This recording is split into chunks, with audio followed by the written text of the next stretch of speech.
To paraphrase the great Clint Eastwood, in this world there are two kinds of people, those with loaded guns and those who dig. Today, on the fourth and final day of the Merit Poker Western Series, we're going to find out who has the loaded guns and who has the shovels as 24 return for what is sure to be an engrossing clash of styles and temperaments. I'm David Lappin alongside James Dempsey. We will be joined a little bit later on by GPI award-nominated broadcaster, no less, Ali Najad. James, there is $342,000 on the line today. Can you give us a little preview? Who are the contenders? Well, it's much like we've seen, obviously, through last night. There were some big stacks building. Although, as we discussed after the stream, there are some big stacks, but there's no overwhelming stack, right? There was no one kind of running away with this one just yet. But I mean, the likes of Giuliano Bolis, Philippe Ketzer and Amano De Nicola are all between 5.5 and 5.8 million. They're the three chip leaders. Pretty then close down as well to Shagralin, Mokrani, those kind of guys mixing it in here just around the 5 million chip mark. So yeah, certainly a chance for someone to break out. Certainly a chance for one of these big stacks to get nowhere near the final table as well. Wouldn't be that surprising. Remind me of a much talked about hand. I believe it's gone viral already from last night, involving a very unfortunate Mr. Davenport, but a man who's also still in the mix. Yeah, I'm glad you brought that up, because obviously we saw kind of a hand last night that Ali Najad said that, you know, he's commentated on tens of thousands of hands and said it might be the craziest hand he's seen, and certainly one he will never ever forget. And he was just blown away by it. Obviously, Yilmaz ended up making a very audacious bluff against Matt Davenport. Don't have time to go through the exact mechanics of it now. But he ended up check raising flop, betting turn, betting river. He rivered a 3 with his king 3. Absolutely no use on the board. Davenport was calling him down with king jack high. So sick. Got outdrawn, called the bluff. Yilmaz went, just a 3. Tossed it on the table. Davenport shook his head. He busted out shortly afterwards, but of course Yilmaz has brought a decent stack through here to the final day of play in this Western Series. And that's very much some cowboy poker going on, if you excuse the pun. Oh, no, puns are very welcome in this room. The power of the dog. As we take it down to the floor, we see here none of those mentioned 5 million stacks on our featured table. We'll have to wait to see those guys a little later on. But a couple of names standing out here, Christoforu especially, who really brings a sort of speech play and talkative game to the tables. Very much enjoy watching him play. I remember Tula Bergenov from last night's coverage as well. Obviously, Hasbani, Korchidi. These are all familiar names. Habib, Musa. Come on, the most important name here. Vedat Yilmaz, the one who was in there with the King 3, in there fighting. Obviously, a little harder to pull those moves with 20 bigs. And this table, a little on the shallower side, I guess. We see, you know, most of the players sub 25 blinds. But of course, our long levels, we're starting 40-80. We expect things to crawl a little bit. Then maybe explode into an action. When we get down to our final 18, again, slow down again as the tables become fuller-handed, and then obviously speed up as we get to the final. Yeah, clearly our production team want to bring you blood, because they brought us the table with the shortest stacks, the most likely table to see bust-outs in the room. Yeah, average stack 2.8 million. This point of proceedings.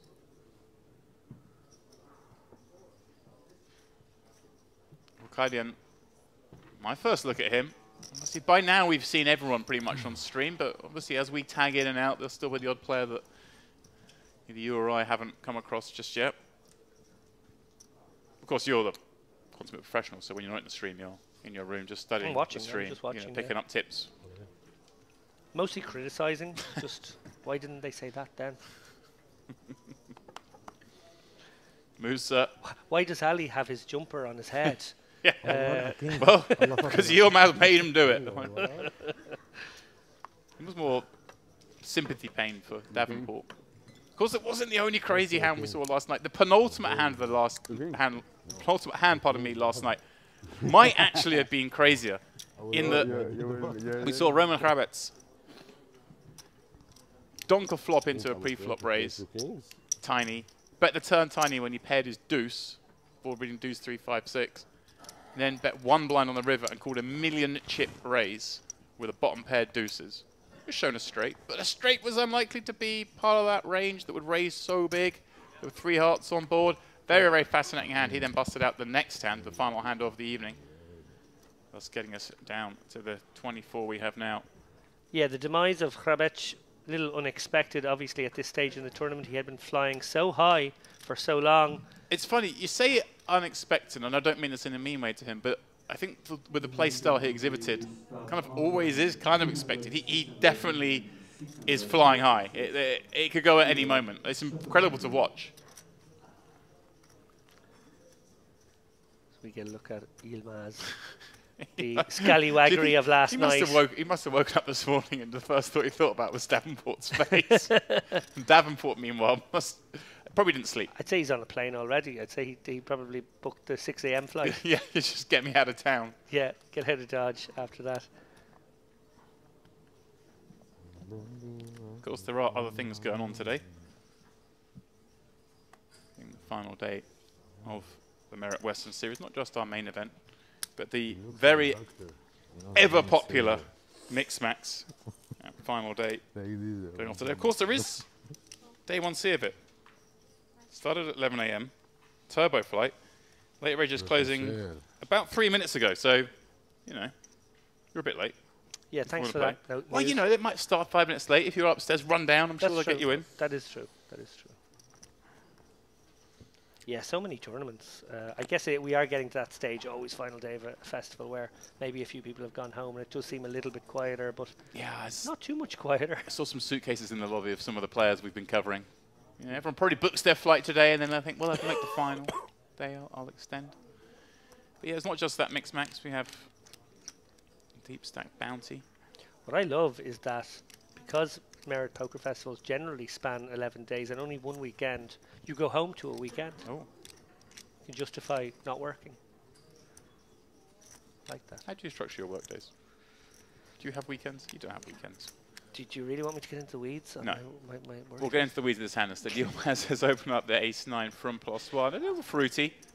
Just trying to get one through. It's busier than yours. Habib flatting off a shorter stack from +2. I can understand this, a little bit nervous against that early position open. And Panetti calling from the button. That's a bit optimistic. Yeah, it's tough, especially when Habib's called. Well, Chris Foru's got the bottom end of this deck all to himself, really. Yeah, I think in great shape against those three hands. You can see 33% equity, of course, you can't know that. And you can't love that flop. Does give him a gut shot. Yilmaz Panetti finding a 9. And Habib, the man who started with the best hand, perhaps the least interested. Yeah, definitely a board you might consider betting into one person, but I think when you have 3 opponents, it's a little dicey, especially on that 9-10 texture. Well, it looks like he's sizing quite large. Is this sort of just bet one and be done with it? Remove any further tough decisions? Like, it makes life very awkward for Panetti. We did highlight the loose passiveness of this play. It's very hard to navigate a hand like ace-9 without the betting lead. Calling. Okay, he's got position. That's the one thing going for it, but it's not going to be easy here. Maybe he's also one and done. Call one bet and hang on for grim life. Habib, don't think there's really any move here.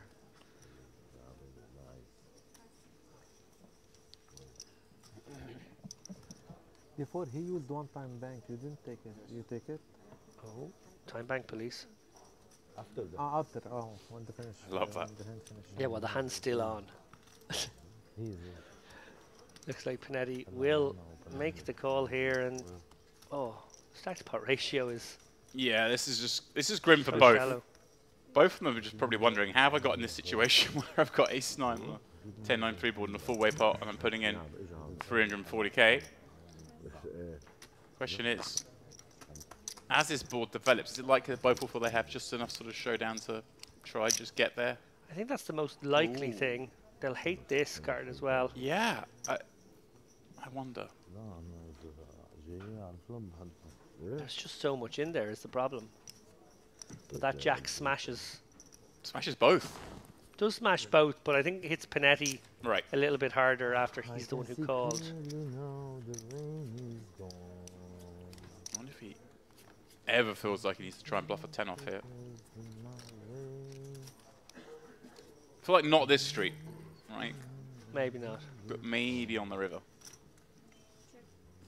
Yeah, I think you're... Oh, well, now there's another door open for these guys. And we see that Christopher would have got there if he'd speculated with that gutter to the bottom end. But as played, I think both players with just enough to get to showdown, as you said. I wonder James. now, Panetti having the ace of hearts. Oh, that's true. 4-liner on board. Can't really expect a 9 to be good here that often, can he? Yeah. Just hopes he's up against ace, king, ace, queen.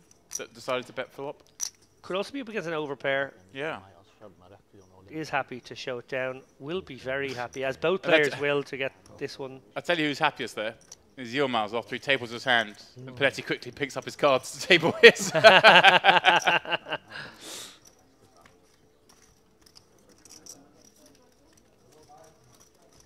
Any suggestion that the players might play a little tighter to start the day and just ease themselves in?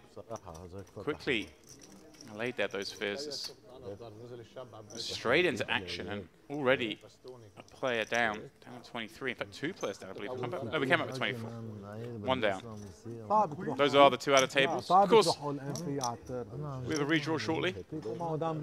We have 18 players left. I say shortly, 5 bust outs. But as this gets shorter handed, those bust outs we assume will happen a little more quickly. Yeah, I think it will happen in this frame, but probably later on in the frame. We like to shuffle these guys around, get them all playing each other. Yeah, we think, of course, the day coming, end of the day coming when it did, that they're having a redraw at 27, a redraw at 24, and have a redraw at 18. They better get to know each other. Yeah, we actually talked about this after the coverage yesterday, and I think maybe good sense could have prevailed there at 27. They could have sent them home early. That was one option. Just said, look, let's just leave it now. Nah. Welcome to the bone. Or redraw it and then stick to the redraw from 27 to 18. I think maybe the latter is the best. What are your thoughts on redraws in general? I've never really understood the need for it, personally. Well, I think the objective is to make players play against each other as much of a mixture as possible in the end game. So if you do get a bad seat, you know, maybe you can get out of that seat. If you do have a favourable position, you don't just get to keep having it, perhaps. But yeah, I know the high roller community definitely put a question mark over that and just say, why not just bring people in? Because I think one of the things, little bit gamesmanship wise, is when people know the redraw is imminent, and if they can manipulate not having to pay another set of blinds and free roll, maybe getting a better seat when the redraw is done. Is that the case when the redraw happens anyway? Yeah, you kind of know. Well, if it's 19 and you know redraw's coming at 18 and you're under the gun and there's a couple of shorties around the base, you can just sit in your hands for a while. I know these guys have time banks in play, so wouldn't be the greatest use of your time banks. Right, so if, yeah. That's the same whether it's a redraw or not a redraw, right? If the table's going to break, I guess it's all the same. Well, no, because you don't want to pay your set of blinds before the redraw. You want to hopefully stall and then maybe free roll getting the button. But maybe your table's the one that breaks. Oh, no, I mean in the case of a redraw. Right, yeah. So we're arguing the same point here from both sides. Yeah, see, we are. There's a language barrier in the booth. That's Panny. No problem with that hand. 2 kings. Christopher Root. King 7 suited in the small. Is this one he's thinking about maybe leveraging the situation here? It's definitely a hand he can do it with against the button open. In fact, given what we know of him, I think that's what we will see. Look at Hasbani. Looks like me walking into the buffet.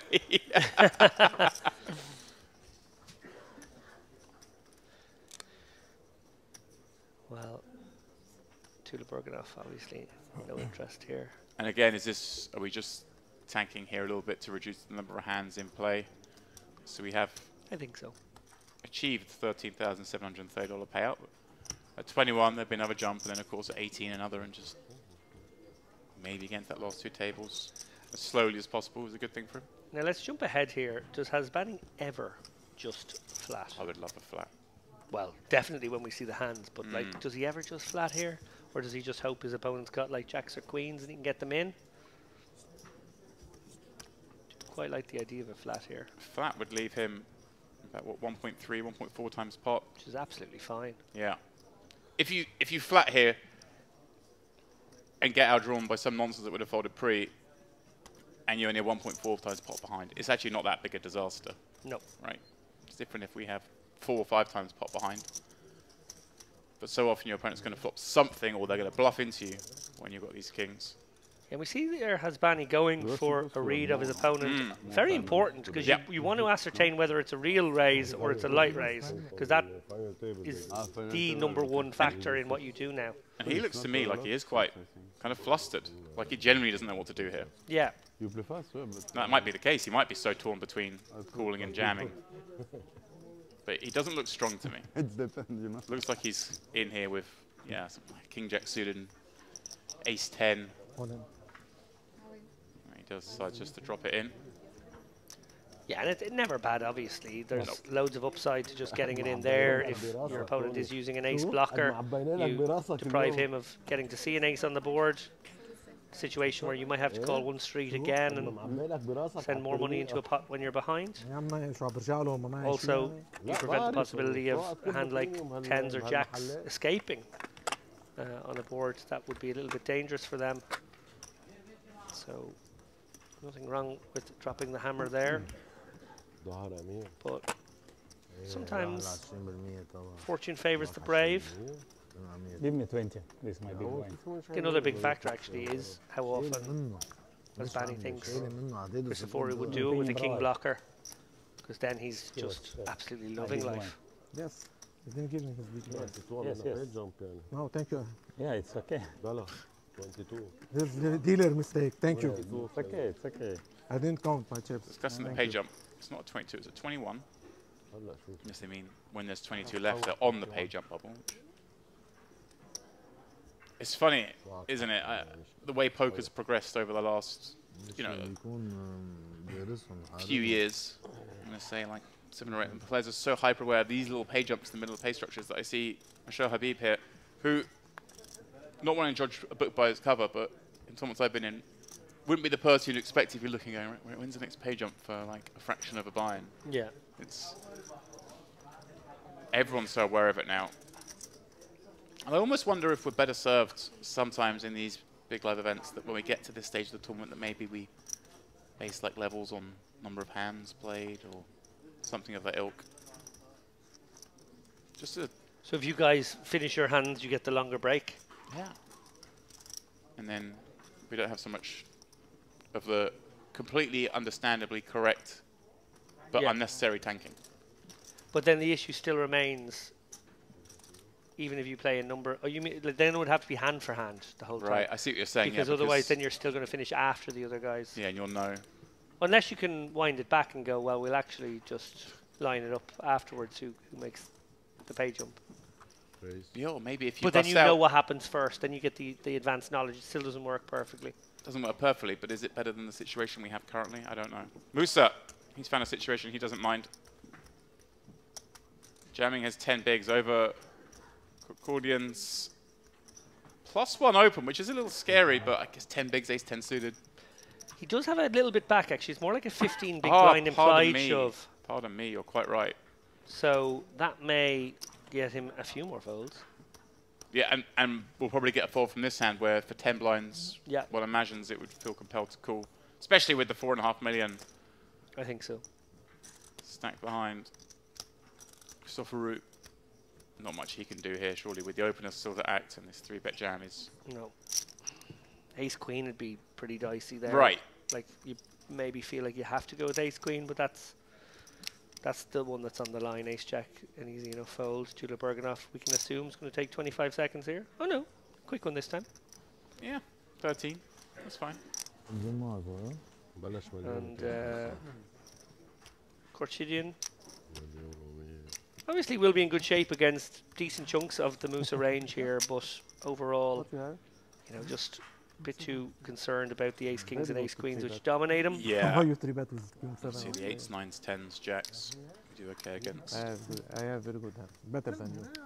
For sure, I'm better than you. For sure, with kings. I'm better than king 7.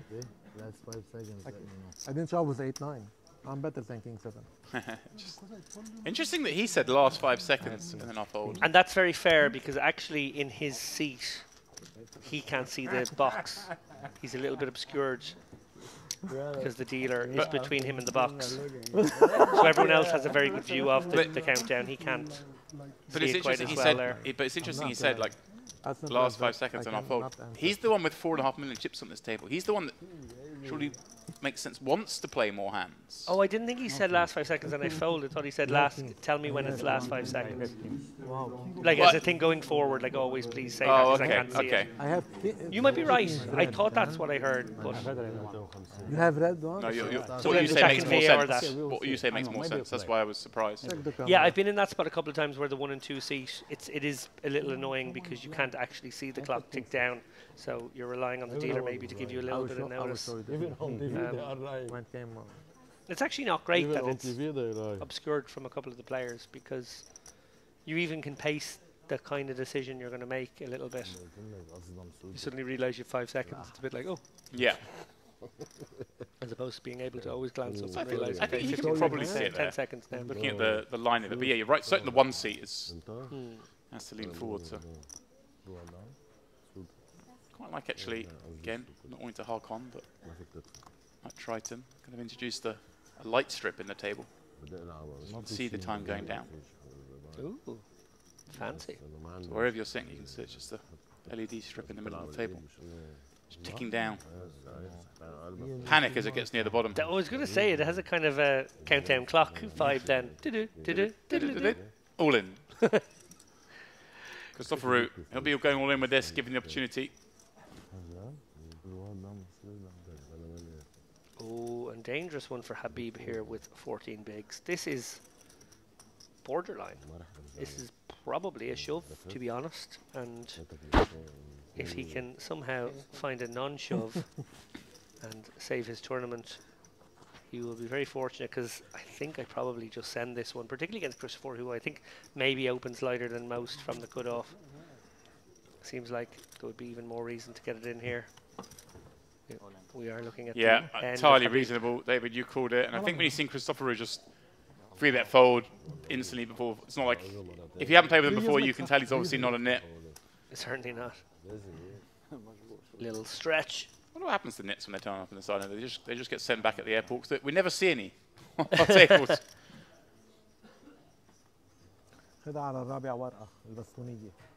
Okay, Habib picks up a little equity in the form of that 10-8-7 board. 9 or 6 would keep him alive. There's the 9. Wow. Now, of course, there are opportunities for a chop. Christopher Root hoping for a jack or a 6. And he finds the jack. Goodness me. What an emotional roller coaster there for both players. Unbelievable. Unbelievable. يطلع حسيت وينزل ولا يسود يا وشو هذا قرصب ألف فيها مسكة قرصب معقول Big moment there for both. All that, and he makes a loss in the pot, right? For the big blind, as the person who posted the ante splits gets half the small blind, but loses half an ante. You're right. Went through all that to lose a small blind. But he got a lot of fun out of it, David. And so did we.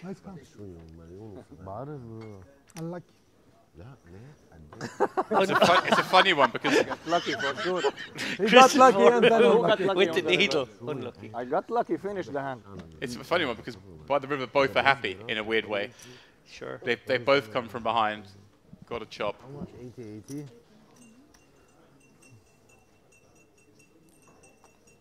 Stirring of the tea. That's how you know it's early in the day. Has to be a few sugars to stir that much. Well, you sort of. I'll defer to your knowledge on that subject. I'm not a sweet drinks man. Half sugar, man. You're half sugar, I don't really stir an egregious amount. You're kind of known for stirring, aren't you? James Dempsey with the wordplay.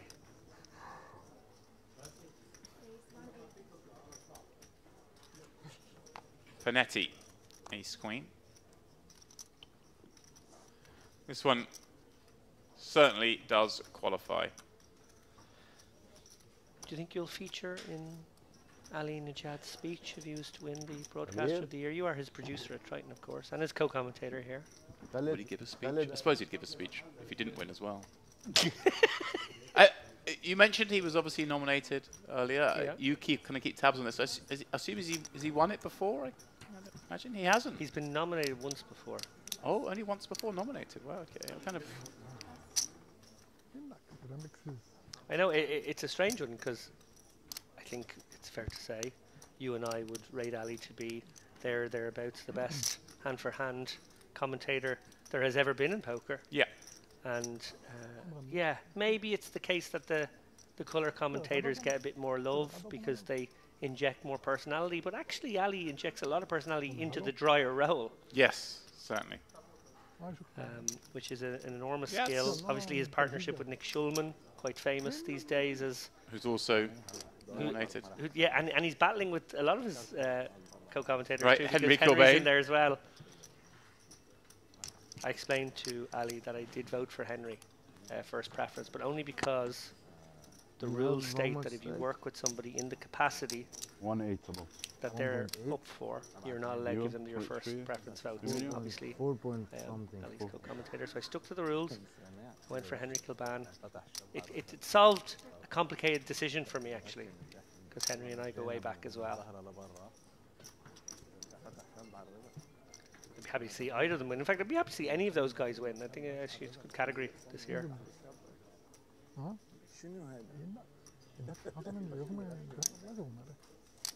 Obviously, no love for you or I. Here they can listen. It's okay. Second tier. Maybe there's a Europa League of commentators. We can get into that competition. I want them to put together an award for the best broadcaster / talent producer, and then that might be where I feel like I've got a niche somewhat. If I wasn't nominated in that category, I'd be upset. Yeah. Who also skis and plays golf. Just because I imagine there could be other ones who are better And, than me at that and first you have thing. to be in the Follically Challenge category as well, right? Yeah, and love fantasy sports.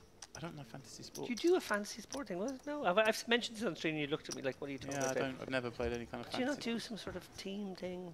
You always go, I'm doing my No, team. that's sports betting. Sports bet, okay. Well, I'm not. There's no I'm fantasy there. We're playing for real money.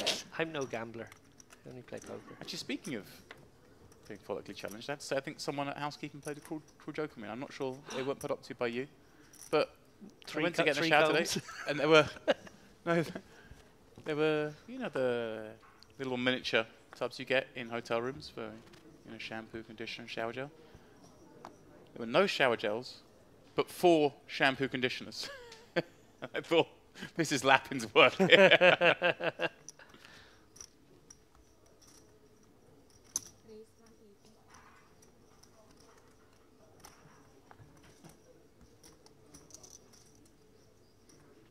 amount of time I've saved on haircuts and hairstyling going on. I used to cut my own hair, so I was saving money then. I do it professionally now that I'm... What, you cut hair professionally or you get yours cut professionally? Literally, I now get mine cut professionally because, and the only reason is, I am on camera for 2 minutes at the beginning of and end of these broadcasts. These broadcast frames. I'm like, Ooh. wow. Christopher going after Hasbani again. This time +1/+2. And although up against a tighter range, it has found him with a lighter hand this time. A little under 3x, but again, we're only playing sort of just over 30 blinds. We are 22 left. We don't have to go as large anymore. No, I really like this sizing. I think it's perfect. Just absolutely nailed on perfect from Christopheru. And it does put a hand like Queen Jack suited, a very playable one, in a very tough situation. ICM is becoming a real factor here, a creeping factor since the bubble burst and relieved some of the stress. It's been inching its way back into the equation, quite a significant part of the equation now, with nice ladder jumps.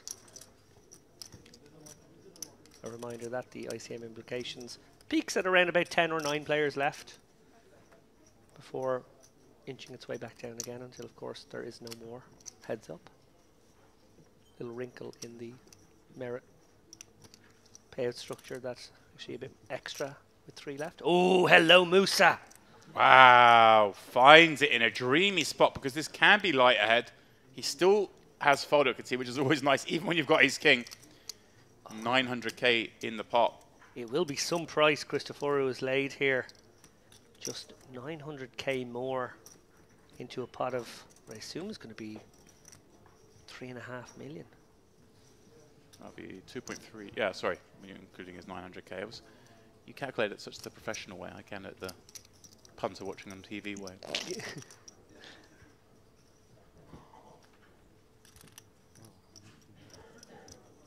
Moose are doing the put all my time chips out, start scratching my head, pretend I don't know what I'm going to do. We all know where this is going. Yeah, when it gets back to Christoforu, he's going to be laid a price. He's going to need probably around 30%. And he'll know he has a hand that may have 30% a decent amount of the time, but I think he has to let it go. Those chips far too valuable to keep rather than to invest in a precarious spot. And just dreamy for Musa to be able to pick up 50% of his stack with no showdown. Yeah, it's an incredible situation. We'll see, if I say, when you can jam this hand and still have fold equity as well, not have to, a lot of the time, risk your stack, pick up that 50%. You are loving life. You know, as you mentioned, Christopher needs to be about 30%, did you say? And here, he's only 25%. But Musa wouldn't want him to call here, because although he's, you know, laying him an incorrect price, for him as well, just that survival aspect here is worth so much. Oh, you don't mind just getting folds with, you know, a non-paired hand here. Yeah, he'd be more than happy for. Say, hey, don't worry, you got king 10, I got ace king, just get them up. To be honest, if you have a hand like queens, you don't really mind getting the fold here. It's just, you know, it's only aces and kings that are greedy in this spot. Credit to Christoforu making the move, taking this game by the scruff of the neck, just sort of ran into it there, and twice. That happens. Twice he's run into it. And nice suited. And of course had kings v6s and only got a chop. Just want to revisit a point because I'm very concerned that the audience will now worry that I'm a very vain person about my physical appearance, and that's why I'm getting professional haircuts because I'm on camera. I only meant it in the sense that now that I'm on camera, I can get my haircuts written off as a tax expense.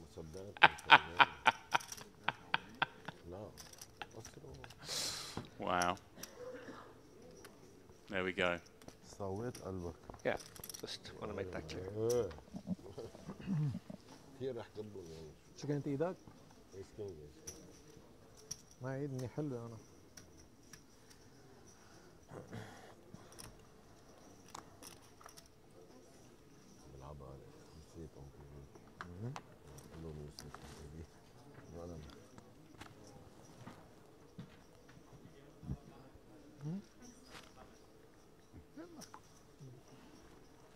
Tempter for Yilmaz. Dare I say, man, perhaps easily tempted. It strikes me as such. Habib with an option here. Let's see Yilmaz open up ace-9 offsuit in early position right at the start of the day.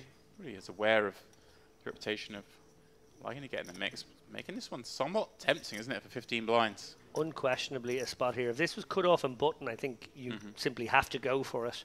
If this is hijack and button, it becomes very, very tempting indeed. Hijack to cut off, very cuspy.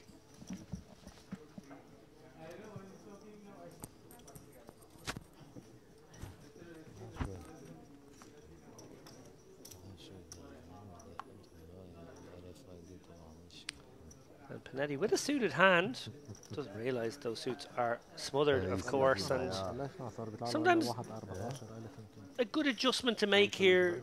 Actually look at a hand like a, you know, a 10-4 clubs or a 8-3 of whatever when you're suited. Hands you might stickily defend, but as the ICM gets a little larger, and the fat lady singing here, I'm a bit worried whether one of these guys are in trouble. Yeah, it was a bit preemptive, wasn't it? Panetti up against Yilmaz. They were the ones who played out the first pot of the day on this table. Here they are again, and this time Panetti Has the best of it post flop. هذا جاي له Facing موجودين. a half pot لا، بس size. عارف. نايم Not بيجيبهم، insignificant. بيطلع لفوق. Yeah, and as the ICM pressure creeps up, just makes it a little awkward to proceed in spots such as this one that are obviously clear calls in other environments, and this one is a clear call. He has to still go with it, but it's just he's much more abusable on turns to have to make bigger folds than he would be in another situation. Oh my goodness Wow. Both players picking up that club draw. Panetti also picking up a wheel draw. Now, is this one just Yilmaz really just has to keep up the heat with? Kind of, you can make diamond draws fold perhaps, you can make the 10x's fold, you can even make maybe some weakest ace fold, like a6, a7 perhaps? Yeah, like would you send it and then just put loads and loads of pressure on your opponent that even their weaker aces are in trouble? What's Panetti doing here? Is he coming out with a little block? Well, that's not a little block, that's a huge bet himself. So gutter, pair, flush draw, deemed enough to commit here.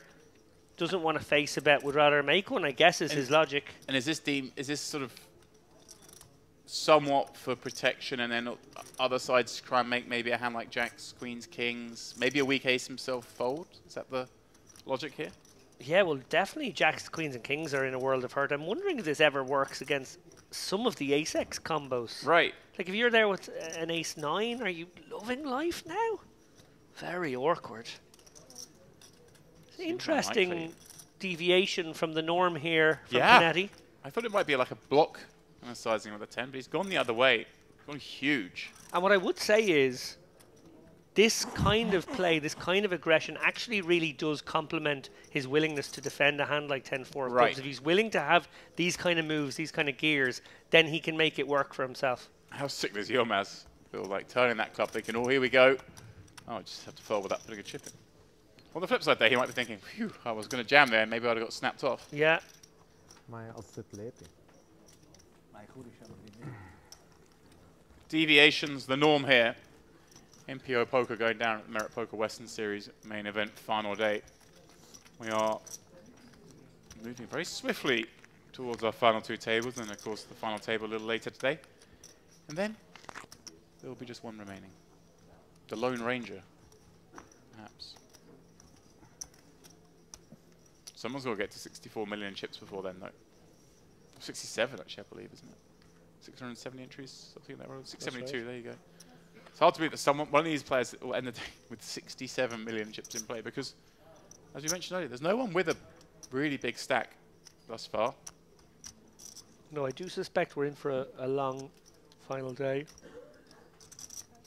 I have a sense we're going to be burning the midnight oil unless one of these players really catches some heat. Not unusual for us to come back for the final day of a Western event with maybe 20 players or less. So the fact that we came back with 24, I think this one could go a little later. So if you guys are brewing up your morning coffee, checking out the stream, see how these guys are doing, but you know, we understand you might have things to do on a Thursday. Maybe work. You have to work. Maybe you have to drop the kids off, collect them again later on. I can be pretty Put them to confident. bed, get them up. Yeah, it's just a lot of, you can tell where my life is these days. A lot of How was the children. child wrangling this morning? Just always wrangling. We were in the pool. Had a great little morning in the pool. Nice. Yep, some ball games. Included some other kids who were here on holidays. Lots of fun was had. But yeah, I think as much as we love you to stick around now, and please do so if you can, this evening after work hours it will be final table time, and I have a feeling we have a fantastic final table in store.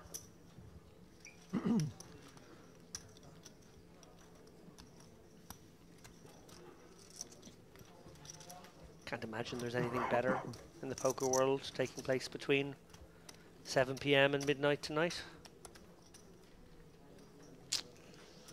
No? Don't think we're competing with anyone else. No? open docket. And also, it's cute you think midnight will be on this finish. This is going all night long. Well, I was sort of thinking about, I suppose, my Irish and your UK brethren. But yes, you're absolutely right. All over the world, as is evident from the chat and the various languages in the chat. People maybe having to brew a pot of coffee for an altogether different reason later on this evening to stay up for us. Nothing happening for Tulip Berganoff in the early going. We've had just over an orbit. He's had to fold, I think, every hand so far. Not unusual to have these little patches of poor card distribution. So important to stay patient. Yeah, I mean, it's only 10 hands. It's crazy. We've actually seen quite a few play out thus far. So yeah, finding nothing for 10 hands, completely normal.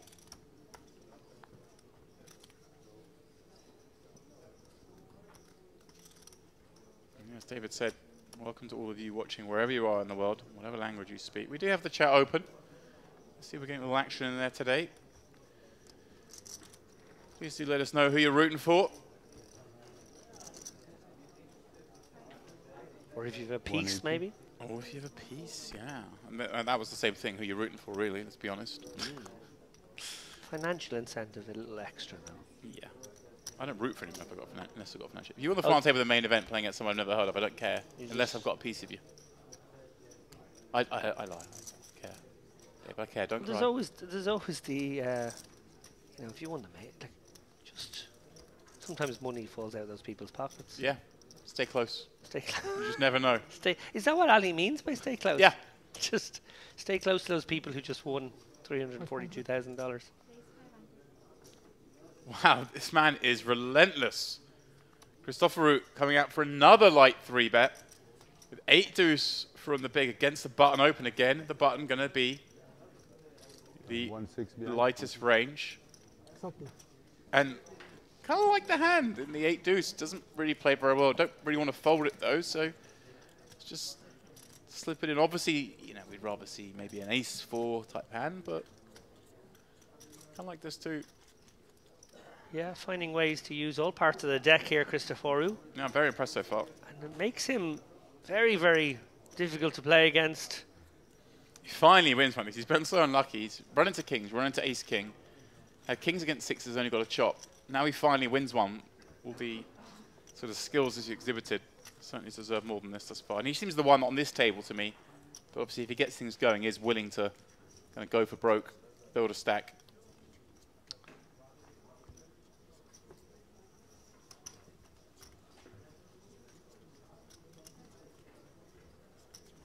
We just saw Sarkis coming into picture there, obviously on the outer table, stretching his legs.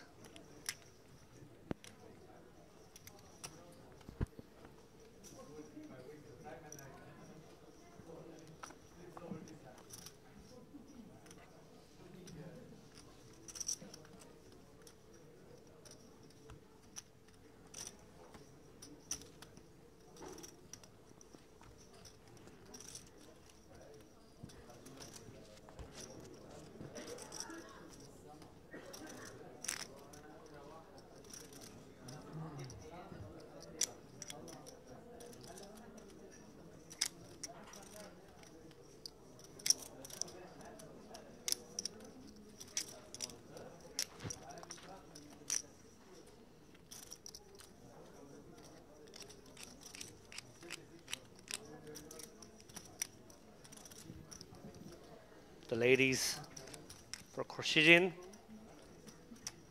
Yeah, the man with all the chips on this table. But only a sort of 1.5 times average stack for him. Yeah, Not as you even said, that. really interesting stack distributions here on the final day. Nobody with a really big stack. We have seen, obviously, the Western particularly big couple of stacks at this stage. I think already maybe did the Dark Knight. No, it wasn't Dark Knight. Dark King. Dark King, yeah. The Dark King had like 12 million already. The Dark Knight is, you know. That's a cool one too, though. I Yeah. don't mind being called the Dark Knight. We're going to upgrade him. Do you upgrade from... No, it's more of a downgrade it's from King to downgrade. Knight, but Downgrade really. it sounds cooler because of recent cultural developments. Oh, and trouble here for Panetti, considering a Queen X. Okay. Likely to be something like Queen Jack suited, King Jack's, or King Queen suited, I should say. Yeah, it's unlikely to be King Very Jack unlikely suited. to be King Jack suited here. But yeah, Oh no! And I just mentioned how quiet he has been, but now has found a dreamy spot. He doesn't realise is in fact a nightmare. yeah. A cruel one, for sure. Just 15 blinds, a raise and an open in front. No way we can do anything but go with this. Looking up at the clock, 22 remain. The next page up comes at 21, so I like if he burns a little bit of time here, and then when he eventually makes the move, maybe leave a chip back to buy himself another 30 seconds. Perhaps scan around the room, see what's going on as well. That's what he's doing. He's kind of looking out of the left there, back onto the tournament floor. There are 2 tables there within short distance. Hate to be a little nitpicky with you, James. Go on. Would you not make the raise holding the chip back and not burn a time bank first and then burn them later? Because maybe it gets through and you don't need to burn a time bank at all. I think he's burning one here and in posturing as like, I've got a tough decision. This one's like one of those ones. This one's like the, I'm not sure what to do with this hand. Should I jam with it? And but yes, you're right. Well, he took your advice in the end. Did posture. Snap, shove from Corchidian, and not a snap fold from Panetti. So now thinking maybe an ace-queen is in there.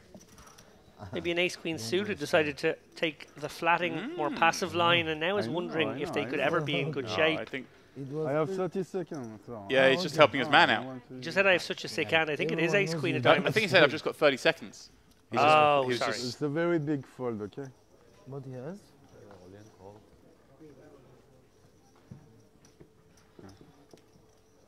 All right then. What you have? I block. Block me? Yeah. Ace queen? Yeah. There we go. You were right. Pretty reasonable line.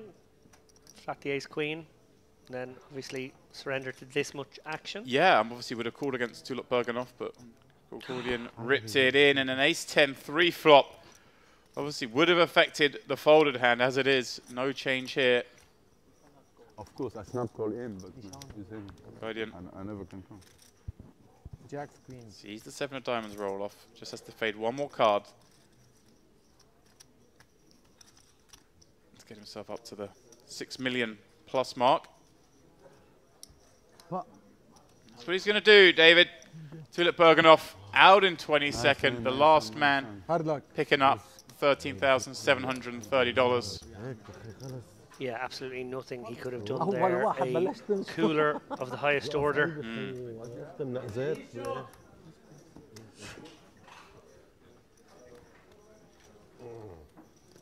Niche. You know, sometimes I think that Unfortunately, it's he's one of the guys with the shovel. Good inspiration from me. But if you three bet, remember No, that I move? don't call, but I can 3-bet. Must know that. pre-flop. Sorry, I was listening to the 3-bet fold. Yeah, 3-bet fold. ace-queen discussion at the table. I missed your Good reference. inspiration. I probably don't get it, but go ahead again. Surely this is a movie, a western that you've seen. No, nice hand. Clint Eastwood. I didn't miss the comment. Oh, they might be the last words of the whole movie. He says, there are 2 kinds of people in this world. Those with loaded guns and those who dig. every hand I should tell you what I have. I don't know how Of to course, say he'd it in given English. his friend, Saying you inverted killed commas, on him. Oh, yeah, a gun that had no bullets for the duel. Or true L, I guess you would call it, because it was a... No. No. I say Mexican every hand standoff. I don't I remember which film. open, you three bet. The good, the bad, and the ugly. Oh, He's okay. regulating. I It'd be my guess, because when you said surely you remember this, it would be the... Also me, in the middle of the button.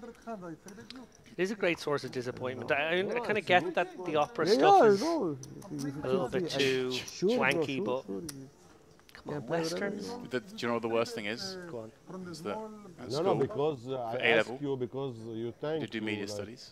It's one of my subjects. And I did an entire module on spaghetti westerns. Oh, no. And the Dollar Trilogy in particular. And there I am with the most famous film from it. And I missed the quote. But you used the quote at the top of the show. I liked it. Thank you. Just trying to bring a bit of class to this So it's ragtag bunch of misfits. It's not that I'm ignorant. No, I never would think you're. It's ignorant. just I'm completely forgetful because I've studied these films and I just didn't read all my notes that I sent you before the production meeting. well, my defence A-level learning was 14, 15 years ago. No, wait, what am I talking about? Wow. 24. Wow, you're really optimistic. I also there. did maths A-level.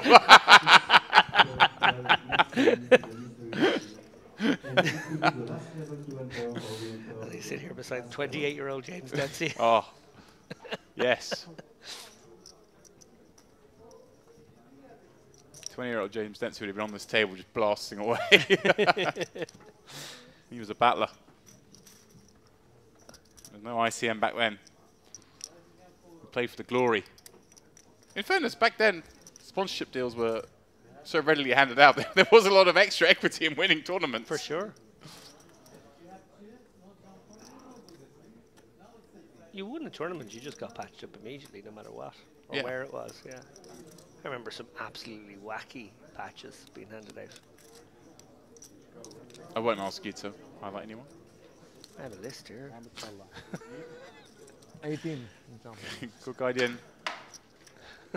The opener, seeing an ace-king 8 flop. Not ideal with Christopher calling the button, but Christopher has shown a propensity to 3-bet a lot, so maybe we remove some of the strongest stuff here. And of course, with that gut shot, with the heart, and the big stack, just firing one out, see how we get on. Obviously, we're into the two parts, the two hands that are parts of the range that don't want to continue. Nice pick up. A good start today for him. But someone busted here, huh? Someone busted here. There is 2 open seats here. And one bet. Yeah. Another player. We're 19. Meaning we're 19. Yeah. Wow. Oh, okay. So 6, 7. we've already lost 2 more players here, and we're down to 19 already. 1, 2, 3, 4, 5. Yeah, it's actually gone rather quickly here in just under an hour. 6, 7.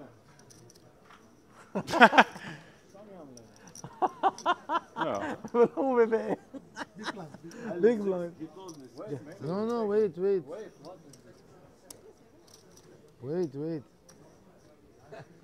If you wait 9 minutes, you are big blind. The pace of play going so fast here, with players busting out different tables.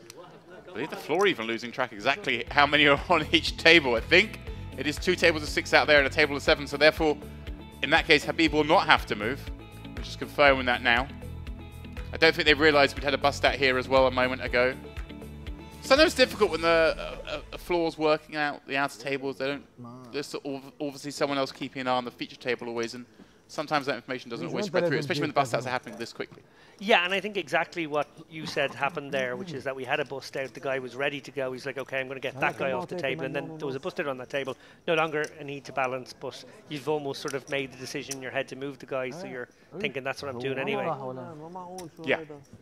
Actually, may just be 20. Maybe 2 tables of 7 and a table of 6. But either way, we are now 7-hand on this table with Tulip Bergen's bust out, so no need to move a player from here. And we talked about how no really big chip leaders yet in this. No one really pulling away. Ali likes to use the phrase peloton as well, a kind of big group just right behind the leader.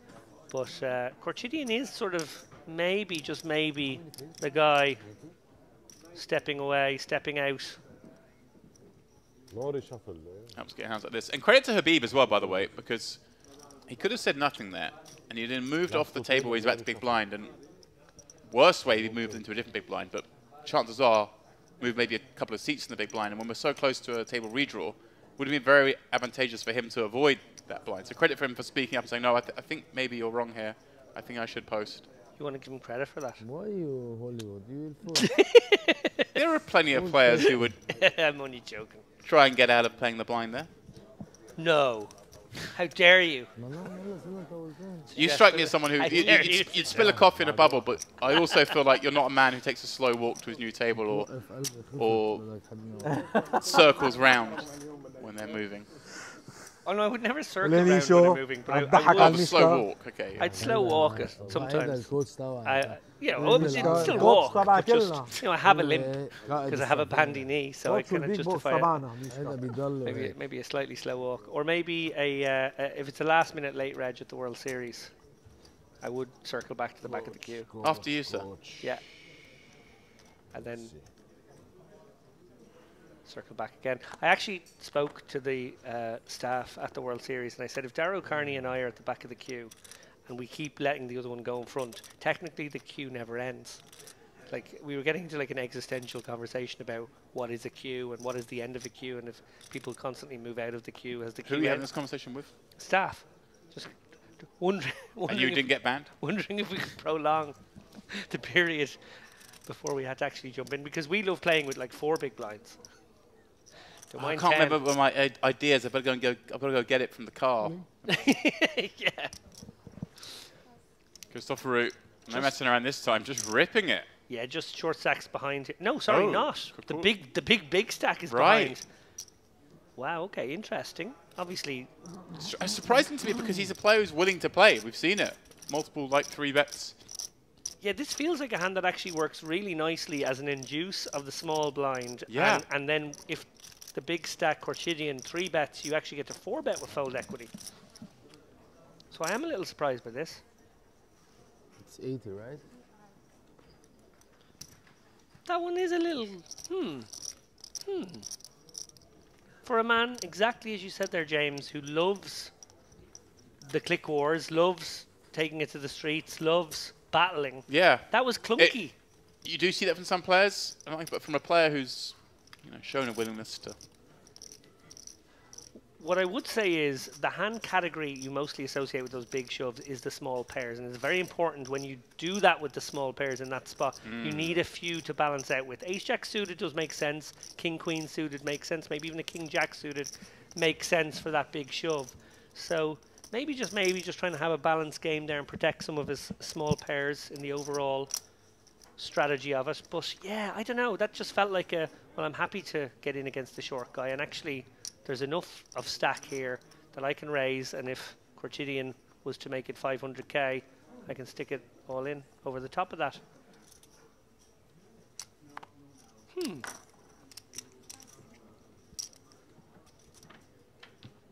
Well, Habib now with a must shove 12 big blind spot on the button.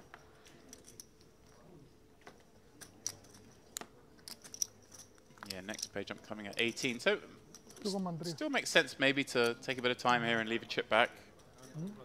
See if he decides to do that, or whether he will just rip. He just now it's all in and gets snapped off by Concordian in the small blind. Oh no. بنزل لك do it many. Oh, Ah, that's not terrible news. yeah. Do it many.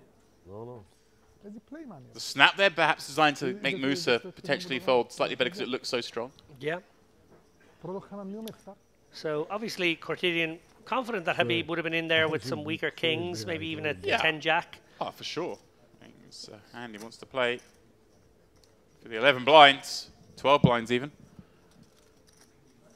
He's sent 1 pack-in already to date. Can he send Habib on that man's heels? Well, Wow. Sexy. he hasn't hit, but he likes the flop. Flop. Yeah, equities have 8 remained more outs. virtually static here. And people talking to the dealer saying, what is this flop? What are you doing to me? Why are you putting me through this? Great turn card for him, of course. I can see clearly now. That one, though, not so much. Habib, Thank you, Habib. the latest out. Accordion, striking gold. I can see clearly now the rain is gone, says Corchidian in song, All in, all in. as the river card was being dealt. Supreme confidence 8 that all more the outs chips on are the flop. just It's like, gravitating towards him at the moment. bro, 8 more outs on the flop, you know? I have 6 outs. Suddenly 8 comes. Wait, Eight they out. stop. No, he has also 1 jack. So.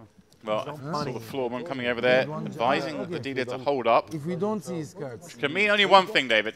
You'll never call. We are down to the final 18 confirmation there on screen. And with that, we are about to go on a short break whilst the redraw is done. Such a critical part of the tournament, we always say. And you see Cordian with 7.7 million chips off this table. Hasbani, Panetti, Christoforou, Musa, kind of comfortable team, and Yilmaz adrift from the rest. And the blinds will be going up shortly, but David, we won't waste any time. We are going to go on this break. It'll take about 10 minutes to reset these two tables, and then we'll be back for more of this. I almost said Gangster Series, but it's the Western Series main event final day.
Dangerous one for Habib here with 14 bigs. This is borderline.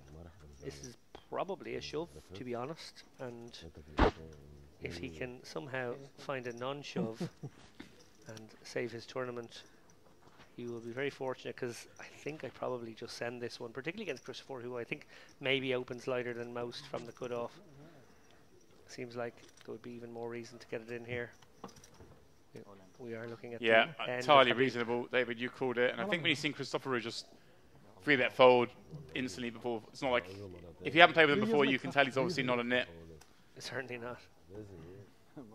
Little stretch. I wonder what happens to nits when they turn up in this island. They just get sent back at the airport, because we never see any on our tables.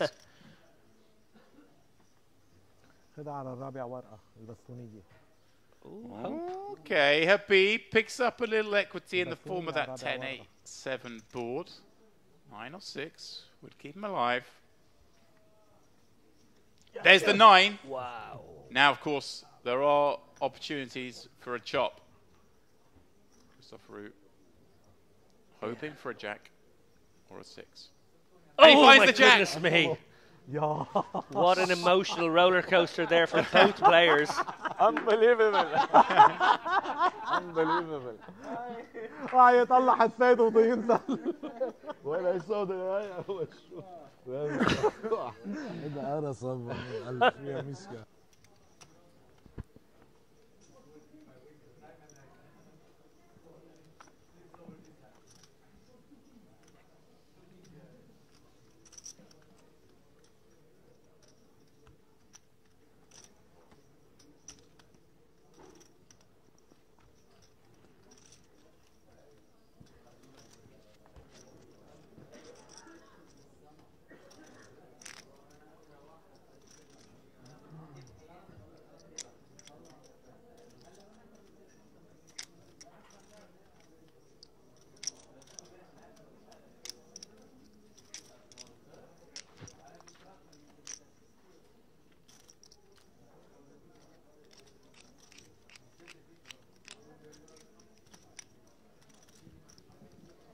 the ladies for Khurshidin.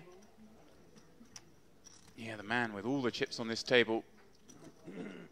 But only a sort of 1.5 times average stack for him. Yeah, Not as you even said, that. really interesting stack distributions here on the final day. Nobody with a really big stack. We have seen, obviously, the Western particularly big couple of stacks at this stage. I think already maybe did the Dark Knight. No, it wasn't Dark Knight. Dark King. Dark King, yeah. The Dark King had like 12 Dark- million already. The Dark Knight is, you know. That's a cool one too, though. I Yeah. don't mind being called the Dark Knight. We're going to upgrade him. Do you upgrade from... No. It's more of a downgrade it's from a King to downgrade. Knight, but Downgrade Regal. it sounds cooler because of recent cultural developments. Oh, and trouble here for Panetti, considering a Queen X.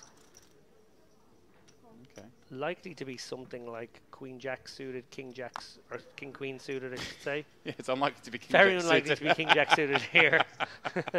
But yeah, Oh no! And I just mentioned how quiet he has been, but now has found a dreamy spot too he long. doesn't realise is in fact a nightmare. Yeah. A cruel one, for sure. Just 15 blinds, a raise and an open in front. No way we can do anything but go with this. Looking up at the clock, 22 remain. The next page up comes at 21. So I like if he burns a little bit of time here, and then when he eventually makes the move, maybe leave a chip back to buy himself another 30 seconds. Perhaps scan around the room, see what's going on as well. That's what he's doing. He's kind of looking out of the left there, back onto the tournament floor. There are 2 tables there within short distance. Hate to be a little nitpicky with you, James. Go on. Would you not make the raise holding the chip back and not burn a time bank first and then burn them later?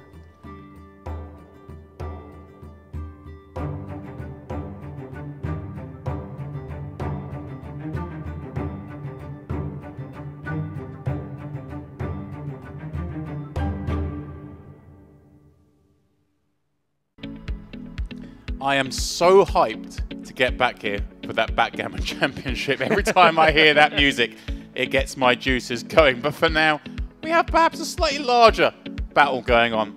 It is, of course, the Western Series main event final day, and we have just reduced ourselves down to the final 18. Final 2 table redraw complete. We are moments away from getting it back underway, but as we discussed before, there's such a crucial point here. These last 2 tables.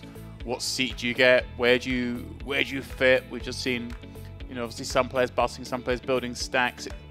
It all changes now. Yeah, redraw is massive here. Obviously, the short stacks all looking to sort of navigate this tricky period now. 18 players left. You don't love being on the short stack in this situation as the ICM creeps up.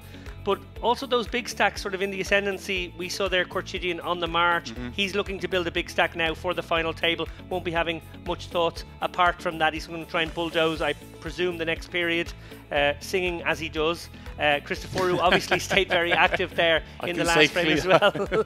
I can see clearly now the rain has gone as he sends another one packing. Well, here we go. He's still on off each table, along with the man who started the day as the chip leader, Amano Di Nicolo, who has also increased his stack a little bit. And a bit of a drop-off to Corbin, Haspani, Panetti back with us, Christopher as well, Musa. But, I mean, a redraw, but we've got most of the players we had in the last frame back here again. Kirichenko, Di Nicola, Corbin joining us. Yeah, there is a lot of overlap there, but crucially, Di Nicola's inclusion at this table will make life a little bit more difficult for Khurshidin. Those guys capable of playing an absolutely monstrous pot. One wonders, will they clash or will they stay clear of each other? I'm going to go and say it wasn't a redraw as such, but we broke a table because all those players are still in their same seats, which I think is how we did things in the thing, which makes sense because we just had a redraw overnight. No real need to do another one now before we get to the final table. Okay, so that explains why at least Everyone's 5 or still 6 of the guys are there and in the exact same spots, but we have filled in the other seats. Okay, well, regardless there. We saw Di Nicola, I have to say I was a little bit... Oh, look at the C he's drawn Di Nicola, of course. I know, right? out of position against the man who covers him here. I was a little bit critical of Nicola in the penultimate frame last night. He was in there with 10 jack, flatting early position opens. He was, you know, just wanting to see flops and, you know, obviously backs himself to outplay some people, but I wondered if that was, you know, overall a good strategy. Well, as soon as he went off the feature table and, you know, took his game to the outer tables, it appears it was very fruitful for him. He went from about 2 million to 1 million on that feature table and then back up to 6 million in the space of just 2 hours. Amazing end to the night. Yeah, a man certainly playing with a lot of confidence. Obviously, on the back of that, Yeah. Royalties Poker bracelet late last year. Royalties of Poker Europe. Happy to get in the mix. Not in the same. I don't think he's in the same bracket yet as someone like Roman Hrabets, but the same idea. Like even when he's got big stack, you know it might not last. There are some players when you see they've got 6, 7 million here, we're like, well, they're just coasting to the final table all the time. But he's the kind of guy that is going to take the chip lead to the final table quite often, but will also bust out 15th sometimes. Yeah, he's in an amazing situation here. We've actually already down to 17. We must have lost somebody instantaneously on the outer table. Christoforu going to fire a continuation bet here. As well he should, with the betting lead and a gutter. But Panetti has a mystery card there, which one assumes has connected with this board at least a little bit. Right. I mean, it could be King 10. A king or a queen, yeah. 10 of his own, even like a 10-9, 10-8 with a backdoor flush draw, perhaps. So we saw him take a very creative line earlier with that flop second pair, turn a flush draw. Led out into the against the flow of the action for a huge bet. This board, though, not developing in the same direction. Yeah, we'll have to see if Christoforu decides to go for 2 barrels. Oh, Oh, look. Panetti, having shown gears earlier, now going to do the same? He loves this move, and again on an ace-high board, kind of a spot that it would really flummox your opponents. You never expect your opponent to lead on these kind of cards. I'm struggling to see what kind of hand that contains the 10 of spades Is it wants ace to 10? ever do this. Yes. Is it Jack 10? Is it Jack 10 where he doesn't want to give another free card? And Christoforu floats. Makes a pair. Yeah. Has Panetti made 2 pair, though? That's the question. Right. Right, this could be a 10-9 type holding. That's behind that. Could be a King 10 holding. It's ahead. It could be 2 pair. Couldn't it be ever like absolutely just nothing? Could he have been in here with... It's so hard when there's a heart, a diamond, and a club on the board, and we know he's got the 10 of spades to give him anything but Queen 10, King 10, Jack 10, Ace 10, I would have thought. Bet. 7. And given this, we can be pretty sure this is a 2-pair type hand now, right? Because would he be bluffing with Queen 10, King 10 here, or would he think he's maybe got enough showdown? Yeah, I feel like If Ace any. 10 is the most likely holding now. Ace 10 just not wanting to face a bigger bet, decided to lead a smaller one. Like it's not the normal proceedings, but it does make the most sense as if we try and jump into the brain of Panetti here. Christoforu wondering, well, what could I possibly beat at this point? Panetti, I told you I don't like. twice being successful with the check call lead line. Has 3 million in chips.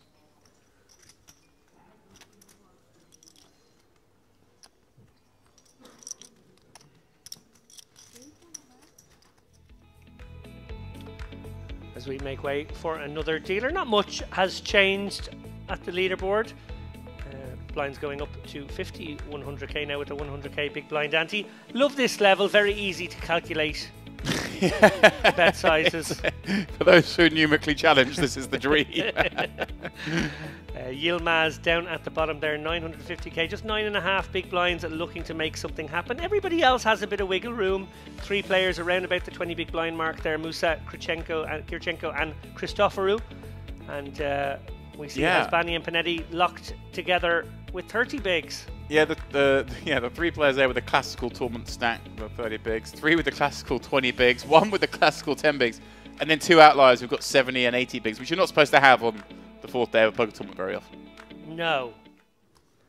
A dream spot for both players hunting the chip lead as we inch our way towards the final table, which will come with the usual pageantry. The bombastic intros from producer and presenter Milbutas. Oh, yes. You just reminded me. We've got a final table coming up, which means we get the Milbutas introduction of the finalists when they come out. Love it. Which is my favorite thing. I think of all the things here at Merit is those. I just gets the juices going. Gets me pumping when I'm in the room watching it live. Even watching it on stream is good, but in person, it's a sight to behold. I think it gets the players pumping too. He certainly does. Because there can be a tendency in poker to be a bit drab and be a bit like... But when someone's giving that much energy, it kind of gets you into it as well. We saw players running around, kind of celebrating that they made the finals, which you don't see, I think, if you just do a generic. And in seat 1 we have... You need that. Yeah, the walk-ons as well.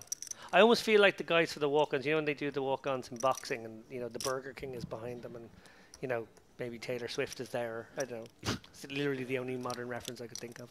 But somebody accompanies them as they do their walk-in. I wonder if that could be something we could encourage players to do to catch on. Do they have like an entourage? Oh, people pushing away the fans on either side. Who would be in your entourage? Would you have your kids out there? Sort of? I think we'd be in breach of some laws if I did that, but yes, that would be nice. Don't let it get in the way of a good... They'd enjoy it. They would love that.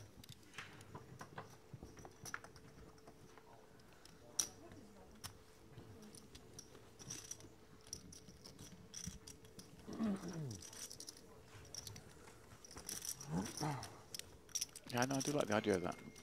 You say entourage, I say hangers-on, but... Yeah. Yeah, I thought about this. Depends what they bring to the table. Entourage. Anyone who's got a percent has to be in there kind of like fighting back the fans. Yeah, they're the entourage. And, yeah, people who contribute something, even if it is just muscling away the fans.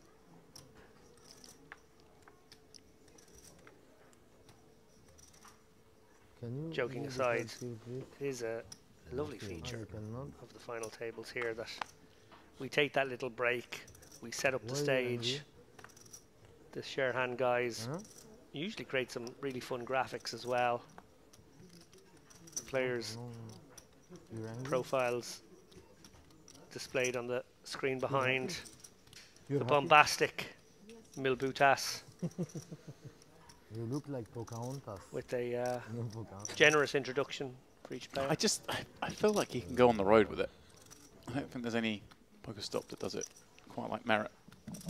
Yeah, he's our own Bruce Buffer. Yeah, but even then when they they can hype up a tournament, but hype up a final table, no one does it better. This man needs no hyping up. He's got jacks and a big stack. He's hoping for one of these shorter stacks to perhaps perceive what is quite correctly a wider range than most. And Kirichenko, here we go. Here's an example of one who could certainly do this. And we've shown this man willingness to bust out. He definitely plays with his heart on his sleeve. And you got 4th in the high roll this time. 2nd in that same event last time out. I'd be surprised, David, if we don't see him take the spot. He rarely shies away. And he has announced all in. 17 blinds, completely reasonable against this hijack open. But what a dream start for Khurshidyan here. Snaps it off. Kirichenko now 29% only to stay in this tournament. Are we about to go to 16? Is Khurshidyan about to become the prohibitive chip leader of this tournament? It feels destiny-like now, isn't it? If he keeps running like this, board's coming out clean, getting there when he needs to. Certainly could be. Kirichenko reduced to just 3. That's not it. GG's Kirichenko. Shout out to him for pulling a audacious bluff on the pure bubble yesterday. Ripped it in for 1.2 times pot with just queen high. Oh, we have a bust out. Out on the floor as well.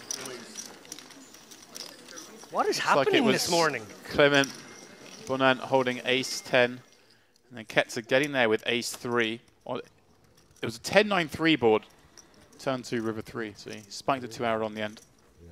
Very at the same time as we lose Kirichenko. Yeah, nothing wrong with the move there from Kirichenko. So I'm actually... Oh, the 17th and 16th would have got the same money. 17.6k. So if we are down to the final 15, which makes sense now, that means everyone is now guaranteed 20k. It's getting serious. Oh, very tasty indeed. But tasty as 20k is. 340k is an awful lot more bananas and pineapple.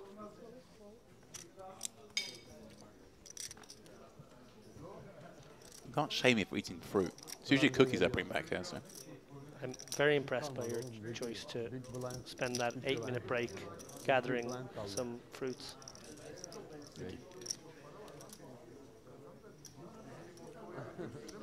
9.7 million now for Corchidian. Another openable one. He's just relentless right now. Dealer being very generous with the queens and jacks again, but like... I thought she was about to lose her patience with the clock there.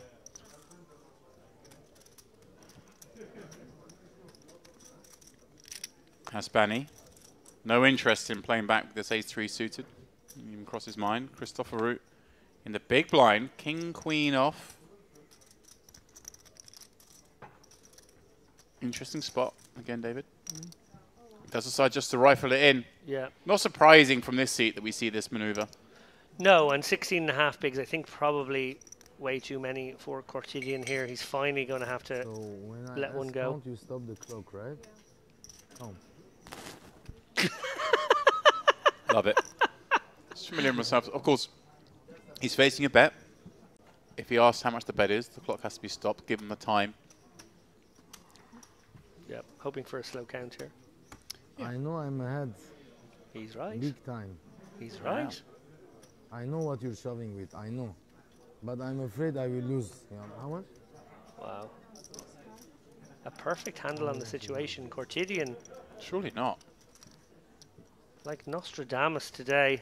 Yeah. And an opportunity to knock out a very dangerous opponent if indeed he's right. And it is a king-jack, king. Wow! What are we seeing here? He was spot on, David. He's made the call. Said, I know I'm good. I know what you're jamming with.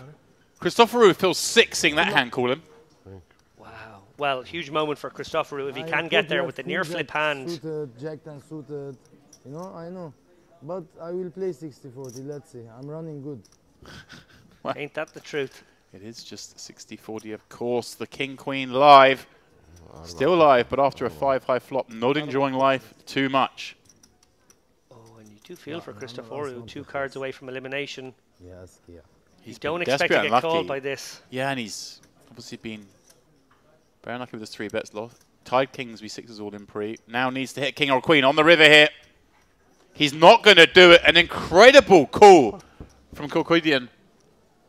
Read his man, said, I know what you've got. He did, he did. I know you've got these kind of hands. Just whether I want to gamble. I'll gamble. I'll take my 60% shot. I'm running good. And Christopher is just probably feeling a bit sick at that. Sick to your stomach there. If he ran into ace-jack or something, he'd probably be like, hey, you know, fair enough. But getting called by ace-6 offsuit is a real sand-in-the-face moment for him. Yeah, absolutely. Well, we are rifling through the field. We only just had our final 18 redraw, already down to 14.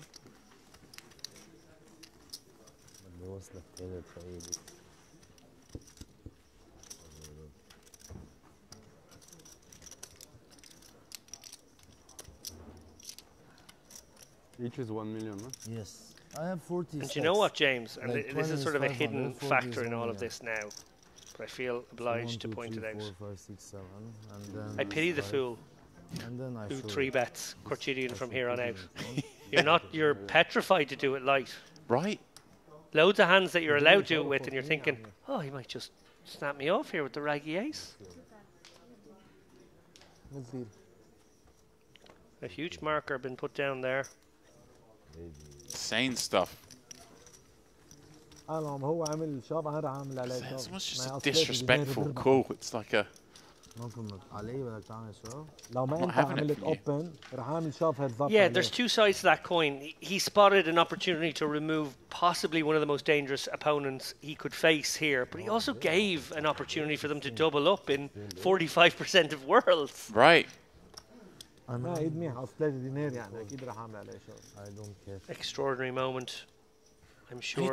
it didn't take that long to make the call either.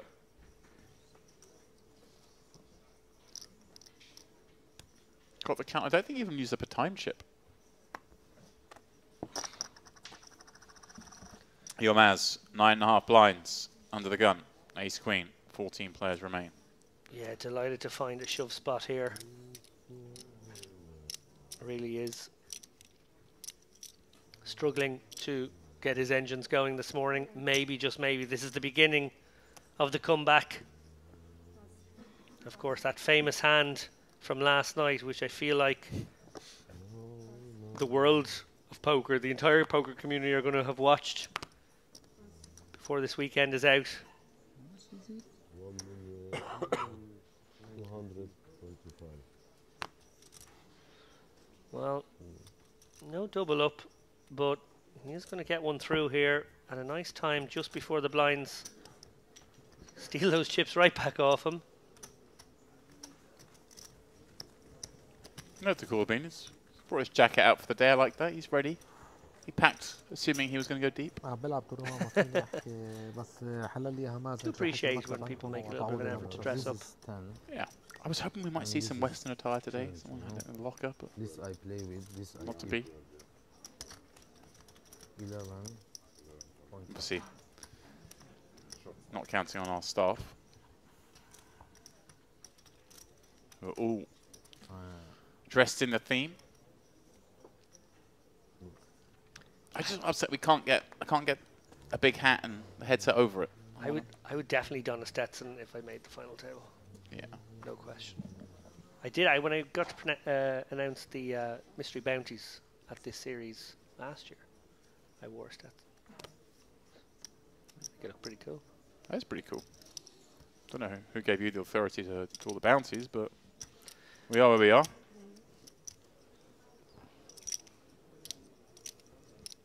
It's part of my baptism of fire here in Crimea.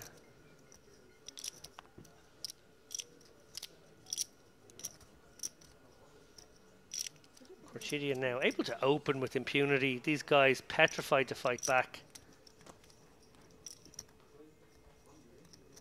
Making good reads, running well. Waking up with some serious hands also.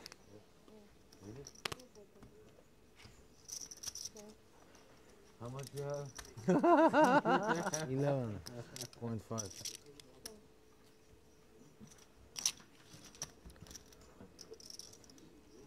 Getting bossy here, Corchidian.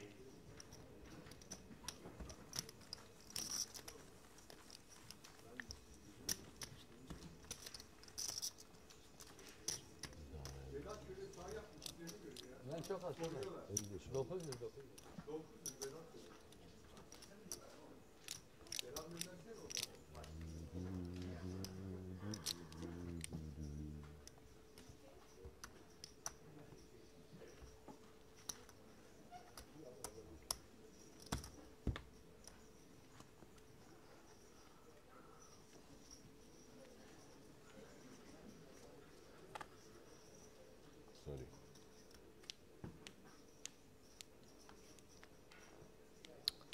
Now, does he open this? That's a lucky hand.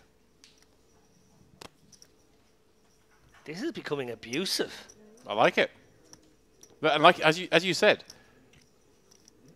when you've seen the man raise call it off with a6 offsuit, how difficult is it to go after him? Yeah.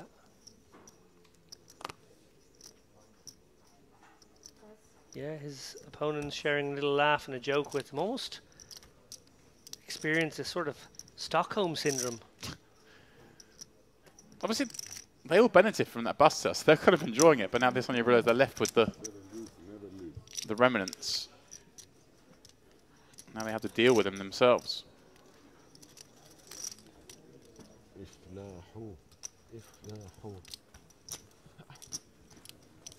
Just having a look here. He started the day with 4.6 million. That's around 12 now. It's the breakout player thus far. Guardian.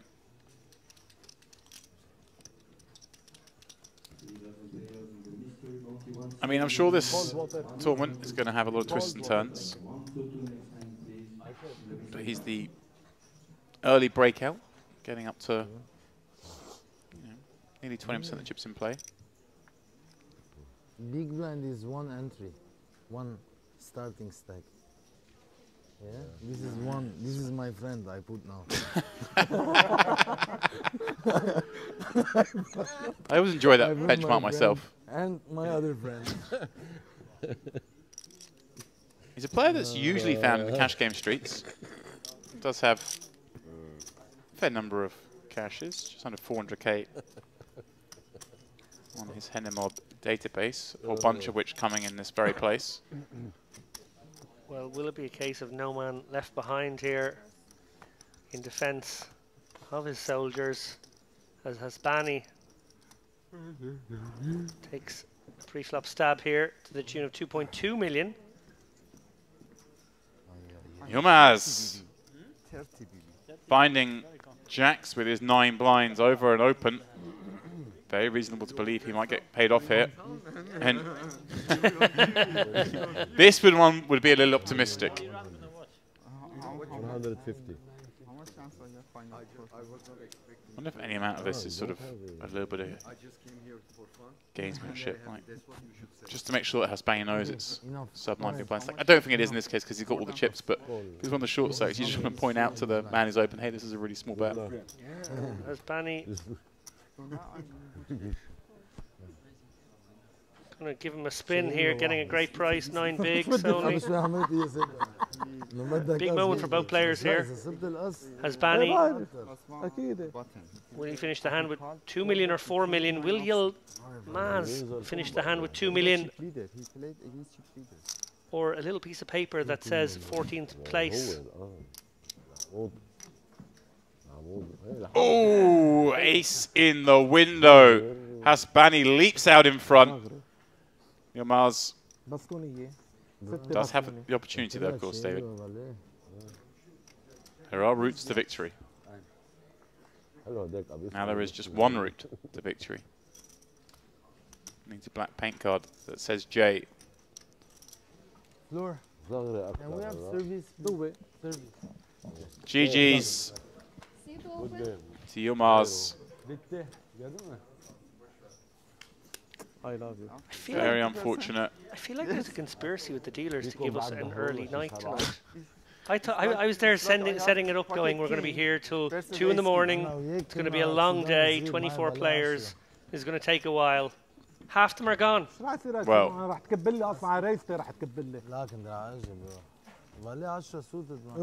average stack is now over 50 big blinds. That's extraordinary. At this stage of a tournament, yeah, we will see it between last 3 tables, down to the final table, kind of shrinks down to in the 30s somewhere. So I didn't even think we would have had the 2-table set up by now. Right. And we're more than halfway to being to at a final table.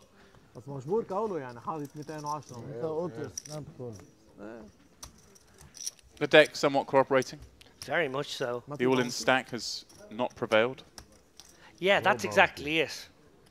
Bounty is the money, my friend. The short stack For this guy, please. always being shown the door right now. Sometimes goes the other way. We of course had an amazing Merit Western Series high roller where short stack never lost. Yeah. And it just kept going back and forth. But yeah, quite the contrary this morning. 13 left.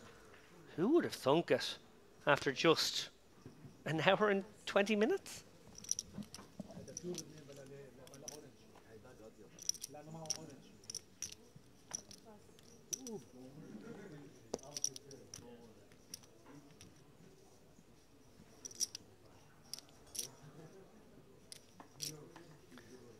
Korchidian Will he get bossy here with the 10-6? It's the kind of hand you might raise up, the kind of raggedy one that doesn't play great as a limp. He is gonna, and a much nicer King 4 has to hit the muck. Yeah, I like this. Power poker from Korchidian. Running with the bull.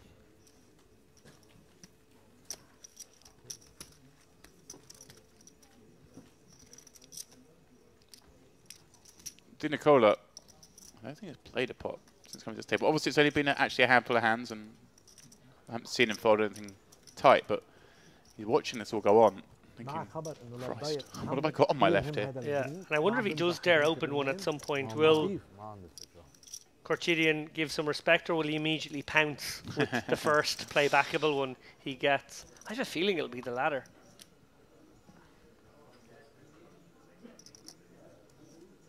Can be that tendency of your Di Nicola here to go, well, look, I'd like to be accumulating, but at the same time, I'm really enjoying all these players busting and me making progress to the final table. If the chips keep going to the same guy, well, I'm actually sitting there in a very nice position. Yeah. If you bust out, you watch as a bystander, your equity goes up. Same applies to Di Nicola. 6 deuce, not going to be something to get involved with. Right, how frisky are we feeling? This would be more than abusive. No harm to fold the occasional hand. It helps for credibility once in a while. Can't be folding, David. Come on. I think he's going to let this one go. And he's going to talk about how he let this one go. I don't feel it. I don't feel it, he says. Okay, you're right. Possibly a bit lucky here. Musa does wake up with the hand that might have reshoved. Which surely would have reshoved. Yeah, given the against frequency this of opens. seat, yeah, he'd have to rejam, wouldn't he?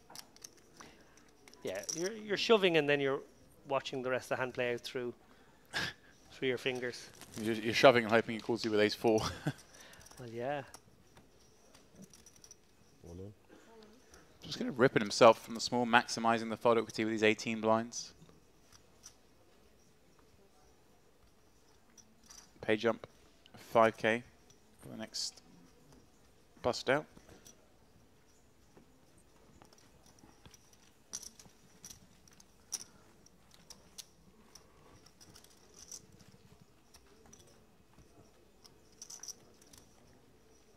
هونيك ياكلوا بعض برو هيداك هذيك اصعب بكثير.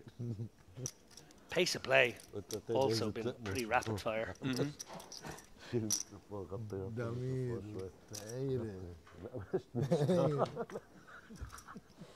It's all fun and games right now. You're winning every pot. Busting players out for fun. وحياة الله بدول هلا حطها وحياة الله وحياة الله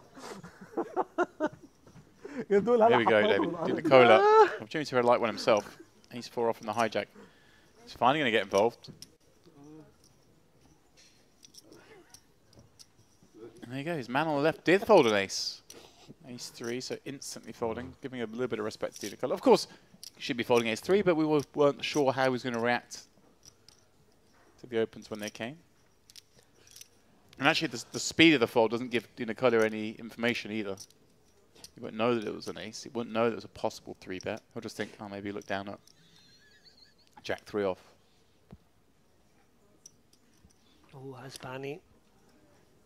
Definitely a call here. Mandatory defend.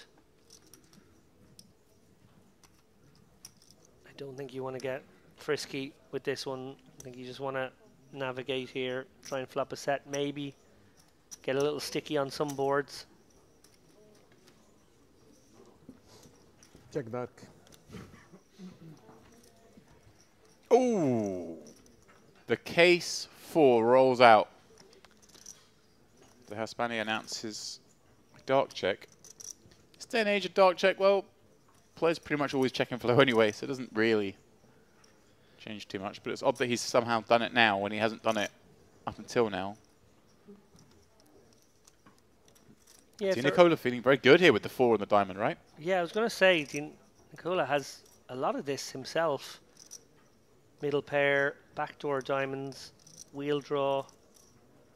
Well, not really a wheel draw, I guess, because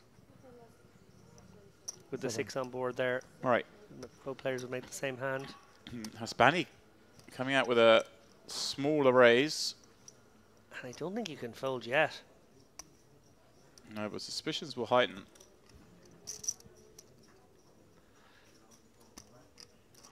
Virtual lock on this one, Hasbani, Di Nicola. Oh, Well, we're going to pop back to that hand in a moment, but we want to see this classic race, Jacks Ace King first. Yeah, Soika's all in with the Ace King, and That's no help from the board until the river. Wow. He spikes a king for what looks like a very healthy double up there. Just 1.5 million just in the whites alone. He's about 7 reds, so 2.2 plus a whole bunch of blues. Maybe a 2.6 stack. Yeah, that's a very big pot there, Ketzer. 2.7, so we're looking at 5.5 million chip pot. Yeah, I think Ketzer maybe could have been the chip leader had he won that one, or certainly been thereabouts with our big stack. Corchidian instead. Those guys probably have similar stacks now with 5 or 6 million each. Look at this, we come back to our table, and Haspani was called and now finds the check on the board straightening 5. Not sure about this bet from Di Nicola. Might just be content to check it back. Wow, Haspani check ripping. 4 on the board in a row. Just denying flush draws, I guess, but it's a bit dicey. We open up, obviously, our entire stack when our opponent has a straight. We don't allow him to bluff again.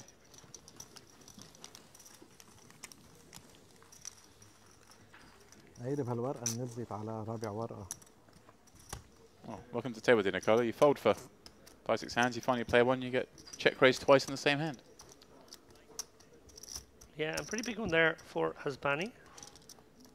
He is in the ascendancy right now. It's been a good morning, quietly. We've obviously given all the love to Corchidian because he's been smashing and bashing his way to a huge stack. But actually, Hasbani,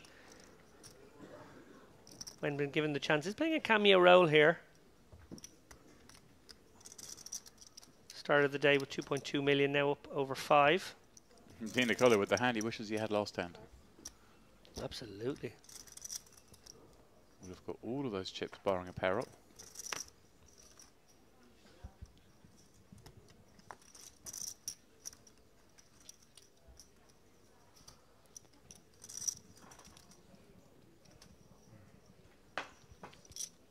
Musa just posturing here, using up a little bit of time. Is there a money jump at 12? I believe there is. There is, yeah. 5k.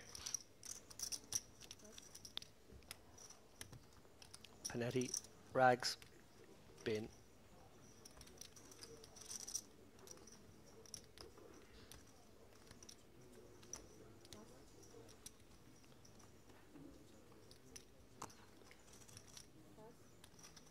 And a defendable Queen 10 off here for Cordbin.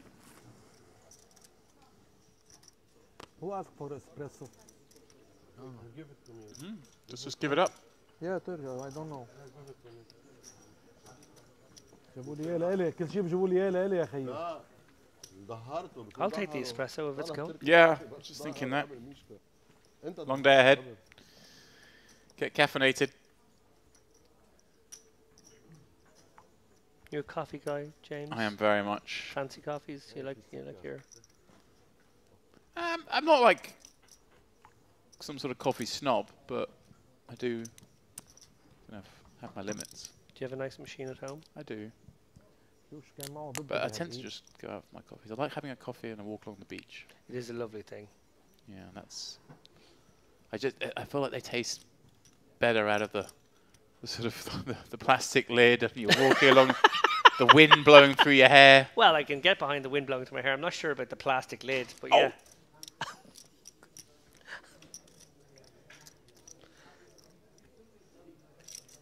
have to say, I was more of a coffee snob, I guess, by virtue of the fact that I had a fancy machine and I used to grind my beans in the morning and got into that routine, just enjoying the romance, the smells, watching the espresso, gently come out. Sometimes frothing the milk if I wanted to have a milky coffee as well. But having welcomed my second child to the family, I have to say time is a much more important commodity in my life these days. And I actually, alongside my fancy coffee machine, I have a Lavazza Sega, which is as pod machines go, is actually a pretty good one. But it is a pod machine with Lavazza pods, and I use that when I'm on the go. I swore I wouldn't be a pod machine guy, but do you know what? There's a time and a place, my friend. Something had to give this year. There's a time and a place. Oh, it's good coffee too. Yeah. Don't get me wrong, it's very good. It's none of that Nespresso muck. Yeah. It's proper, like. But it's just not quite the same romantic 10-minute experience to make your single cup of coffee in the morning. Kaidian 280. electing to lead. Sorry, pardon me. Follow up on this Jack 3 deuce board. Having unlikely paired the 3 from that seat. And a call from Haspani makes life a bit difficult for Di Nicola here with this deuce. I wonder how keen he is to get involved now. He wisely folds. I thought maybe he's like looking at all these chips flying around this table very liberally, thinking, hey, a call here, try and spike and maybe win a big one. Interesting card for Haspani. Picking up clubs, David. Yeah, Haspani feeling like there's another path to victory here if he's not already good. But Khurshidyan doesn't strike me as the man who will slow down. This is a card you should slow down on. The obvious draws got there. Clubs got there. 4-5 got there. But The obvious doesn't always occur to this man. He kind of rewrites the rules. And then Haspani, with all that in mind, probably has to play everything kind of defensively against a player this aggressively and finds a club on the river. And I wasn't sure if he was good in the turn and probably not sure if he's good in the river. It's switched around. does Khurshidyan ever feel like he doesn't have enough showdown now with this 3 and turn his hand into a bluff going big and representing a big club? No, he does not. And Haspani relieved not to face a bet there. Happily knuckle back there, the 7 of clubs. I'm with you there. there. It would have been quite a nice spot for him to fire that bluff. Kind of 4 seconds left. His opponent and I check, probably doesn't have a club. and you don't look. Okay, Probably so that club spot him on the turn when they if you check don't see, back, you and cannot take probably my is time bank, limited to these kind of I checked before the time is over. under pairs and maybe a jack. I'm just letting you know. To drift away from the poker for just a moment there, we were talking about broadcaster of the year. I just want to give a shout out to my co-commentator here, who, ever the professional, he smashed his knee off the desk rather viciously at the beginning of that hand, cut his mic. I presumed I was going to have to take it from there for at least 2 or 3 minutes of, you know, lapping only waffle. But after about 45 seconds, bravely turns back on the mic, actually did more of the heavy lifting in that hand. Ever the professional. It's these moments that the jury, They just don't see it. they don't see these moments. That's what it is.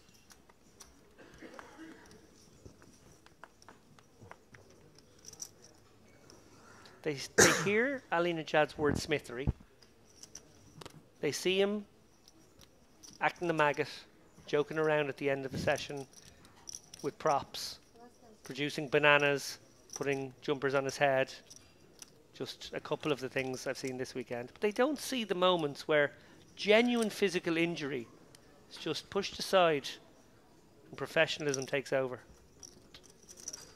I doff my cap to you, sir. So you don't get points for sort of cleaning your desk when you finish your session. Unlike some people who are nominated for. It's true.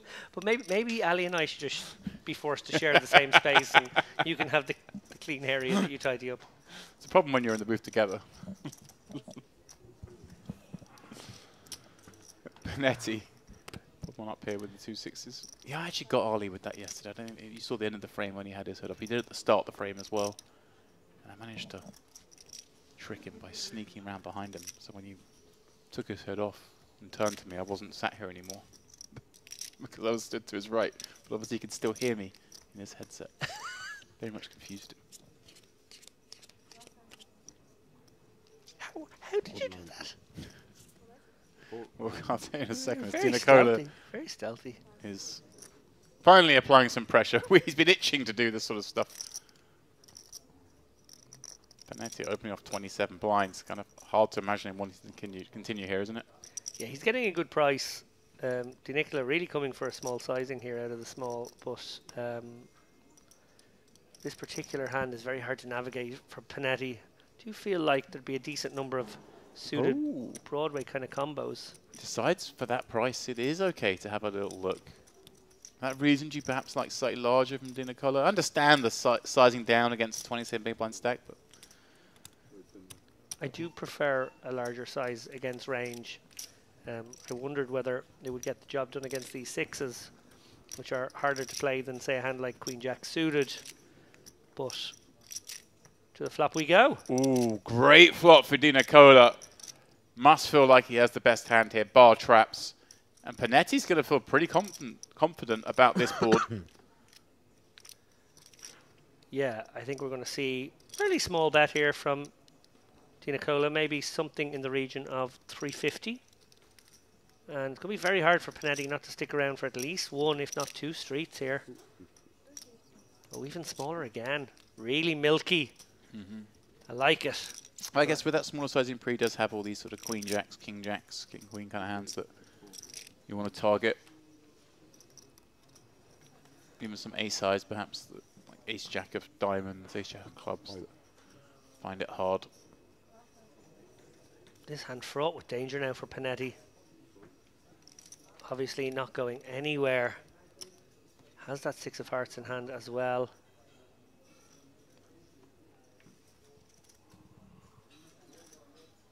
Lots of safe ones here where Oh, wow! Dina Cola will be delighted, but Dina Cola. That is the death card. it looks like a safe one. It looks like a great card. And with only 2 million back, I checked my 1.7 in the pot, in this case, Dina Cola's just going to do it for him over 2 streets. I checked my name. Well, barring one of the two tens in the deck coming out here on the river, I do not see an escape route for Dina Cola. I think Panetti is quids in for this big, big double up. I love his presence at the table during hands. He gives away nothing. We've seen it in every hand. He's very stoic. Now just got to do a little bit of acting. One assumes calling. No real reason to raise there, is there, obviously. Oh. He has raised. Yeah, I'm a little surprised because he's in position. So out of position, I can understand a raise, but in position, I certainly would have expected him to just call again, keep in all the bluffs, and then hope some of those bluffs catch a piece. So for that reason, does Dina Cola think this just can't ever be value? Yeah, feels like hearts, doesn't it? Yeah. Or maybe a hand like eights that doesn't want to call another bet on the river and decides it makes it $1 million now. Goes all in, gets snapped, gets the bad news, got 2 outs. Oh, and yeah. Brutal. Reaction says it all. He knew he was a very good chance of getting all those chips if it hadn't come a 6 on the turn, as it is. He's a favourite to double his man up. Now, the dealers have been ruthless with our short stacks. Not this time. We doubled up. What an amazing situation for Corchidian now. Dina Cola, body blow here, back to 3 million. Although I suppose flipping rolls maybe slightly. Panetti now up to around 5.5. But I think, obviously, we haven't seen Panetti with a stack, but we know Dina Cola is a live one. Yeah. Makes it very hard. It's hard to imagine Panetti's going to wield that stack with the same vigor that Dina Cola does. So I'm with you. It's bad the chips move to our left, but a less volatile opponent. Oh, Dina Cola, crestfallen. Yeah, he's one though. It gets swingy for him.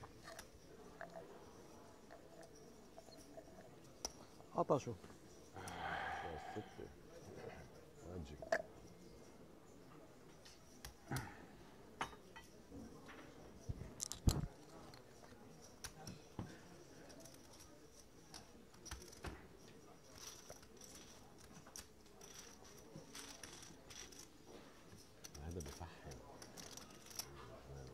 Well,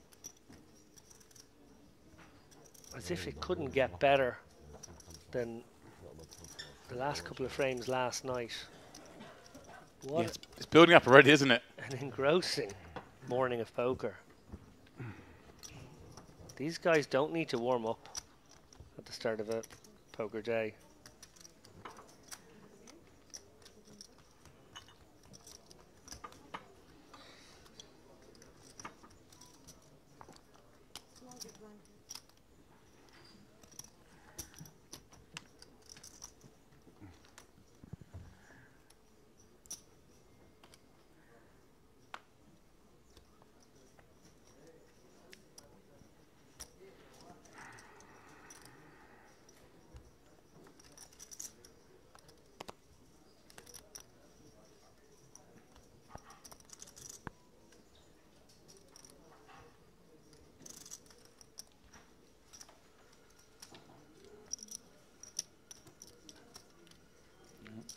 gun.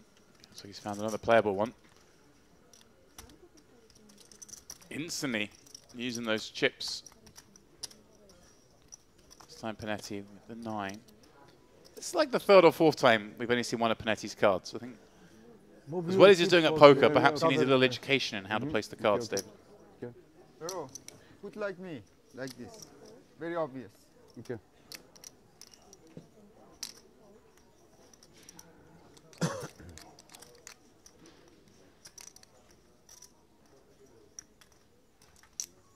Bukadian. You didn't start my time. King Jack off in the small. Is he going to go after his man? First opportunity. Looks like it. Here we go. 850. He does. I love this. Just laying down the law. Look, Panetti, you doubled up last hand. You want to start raising under the gun? Well, it's not going to be easy. 4x. Targeting that. 57 big blind stack now.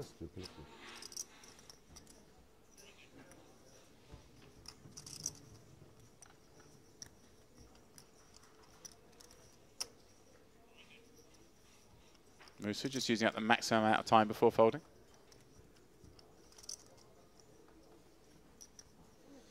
David, hard to imagine bar a 9. Is there any other card here that we can continue with? Yeah, like the 9-10 suiteds are pretty pure, but It's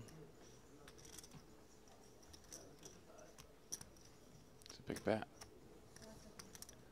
yeah, I think this is job done here. Korchidian bulldozing. Yeah, I like it. Just set the pace as soon as Panetti opens off that fresh double up. I was thinking I opened with nothing because I just did take a big pot, or Why you trip? I have very good cards. me too. It's why I fold, because I trust you once. Okay. I trust But you don't do it again, once. or he will punish you. Not I trust you. Just I trust you once. Poker is very simple. You complicate it. You want a hand, and I have very good card. I realize. انت على اساس ما بتفكر فيهم هون.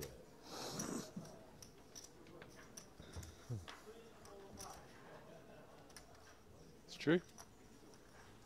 Don't complicate it, David. Got a very good card to raise. That's Banny. He's smiling. Got a little fortunate with that A7 against the 2 jacks earlier. Has over 6 million in chips. Dina Kolos, start of the day as chip leader, has about half what he began the day with. Obviously very unlucky a moment ago against Panetti, tidying that 2 outer. Okadian, all smiles, all laughs, leading the way comfortably. Monstrous 12 million stack. Musa, man on 18 blinds, probably hoping the button had opened in this spot. Would have been a slam dunk jam. As it is, just going to have to jam from the small and hope to pick up far fewer chips than he would have done if they'd been an open. One is good. I thought maybe he was showing the 4 when he folded. He showed the queen. I think if he showed the 4, he might have been showed 2 4s. Yeah, and a cursory glance there at Musa's chip graph shows that he's basically been in a holding pattern with 2 million, getting a shove through each orbit, There's nothing to do. holding steady. If I limp and Why you like to take information? Is there Ahead you. information is this color? information is the most expensive thing, you know. Maybe Oh, they you give have to to you wait wrong. 30 minutes. Maybe they give to you wrong I said. information. If you ask him what you have, he'll tell you have others card. What information you take? You trust him? As Musa mentioned, you have to wait 30 minutes. It had to be 60 minutes today. We are on a 1 hour delay on the final day. He said, not bad, I heard bad. Ah.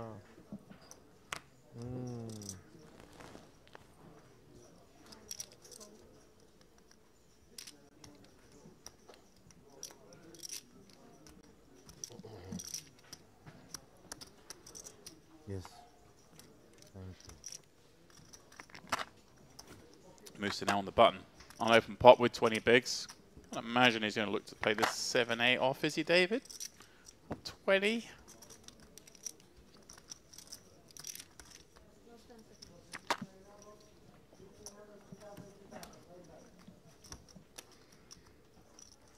No, I think you want to let this one go.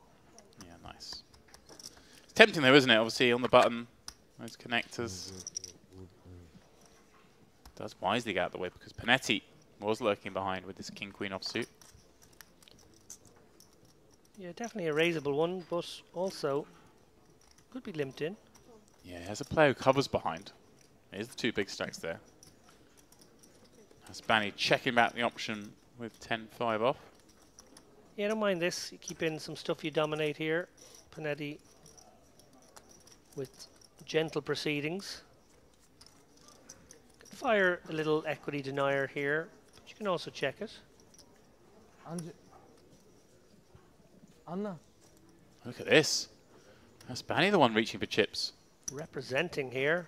Hard to represent an ace-x, but, you know, 8x and 6x would certainly bet as well, so with diamonds. Panetti with king, queen, no dime. Really hard for match to continue here, isn't it, with the nut, no pair?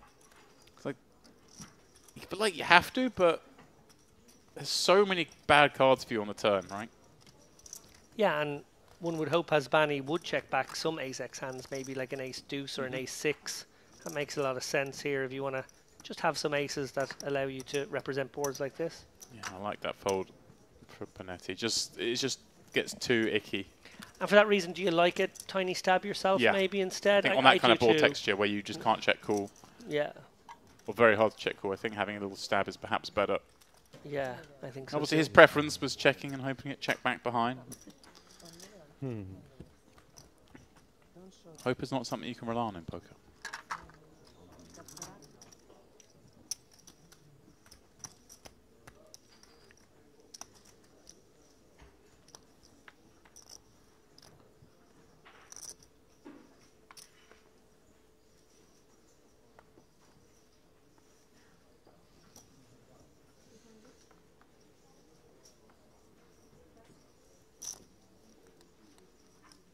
Nicola.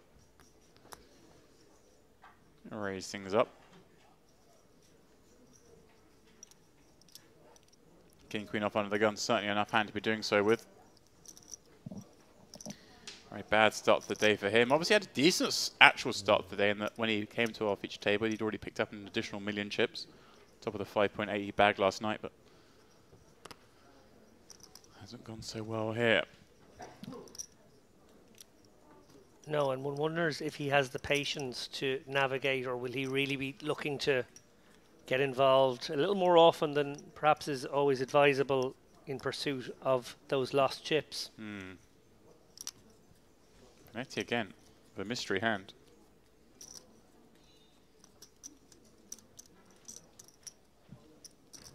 Again, it's like he's going to lock horns. 600. Di Nicola. This is an interesting one because Di Nicola's got exactly the kind of hand that doesn't want to fold,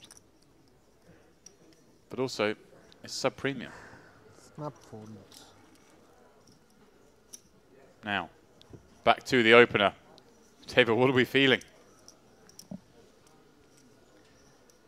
Yeah, I would not be surprised to see a shove here with the king-queen. It's sort of the 4-bet candidate that you can go with light. And yeah, I just feel as though Di Nicola in no mood right now. Just going to make the call. Yep, keeping the dominated. Progress to a flop. Plays okay, king, queen. Sure. You know, flop a pair, you feel pretty good about life. Stacked about ratio 1.5 to 1 now. Yeah.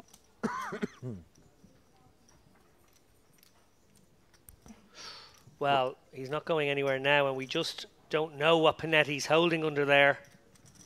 Could it be ace-king? Could it be aces? I am so pro.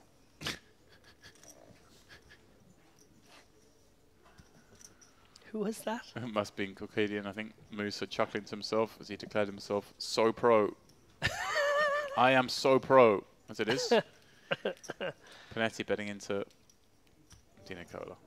As expected on this King 9-4 board, or King 9-5 board, pardon me. Obviously we can't see the cards, but a little scary when it comes like King with a connected card, all loosely here against the under the gun peeler. Sending it. No snap. Yeah, I kind of like this chip jam when you're doing Nicola because he kind of looks a bit frustrated. Trying to make tens, jacks, queens might just want to cycle.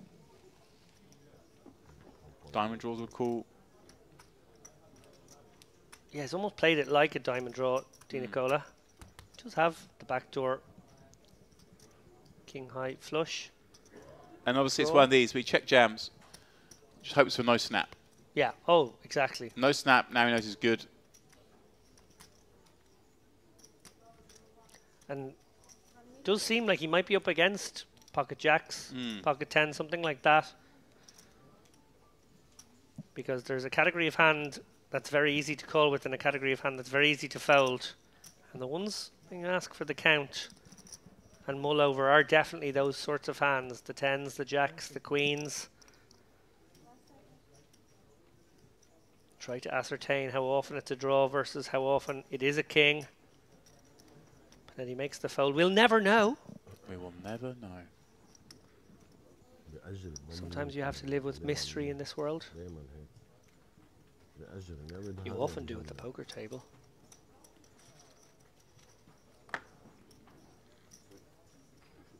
Pedetti's best career score coming at Merit. Ah, okay.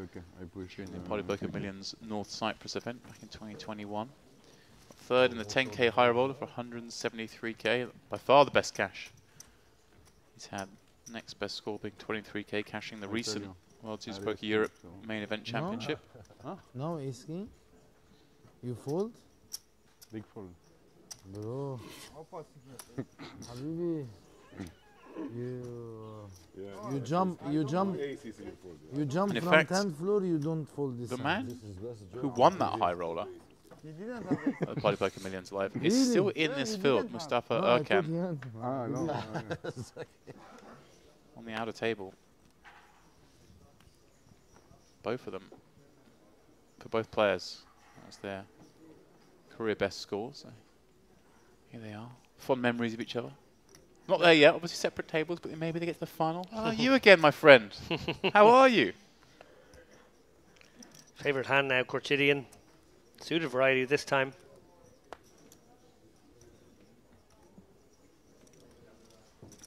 Seconds on the other side. Musa making it clear. He is going to use his time here on a ladder jump. I'm using my right. Entirely reasonable. Yeah. There was some pushback on people stalling in these situations and time cards being in play and players using them, and there was an argument that they should be punished somehow for this, but I think you get these, you've got these time cards and they're yours to use as you see fit, in my opinion. Absolutely. Part of the game. Difference with you? Pocket 9. Pocket 9. Yeah, but what's the difference with I you? want to know what hand he folded. Information. You have These are information. pen and paper. Very Stephen? important. Very important. Information. Yeah, what's difference if he folded 8 deuce or 9 Take no information. or 9 3? Free information. What suit? What suit? What you What want suit? to know? What foot? What suit did you fold? Really? It depends. If No, bad foot. Nine. For example, if 9 of spades, Jack you should 7 not fold. offsuit. He will never fold If that. 9 of spades, you should not fold. I don't think he will fold Jack 7 and show it. I don't think. He will fold Jack 7 and show it. He will fold these junk hands. Free information. Use this information. What 9 3 8 deuce 10 5 69.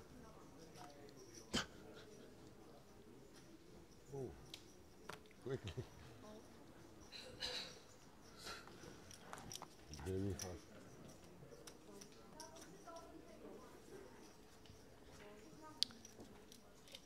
Just a couple of hands left now in this frame. We're going to take a short break. 15 maybe. 18 minutes. You should show him. Also, But maybe, just maybe, we have time for another bust out. Oh, there's always time for a bust out. Bro, now I understand you. You're right. You should see what he's folding. You're right. But if he's folding Jack 7, not him or anyone, they will never show, you know? Because Jack 7 is not foldable hand. offsuit versus What's the UTG. Bangladesh? I call 100%. Jack 7 offsuit versus UTG. Is fold? Offsuit, it's a fold. Really? Yeah. Versus chip leader? Against UTG's bad card, offsuit. Okay, so I don't fold hands like Jack 7. What are you talking about? Playing 600, my friend. What's strategy talk going on Yeah, for final big 13 guys. and a tournament with 370k up top? 20 Right. minutes. Correct.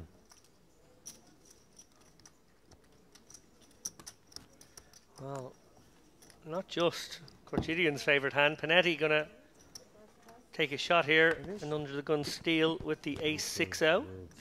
For the fans. Looks like it might be last hand of the session. Oh, Musa. Tricky one to defend here. Ace 5-0 in the big blind. 18 bigs effective. But he is going to. It is short-handed, remember. It's under the gun open is actually really like a low jack open. Good time.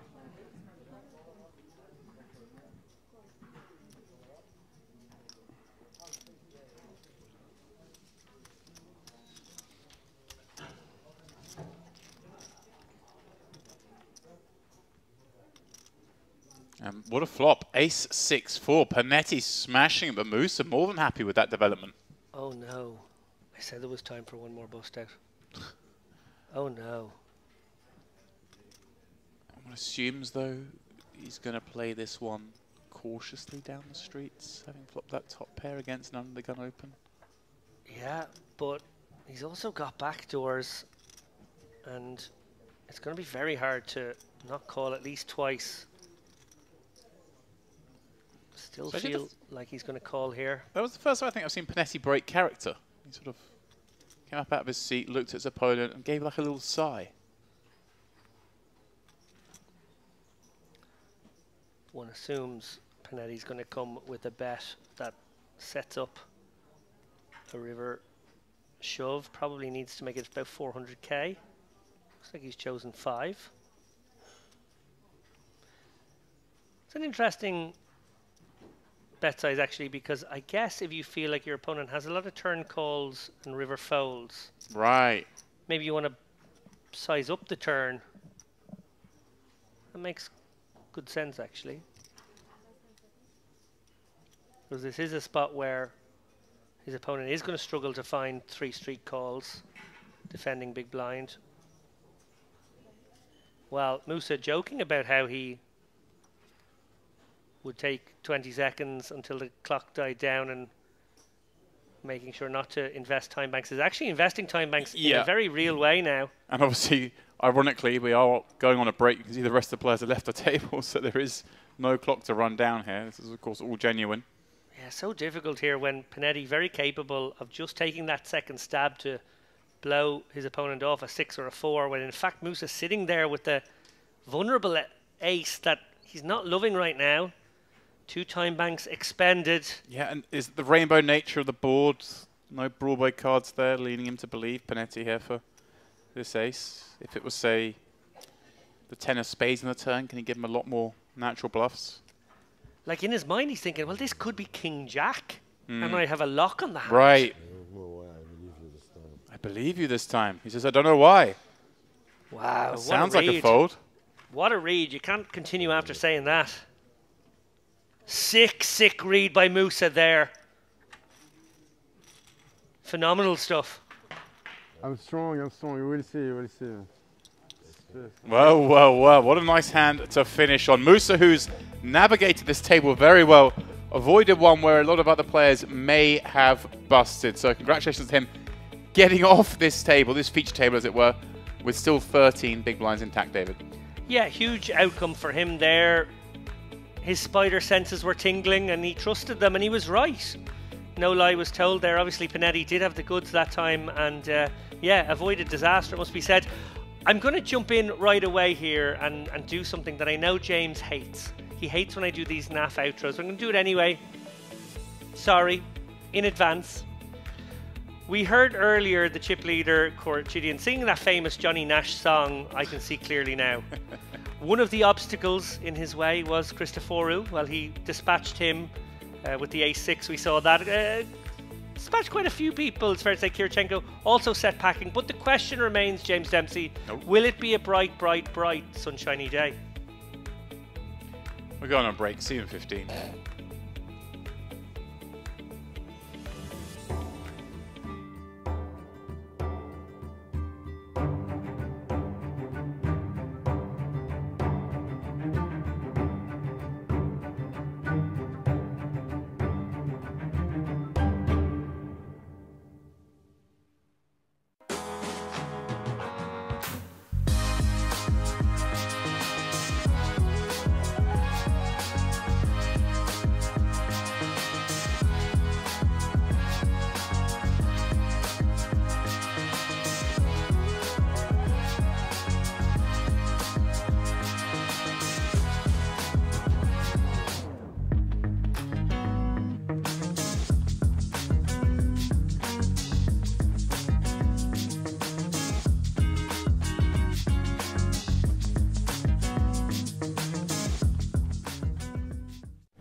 You suddenly realise you have 5 seconds. It's a bit like, oh.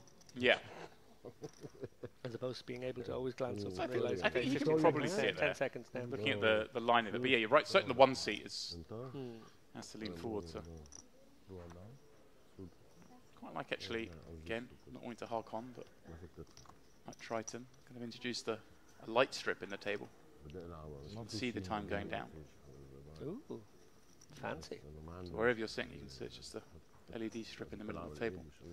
Just ticking down. Panic as it gets near the bottom. I was going to say, it has a kind of a countdown clock vibe then. All in. Christopher Root, he'll be going all in with this, given the opportunity. Oh, and dangerous one for Habib here with 14 bigs. This is borderline. This is probably a shove, to be honest. And if he can somehow find a non-shove and save his tournament, he will be very fortunate, because I think I probably just send this one, particularly against Christopher, who I think maybe opens lighter than most from the cutoff. Seems like there would be even more reason to get it in here. We are looking at entirely reasonable. David, you called it, and I think when you've seen Christopher just free bet fold instantly before, it's not like if you haven't played with him before, you can tell he's obviously not a nit. Certainly not. Little stretch. I wonder what happens to nits when they turn up in the side. They just get sent back at the airport, because we never see any on our tables.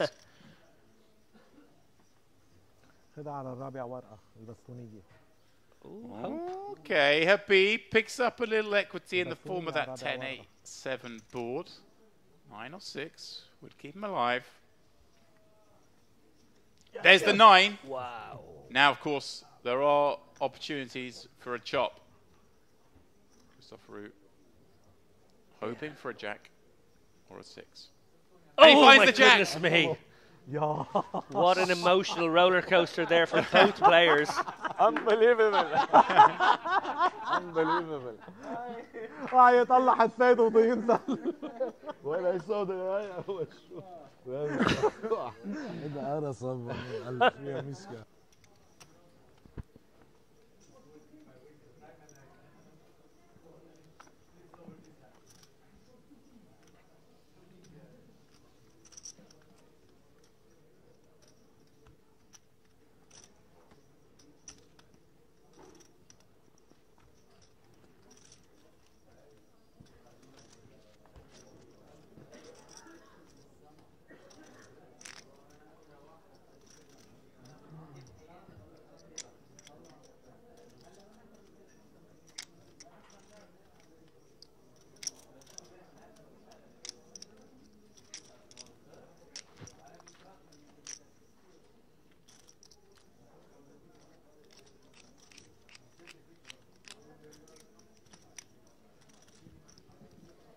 the ladies for Khurshidin.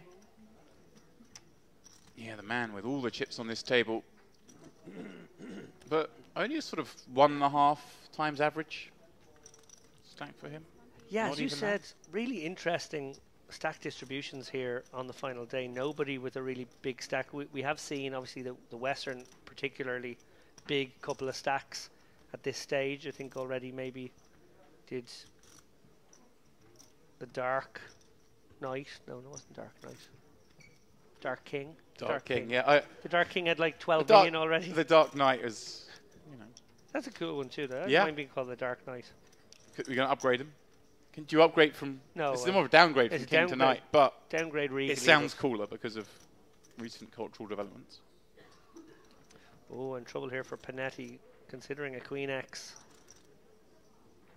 Okay. Likely to be something like Queen Jack suited, King Jack's, or King Queen suited, I should say. Yeah, it's unlikely to be King Very Jack unlikely suited. to be King Jack suited here.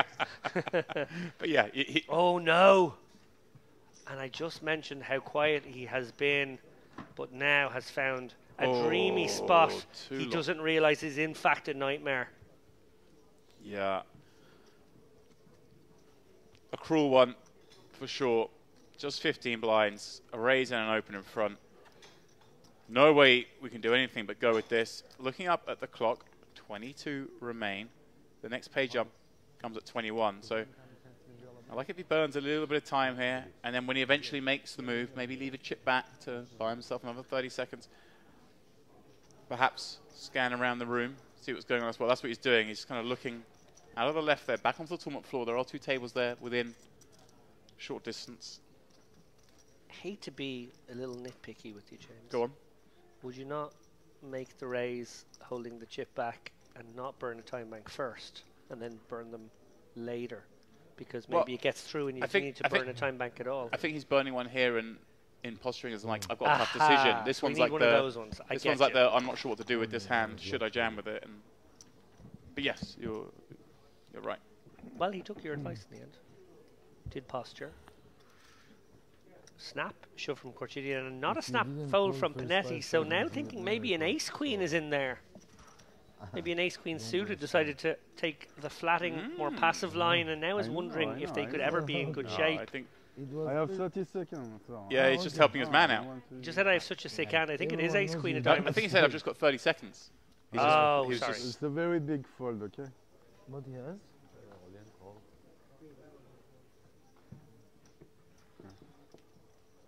All right then. What you have? I block. Block me? Yeah. Ace queen? Yeah. There we go. You were right. Pretty reasonable line.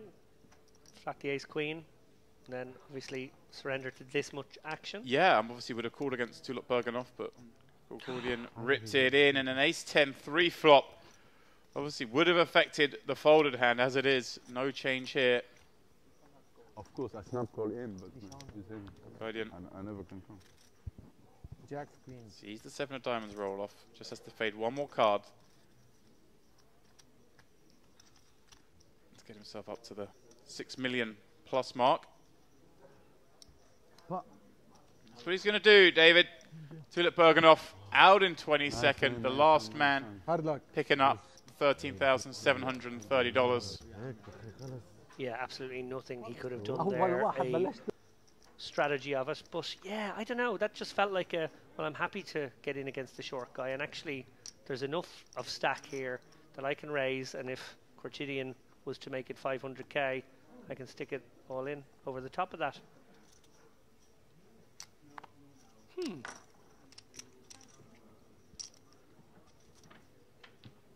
Well, Habib now with a must shove 12 big blind spot on the button.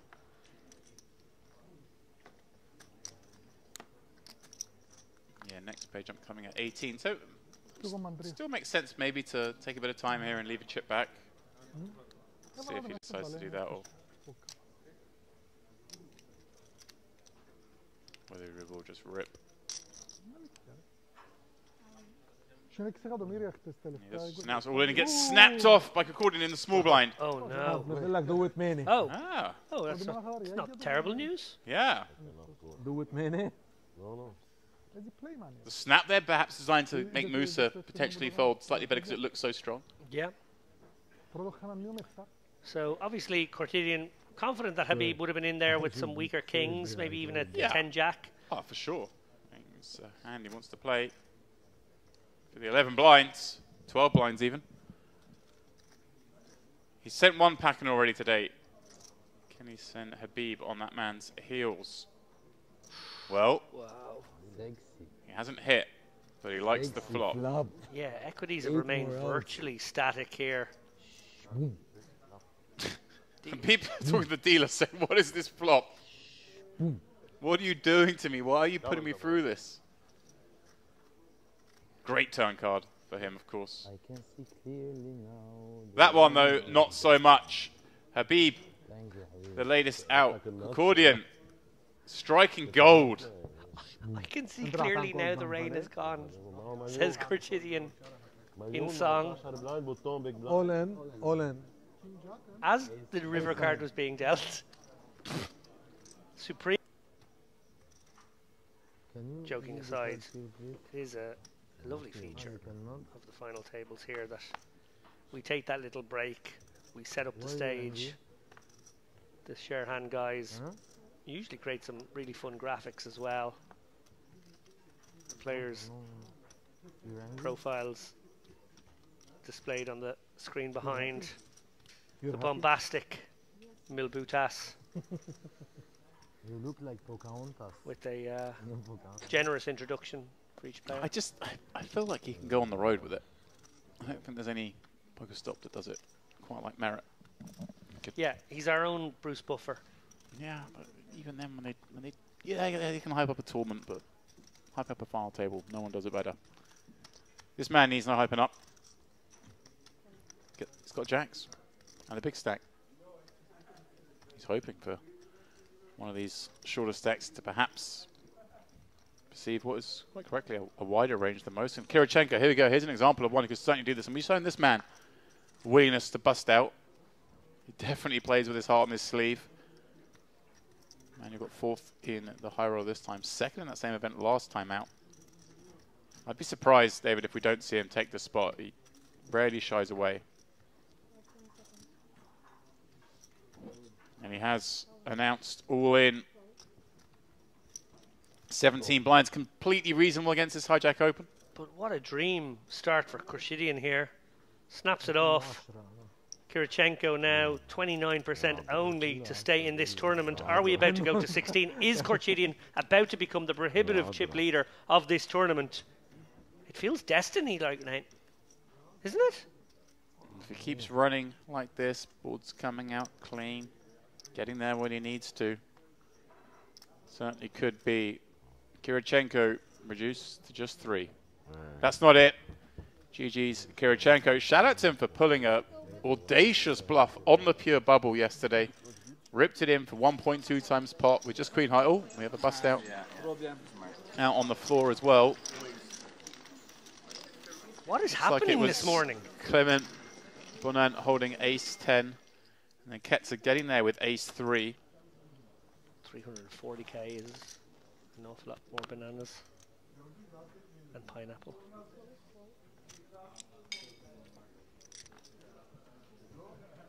You can't shame me for eating fruit. It's usually cookies I bring back here. So. I'm very impressed by your choice to spend that 8-minute break gathering some fruits.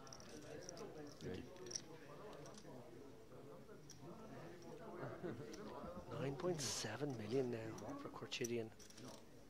Another openable one. He's just relentless right now. Dealer being very generous with the queens and jacks again, but like. She was about to lose her patience with the clock there.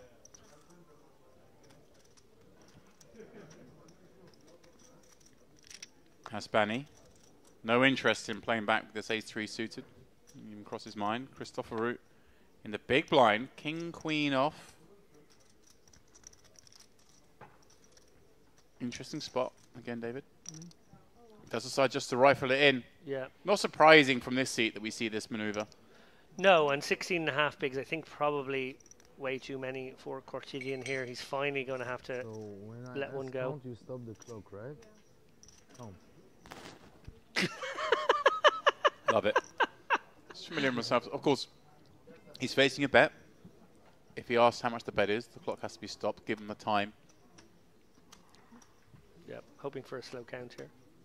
I know I'm ahead. He's right. Big time. He's right. I know what you're shoving with. I know. But I'm afraid I will lose. Yeah. How much? Wow. A perfect handle on the situation. Cortidian, Surely not. like Nostradamus today. Yeah. And an opportunity to knock out a very dangerous opponent if indeed he's right.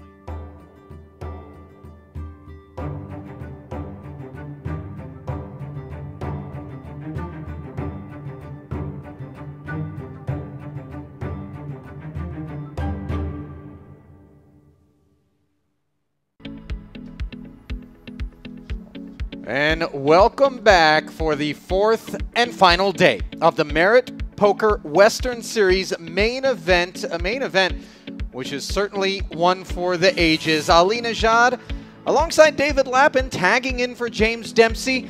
Our colleague Andrew Headley, of course, meeting his maker in 30th place yesterday. Not a part of these fourth and final day festivities. Festivities which came to an abrupt end for many already here in the first frame, David. Yeah, it's been a fair rate of attrition already here. Ali Kirchenko fallen by the wayside, Christoforou, both at the hands of that man. It's all about that man at the moment, Cortidian. He has been an absolute wrecking ball. 5 million all the way up to 11.5, maybe even 12 million now.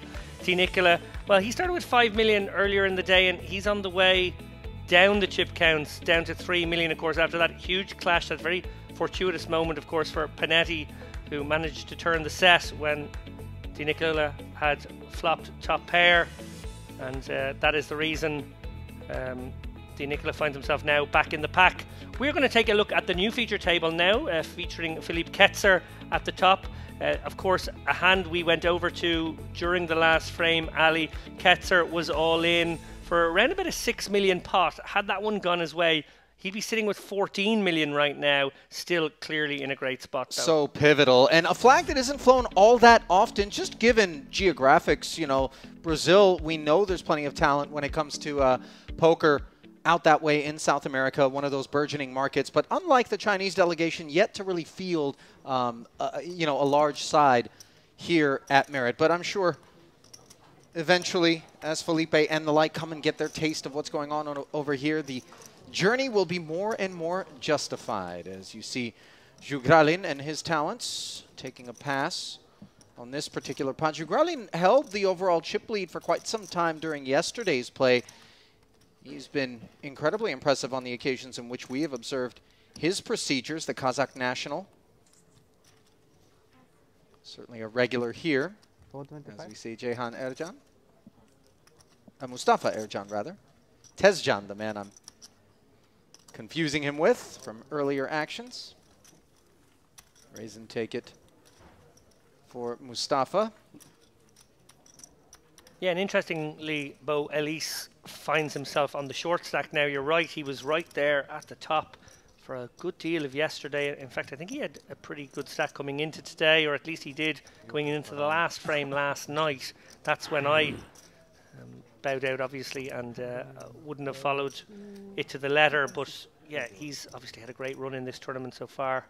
Well, I spent the bulk of the time after yesterday's stream completed just trying to absorb what had gone on the day, and I turned to James Dempsey both on air and afterward, and I stand behind it. In the 20-plus years that I've been doing poker commentary, day 3 was perhaps the most absurd collection of hands. And I say that not in a sense of criticism, but just the insane parlay of things that needed to happen exactly as they did to create such memorable encounters. And obviously, for those that are still with us here on the fourth and final day, a little bit more memorable than for those who were dispatched by virtue of some of those collisions. Of course, Matthew Davenport coming to mind. Really just deserved better when making a heroic call with King Jack high, and incidental 3 on the river, losing to King 3, which was air up until that point, as we observe Ilhar Soyka From the small blind, he says, let's play for all of it against a man from the Italian delegation, Boelis, who held the chip lead himself for a good bit of his time at feature tables earlier on. Yeah, I will admit to not watching the entire frame with you and James last night, but I did tune in to the very end, and it seemed like a rather PTSD Ali Najad in the seat that I find myself right now. Oh, yeah. Hunkered down. I think maybe your suit was on top of your head. I was terrified at what the deck... It's so funny because James had this cavalier notion that with 3 or 4 hands left on the night, surely we can simply exhale. Players will be seeking a bag, and they will not be looking for violence. But the deck absolutely stayed true to form, and it was so insane. I'm no astrological aficionado, but I turned to James and said, is there a full moon? Because I've heard whispers of the inexplicable being attributed to, you know, lunar cycles at times. It was, the werewolves were out, that's for sure. As everybody is out so far in this one. Around to Soika on the button this time. Obviously, accomplished merit regular is Soika.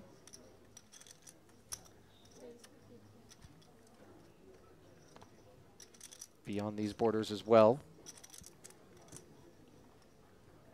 Belarusian from Minsk, 3.6 million plus in career tournament earnings. Obviously understands what it takes to make a deep run. And actually his last recorded cash was a win during the Gangster Series last year from right here at Merit. King 7-4 board as Mohamed Mokrani defends with the ace-3. Heart ace is working.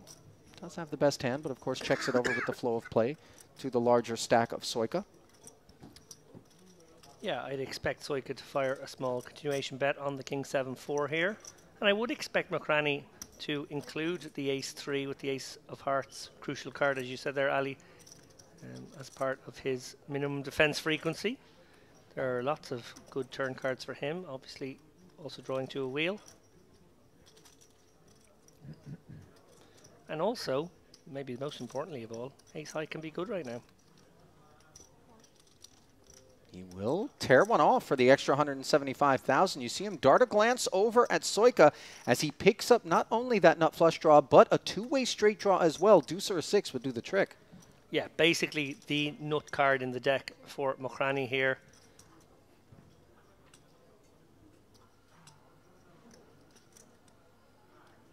Second check in front of this future lacking Jack-9, which does check back. Board pairs, and that's actually good texture for Mokrani if we're not going to improve. Doesn't complicate matters. What I quite like here as a line is checking, because our ace high can be good, but if our opponent does bet, we can use this hand as a bluff candidate and go for the check raise. That seems to me maybe the coolest way to use this hand. Well, part 1 of your desires was the only part that was supplied there, as Soika with the check back and Mokrani able to take a bite. Yeah, we'll never know if part 2 was on his mind. I hope it was, though. 1-8 to 25. Thank you, Michael. Mokrani, by the way, according to producer Milbutas, a MTT reg who frequently comes out to the Merit Festivals, but I confess I hadn't really had Or 5 million at nearly as much of an opportunity to observe his procedures prior to this particular festival as I have during this one, where he's spent a lot more time at the feature. Yeah, same. Relatively new player to me as well, but clearly not new to the felt.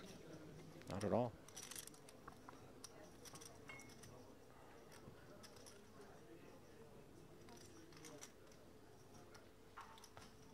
Ketzer, Jack-10 offsuit, will open. 1.8 million roughly in career tournament earnings for him. Over $300,000, his career best cash. That coming back in May of last year in the 25K EPT high roller. So again, we find players who enter events far larger than a $3,300 main working their way down here. Obviously a testament to how worthwhile visits to the Merit Complex in pursuit of tournament poker can be. That's the raise to 250,000, thought over by Barca. I like this fold from Barca. And what I will say about Ketzer, from everything we've seen on stream, he really does push the action. We saw an ambitious 4-bet with Queen Jack O yesterday. We've seen him open probably the widest range, maybe any player, certainly one of the widest. Definitely looks to push the action and will be eyeing up a period such as this, a high ICM situation as we have here with 13 left, to lean on all these small to middly stacks, put maximum pressure on them, try and win some cheap chips as we inch toward the final table, which I for one can't wait for. Obviously the bombastic Milbutas intros, the music, the fabulous graphics supplied by Sharehan, the pageantry, Ali. We're here for it. Mokrani is suited, king on the button, obviously a candidate. Blinds are 50 and 125,000 with 125K big blind ante. It's simple math, but worthy of note, the 300,000 in orbit cost of spectating here, which adds up quickly. And as such, further encourages opens in late position in an effort to steal an orbit's worth of tokens from broader and broader ranges as the situation becomes more and more desperate for the shorter stacks. There's Gralin, king 4, laying it down. It's such a stacked tournament now. There's just not too many players playing short. Obviously on the other table when we left it, Musa sitting around 2 million, Cordbin 3 million, Dina Cola back down to 3 million. But remember, 3 million right now is still 24 big blinds. On this table, well, Boelis is short with 1.9. Maybe the only actually short player in the tournament.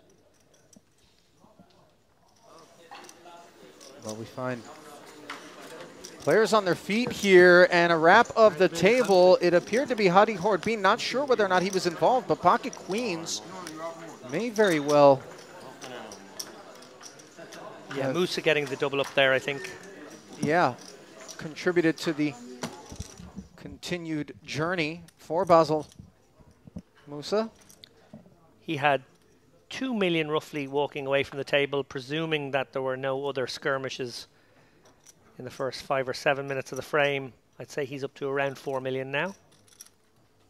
Being told it was actually Hadi Hordbin who doubled up with ace-3 through Jack-Jack. Is that right? No. It's Hadi Hordbin with Queen-Queen doubling up through the ace-10 of Basil Musa.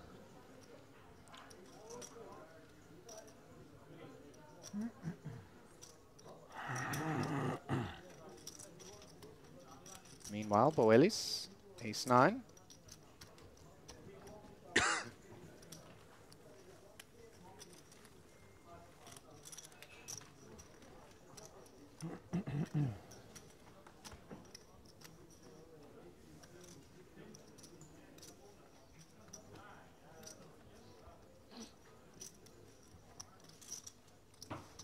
Obviously, things continuing to grow more and more tense, not at all in small part due to the $342,000 first place prize, which is so far from the current $25,000 or $20,400 payout with 13 left. The pay jump of 5K obviously also contributing to the tension,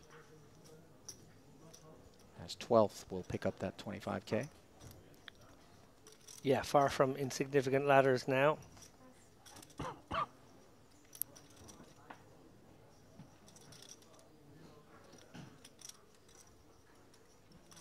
Aces for Barca. Can't come at a better time considering He's hovering down there in that 20-ish big blind stack depth. Mid-raise open. You see Ercan taking a peek with the suited one gapper.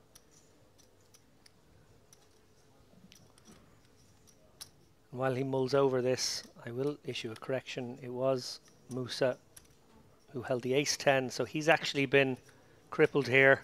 Very short now on the outer table. Yeah. It was the other way around. Yeah, we thought it was Musa doubling through Hadi, but as we saw, that not the case.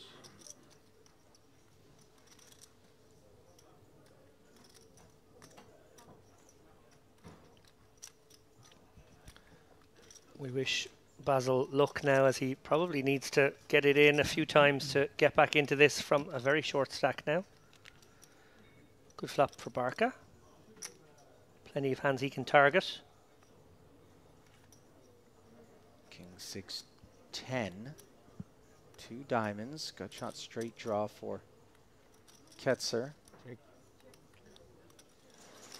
Two of them both checking over, and we're back over to Basil Musa, who looks like perhaps he's got the rest of his chips in here with Jack 6, flopped a pair against King 8. You had 50. Doubles up. As he turned the jack for jacks up. Caught a quick glimpse of that. Christopher Panetti, the victim. Back over now to the feature where we cut away briefly. $500,000, the follow-through sizing. Out of Barca. This is kind of a no funny business from this point forward bet.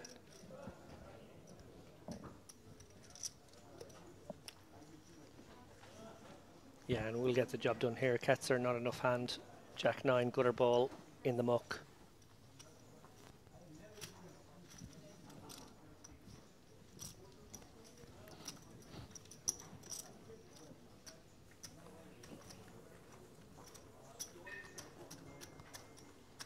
Always a little bit disappointed not to pick up a bit more with those aces, but he did get calls out of both blinds pre as opposed to just raising and taking it, so I suppose there's that.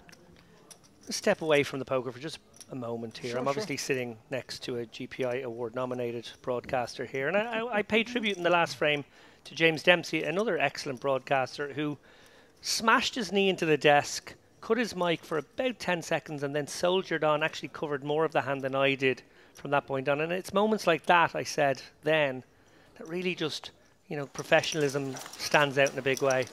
Well, hang on a second. Big situation again for Basil, who has been unraveling. Did double briefly moments ago. Here he is, 9-5. Appears to have been the customer, and again, chips heading his way. Resiliency, and that pay jump not going to be realized by the field just yet if Basil Musa has anything to do with it. King deuce on that occasion was his holding on the king high flop, which stayed clean. 9-5 drew dead on the turn. Meanwhile, back over to the feature. We certainly will be toggling back and forth a reasonable amount. Just 2 tables do remain.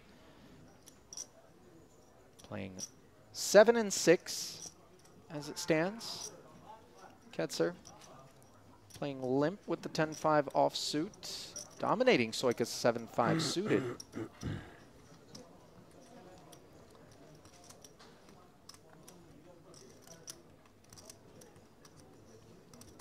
Favorable for Ketzer. Sure.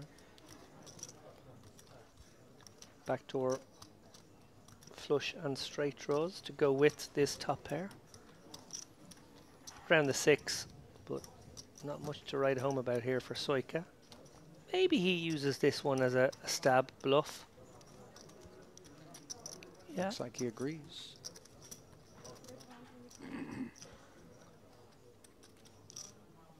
There's the barrel. I presume Ketzer won't want to bloat this one.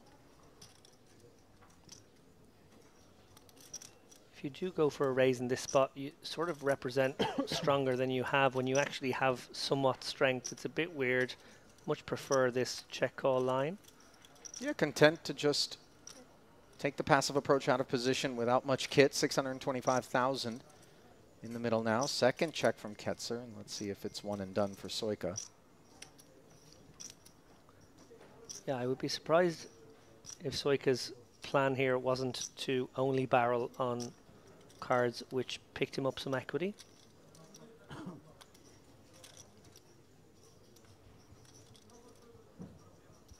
Two options now for Ketzer. A block here that targets a 6.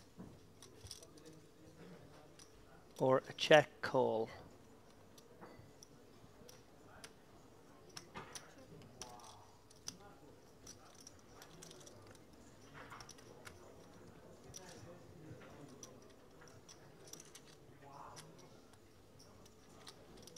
Third and final check. Second overcard to the 10 rolling off. Clubs did get completed, so I could just waving the white flag. And I think that's something that's important to have in your arsenal. Sometimes we get really tempted to win each and every pot. We go hard. And, you know, it is admirable. And players such as that definitely, you know, I think earn folds, maybe even reluctance from other players to get after them because they know they're a bit of a wet blanket. But you just minimize the losses, maximize the profits and the gains, and find your way close to the summit here in a day 4 main.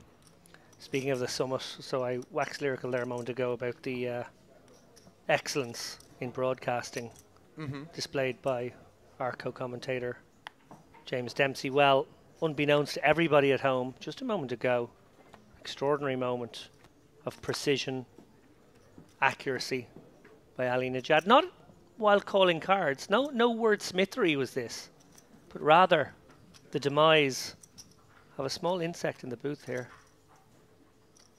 Yeah, I have a particular disdain for what appears to be a sort of a generational flock of mosquitoes that pay us visits in the booth each and every one of these stops, and I am doing my best to really end that reign.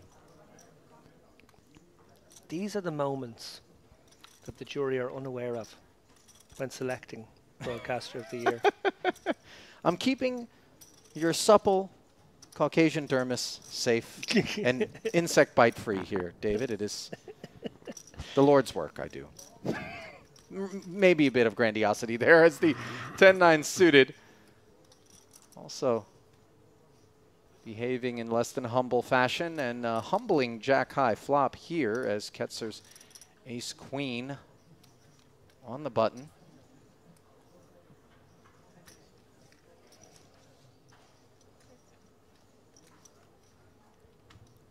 Can. Pairs is 9. Yeah, he sure does. Felipe did check back, unimproved on this turn and downed by that innocent-looking 9 of diamonds, which has taken no interest in further betting. Ketzer might get the sense that Ace-Queen is good. He could maybe even probe for value, but instead he goes meaty. 3/4 pot, and this is a kind of card that the flat caller on the button in position, checking both streets and then suddenly activating, you know, with the king showing up, he could have it, but look at Ercan sniffing it out. Disappointing, of course, for Ketzer. Yeah, that bet very much designed to fold out pocket pairs. I guess a similar sort of holding there for Ercan, but sticky against his wily foe there. Indeed.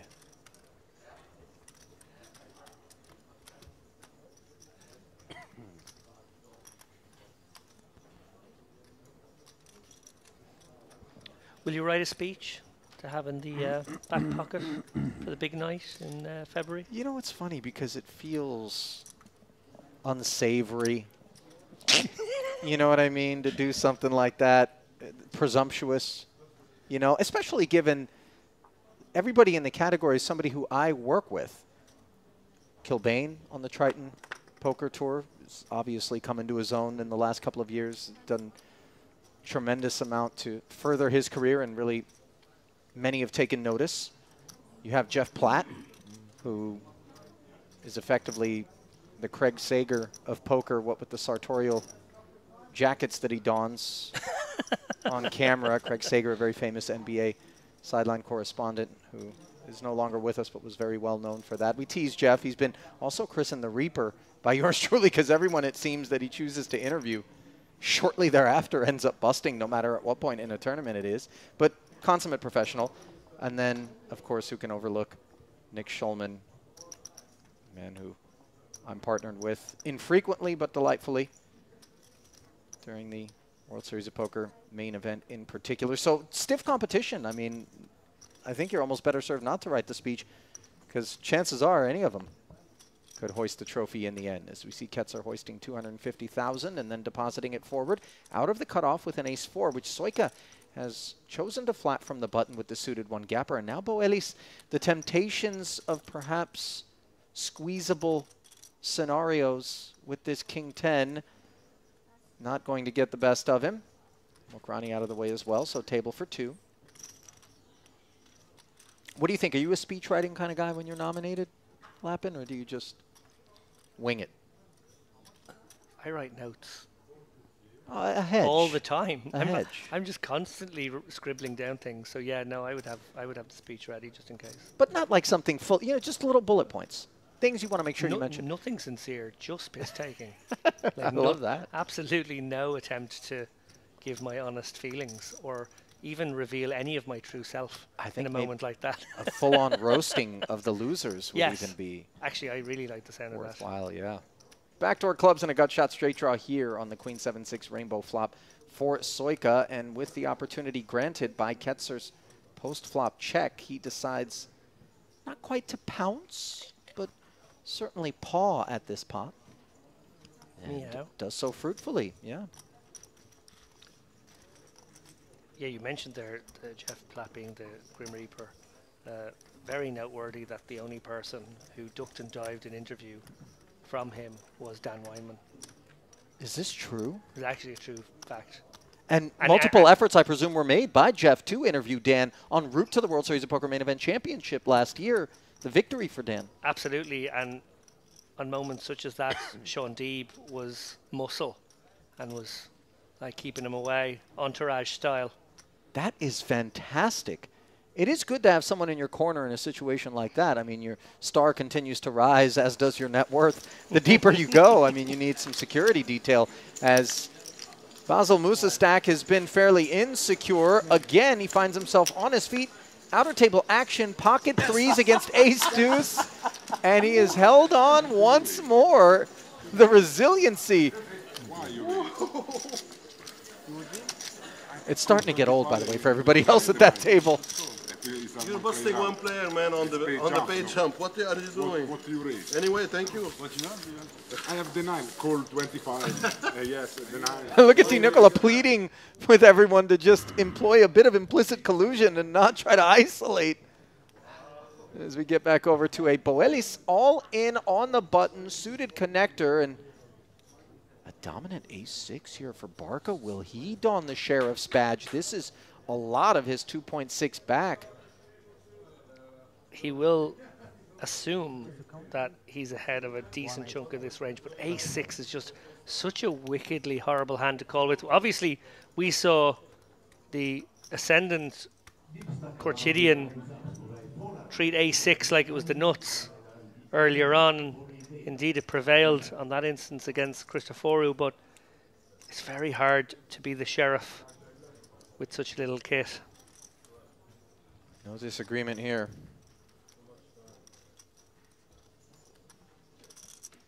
And yes, a couple of days ago, at the risk of being indulgent in hyperbole, I did dub this Western Series the series of the comeback. We'd seen such incredible comebacks in both the warm-up and high roller events. And maybe, just maybe, Basil Musa weaving the prologue at least to a comeback tale.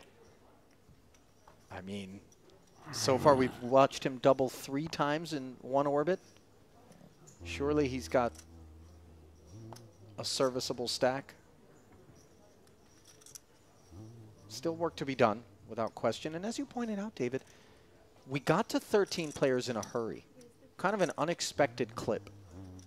But courtesy of the fact that a lot of the short stacks were busting, as we see Air John, King, Jack opening, Ketzer mulling the pocket fours directly behind. The consolidation puts it into the bin, by the way. The consolidation of those short stacks into the remaining field does just bolster all of their coffers and leave us with a more than average level of deep stacks at this particular stage. Yeah, we've asked a lot of our dealers when it came to supplying these coolers. At these new, deeper stack depths, they are really going to have to don the Grim Reaper's outfit if they want to continue the attrition at the rate we've seen. Well, that lane is, of course, occupied, as we know, by Mr. Platt, but they can make a bid. So we see Jugralin and Mokrani both joining the party, and it is an 8-high straight. No waiting for Mokrani. Unfortunately for him, of course, not a lot on the stovetop other than the backdoor club and 2-over aspirations for the remains of the field. And you see Ercan's under the gun. Raise not followed up on. Can he ever find a check here? Decide to himself his opponents probably have Broadway kind of stuff. Or does he go for the really small bet and try and just get some chips into this pot? I don't know how small it is. And the 375 fired. And you see Ercan asking himself, how often do I get an overcall on the button from this part of the deck?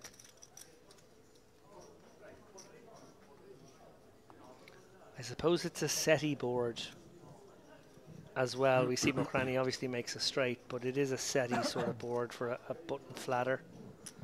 And there will also be suited stuff in there, so maybe the clubs have connected. Now by SETI, surely you aren't referring to the Search for Extraterrestrial Intelligence project, but rather just a board that contains the sets. True story, by the way. I had a college buddy that ended up working on that project, and I'm not sure if it's still funded, but an actual X-Files. Kind of, yeah. Real life X-Files. I do feel compelled, though, to let everyone know that we did find extraterrestrial life, and much of it made its way into day 3. So they can relax with the radio frequency beams into outer space. It's all happening here in North Cyprus, fellas. But I say that in cheeky manner, by the way. It wasn't pure mutant behavior. It was actually some pretty cool top shelf stuff that we got to witness.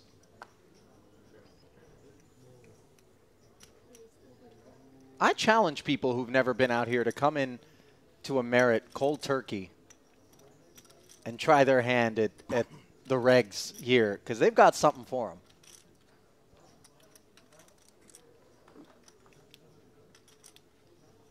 Ace-7 suited.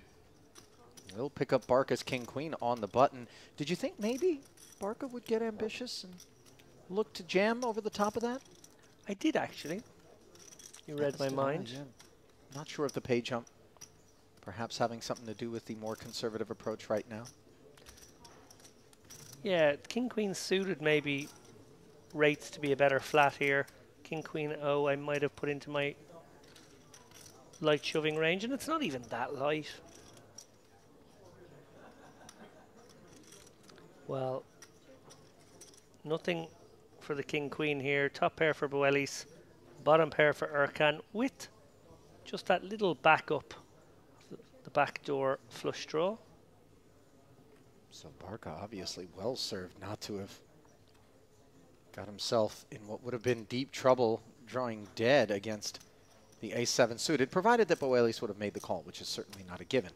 But he is behind both deuces and aces as the round of checks brings the 8 of clubs, and Ercan thinking about whether or not he can be first to speak here and rep the ace. Thinks better of it.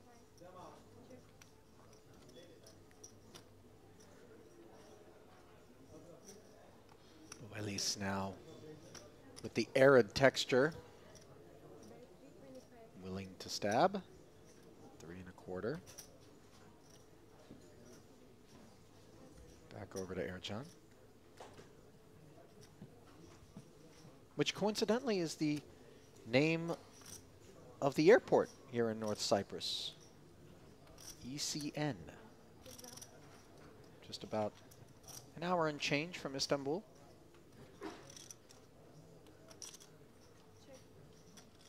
Ercan did make the call, by the way, with these deuces, just keeping Boelis honest. And he's going to rip this A7 for the full 1.5 million. David, is this necessary? It's kind of mergy. Like, I wonder if it ever gets better to fold. Ace 9.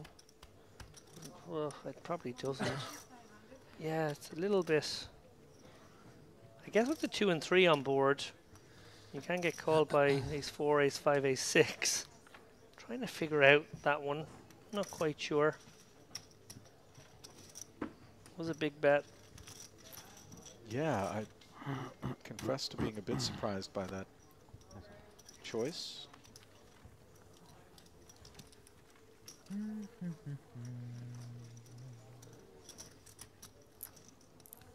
Ali, you're obviously a resident of Las Vegas some of the year when you're not traveling. Yep.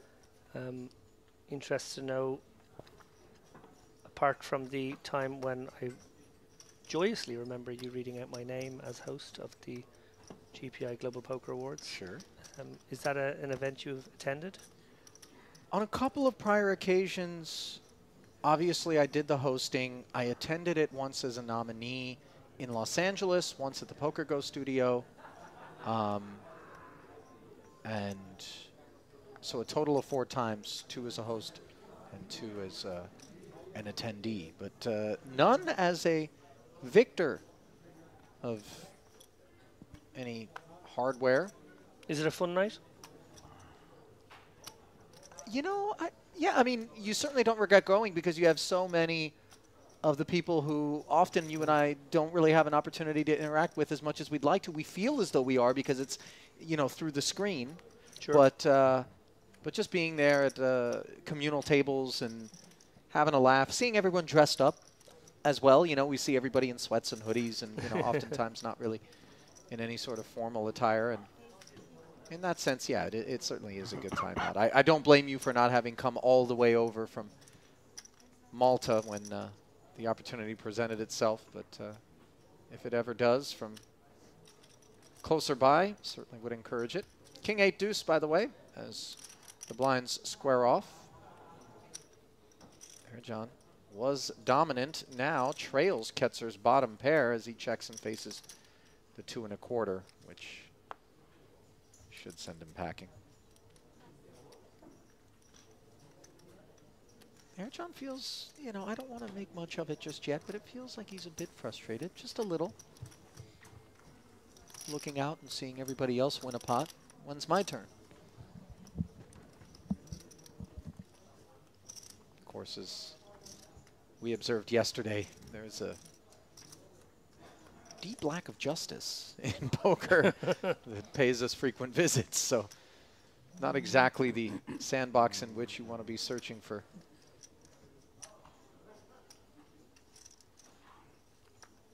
justice. I was looking for a synonym for it, but really it's just the only way to describe it. Equity? Egalitarianism was the other, but that was just too many syllables. Fairness, I guess. Yeah, fairness. Good. Mokrani, ace jack, takes us up. Playable one for Jugralin. A fair one. Yeah.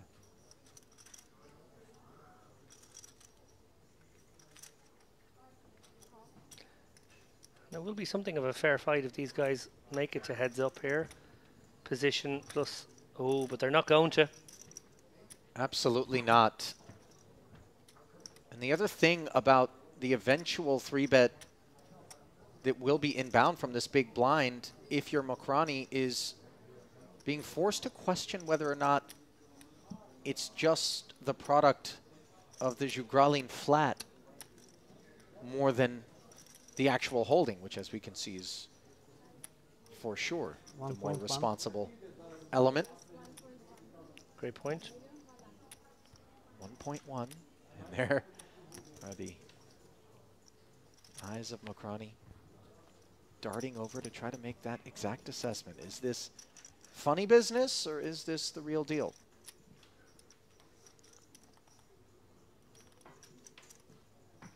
Yeah, the other part of the equation here, I imagine, being mulled over by Mokrani is big blind gets such a good price to just call and see a flop.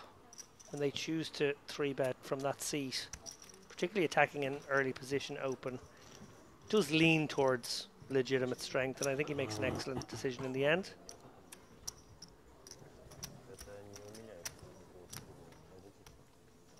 Reluctant, but appropriate. Worth noting, Basil Musa hasn't been all in for about 6 minutes. Yeah, that's a lifetime. Surely we'll be headed that way shortly now that you've said that. And for your sake, I hope he doubles when we do.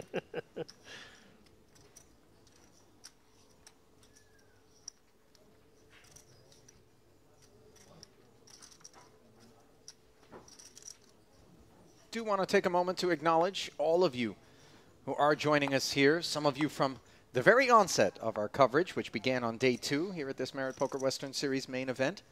Final day coverage.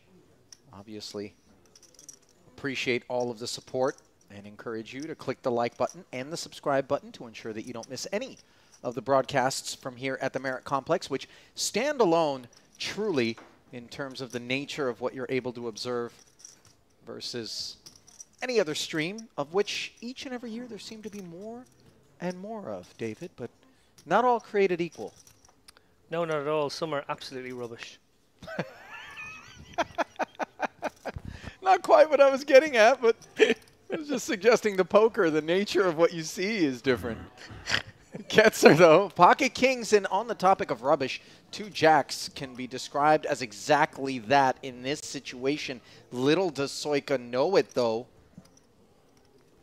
Ketzer with the covering stack. Let's see what Soika dials up. Surely a 3-bet, but to what amount? 950. 950. 950, and that is an amount he can step away from if Ketzer chooses to play this aggressively, but with position, certainly some opportunity for Felipe to play it as a trap. Obviously, we are wary of ace-high boards when we do, but options on the table, perhaps, David, to do something trappy, or we're always 4-betting and ending it here? Options definitely on the table. Ketzer will be very aware that his image is loose and his opening range is wide, and his opponent may be loose as well, and therefore he's better served flatting. But this does spell doom, I think. The other side of that coin is Ketzer doesn't get as much credibility with a clicky 4-bet, and I can't see Soika getting away from this particular villain. When a player like Ketzer actually has it, it's very, very difficult. This could be ace-4, ace-5, king-queen, even ace-jack, ace-10, just using the blocker value, just pouncing upon perceived light ones here. Game meeting game. I don't see an escape hatch for Soika. All in. And he does rip.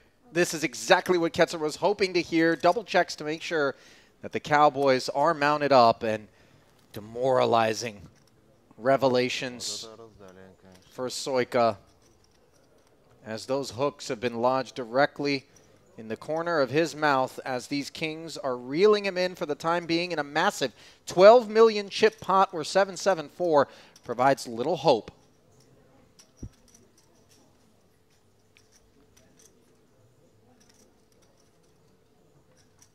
Turn. Dims the lights even further. Can Soika find a jack? He can't. Okay, you're good. Okay. And so he secures the last of the 20,000 and change payouts as a 13th place finisher. As Ketzer catapulting his stack northbound. And in the process, the entire field enjoying about a 5K pay jump as 12 remain. Yeah, gross one there for Soika. He was right middle of the pack of the 13 players left. I think he was in 6th or 7th position. So a bit of an ICM catastrophe as much as anything else. We coined Ketzer the baby-faced Le Chiffre yesterday. Oh my goodness me. Is the Bond villain not in the box seat now? 14 million of the 67 million in play. Yeah. He is the man to beat right now. He should be happy. This spot. And you know, those are the ones where you just... Ketzer obviously not taking any personal pride necessarily. He just coolers the 2 jacks, and for Soika, what is he supposed to do? Nothing at all. Show me somebody who doesn't go broke in some manner, whether it's pre-flop or post in that particular run-out. As now Barca with a pocket pair of his own, hoping for a better outcome. Under the gun, 2 10s.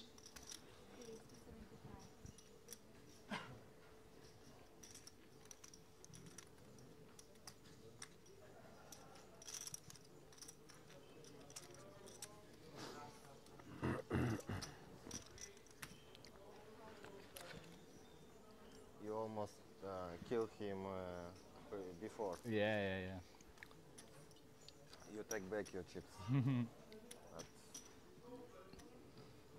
Same jacks that I had. Same color, you mean? 275K open cut flatted here by Ercan's King Queen. Same jacks that gave him the chips now takes the conservative approach and retains Mokrani, who takes the price with King 5. Fortunate not to have flopped a king, as the real good fortune is Barca's here on this 10 high board where he's got top set and this pot by the throat. Yeah, almost too much hand. Unblocking clubs, some texture there, not necessarily the type that he expects other than a flush draw would be involved all that often for Ercan, but certainly a possibility for Mokrani. So price being charged, 350,000. And Ercan asking for a count as those chips were nestled behind the time clock. Yeah, very floatable one here for Ercan. He has the king of clubs. He has backdoor Broadway as well. Gonna peel. Yeah, I like this on balance. Obviously, we see it's a bit of a disaster for him in this instance, but I do think this is the correct call. And wow, action turn card. Yep. Hits the 8 of clubs for the flush draw, and you see Barca jamming to protect himself against these club draws. Now Ercan forced to ask for a count, getting 2-1 exactly by our math on a call here, and it would be very important for a king or a queen to be good for this to pencil out. Yeah, if indeed he even is drawing to the nut flush here, you know, very possible that the ace of clubs could be in Barca's hand, putting him in even worse shape. I think you add all these factors up, no clean outs. You got to let your hand go here if you're Ercan.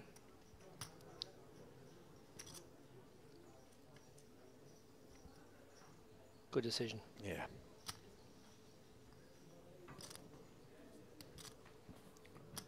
Going to go one further here. Ali asked you guys to smash that subscribe and like button. If you really, really like what you see, you can head on over to the GPI Global Poker Awards website. Not just to cast your eyes over the nominees. When we play with LR on warm-up, I asked, but is Felipe also come? to find yourself the fans voting page where best live stream is a fan voted award. And again, if you like what you see here, you like what you hear, we would massively appreciate your vote. Maybe, just maybe, you can help us put this live stream on the map in a bigger way.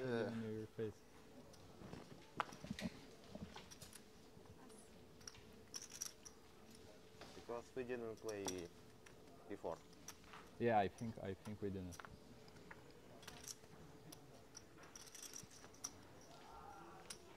Pardon the brief absence as I was moonlighting in my pest control duties here in the booth, which really caused me to make some questionable decisions about standing on a rolling chair at one point in the pursuit of delivering death to another one of these mosquitoes. Well, I'm already dealing with the one co-commentator who was recently concussed. I'd really appreciate. That's true. Our own James Dempsey with a bit of a scary skiing accident. He's a huge skiing buff. Travels regularly to the Alps. It should be said that each and every dollar he earns in the booth is spent on a piece somewhere. He's always haggling. Whenever I catch him on a down moment, he's haggling with someone who owns a chalet. Uh-oh. Basel Musa finds himself all in. Outer table action, ace-3. Up against Christoph Panetti, who's got pocket fours.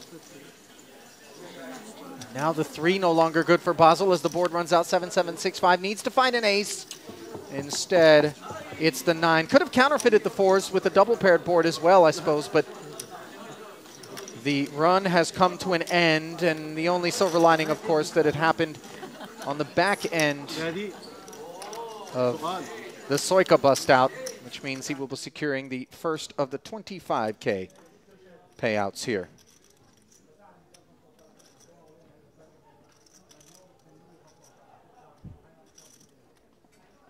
Back over, meanwhile, to the feature where Damir Jugralin has ace-king up against queen-10 suited. Mokrani, understandably, is open from the button. Out of the big, noise will be made. Yeah, and he has a flattable one to a 3-bet here.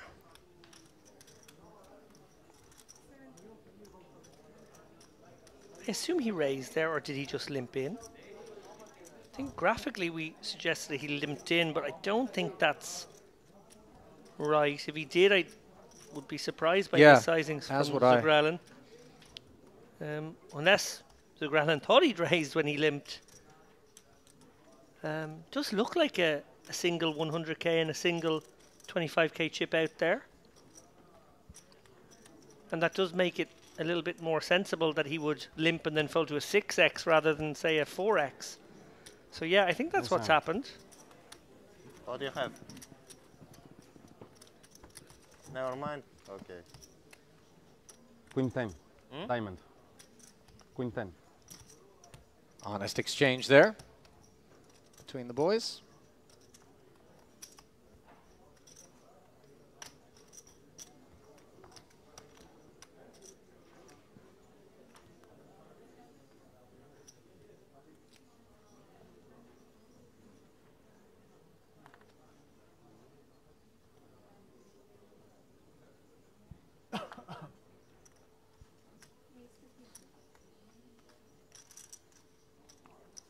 Pocket 8s for Ketzer.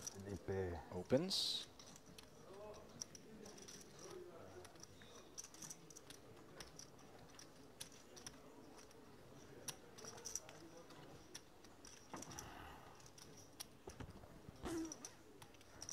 Larka, Jack 10 offsuit against the min raise. Decides to play it as a flat. Yeah, speculating here. Guess feeling like Ketzer's under the gun opening range is the widest of anybody. Certainly would have that luxury with this massive stack. King high board, rainbow texture, follow through barrel. Jack high's hopes shriveling. How much? How's your Yeah, it's akin to playing with fire here from Barca. Jack 10. Easily dominated hand. Yes, I get that Ketzer is likely opening wider than most, but the flip side of that is he can apply all the ICM pressure on you post-flop. Yeah, and look at this! No, not me. I absolutely didn't anticipate it, but you see what Barca's doing. He's combining the board texture where flats on the button against Ketzer in particular could very well contain some of the King Broadway combos. and deciding that if Ketzer, who we know has a wide range with this big stack, doesn't connect with a king, he's forced to fold to this 600,000. There's a lot of thought going into this. Yeah, and there's no draws, really, so he is just representing a king right now. Again, the problem is Ketzer is a sticky opponent, and he'll be thinking to himself, well, if you do have ace-king, surely you put it in pre. If you do have king-queen and king-jack and you find this raise, well, credit to you for that, but don't those hands also just flat a lot of the time and let me barrel off? He's deeply suspicious of this raise. Yeah. For exactly the reasons that you gave, by the way, David, would they not be more inclined to flat? As we see Ketzer make the call, it goes check, check on the turn. Barca slowing down. Backdoor hearts arrive. 4 does pair as well. And he does have that jack of hearts, which becomes relevant. I'm not sure, though, with this run out, whether or not Ketzer, who worthy of note does unblock hearts, is going to feel like folding if he checks and faces a bet, which he doesn't necessarily need to take that line, David. He could very well block bet into this 2 million. Instead, the check comes through, but it is cashed by Ketzer. Yeah, a bit of a slap in the face there for Barca, basically being told who the sheriff is at this table. Sure.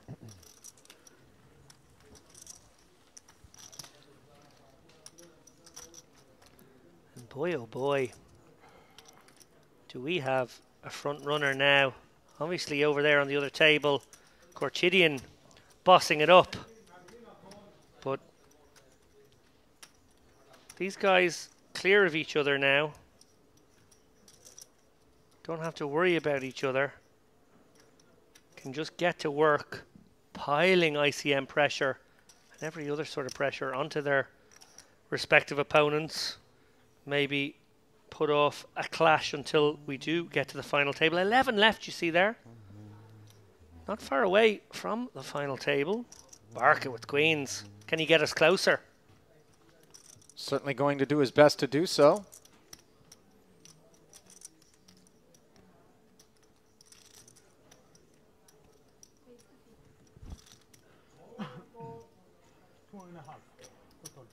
Two and a half.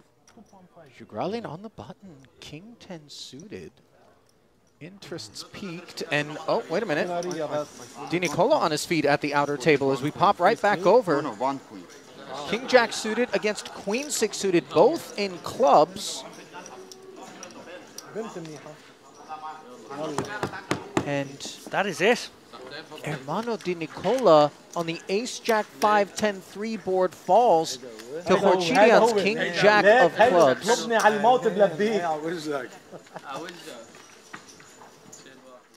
My.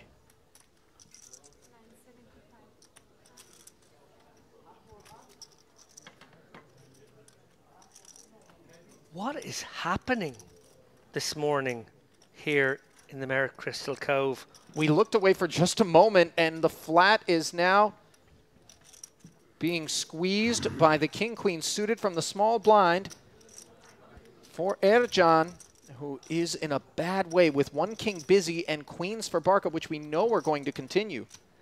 Yeah, interesting one here. Barca doing his best to sell the, oh gosh, this is a tough one.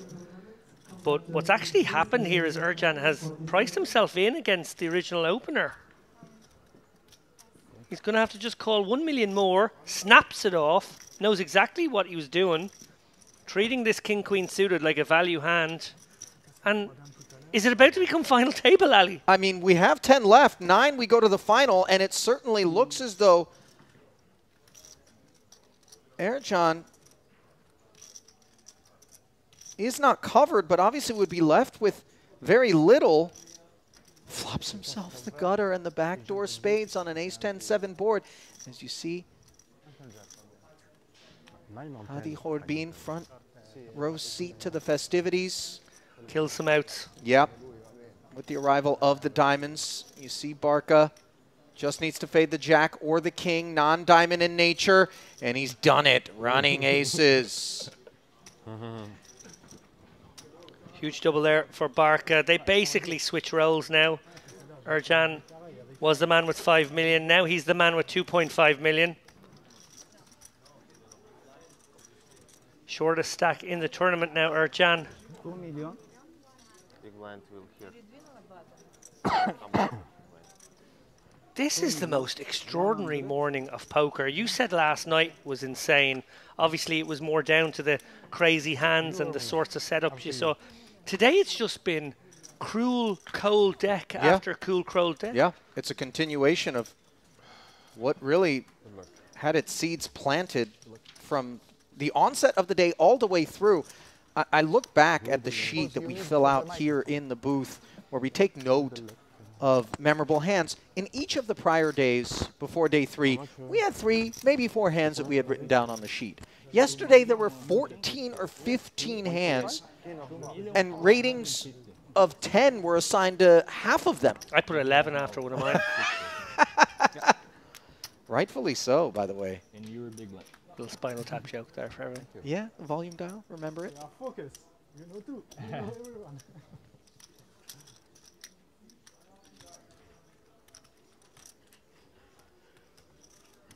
Never easy, never easy. That flop, never easy. I block king of clubs, so only one king. King of heart, help it. But jack. But jack. Jack, jack. 4 outs on the river. Yeah.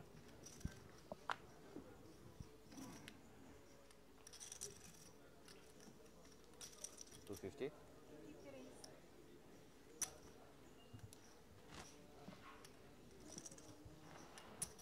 Onwards, re-rage, Ercan. Down to 2.3, so I stand corrected. He actually had 2.6-ish behind after making the call. So really, unless the queens were coolered, we weren't at risk of getting down to the final table. Flat by the A7 suited, A7 offsuit now. Cozy in calling behind as Jugralin has company. Company which coincidentally is interfering with itself on a king-queen-9 board. Top pair for Jugralin.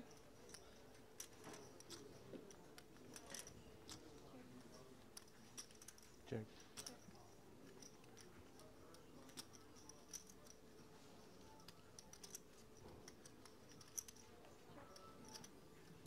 Round of checks, now the spade draw acquired on the turn.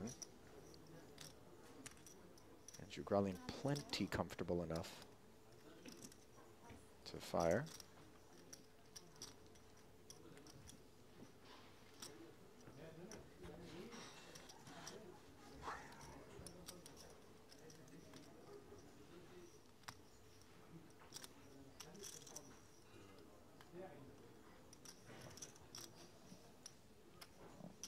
$300,000. Sheds the first A7. Now we wait upon the second. Good fault, my friend. Again? 8-8. Oh. Sorry. You check, huh?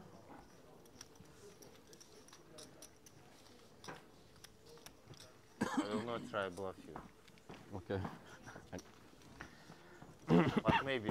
Maybe later. Maybe later. Well, we play on 5 and 5 with 2 tables remaining on the final table bubble. Felipe Ketzer, 98 big blinds, comfortably up top after Kings bested Jacks pre and led to Soika's demise. Basil Musa also a casualty during that last level. Short stack belonging to Ercan after he failed to take down the pocket queens of Sami Barco, which currently sit in third, Mokrani in fourth.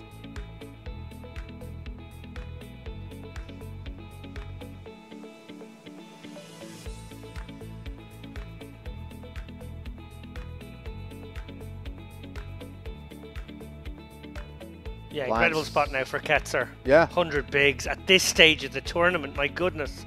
Blinds are going up to 75, 150, mind you.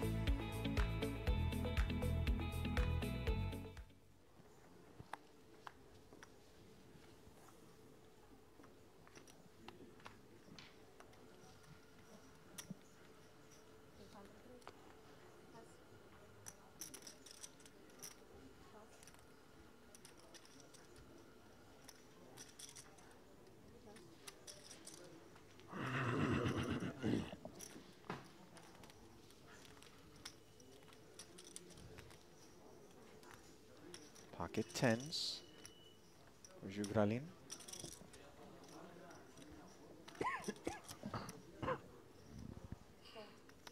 You play around 5 million? 5 million? Yes. Thank you. Picks up Barca for the ride after the defense from the big blind, which turns into a pair of jacks. I'm just checking. I'm just talking. And he's in front of Damir. Checking over. 225.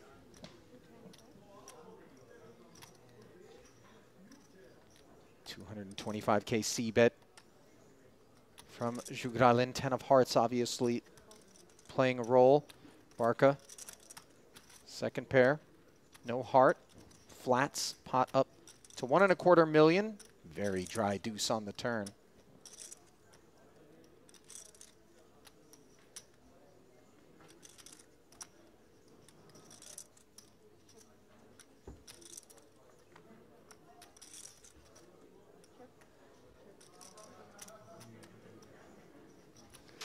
And probably both players with enough showdown here.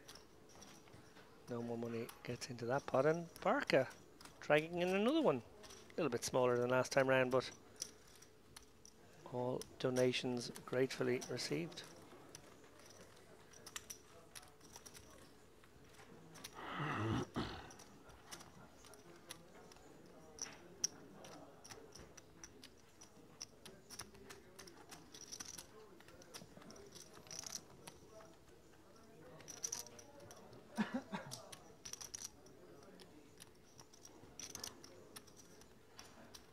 Just a blip on the chip count graph for Jugralin.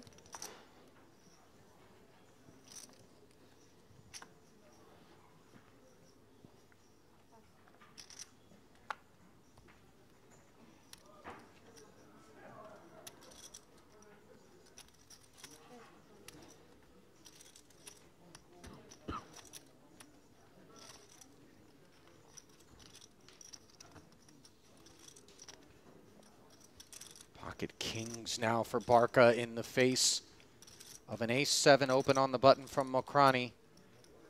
His run good appears to have been activated. Yeah, what a difference a few moments can make. And a few premiums. Yeah.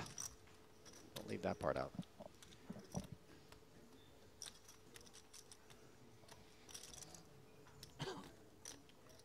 And Mokrani, well, button open.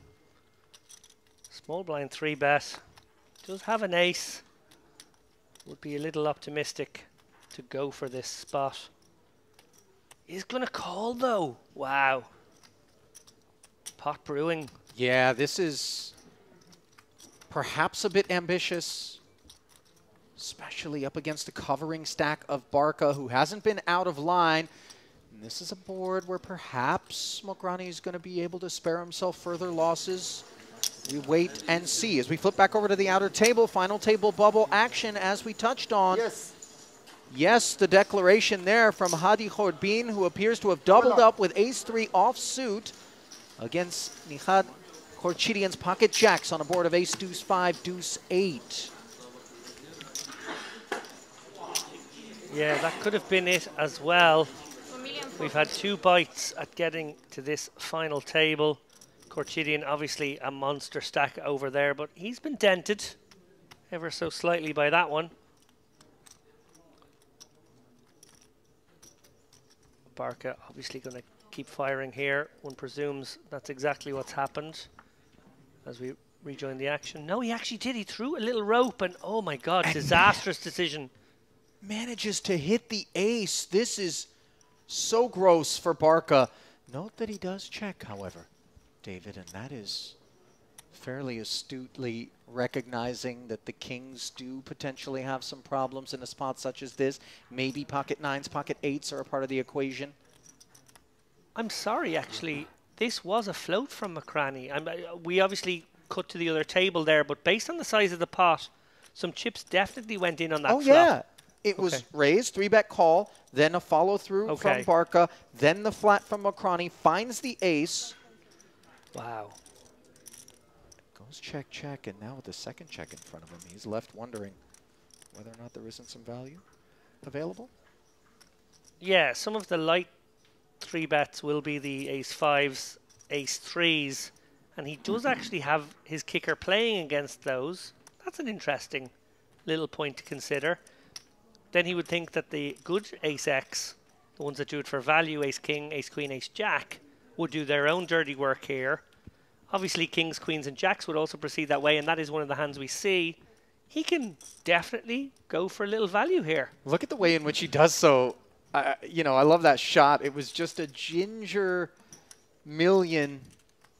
And you see Barca keeping his man honest and just disgusted, understandably, by that outcome. And Mokrani, the beneficiary, is still recognizing that he got tremendously lucky and the damage very evident to Barca's stack. Yeah, hoping to see a 10-jack roll over there and not an ace-7 of all things. To be fair, of course, Barca had jack-9 against the pocket 10s, enjoyed queens against king-queen, so Crazy game. 2 for 3. King, king. Bad song. Bad finish. King, king. Bad finish. Non, n'importe quoi ce jeu. Oh putain. Incroyable. Anka.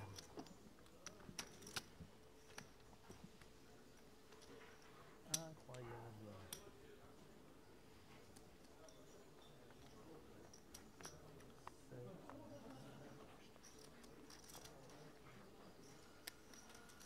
Nine, 8 suited now for Mokrani. Newly minted 7.5 million and 300 of it being deposited.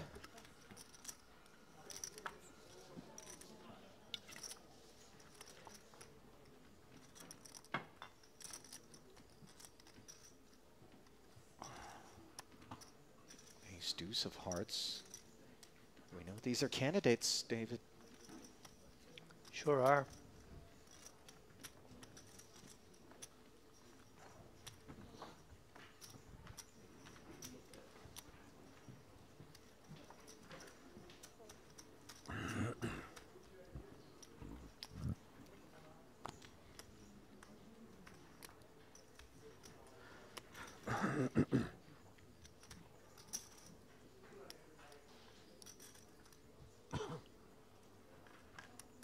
To the flop we go. Jack, Jack 10. Open ender from Mokrani as Jugralin played it passive. Quick check back. Dry turn.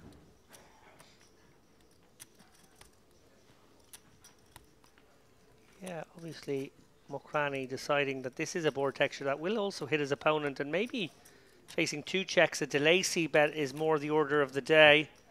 Very surprised to see him check again, but he does. So going to go for a really, really advanced 2 checks and then bluff river line here, presumably.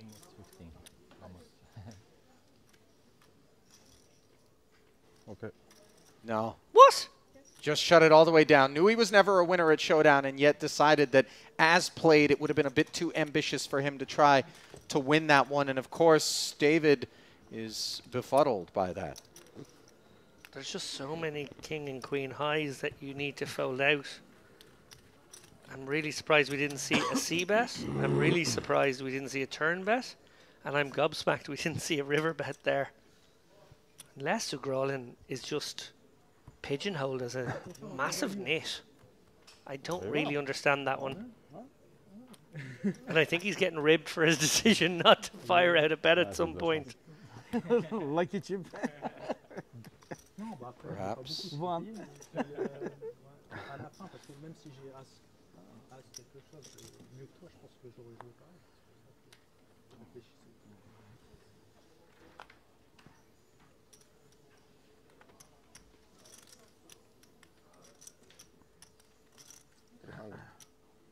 $300.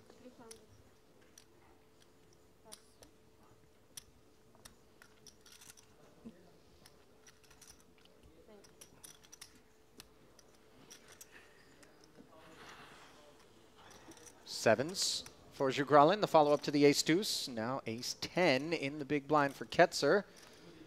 We await his sentiments. Content to play it as a flat. Pot grows to 825,000, and it comes 664 with 2 diamonds. So an overpair for Jugralin. Nice texture.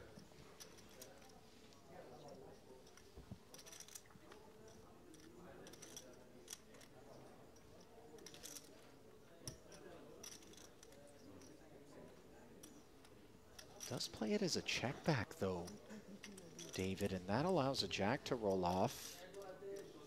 Thankfully, another check in front of the 7s would be the feeling for Jugralin.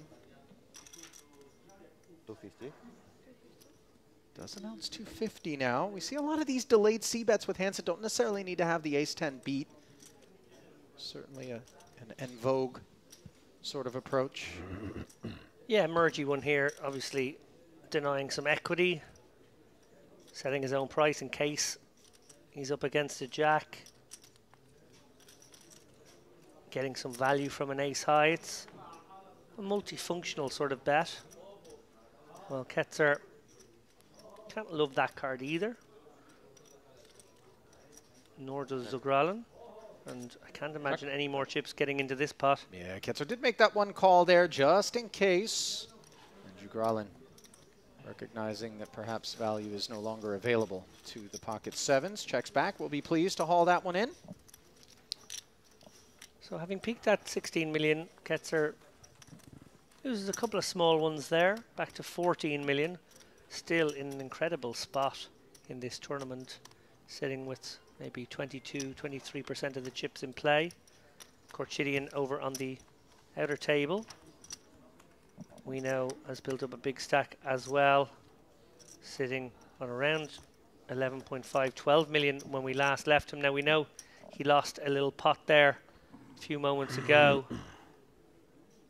So perhaps back around the 10 million zone. I'm only speculating here from eyeballing his stack when last we saw him. All in. And Erkan just gonna send it. 13 bigs, button. 2 million in front of him. Oh, and this 2 million. should be showdown here. Mokrani has a fairly easy decision for 13 big blinds. Ace-9 of hearts in the big. More than enough, Kit. Way more than enough. Unfortunately for Ercan, you are right about that.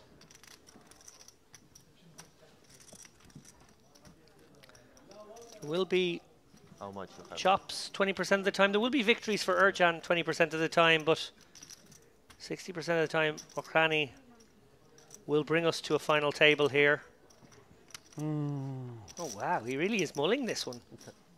Now, in the end, the call does get made begrudgingly, but he will be definitely pleased to learn that he has the dominant ace in this situation. You see the percentages, though, don't add up to 100, and that, of course, is due to the 15% of the time that they will chop. But on their feet they go when they're all in, as Mustafa Ercan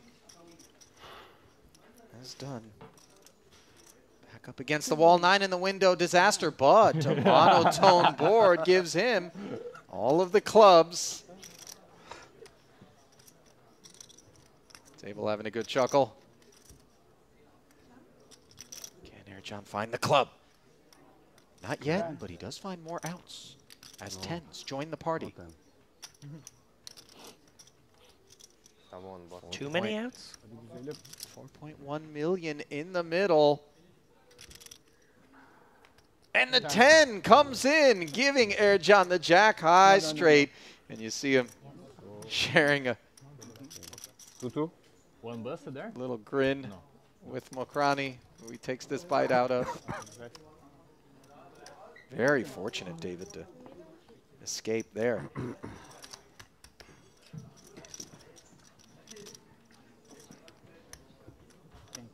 Crazy hand. Un bon call. If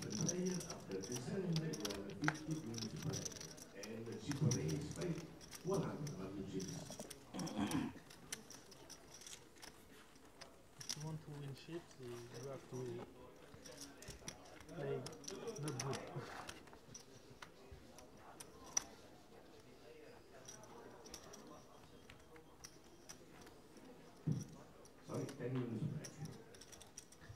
Well, that final table proving very elusive thus far here, as on multiple occasions we've had all-ins, and on each and every one of them, the all-in has doubled. Right. Can that streak continue, and if so, for how long? That is the question.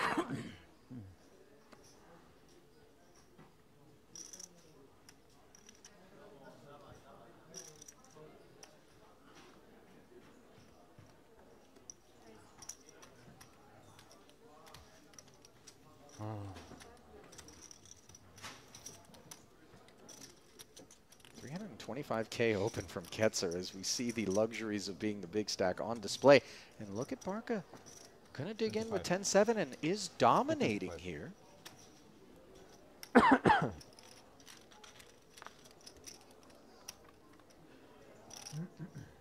King 5-3. Ketzer fortunate to hit his side card and jump into the lead.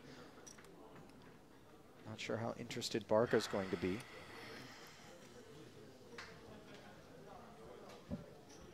Easy money, easy.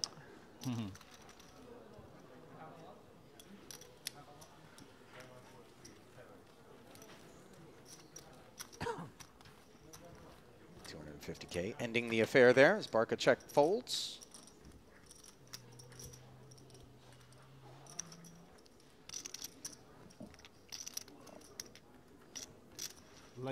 Nice amount of symmetry there at the table. Players equidistant. You want to be in the odd seats today, it looks like. This reminds me of the color theory that James was always trying to jam down our throats.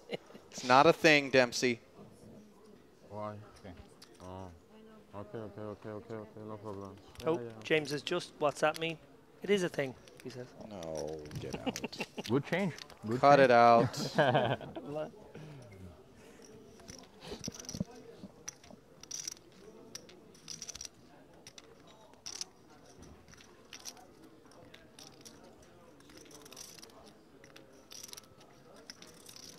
Change.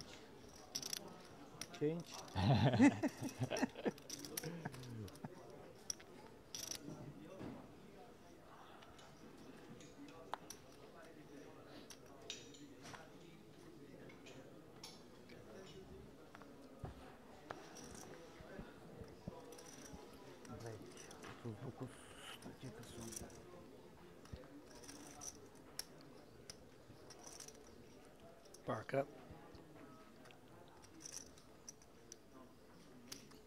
Ace, Queen of Hearts. Laying the trap, I think. Yeah, is this a limp? It is. Jugralin with a suited king. These are the kinds of hands that do sometimes like to get more in the middle. And from the big blind, the declaration is made, 500,000. And now Barca can certainly pounce if he chooses. Nicely done. Yeah. Limp jam. And take it down without any fanfare.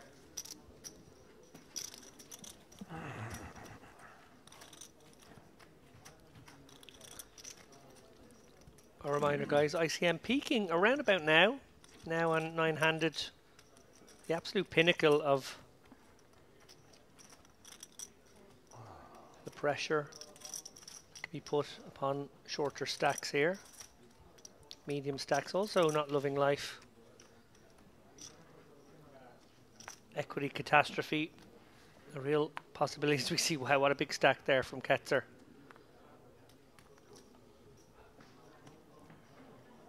$14.5 million, but we'll sit this one out. Mokrani then allowed to open. Yeah, I would expect Ketzer to get jiggy now over the course of the next 30 minutes or so that I think we have left at this level, maybe 40 minutes. If this can stay five-handed and five-handed for a while, it is to his advantage.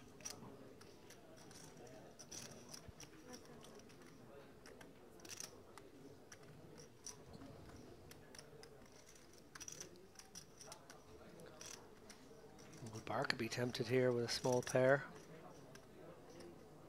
21 bigs. Very close. 3.3 million behind.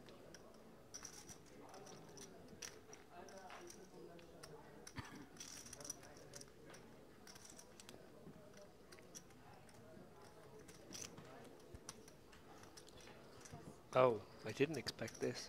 No, he plays it as a flat on the button, and now Erjan wakes up in the big with pocket fives off of 3.8.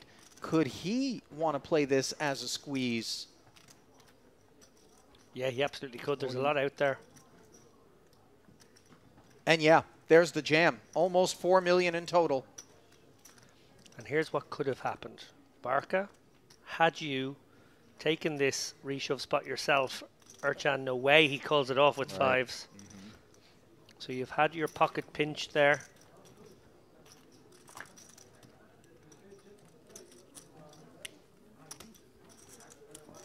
If Barca gets aggressive, the fives are out, as you mentioned, and it's back over the king nine folds. But when we consider that there is the final table bubble, when we consider that there's 342,000 and change up top, and of course a pay jump of over $9,000 just for sliding from 10th to 9th, David, these are the sorts of things which can adulterate what would be otherwise conventional wisdom or the type of logic that gets deployed in a more comfortable manner. Sure. Beyond these stages. No pun intended. Yeah. What can feel like the lower variance route, putting fewer chips in the middle, flatting a situation that you could otherwise shove, is actually not the low variance play. Shoving and winning right there and then 85% of the time, whatever it'll be, is actually the low variance route. Calling and then creating murky situations where you have to fold later on is actually the higher variance route. Something I think that is lost on some players who think that they're treading carefully in situations where they're actually treading more trepidatiously. Yeah, I like that you point that out because it sort of isn't the natural thought on our minds, but it is absolutely the sage one as both blinds join Jugralin's King 10 open. Nobody connecting with the Ace 4-4 board, however. Yeah, I would anticipate a couple of checks, and Zugralin can fire super small here. Will presumably recognize that a 200k bet achieves a lot. Just clears out equity.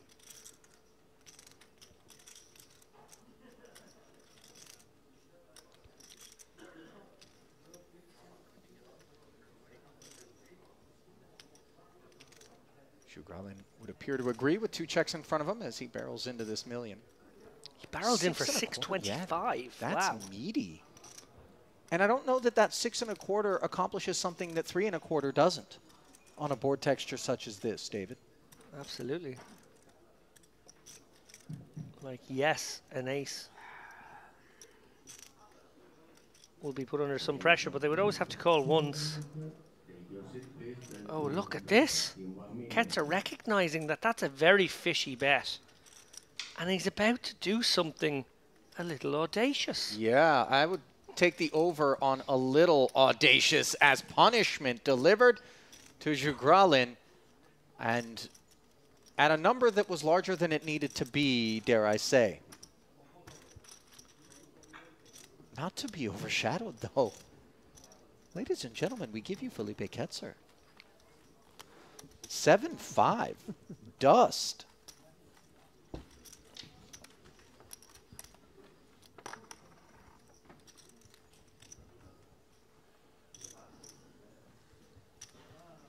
Quite a cool little spot there. It's the Brazilian flexing with the big stack.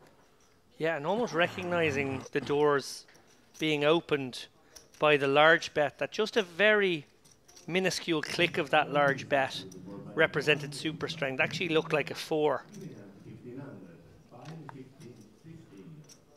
And we'll clear out all but the good ace X's or 4s in that situation. The fact that he was willing to raise over a larger bet gave even more credibility to his move. And these guys would do well to pay attention. Should they all make the final table here at some point in the near future, casting their eyes back over this stream, seeing some of the moves Ketzer is capable of, putting that into the memory banks, because I suspect this man is going to bully not only this final table bubble, but the final table itself. I think the action is going to revolve around him as he looks to build upon this chip lead, creep towards the 20 million mark perhaps before the final table begins, put himself in an incredible position to take home about 350k. Here he is in the small blind with ace-5 up against Mokrani's 8-4, which turns into a two-way straight draw on this 10-7-6 board texture, which is quite pesky texture. Recognizing such, he checks it over. Mokrani with a really fun hand, it must be said. Backdoor diamonds to go with that double belly buster, and it's always fun when you have a double belly buster because you hit in a way that is less believable. Sometimes you can get paid. Oh, over we go. On the topic of getting paid, Hadi Hordbin summoning people over, obviously involved in this particular pot as we effort intel. Looks like Boelis is all in. Giuliano Boelis, pocket 10s against, well, hang on. We don't have cards on their backs just yet, although obviously the information is available to us. Yeah, I think we have an all-in and maybe another all-in or a call, and we still have Korchidian in the tank. So it could be a multi-way affair. 3-bet, 4-bet shove, 5-bet. Oh, wow. Well, thank you for the roving reporting then. 3-bet, 4-bet, 5-bet.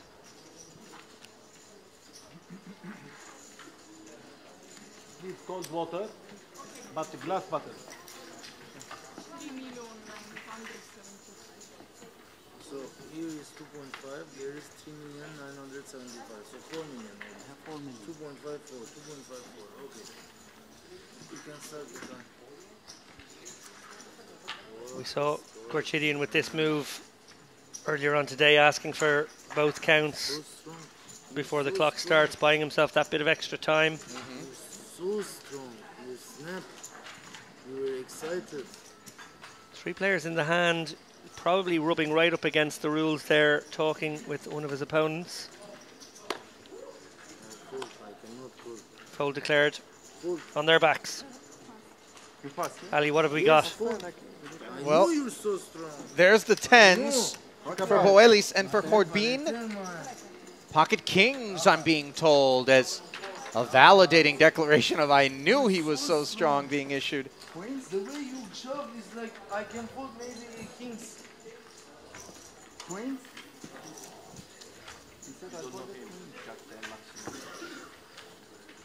Hands.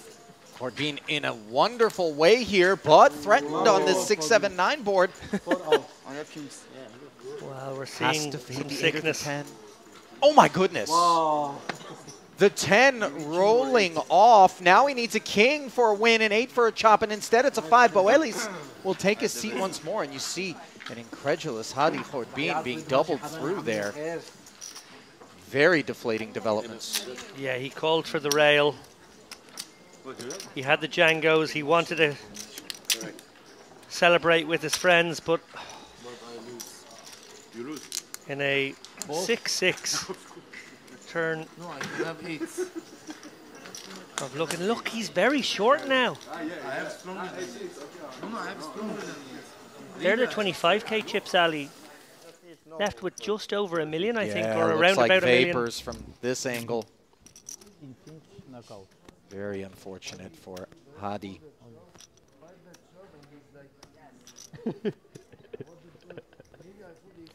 Meanwhile, an all-in on the feature table. Barca's gone for the squeeze shove.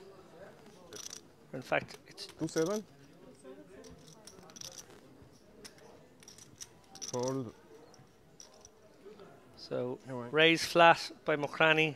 Barca decides to send in the 19 bigs as well. He should with the pocket eights. Yeah. Gets it done. Not exactly looking to play flops with that particular holding. It does play out exactly as he had hoped there. And, of course, some extra chips being hauled in courtesy of that flat in between. Pocket pair. Nice there for Barca.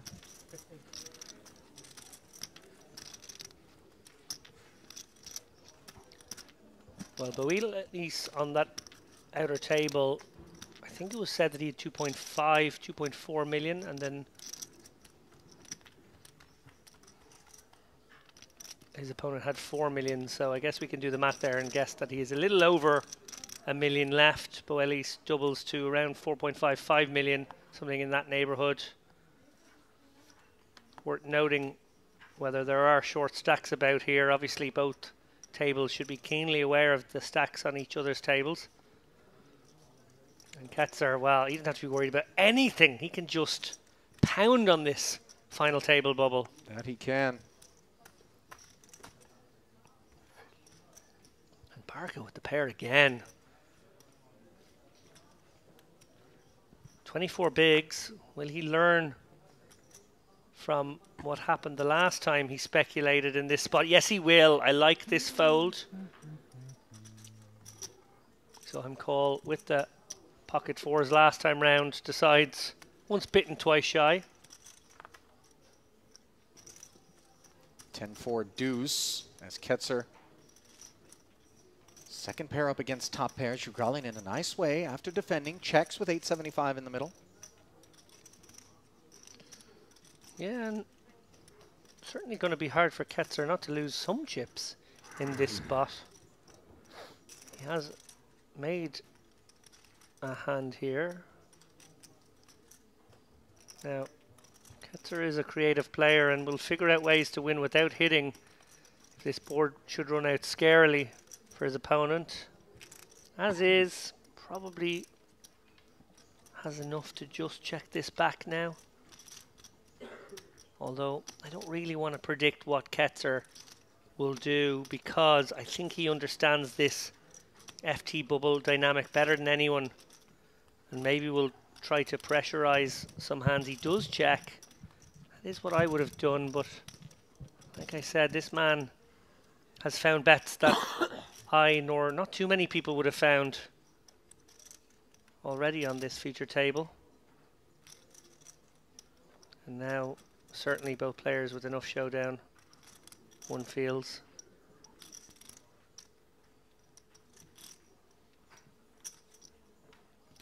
In fact, the block coming in from Zugralin. Yeah.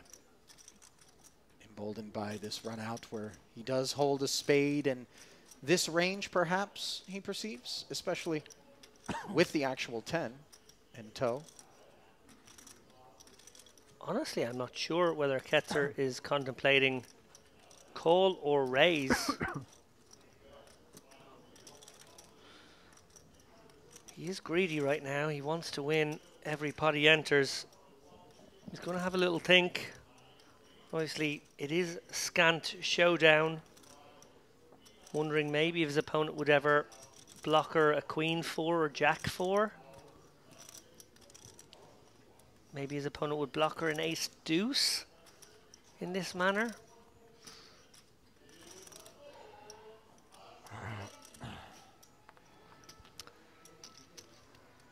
think at this point he has resigned himself to make the call. Doesn't have to be good too often here. No. And so Jugralin with a nice little pickup there. Obviously, but a flesh wound for Ketzer. But really just reclaiming some of the 600 and change in the form of the C-bet that he was bullied off of on that ace 4-4 flop by nothing more than 7 high, as it turned out.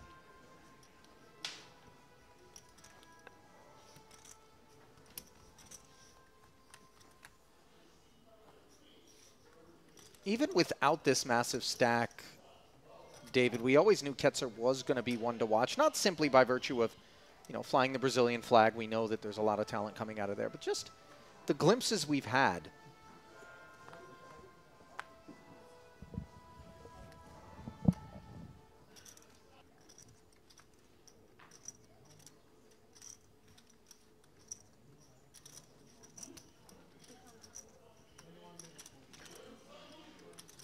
I'm very impressed, I have to say, by Ketzer and his procedures.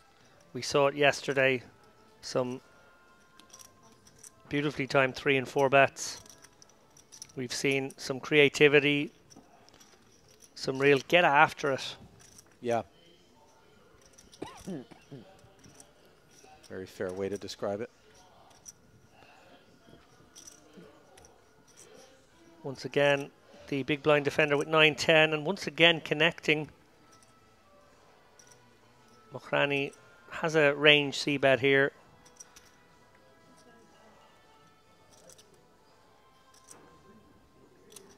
Ercan has a slam dunk call. Second pair. Must proceed here, as Mokhrani certainly was hoping to just c-bet and take it. Instead, he's forced to take a turn here as the pot grows to almost 1.4 million. And trip nines for Ercan, just in case he was up against the ace. Note the quick check. Yeah, I would like to see a lead out actually on this 9. Obviously, the ace and 9 both going nowhere, so if your opponent has either one, it behooves you to attack the ace-x, which would always check back on this board pairing card. Well, now as played, he would be ideally pursuing value from a ace-x hand. I'd actually like to have seen him go bigger with that, but it is all sort of academic in this example because up against Queen 8, we can't assume Mokhrani has a willingness to send soldiers into battle. Right.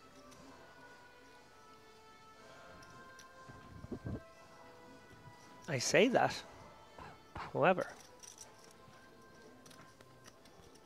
could Mokhrani be considering using this Queen of Spades flush blocker as a audacious bluff attempt, facing the small sizing, remember? Maybe try to muscle a weak ace off their holding? No. And I think a wise decision, not just because we see the 9 in Ercan's hand, but because it is a bit of a fishy story. Yeah. Something didn't add up.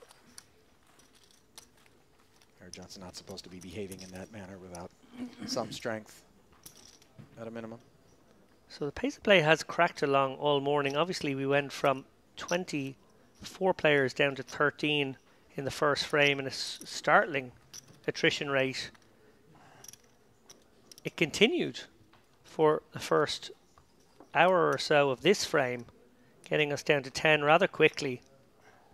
One wondered if we would be heading for a very early final table today, but settled down a bit here on the FT bubble. We have seen 2 or 3 all-ins, but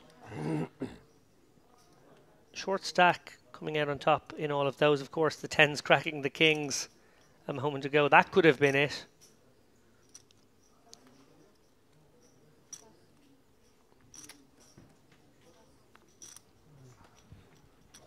Pocket sixes here for Mokhrani as he follows up. Opening once more.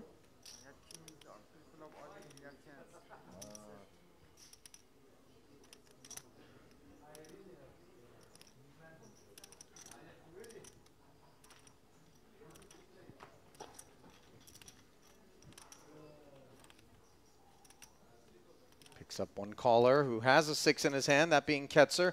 Unfortunately, he doesn't have anything else on the Queen 8 board with which to maybe be a customer. Mokhrani content to check back despite that board texture, and look at the run good for Ketzer. A 9 rolling right off, putting him in front.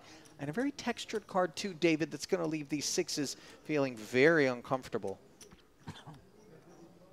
Yeah, I wonder if Ketzer is earning these checks just purely because of a fear factor now.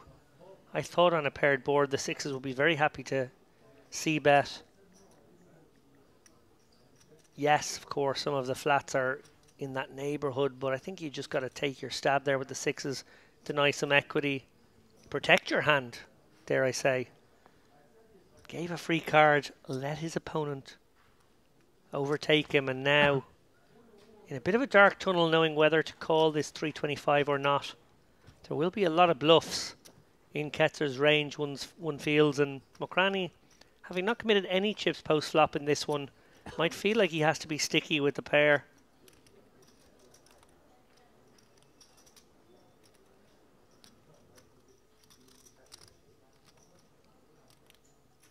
Mokrani very conscious of the fact that he looks much more like he has a hand like ace-jack or ace-king than he does a pocket pair, and that's why he's called with these sixes, sending another pot Ketzer's way.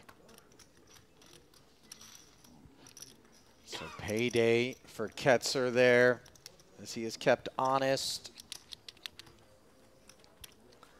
Yeah, and frustrating for Mokrani, who began this feature table with 4.6 million. Got off to a pretty good start, got up to 7.5 million, but is now half of that, 3.7. Going in the wrong direction right now.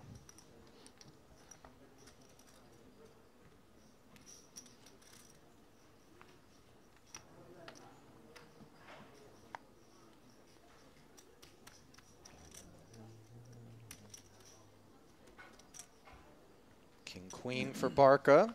This will be playable.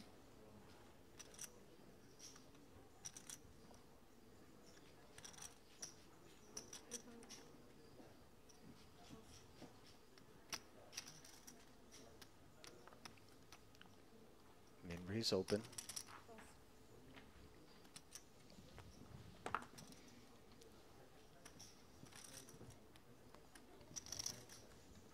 Ketzer dominated. Contemplating in the small. Well served to get out of there. His 15 million. We'll sit this one out. Another dominated king in the big, this time for Mokrani. Let's see how he feels.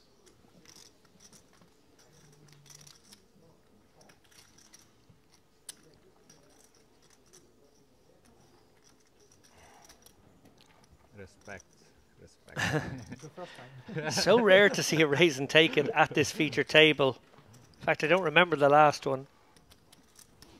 Does feel rare, in particular with the presence of Ketzer, who has such a big stack with which to be pesky.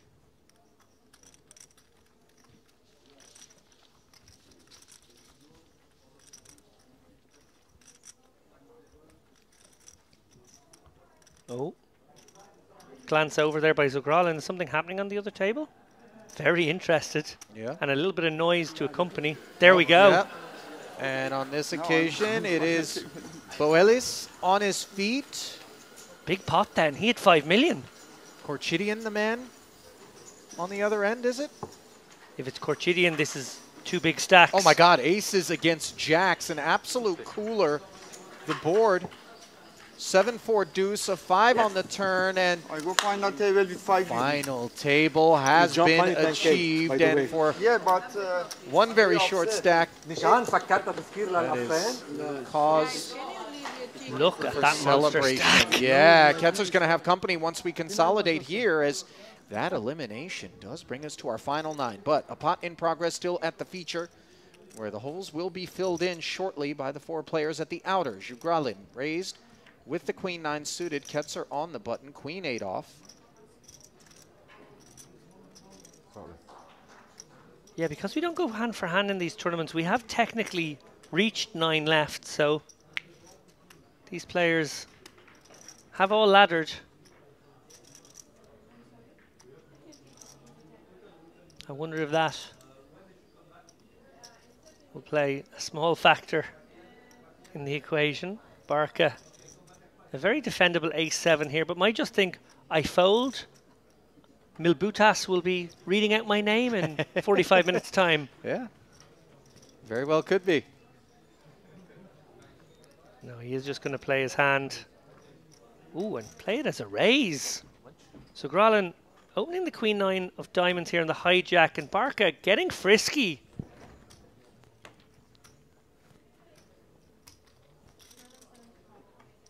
Seven? Committing 20% of his stack here in a very plausible fashion from the big blind.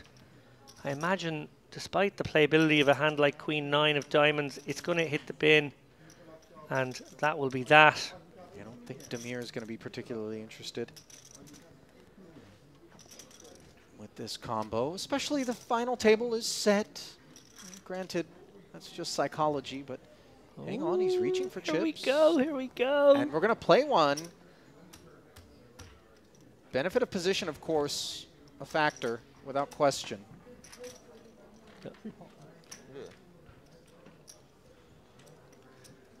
Barca, of course, benefiting from some box protection to his stack. Queen 7-5, top pair against second pair. Jugralin in a delightful spot here. Oh, wow. Wow. Will there be 9 people seated at this final table? Ali Najad.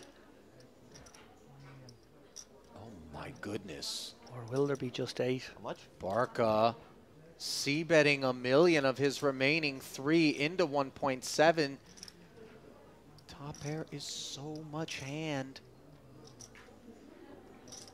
Yeah, and with so much in there, Zugralin very tempted to just stick it in now. Obviously, could get the really terrible news that he's in big trouble against an overpair or a dominating queen. But you don't call the 3-bet with this hand and give up when you make top pair. No, you're absolutely right about that. The final table. Speech play from Barca. Trying to encourage his man to maybe fold a hand like 8s or 9s. Yes, because I want to play the table final. Listen to this, Ali. Oh, you can see on the stream after, but I know. You don't need to wait. Just wait a second, my friends. Sorry. Take your time, sir. Yeah.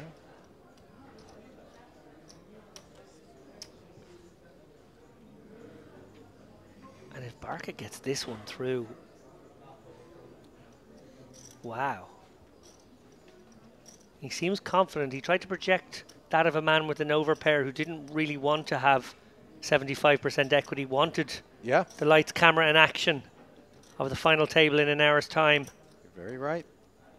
Maybe that was quite a good salesman job. No, there's the call. Zugralin recognizing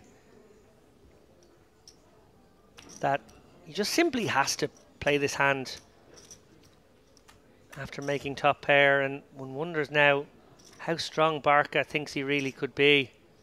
They've given so much verbal information away to one another.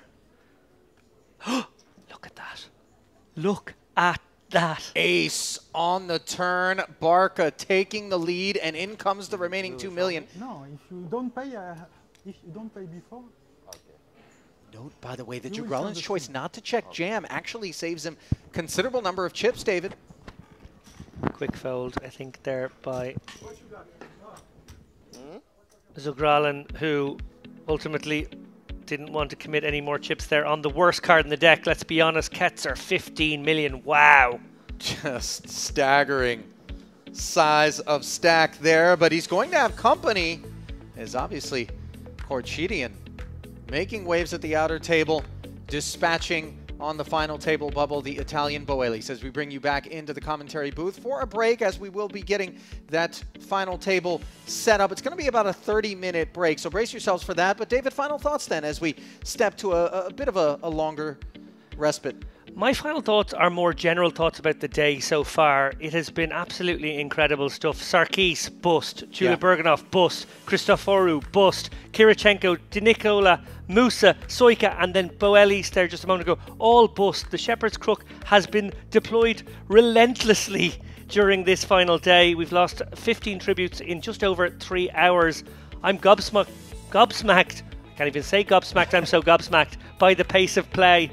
And yeah, I just can't wait to rail this final table, both you and James in the next frame and when I'll be back later on. Absolutely, and we certainly hope that all of you will stick around. So set an alarm, do what you need to do in about 30 minutes time. We're going to come right back here to North Cyprus and put a bow on what has been an absolutely amazing main event, and rates to be entertaining as we move forward. Keep it close. We'll be back in about 30.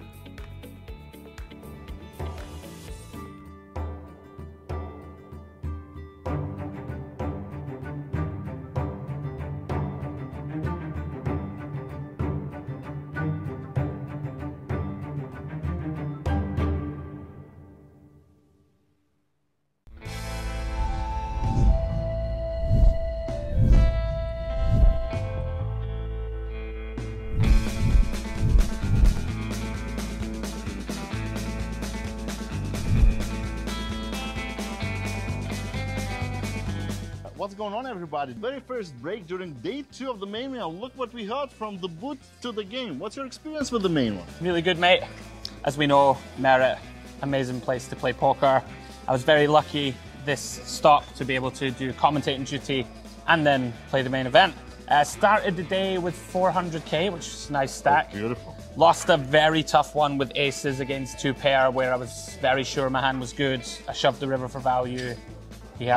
He had trapped me, he played his hand good. Oh, yeah. It was a very normal hand, so I went down to 200, now I'm back to 350. So swingy, yeah, up and down. Things are good, and the structure is so good.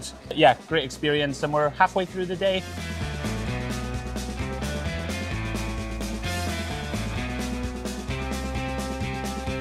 Okay. So how is your game running? 4 days here. Yes, it's amazing. I can never get bored of this. Can stay forever. And today you're playing the main event, day Yes. 2. What about yesterday? You play the cash games as well, yeah? I'm a cash game player. I'm Okay. usually a cash game player. I don't like tournaments. I tried my luck 1 year ago at your place here in Merit, and I loved it. It was fun. So I'm like, every time I'm coming, I'm going to play the main event.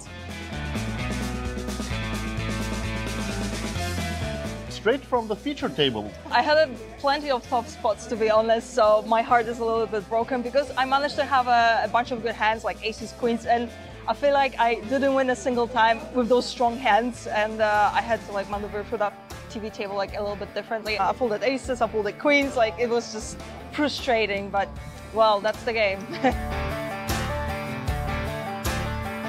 Got a faithful flop in the sense that he blocks that king as well. That's so crucial. Sure. Is it still MPO on the tables, or just from the boot when you see the cards is a bit different story? It's MPO. It's obviously a different experience to some, if you play a high roller or if you play against, very experienced regs, there's a big mixture here. So some tables are full of regulars, some not so much, some more fun players. So you really have to think on your feet. So some hands we play normal theory, some hands we get into the Merit streets, especially here. As you see, people will call with hands from early position. They shouldn't call. You will see lots of, betting on a board that they shouldn't really bet. So it's a big challenge. We should always pay attention anyway, and especially here. Especially. Okay, I wish you all the best. Well, business, thank you. Yeah. You spent here a week. Have you tried any activities, facilities, what you've done besides the game? Yeah, so that's the best thing about Merit here, because we play short enough to be able to do actually stuff either before the tournaments or after the tournaments. Normally they make us to play until 1 a.m. or 2 a.m. and you're just dead going to bed and you don't have the room to do anything. And here I played squash yesterday. I basically have a massage every single day. I'll go to sauna or swimming pool. I go to the gym every day. There's just so much to do, so I don't know, you can just bring your +1 and make sure they're gonna be fine here. There's just so much to do. So in Cyprus in Merit is always amazing. It's always so nice to play here and stay here in general, because you guys are all great, really.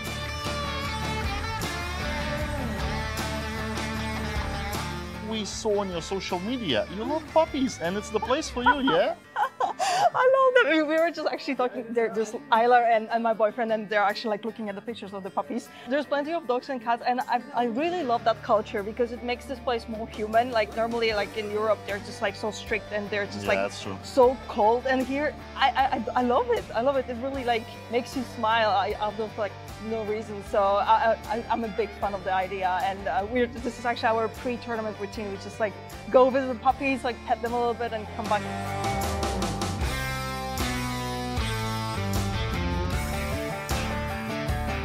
And what about your table now? There are lots of chips on your table in the main event. Yes, so I did a very well couple of hands.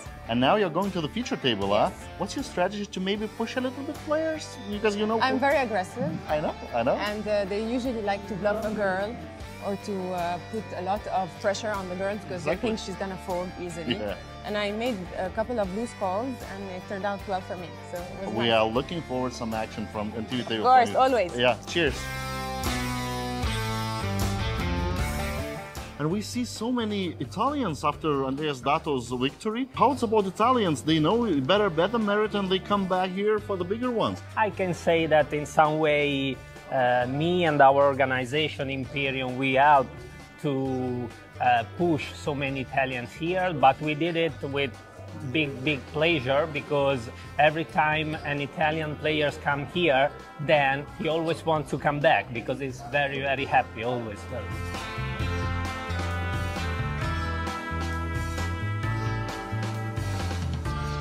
Newcomer here, first time in the Merit, yeah? Yeah, first time. How's your experience with the tournament? Tournament is perfect, and I'm very lucky. Play satellite, win a ticket, then play another satellite, win another ticket. Oh, that's beautiful. Yeah, it's beautiful. Yeah.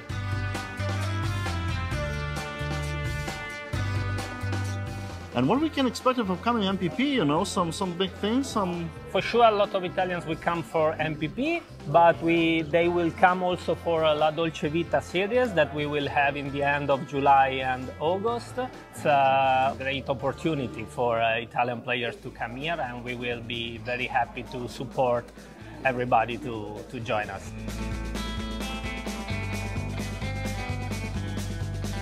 During the very last break of the day 2 in the main event, we just talked Anatoly. How is it going for you so far? Everything good. I had 800,000 chips 3 hours before. Oh my gosh. After this I had a little bit more than 400,000, but now it's about, I think, 650. So it's more than average, all good? Like? Yes, not bad. What about Chinese people? More and more coming to Merit. Are you enjoying? This is my first time, but my friend is second time coming here. Sometimes one player knows here, he told his friends, and his friends told his friends, their friends. So many Chinese players know this tournament. They come here. Maybe next time will more Chinese players come here. Maybe. I'm really glad they like. That's why they tell you to come. Yeah, that's good.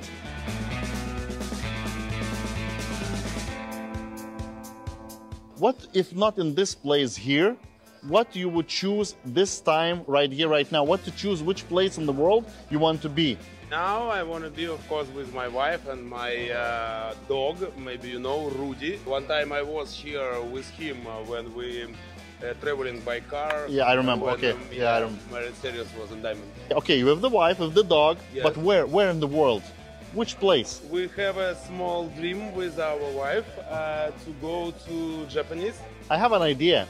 You go to the final table, make some money. Some like decent one, yeah. And go straight to Japan. We can't fly to Japan with our dog, but I think first place we can buy tickets to business jet, you know, something like this. Okay. Japan with Rudy. So that's for sure should be like minimum the deal heads up.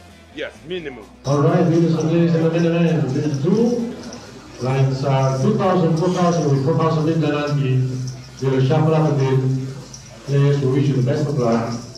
This is now the registration for this tournament is closed.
to be good at that often, can he?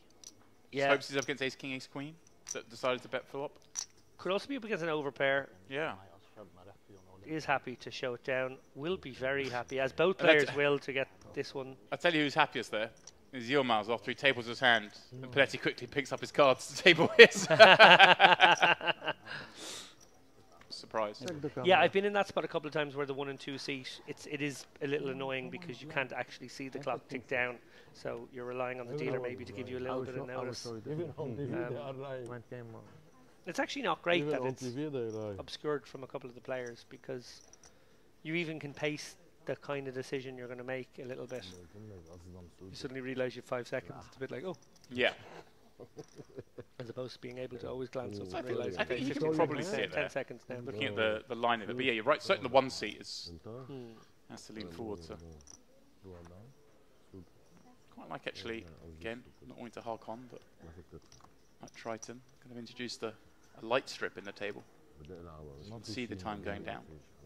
Ooh, fancy. So wherever you're sitting, you can see it's just a LED strip in the middle of the table. Just ticking down. Panic as it gets near the bottom. I was going to say, it has a kind of a countdown clock. 5 then. All in.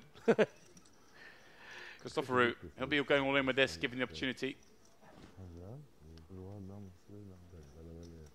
Oh, and dangerous one for Habib here with 14 bigs. This is borderline. This is probably a shove, to be honest. And if he can somehow find a non-shove and save his tournament, he will be very fortunate, because I think I probably just send this one, particularly against Christopher, who I think maybe opens lighter than most from the cutoff. Seems like there would be even more reason to get it in here. We are looking at entirely reasonable. David, you called it, and I think when you've seen Christopher just 3-bet fold instantly before, it's not like if you haven't played with him before, you can tell he's obviously not a nit. Certainly not. Little stretch. I wonder what happens to nits when they turn up in the side. They just get sent back at the airport because we never see any on our tables.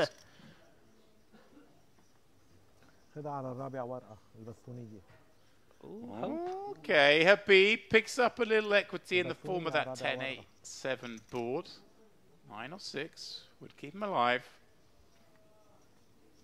There's the 9. Wow. Now, of course, there are opportunities for a chop.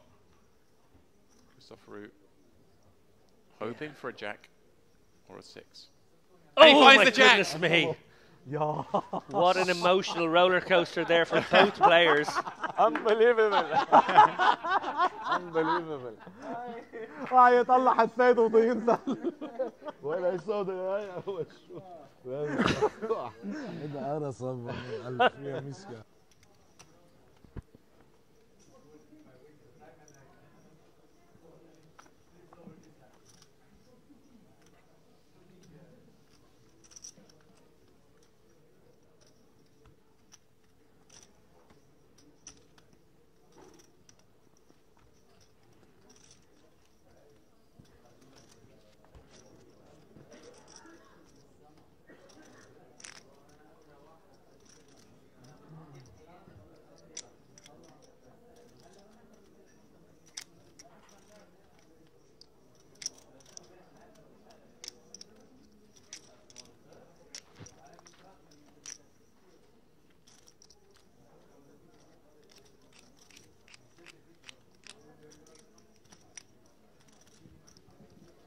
The ladies for Khurshidin. Yeah, the man with all the chips on this table. But only a sort of 1.5 times average stack for him. Yeah, Not as you even said, that. really interesting stack distributions here on the final day. Nobody with a really big stack. We have seen, obviously, the Western particularly big couple of stacks at this stage. I think already maybe did the Dark Knight. No, it wasn't Dark Knight. Dark King. Dark King, yeah. The Dark King had like 12 million already. The Dark Knight is, you know. That's a cool one too, though. Yeah. I mind being called the Dark Knight. We're going to upgrade him. Do you upgrade from... No. It's more of a downgrade from King to Knight, but downgrade it sounds cooler because of recent cultural developments. Oh, and trouble here for Panetti, considering a Queen X. Okay. Likely to be something like Queen Jack suited, King Jack's, or King Queen suited, I should say. Yeah, it's unlikely to be King Very Jack unlikely suited. to be King Jack suited here. But yeah. Oh no! And I just mentioned how quiet he has been, but now has found a dreamy spot he doesn't realise is in fact a nightmare. Yeah. A cruel one, for sure. Just 15 blinds, a raise and an open in front. No way we can do anything but go with this. Looking up at the clock, 22 remain. The next page up comes at 21, so I like if he burns a little bit of time here, and then when he eventually makes the move, maybe leave a chip back to buy himself another 30 seconds. Perhaps scan around the room, see what's going on as well. That's what he's doing. He's kind of looking out of the left there, back onto the tournament floor. There are 2 tables there within short distance. Hate to be a little nitpicky with you, James. Go on. Would you not make the raise holding the chip back and not burn a time bank first, and then burn them later? Because maybe it gets through and you don't need to burn a time bank at all. I think he's burning one here and in posturing as like, I've got a tough decision. This one's like one of those ones. This one's like the I'm not sure what to do with this hand. Should I jam with it? And but yes, you're right. Well, he took your advice in the end. Did posture. Snap, shove from Corchidian, and not a snap fold from Panetti. So now thinking maybe an ace queen is in there. Maybe an ace queen suited decided to take the flatting, more passive line, and now is wondering if they could ever be in good shape. I think I have 30 seconds. So yeah, he's just helping his man out. He just said I have such a sick hand. I think it is ace queen of diamonds. I think he said I've just got 30 seconds. He's sorry. It's a very big fold, okay? What he has?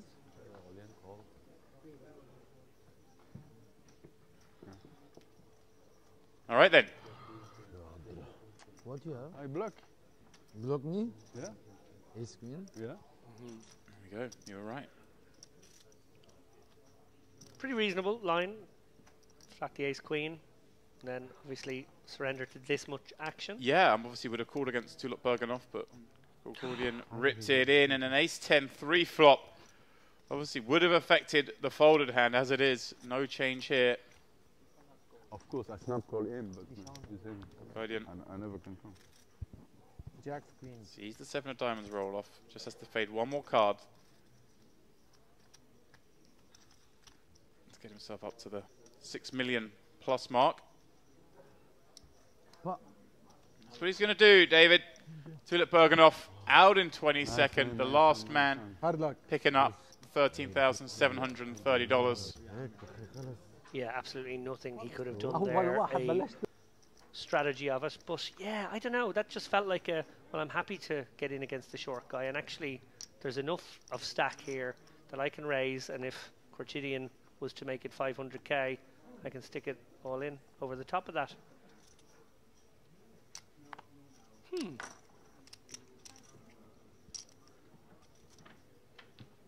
Well, Habib now with a must shove 12 big blind spot on the button.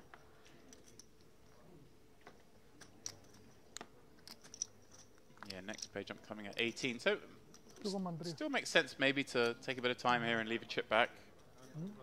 See if he decides to do that or whether he will just rip.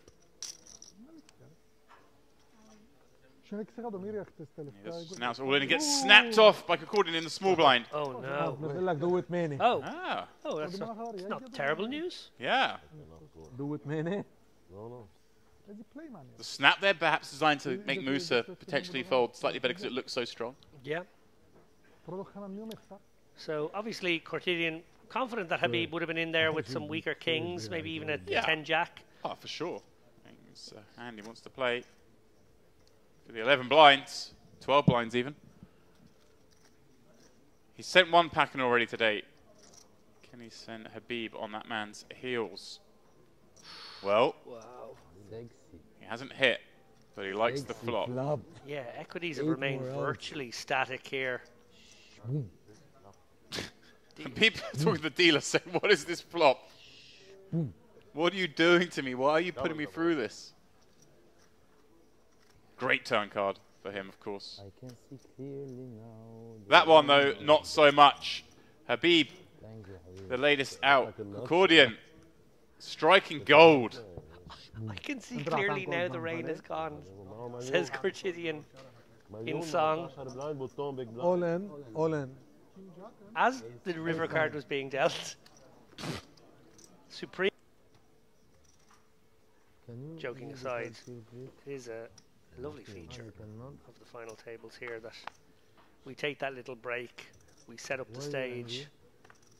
The share hand guys usually create some really fun graphics as well. The players' profiles displayed on the screen behind.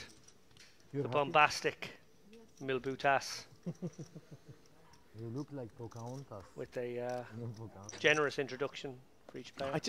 I feel like he can go on the road with it. I don't think there's any poker stop that does it quite like Merit. Yeah, he's our own Bruce Buffer. Yeah, but even then, when they they can hype up a tournament, but hype up a final table, no one does it better. This man needs no hyping up. He's got jacks and a big stack. He's hoping for one of these shorter stacks to perhaps perceive what is quite correctly a wider range than most. And Kirichenko, here we go. Here's an example of one who could certainly do this. And we've shown this man willingness to bust out. He definitely plays with his heart on his sleeve. Man, you got fourth in the high roll this time. Second in that same event last time out. I'd be surprised, David, if we don't see him take the spot. He rarely shies away. And he has announced all in. 17 blinds, completely reasonable against this hijack open. But what a dream start for Khurshidyan here. Snaps it off. Kirichenko now 29% only to stay in this tournament. Are we about to go to 16? Is Khurshidyan about to become the prohibitive chip leader of this tournament? It feels destiny-like now, isn't it? If he keeps running like this, board's coming out clean, getting there when he needs to. Certainly could be. Kirichenko reduced to just 3. That's not it. GG's Kirichenko. Shout out to him for pulling a audacious bluff on the pure bubble yesterday. Ripped it in for 1.2 times pot with just queen high. Oh, we have a bust out. Out on the floor as well. What is happening this morning? Clement Bonan holding ace 10. And then Ketzer getting there with ace 3. 340k is an awful lot more bananas and pineapple.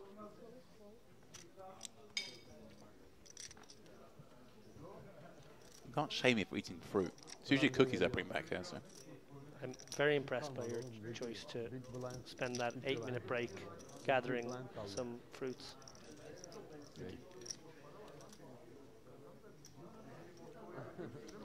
9.7 million now for Khurshidyan. Another openable one. He's just relentless right now. Dealer being very generous with the queens and jacks again, but like. Well, she was about to lose her patience with the clock there.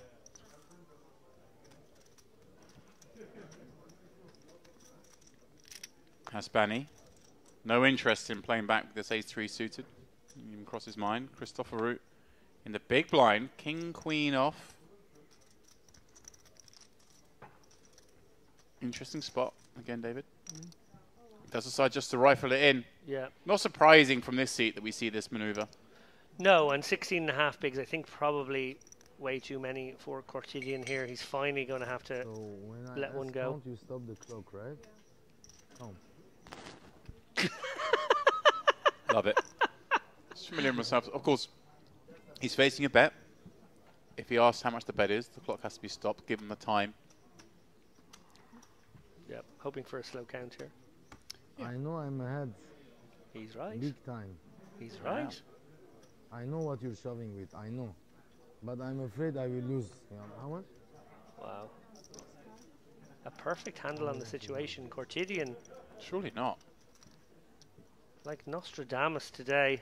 Yeah. And an opportunity to knock out a very dangerous opponent if indeed he's right. And it is a king, jack, king. Wow! What are we seeing here? He was spot on, David. He's made the call. Said, I know I'm good. I know what you're jamming with. Christopher Rue feels sick seeing that hand call him. Wow. Well, huge moment for Christopheru if he I can thought get you there have with the two near flip jacks hand. Suited, jacked and suited. You know, I know. But I will play 60-40. Let's see. I'm running good. Ain't that the truth? It is just 60-40, of course. The King-Queen live. Still live, but after a 5-high flop, not enjoying life too much. Oh, and you do feel for Christopheru, 2 cards away from elimination. Yes, yeah. You don't expect to get called by this. Yeah, and he's obviously been very unlucky with his 3 bets lost. Tied kings, v6s all in pre. Now needs to hit king or queen on the river here. He's not going to do it. An incredible call from Corquidian. Read his man, said, I know what you've got. He did, he did. I know you've got these kind of hands. Just whether I want to gamble. I'll gamble. I'll take my 60% shot. I'm running good. And Christopheru's just probably feeling a bit sick at that. Getting up to nearly 20% of the chips in play. Big blind is 1 entry, 1 starting stack. Yeah, this is one. This is my friend I put now. I always enjoy that benchmark myself. And my other friend. He's a player that's usually found in the cash game streets. Does have a fair number of cashes, just under 400k on his Hennemod database, a bunch of which coming in this very place. Well, will it be a case of no man left behind here in defence of his soldiers as Hasbani takes a pre-flop stab here to the tune of 2.2 million. Yilmaz finding jacks with his 9 blinds over and open. Very reasonable to believe he might get paid off here. And this one would be a little optimistic. 150. I wonder if any amount of this is sort of a little bit of gamesmanship, like just to make sure that Hasbani knows it's sub-9 big blind stack. I don't think it is in this case because he's got all the chips, but if he's one of the short stacks, you just want to point out to the man who's open, hey, this is a really small bet. Hasbani gonna give him a spin here, getting a great price, 9 bigs only. Big moment for both players here.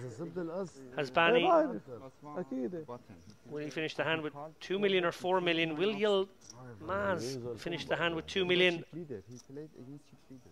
Or a little piece of paper that says 14th place? Oh, ace in the window. Hasbani leaps out in front. Yilmaz does have the opportunity there, of course, David.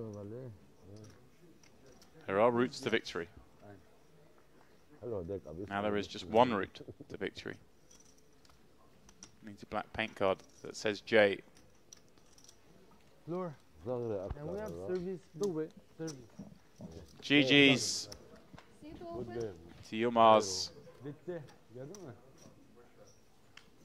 I love you. Very unfortunate. I feel like there's a conspiracy with the dealers. Busting players out for fun. وحياة الله بدول على حطايا وحياة الله وحياة الله يدول على Here we go, David. Nicola, opportunity to light one himself. He's 4 off in the hijack. He's finally going to get involved. And there you go. His man on the left did fold an ace. Ace 3, so instantly folding, giving a little bit of respect to Nicola. Of course, he should be folding ace 3, but we weren't sure how he was going to react to the opens when they came. And actually, the speed of the fold doesn't give Nicola any information either. He won't know that it was an ace. He wouldn't know that it was a possible 3-bet. He'll just think, oh, maybe look down at Jack 3 off. Oh, Hasbani. Definitely a call here. Mandatory defend. I don't think you want to get frisky with this one. I think you just want to navigate here, try and flop a set, maybe get a little sticky on some boards. Check back. Ooh, the case 4 rolls out. The Hasbani announces dark check. This day and age of dark check, well, player's pretty much always checking flow anyway, so it doesn't really change too much. But it's odd that he's somehow done it now when he hasn't done it up until now. Yeah, Nicola feeling very good here with the 4 and the diamond, right? Yeah, I was going to say, Nicola has a lot of this himself. Middle pair, backdoor diamonds, wheel draw. Well, not really a wheel draw, I guess, because with the 6 on board there, right, both players would make the same hand. Haspani coming out with a smaller raise. And I don't think you can fold yet. No, but suspicions will heighten.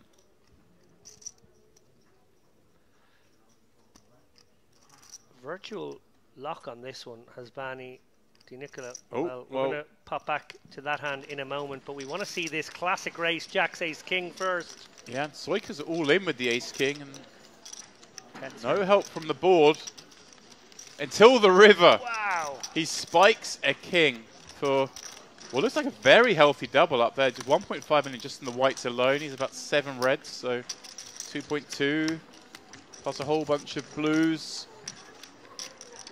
Maybe a 2.6 stack. Yeah, that's a very big pot there, Ketzer. 2.7, so we're looking at a 5.5 million chip pot. Yeah, I think Ketzer maybe could have been the chip leader had he won that one, or certainly been thereabouts with our big stack, Korchidian.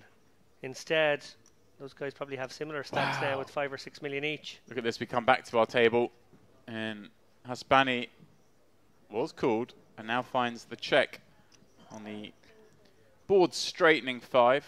Not sure about this bet from Di Nicola. Might just be content to check it back. Wow, Haspani check ripping. 4 on the board in a row. Just denying flush draws, I guess, but it's a bit dicey. We open up, obviously, our... On the mic. Actually did more of the heavy lifting in that hand. Ever the professional. It's these moments that the jury... They just don't see it, They don't see these moments. That's what it is.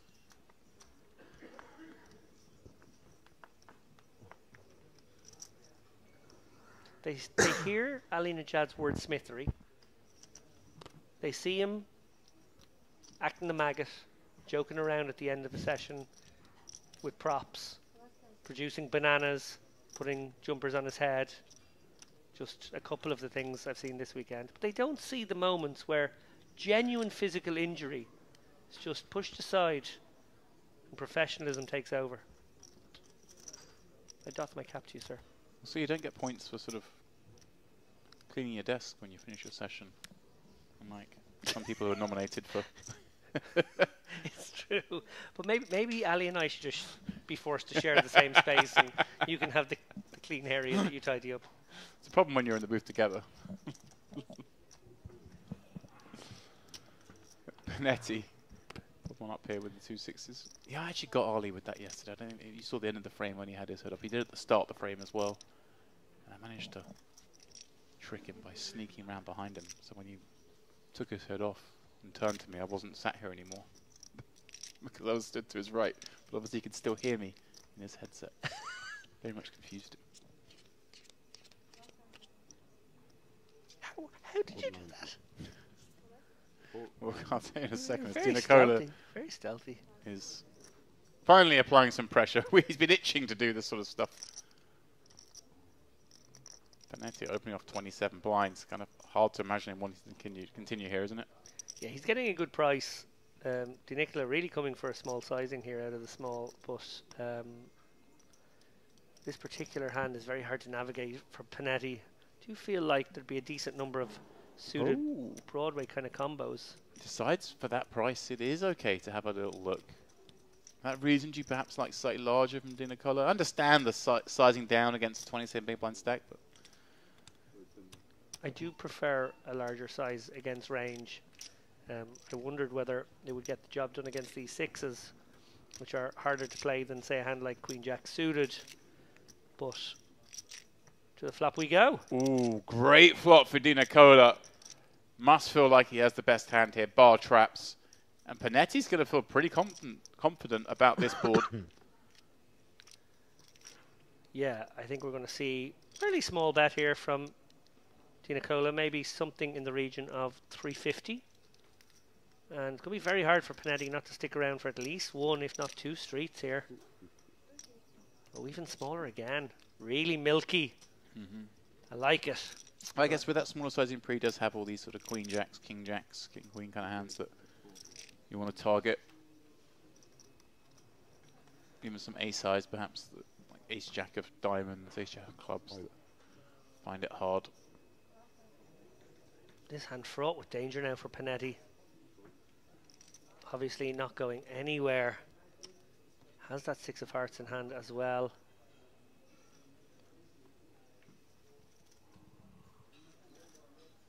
Lots of safe ones here where oh wow! Di Nicola will be delighted, but Di Nicola, that is the death card. It looks like a safe one. It looks like a great card. And with only 2 million back, 1.7 in the pot. In this case, Di Nicola's just going to do it for him over 2 streets.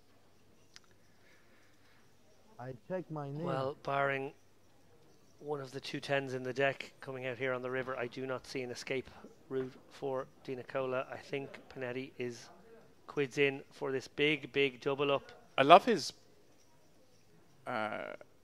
presence at the table during hands. He gives away nothing. We've seen it in every hand. He's very stoic. Now just got to do a little bit of acting. One assumes calling. No real reason to raise there, is there? Obviously. Oh, he has raised. Yeah, I'm a little surprised because he's in position. So out of position, I can understand a raise, but in position, I certainly would have expected him to just call again, keep in all the bluffs, and then hope some of those bluffs catch a piece. So for that reason, does Di Nicola think this just can't ever be value? Yeah, feels like hearts, doesn't it? Yeah. Or maybe a hand like 8s that doesn't want to call another bet on the river and decides it makes it $1 million now. Goes all in, gets snapped, gets the bad news, he's got 2 outs. Oh, and yeah. Brutal. Reaction says it all. He knew he was a very good chance of getting all those chips if it hadn't come a 6 on the turn, as it is. He's a favourite to double his man up. Now, the dealers have been ruthless with our short stacks. Not this time. We doubled up. What an amazing situation for Corchidian now. Yeah. Di Nicola. Well, we find players on their feet here and a wrap of the table. It appeared to be Hadi Horbin. Not sure whether or not he was involved, but pocket queens may very well. Yeah, Musa getting the double up there, I think. Yeah, contributed to the continued over. And we're back over to Basel Musa, who looks like perhaps he's got the rest of his chips in here with Jack 6, flopped a pair against King 8. Yeah, 50. Doubles up. As he turned the Jack for Guay. Well, hang on a second. Big situation again for Basel, who has been unraveling. Did double briefly moments ago. Here he is. 9-5 appears to have been the customer. And again, chips heading his way. Resiliency and that pay jump not going to be realized by the field just yet, as Basel Musa's stack has been fairly insecure. Again, he finds himself on his feet. Outer table action, pocket 3s against ace deuce. And he is held on once more. The resiliency. It's starting to get old, by the way, for everybody else at that table.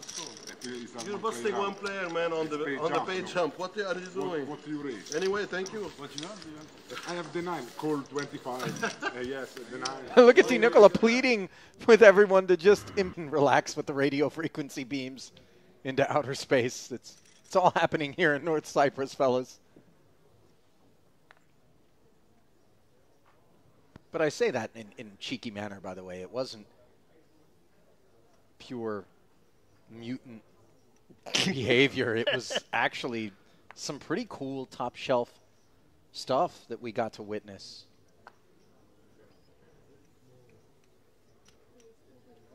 I challenge people who've never been out here to come in to a Merit cold turkey and try their hand at the regs here, because they've got something for them.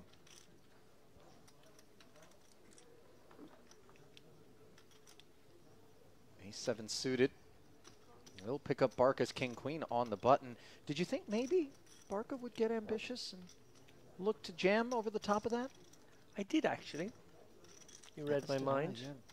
Not sure if the pay jump perhaps having something to do with the more conservative approach, right?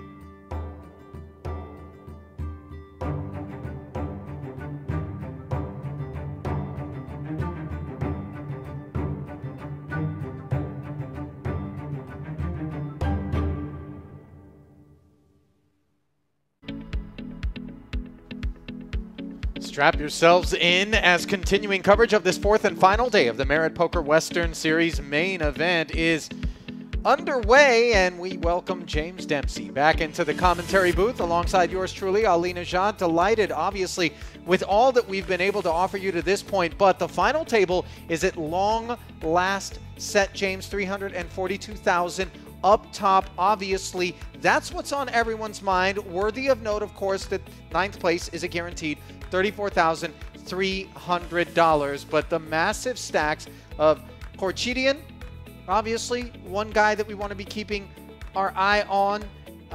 The other, just escaping me, the names, you know, they kind of pile up here throughout the course of the day. Felipe Ketzer, obviously, another guy that's been just very steady thus far. The two that maybe I'm circling, but any of these 9, obviously, especially the shorter stacks. I know we've got a 5 big blind stack out there. Some spin-ups, as we've seen in the past. I think it was 4 big blinds off of which somebody came back to win the warm-up already here at this Western, and we could see real fireworks. Well, Ali, I'm excited for this to happen. Like some of the viewers, I wasn't in for the last passage down to the final table. I saw a lot of the early action.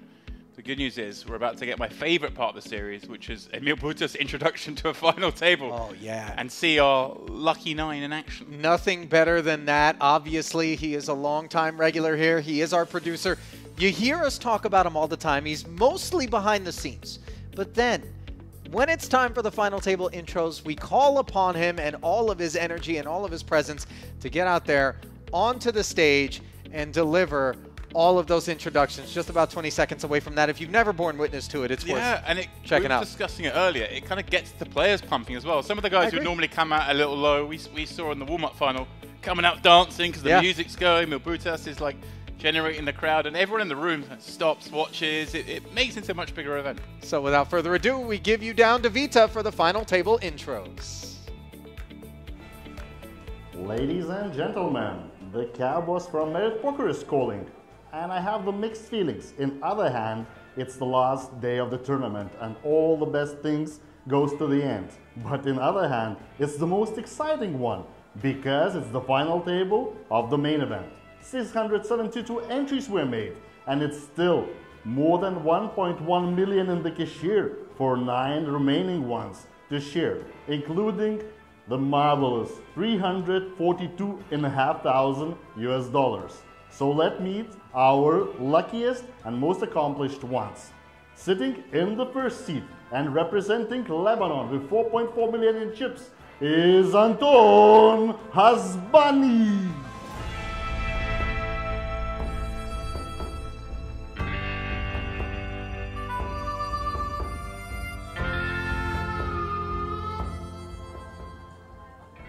For the second one, I expect huge applause, as I think some Persians are still in the building.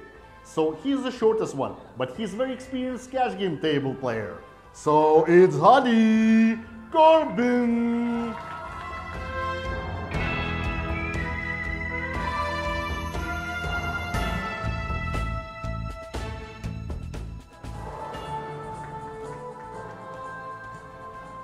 The seat number 3 is the third in the chips as well, and representing Switzerland, welcome back, Mr. Christophe Panetti.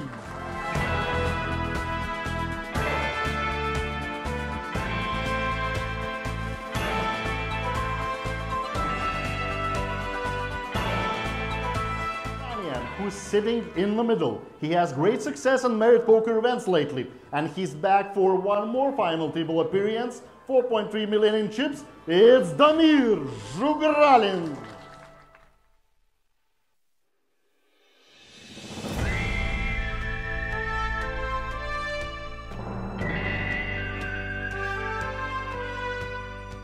The guys who is sitting 6, he knows the taste of victory, as he was 10K High Roller champion back in the day for kind of the same amount.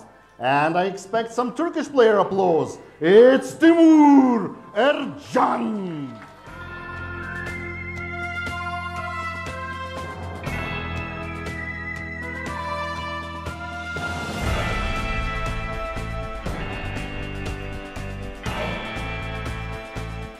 Guys who's sitting 7, he gave us amazing moments during the live stream. Let's see what he still got in his pocket for this final table appearance. It's Sami Barka!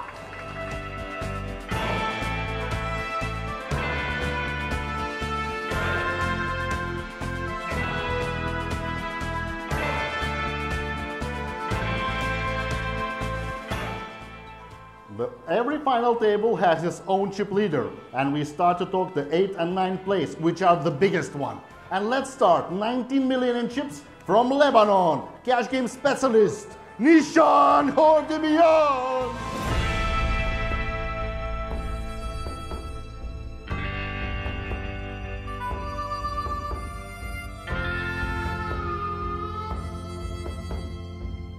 And how could we have the final table without the very accomplished online poker professionals? He came from overseas, from Brazil, with 15 million in chips. It's Felipe Ketzer!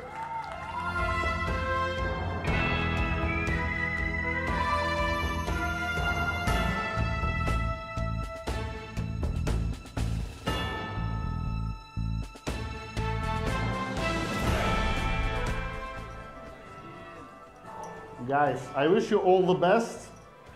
Just the one will win, but you can make your best possible appearance. So please, dealer, shuffle up and deal.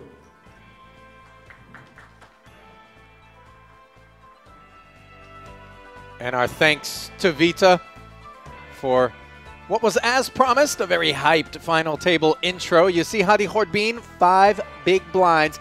Did take a horrendous beat with pocket kings against pocket tens, part of why he finds himself in that situation, but did manage to punch a ticket to this final table where the blinds will start 75 and 150,000. Yeah, they'll be going up very soon though, Ali. I think there's only about 10 minutes left on the level if memory serves. Maybe a little bit more, but certainly he's going to feel the pinch. The rest, though, look at that. 7th place of the 9 has 29 big blinds, Ali. This is incredibly deep for a final table. But look at the drop-off there behind Khorshidian, and Ketzer to the rest of the field. Panetti, 57 bigs. Over, 44 bigs separating him from second. So we'll see whether or not Ketzer in particular, when Khorshidian is not involved in a pot, will take advantage of being the big stack to maybe apply plenty of pressure with Hadi Horbin sitting on those 5 big blinds. Everyone incentivized to kick back and try to realize this $11,000 gap between 9th and 8th. Let's see if they can do it. Yeah, like you say, obviously with such a short stack in the mix here, everyone forced to play very tough until that 4 big blind stack finds itself in the middle. 11K pay jump could come very quickly. Did I just see a drone in the shot? Did you catch that? Oh, I've seen the drone here before. I actually missed it this time. But yeah, the drone gets around these parts. Got to keep your head on a swivel whilst you're playing poker in this room. You think it's just the crows in the background you've got to worry about, but no. Once in a while they pop out the screen. Players just getting situated to get underway. There it is. There it is. They didn't have those in the Wild West. No, it's a more modern take on the theme. Imagine if you had like a drone in the Wild West. If you just could take one random bit of technology over and you could... I always wonder this, if you just had one thing that the rest of the world didn't have and you were ahead by 100 years. I mean, people would just shoot at it, right? Isn't that Actually, what would happen? The Wild West is kind of a bad place to take my drone to. And also, I think it's going to be hard to find spare parts. Less worried about the spare parts, but I hear what you're saying.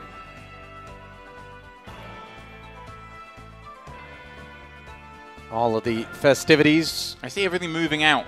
Winding down. We must be nearly upon it. And that's the first time we got to the end of the music. Oh, wow. You thought it was the First end. loop. Yeah. Oh, we'll loop back round, don't worry.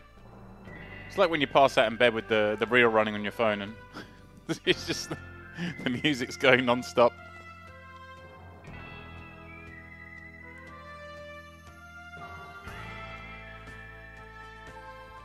Of those 9 players at this final table, James, anyone in particular that you're keeping an eye on? I would have to make Felipe Ketzer probably the favorite. Very accomplished online poker pro, coming in here with a monstrous stack. No disrespect to the man on his right, who is, I believe, the chip leader, Rorshidian. Your man there, who, I gather, doesn't really play many tournaments, dabbles every now and again, plays very high stakes cash. Has only come here, Ali, to try and win a tournament. He's not too bothered about ladders. I think he probably doesn't know too much about ICM. He's probably heard the ladders before, but is here playing squarely for pride, which is going to make it fun. And that tallies with everything we've seen in the run-up to the final table. Certainly. How keen he was to knock people out. Now, interestingly enough, Ketzer, we can see, it's the pocket fours that has him raising, but I do think that most of the field anticipates that he's going to be very active alongside Rorshidian. Yeah. So you wonder if somebody wakes up with one that they could potentially want to play, if they'll play it as a 3-bet and target what they perceive to be the big bully on the block. Yeah, exactly that. I mean, Panetti's looking here, but there's just no future in playing this queen, and obviously he's there with the 3rd stack, I believe. And Dugralin, the same, just can't play this 4-5, can't play so many hands. It was Haddy, right? Corbin, the shortest. Yep. So he's in seat 2.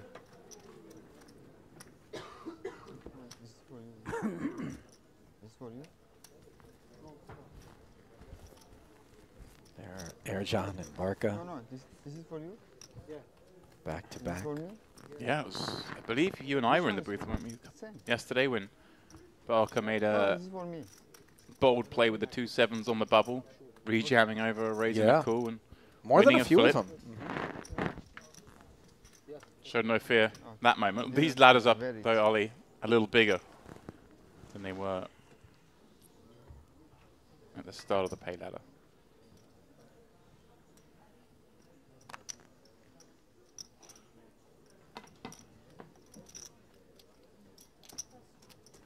Barca, ace-6 suited, up front, too much pressure. Obviously a terrible seat draw, James, to be directly to the right of Rorshidian. Yeah. He's got a couple of 6s. He just doesn't get to play hands like that with the 4 big blind stack in play.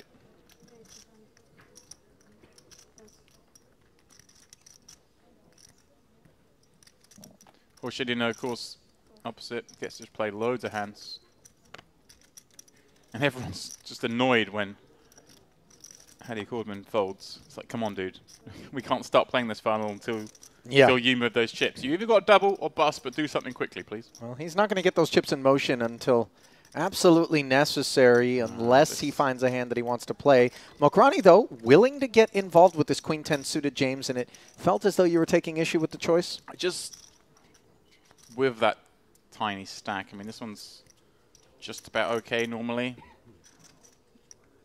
Maybe a little weak, 20 bigs. And I mean, it's not just as well that micro stack, but he's in there with 20 bigs. There are obviously he's the second shortest, but there are plenty stacks not far from him. I don't think he wants to play too much reactive poker. But Erjan does come along for the price, does not connect with the Ace-King-9 board, but Mokrani definitely has something. Rorshidian, obviously, he can just barrel away with impunity in certain spots, but in a 3-way pot on this board, doesn't feel like... Yeah, I agree with you. Obviously, and Mokrani's supposed to have a decent amount of this ace-king kind of stuff when he flats. But Erkan in the big blind, yes, it makes it harder to get the 3, but it almost gives him like a little blanket against Mokrani. It's much harder for Mokrani to play when Rorshidian's betting this 3 ways. So number one, he has to progress with the live player still behind him, but also it just lends more credibility to this kind of bet. And these kind of hands, Ali, the 6s on these boards, are the ones that the kids love to barrel with. unblocking, you know, all the straight draws like we see here. All the ace jacks, ace tens.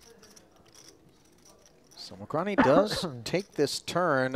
Board pairing king is actually a fairly bad card for Horshidian, who has to assume an ace or a king is part of what Mokrani flatted the button with and then called on the flop. Yeah, but all that said, if Mokrani has like ace-10 suited, what is he going to do here when he gets barreled into and potentially bust out when there's this short stack still in here? I love this. Just hammer down, doing exactly that. And this is why it's just not advisable to be playing this queen 10. You just don't get to realize. Normal spot here, Ali, there's a good chance you get to realize a lot of your equity on the button. But when they can just bully you, game gets a lot harder. So that second barrel is the one that gets the job done for Horshidian, and no surprise perhaps that the two big stacks at the table are the two that have taken down our first couple of pots, with Ketzer and Horshidian in succession. Haven't personally had the opportunity to observe Horshidian's procedures thus far, just given the way the scheduling is worked out for us here in the booth. James, yourself? Pardon, say again? Horshidian, have you had a chance to watch his feature table appearances? Have you been in the booth? Yeah. I mean, he was the one doing all the damage with 2 tables left. The first the part Reaper. of that frame. Yeah, he was just, and I mean, he was clearly not going to back down. We saw him raise call ace-6 for 17 blinds, I want to say, and just said, look, I think I know what you got. I know I'm ahead.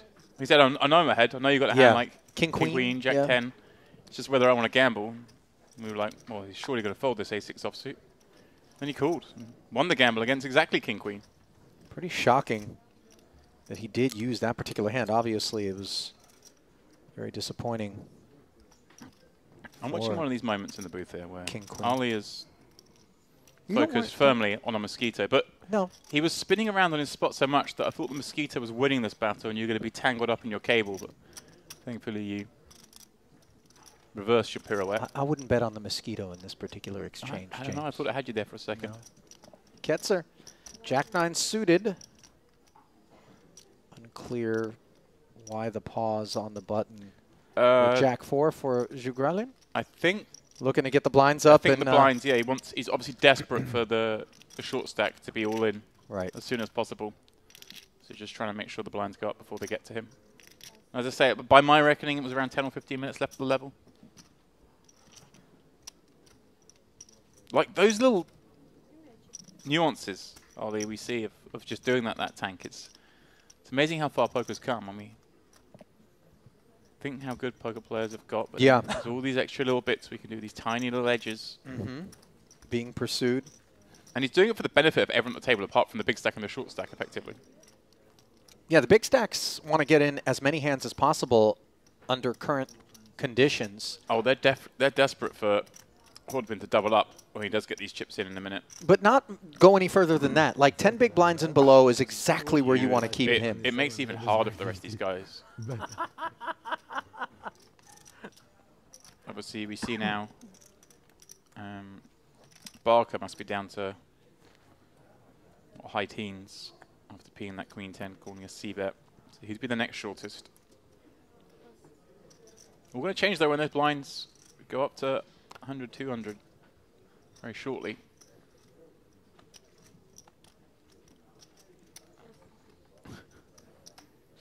There is Hordbean.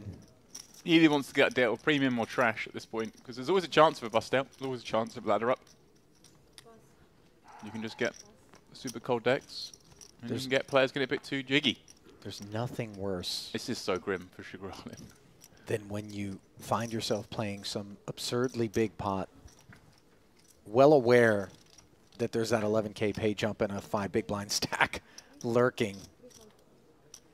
Jugralin will, of course, take his chances with King Jack suited, raising the cutoff, but doing so into the big blind of the chip leader. Yeah, you say of course. I mean, I would, but it's pretty close, actually, because you see Horshidian here can just drop the hammer on us here, and then We're screwed, and he might just do that with 2 3s here. He has. Masterclass thus far, Ali. Ah, you raised blind? You raised blind? You raised blind? Ah. Speech play as though Khorshidian.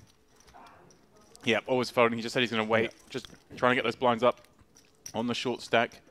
So the short stack had 745k left. If he gets it up to the 200 big blind, when they put that in, it's going to be over half the chips in on the big blind. But again, this is like, I do raise into your garden shoes there with the King Jack of Hearts, Ali, but ICM is a bitch. maybe the worst hand I do it with, just because that's going to happen at reasonable frequency. You can see there was a pair of 3s. It wasn't out of line, but it could be all sorts. And our opponent's just going to bluff us a lot post-flop as well. Yep. Sometimes he doesn't raise us. Could have been loving that. He saw a raise from the 20 big blind stack, a jam from the big stack. Yeah, Oh, maybe. hoping. Maybe he's open ace king and calls it off against a hand like 3s there.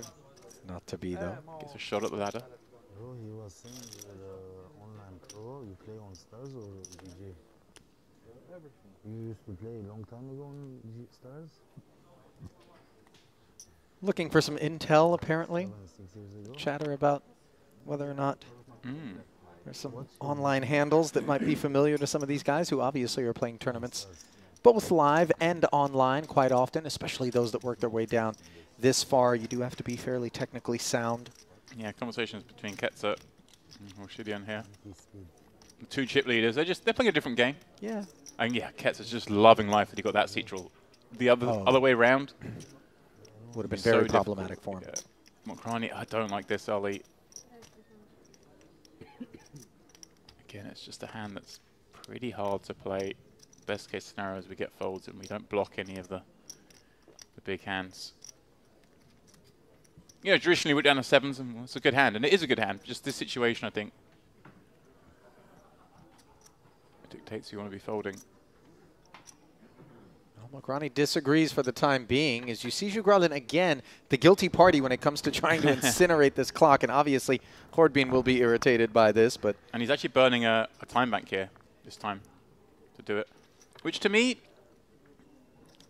seems a little wasteful, because I think Hordbean was under the gun +1, right?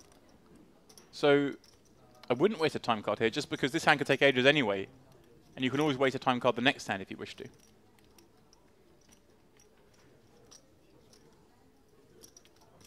So it seems a bit unnecessary.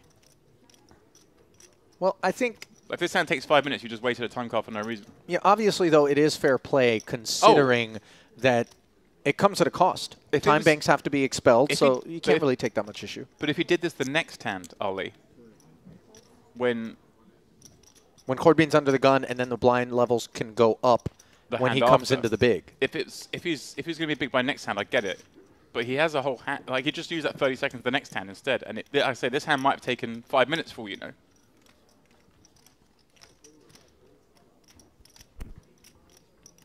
I mean, I'm no pro on wasting time, but that seems like a... So there it is. 100, 200,000. That's what we're playing now here at this main event final table. Dilution impacting everyone. Yeah, I wonder if he was doing it just so that if he does jam under the gun, which is quite likely with 4 blinds, that which is much more likely to get called, I suppose. If he jams 725 into a 150k big blind, far more folds, jams it into 200k big blind, far fewer. So that must be the reasoning there, Ali. $34,300, the on-tap payout, 45.6. Sizable jump. If you can pop your head up into the top 8.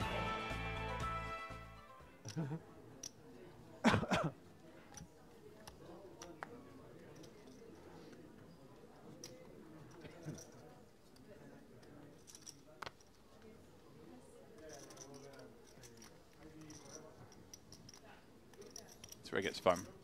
Obviously, Panetti third in chips. He does get to play some hands still, of course. But there still has to be a tight range for ace king, obviously. Going to fit into that build. Christoph Panetti. Yeah, man who came second, I believe, to Arcan's first place in that high roller a couple of years ago here. They've got some final table experience against each other. You know what it's like, Ollie, when you do a lot of final tables, but I kind of remember it. Just kind of lingering in my mind there. 4.3 or 4.2. Korshidian on the button, baby-suited connector. This is not the man that you want to see contemplating involvement. No, but this is why nice that Panetti's got a hand like ace king, because if Korshidian does go after him, obviously he can just send it in. He wouldn't enjoy it, mind. Cats are the same. It comes down to their perception of, is Panetti going to adjust correctly here? Is he going to have a tight range, or is he still opening his normal range of 40+ blinds? Panetti, by the way, very seasoned with results dating all the way back to 2008, playing under the Swiss banner with 412,000 plus in career live tournament earnings, best cash 173K plus. Wow, well done, Ketzer. That was certainly a consideration, that hand Ali with king queen in the small blind. I thought maybe we get a bit tempted to punish, but I think appropriately Ketzer giving Panetti credit for being absolutely as tight and narrow as he's supposed to be when opening this particular pot with both of them behind him. Yeah, I mean, like I say, he does get to play still quite a few hands over 40 big blinds deep, but recognizing that he's probably not opening as wide as he would do in normal situations with that chip stack. Well done. As always, everyone impressing.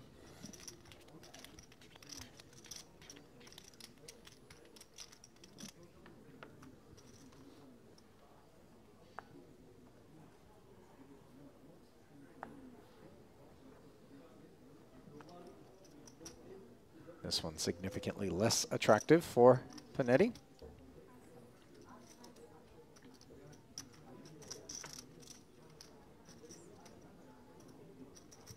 Ercan, 2 aces already into the muck, but the ace-queen cannot find its way there. As understandably, he takes us upstairs. The raise to 550,000, by the way. Yeah, I like we got the short stack in the big blind. So if the short stack finds like the bottom few percent hands, they can fold to this. If it was against a min raise, they're just going to have to call with everything. What does Hadi have? Wow, 8 deuce off, and he's already got 2 big blinds invested. Yeah. One is an ante, one is a big. If yeah, he folds... The ante, of course, is spent money, but this is actually pretty grim. There's 200 in there. He's getting 3 to 1. So obviously, he's obviously getting the right price in these spots here, Ali. Wants to think Up against pairs, though, he's in big trouble. And of course, he still has that value. If he folds here, buys an orbit in which you can find a hand, and there might be a bust out. I think he might just fold it.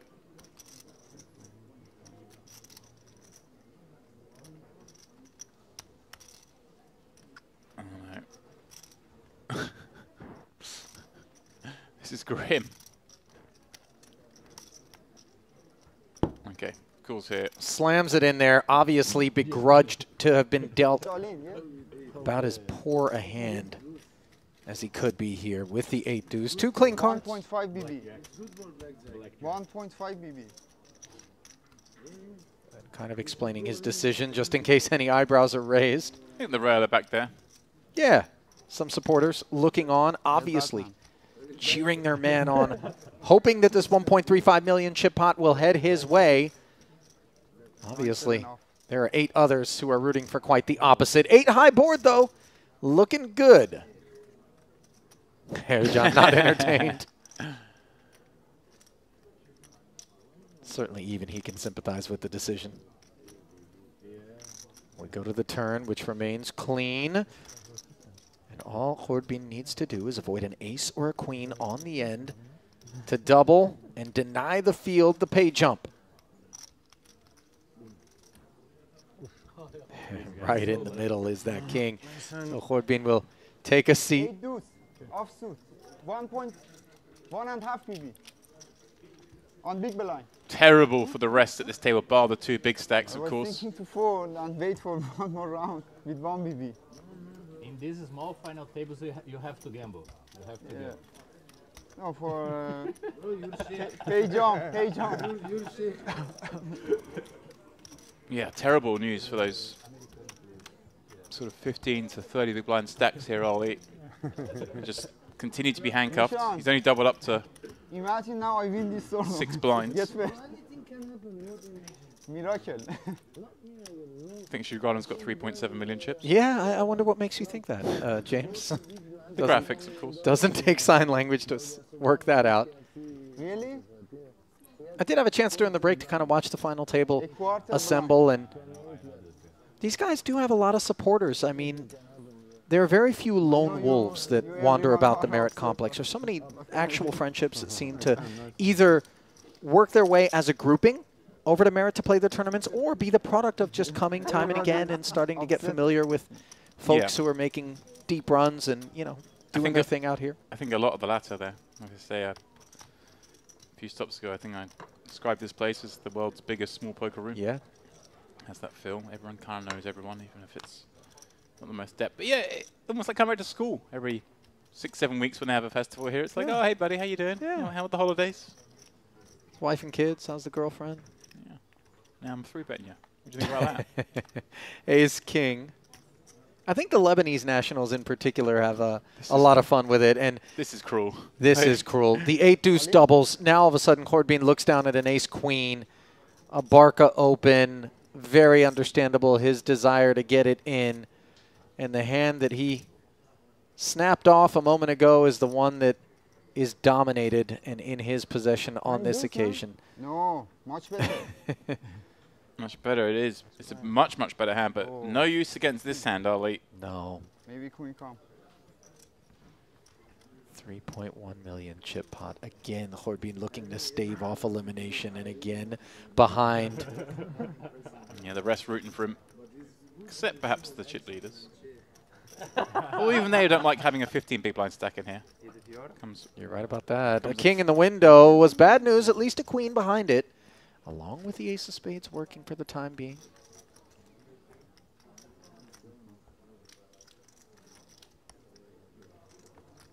Now, paths to a chop if a 10 rolls off. Queen, the only direct winner. Khorbin would take the chop. Absolutely he would. Can he hit it? No. GG. 5 of clubs, so not even an orbit in. And Hadi Khorbin of Iran dispatched James in 9th place. Yeah, they gave him the little sweat. Let him get there with 8 deuce. They'll deal him ace queen next hand, and that's that anyway. 34,000 and change going to Hadi, who's made some deep runs here. Plays the cash games as well. Will add to his career live tournament earnings of 123,000, but just a modest tick up from his all-time best live cash, which prior to this was 29,500. Obviously 342 up top. We have designs on a bit of a better outcome, but coming in with 5 bigs, we always know it's going to take some spinning, and unfortunately just 1 double was all he could muster. So then we proceed. 8 players.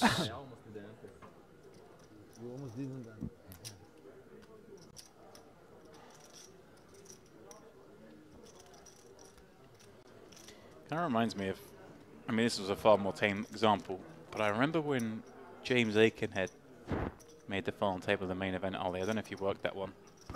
Maybe in 2009, I think. Okay. He came in as the shortest. He jammed King Queen, got called in one spot, and re-jammed in another by Ace King.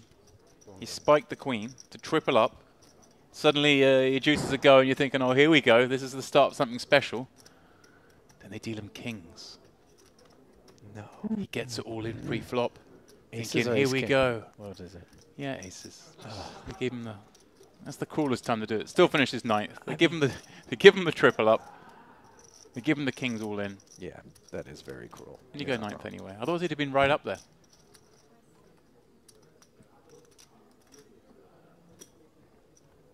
Not quite comparing doubling up with 8 deuce to 6 blinds here and then getting ace queen in is quite the same prospect.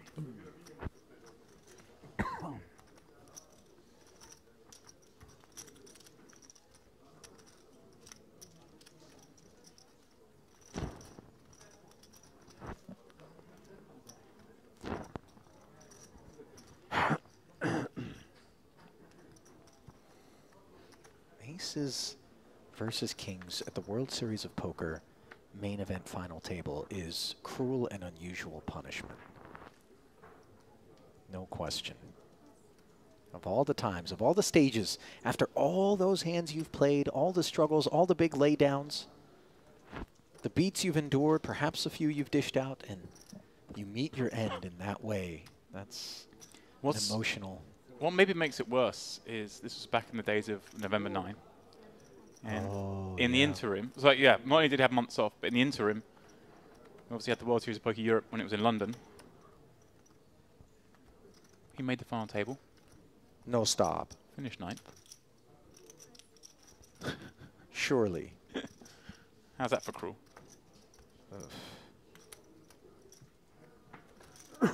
Two-time main event final tablists. There are very few.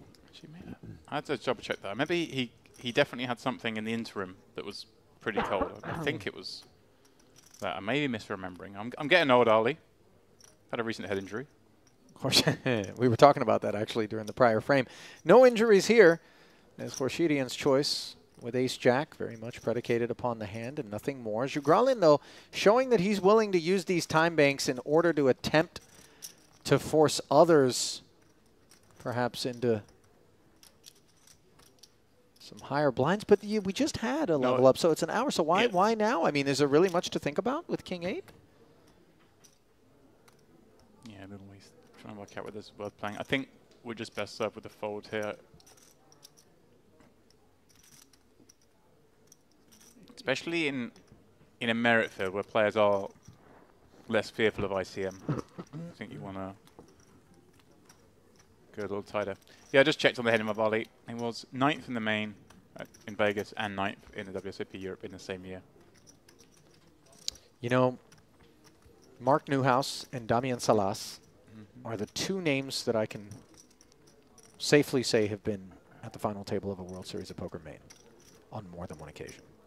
Yeah, obviously Mark Newhouse famously finished 9th back-to-back years Yeah. after a rather famous tweet as well on day 1 of the second year where he said he was not expletive finishing 9th again. Which might go down as, like, given what happened, one of the best poker tweets of all time. Oh, yeah. I mean, I'll take 9th back-to-back years. Oh, yeah. 10s. Barca will take it at a considerably different main event, but certainly one that, as you and I have had the privilege of observing, has been not at all shy on memorable moments and entertaining action, courtesy of these warriors that we still have in this Coliseum. Ketzer among them with ace-3 suited now. Yeah, and Ollie, I mean, the most important tournament in the world is the one that you're playing at the moment. I like that attitude. You just... A lot. You know, some of these guys would have played for much bigger, but you're right here, right now, playing this. And yeah, I love this from Ketzer. Just going after Barca. This is super aggro because it is an under-the-gun open at an 8-handed table. There are some short stacks in the mix, though, and he's just perhaps thinking Barca off 35 blinds. Here's the interesting thing for me, James, is that Barca stepped away from a king-queen. Granted, he was in the small blind, but against an under-the-gun open from Panetti. Different stack depth, perhaps, but against Barca, he decides with an ace-3 suited to play it as a 3-bet. So ideas to collect, things to observe. Yep, that's a good point. This would be a perception that he thinks maybe Barca opens perhaps too wide. And of course the hand itself, ace-3 suited, just blocking most of Barca's really strongest hands, aces, ace-king, ace-queen, that want to carry on. These two 10s are kind of hating life. I think we just have to call here, Ali. I don't think we can fold here, having open off 35. I mean, listen, if it was someone else other than Khorshidyan or Ketzer specifically, I think we maybe have some different sentiments. But these two guys, we know that this behavior is what we should be expecting of them, what we anticipate will be the order of the day. And so you sympathize with Barca because he's looking out and thinking, I'm not the shortest stack here. There's a lot of money to be made if I can just ladder, but tens are tens, and so he will hang tough. But going to play it as a flat, James, are you okay with that decision? We cannot jam here. Okay. We'll be torching it off if we jam. Whoa, my word. Wheel on the flop for Ketzer. Barca. Wow. Best of luck, my friend. On a board where the ace kings, ace queens do have a tendency to barrel off here, given they have a gut shot to the wheel, Barca's just been dealt a horrid spot here. You know, there's a fire extinguisher that for the very first time I'm observing inside the booth here, and I'm very tempted to snap the pin on that thing and just douse the screen, because douse the deck. This is just merciless. As Ketzer c-betting 375,000. Obviously, this is not the part of the deck that he ever assigns to Barca. Whoa. Best case, ace X. What do you think? Deuces, fours, and fives are calling? But no I'm thinking, the ace deuce through ace five suited certainly potential. You think that Barca hangs tough with those hands? Oh, sorry, pardon me. I thought you meant he's not putting Ketzer on those. I apologize. No, Ketzer's not thinking Barca's in this neighborhood whatsoever. Sorry, I misunderstood what you were saying. And Barca well aware that his call of the 3-bet obviously screams strength. Yeah, it's going to be hands like this. Obviously, for that small flop bet, can obviously be all the ace highs he continues with as well. The yeah, ace 10, looking ace for a jack 3. Suited, well, not ace 10, but like certainly ace queen. I think ace king just always jams. Maybe ace king suited peels. But the ace queens will still be in there. And this is dead man walking now without a 10 or a pair on the board. There is no path to a victory for Barca. Pot at 4.6 million. Yeah, betting about a third pot on the turn. Barca, I don't think can go anywhere yet, Ollie, because, like I said, he still has his ace highs that continues that size on the flop. Next part of the range that qualifies is certainly hands like this. Whoa. Oh, no. Check raising. What is this? This is like a find out where I am. You know what, James? He's not. He needs to put a little bit Oddly more enough, but hang on a second. Oddly enough, a check-min raise here, if Ketzer plays it as a jam, perhaps, do you think there's a world in which Barca looks up and thinks, this is Jacks plus all day, every day, and simply folds to tens? Not even Jacks plus. I mean, yeah, he folds to a jam here. He has done the old race to find out where I am. Well, I hope Ketzer might recognize that that's still possible. Obviously, all the hands that Barca has value here. Say he has sets, set of nines being the most likely. He's still going to get those on the river as well. So there's no reason, I don't think, here to do anything but call. Unless he thinks Barca's doing something crazy funky with a flush draw and wants to get it in here in case he doesn't bluff the river. I don't see it. I'm with you. I just don't see it. I think Ketzer's clear path here is just the call. And by the way, if Ketzer does make this flat call, it is certainly he has emblematic of just how sound he is. Look at this pot, Ollie. 8 million chips in there. And now getting Barca called. dead. Yeah, Barca has serious concerns about what he's up against. Yeah. Best case scenario, it's ace X of diamonds. Yeah. I mean, really, that's the bottom end of the range that takes the heat on the turn. Granted, it wasn't all that hot now. That's going to save him. That should save Barca now. On the river. The only hand he could beat that causes check raises is exactly as you say, Ollie. I don't know that he was doing much betting on the river anyway, James. No, but he might have to check call some rivers. Yeah, this one I think he can get away, but let's see what Ketzer dials up. I can't imagine it's going to be less than the full 3.2. Correct. Although every now and again, dare I point out, we've seen someone bet less specifically with the intention of getting called and retaining that player as a deeply short stack, in particular by the big stacks. It's a very nuanced sort of deal. Yeah, you're right, Ollie. And this is a perfect spot for that kind of move. And I think that's what he's done here, actually. He's bet really small. Man. He's actually bet considerably small now. He's just desperate to get paid off here. He thinks he's up against this kind of hand, I think. How much? And he is just giving him the, you can have 1.5 to spin up, pal. Best of luck. The parlay of the flat on the turn in the face of the check raise, and now this sizing on the river speaks volumes as to the caliber of player we're observing here in Felipe Ketzer, James. Oh, you played the way. You played your hand in a way that you've massively overreacted. Oh, he's called! I don't like Ollie, but he's called. flopped wheel. Can I throw up? Oh, you certainly can throw up if you wish. Prefer not to be toward the felt, but in any case, Ketzer unbelievably fortunate there. And really played it to perfection. Oh, absolutely. I thought perhaps the check raise on the turn would be a path to an escape for Barca, but really the only escape that was afforded him was the sizing on the river by Ketzer, who makes the maximum and retains. Ali, in that frame there, you see over 2/3 of the chips in play. Just those two guys, seats. yeah. Would you lay a price that it would be those two heads up with 8 left? It seems reasonable. Hard to get the odd reverse forecast, though.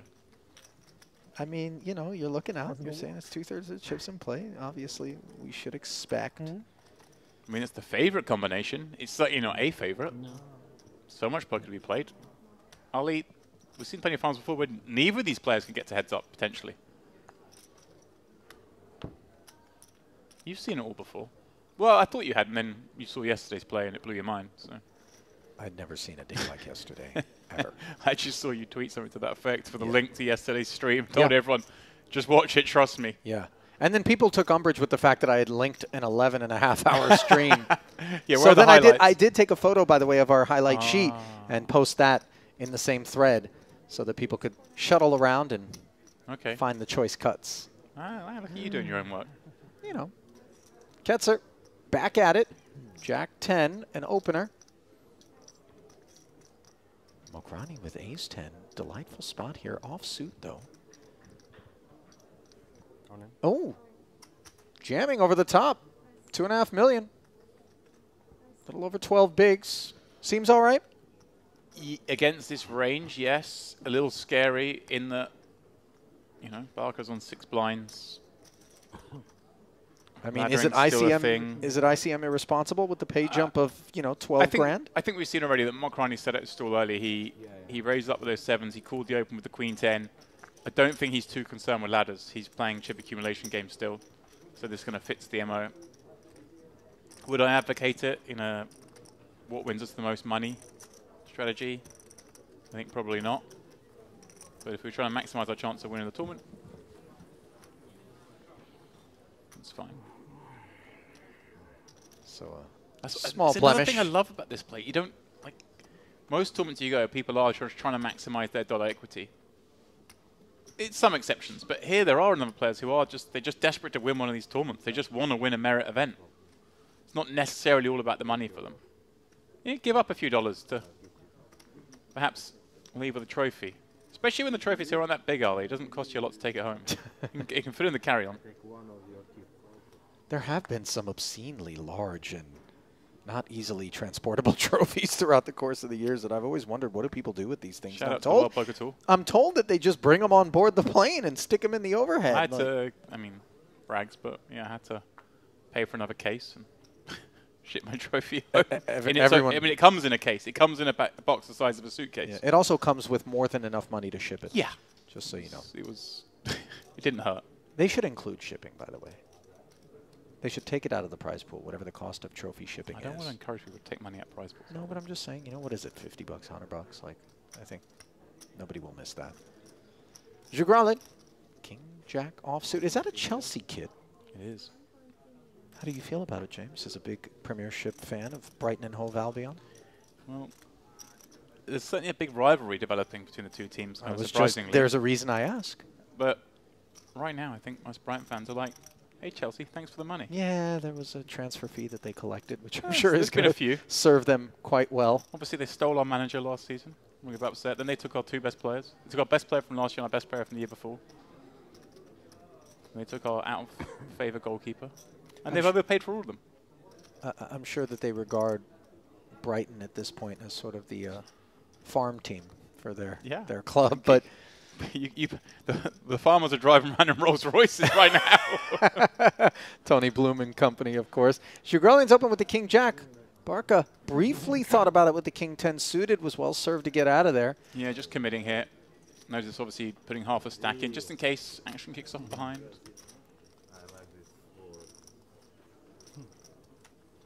I've been very impressed with Jugralin, James, and all the occasions in which I've watched him play. He just seems so technically sound, very much in his natural environment, dare I say. And you don't get a lot of players flying the Kazakhstan flag in global poker tournaments.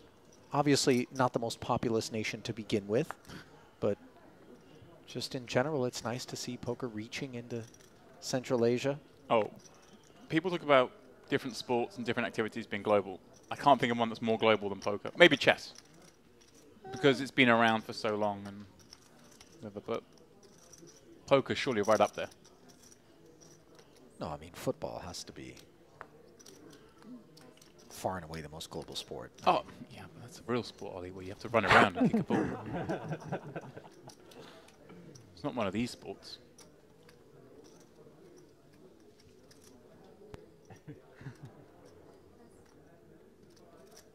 Oh, massive chip leader. The gentleman.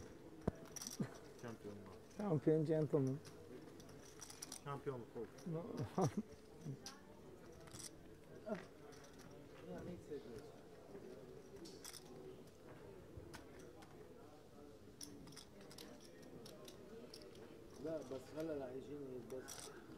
Brief hold up here. look at Ketzer, just, you know, black coffee. Day at the office. Yalla, yalla. Was likened to a Bond villain by David Lappin, I understand. You just, you know, I mean, anyone who wears a turtleneck, I just describe as a Bond villain. It is very Bond villain-chic. I've seen you adorn in such ways. I have. I'm a fan, I confess. Bond or turtlenecks, or both? Both. Although I like the more recent Bonds. I'm not a classic Bond guy. I think Really? View to a Kill, maybe. Was View to Kill wasn't great. Is that the one with the blimp? And Yeah. Yeah. I think it's because it was in San Francisco that I liked it. Oh, you Some liked part that of one? it. Okay. Yeah. 450, as If you like Panetti the- likes the look of Ace-Queen. Does that mean you're a big fan of The Rock? Not the actor, but the film. Oh, yeah, I Escape like from The Rock, Alcatraz. yeah. Anything with San Francisco and it's got you, yeah? That's where I'm from. Why wouldn't it be? Ooh, Khorshidian on the button, Ace-10 offsuit here. Remember, Ketzer showed respect to an under-the-gun open from Panetti and Orbit a go. Will Khorshidian do the same? I think this is one we do want to attack with. We've seen Panetti open a, what, 3 hands, I think, maybe. I'd be taking this spot. And I like it. Making it at 1.4. I thought it was 1.5, but it's all good. I might go slightly larger, actually, just because Panetti is supposed to be playing pretty tight. We want to make it really hard for him with hands like this. The offsuit combos. I mean, now you know, he has to kind of proceed as a call, but he's hating life. Because all of a sudden, he could bust out in 8th. That he could.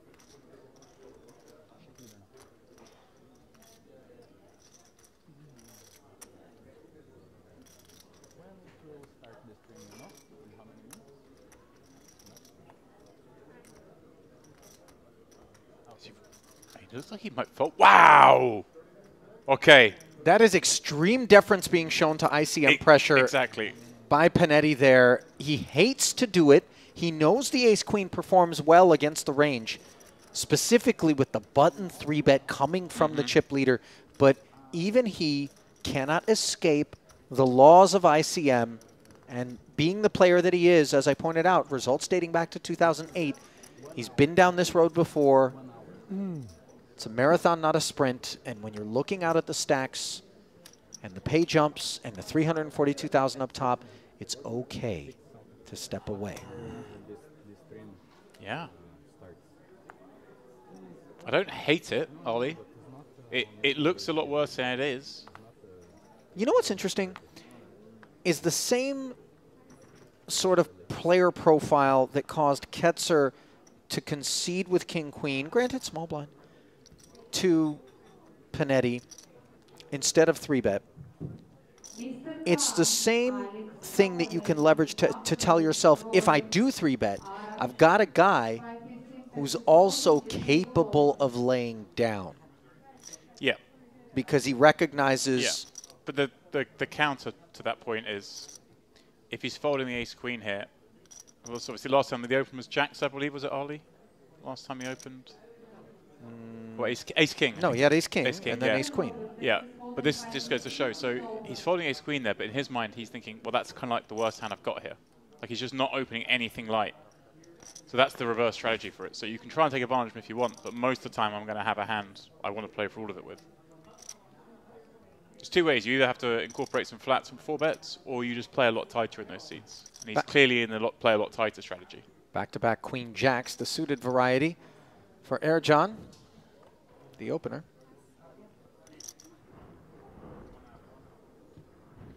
Dominating Panetti's queen 7. I don't think Christoph is going to be all that interested in continuing, but we defer.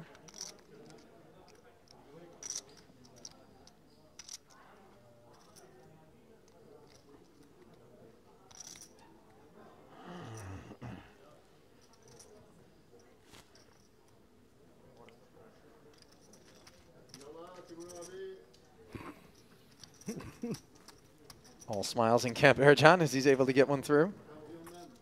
Those do feel like big accomplishments when you're seated to the right of the two big stacks. Just difficult seat draw there. Barca, obviously, direct right of the two big stacks, the worst spot to be in.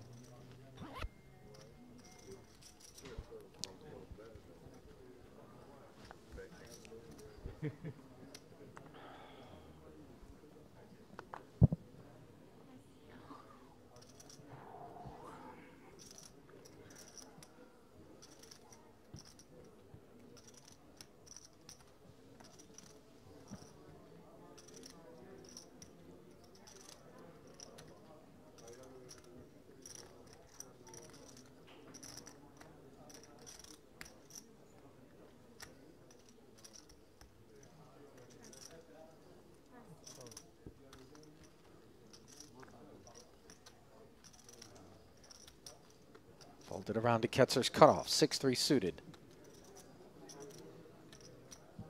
Keeping his bearings, looking up at the tournament clock.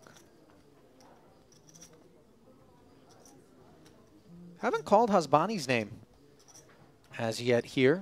He's been fully a spectator. I think, did he get one? Did he play one hand, I think? Got one through, maybe? But yeah, you're right. Only 17 hands in there, Ollie. Yeah. Feels like more. Somehow, yeah, but...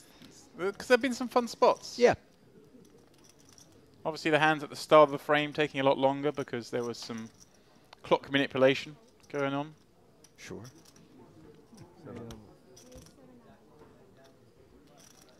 Panetti getting to leverage his chip advantage in this exchange.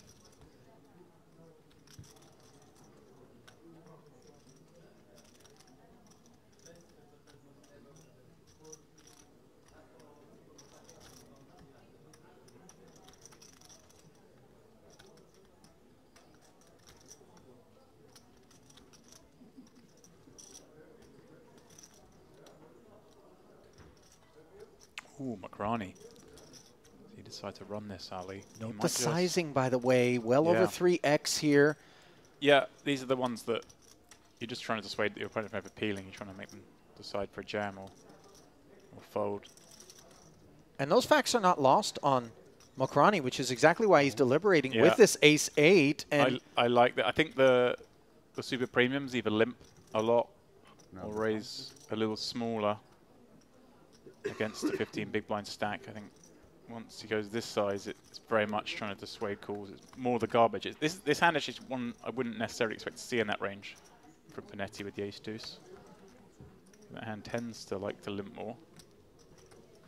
Caveat that, all of that, Ali, of course, with balanced strategies, that kind of stuff.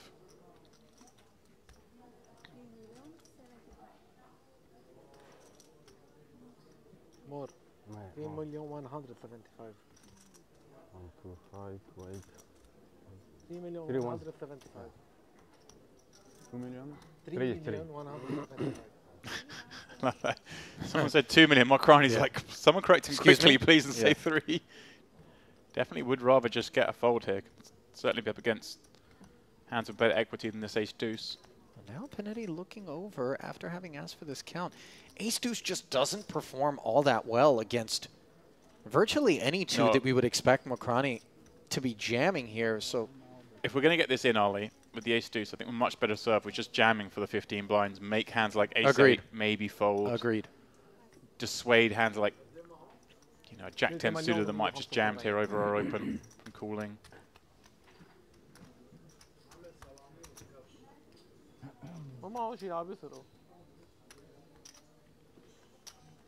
nice pickup there for Macrani. Panetti obviously a bit irritated by the development, but Bring me cold water, please. can fight on. Thank you.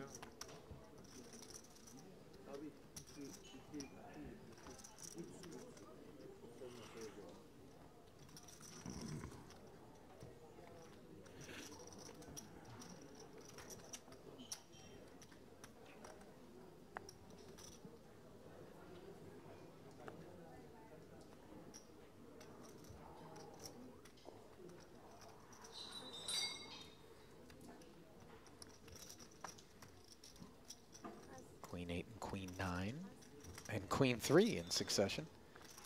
All find the wastebasket. Gets her. Ace 7 offsuit.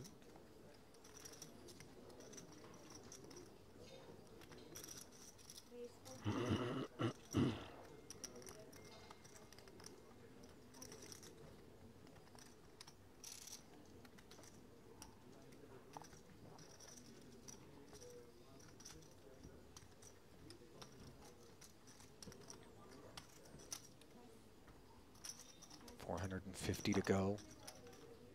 King 9 suited now for Jugralin. James, 3.3 million back. He's already got 400 in there in the form of the big blind and the big blind ante. We saw him deliberate with a king earlier. Yeah. In a similar spot where a pot had been opened. I think this one, I'm not 100% sure on the chip stacks around. I think this one we do want to defend. I think we've got a 1.5 million stack maybe. Started this one with about 18 bigs.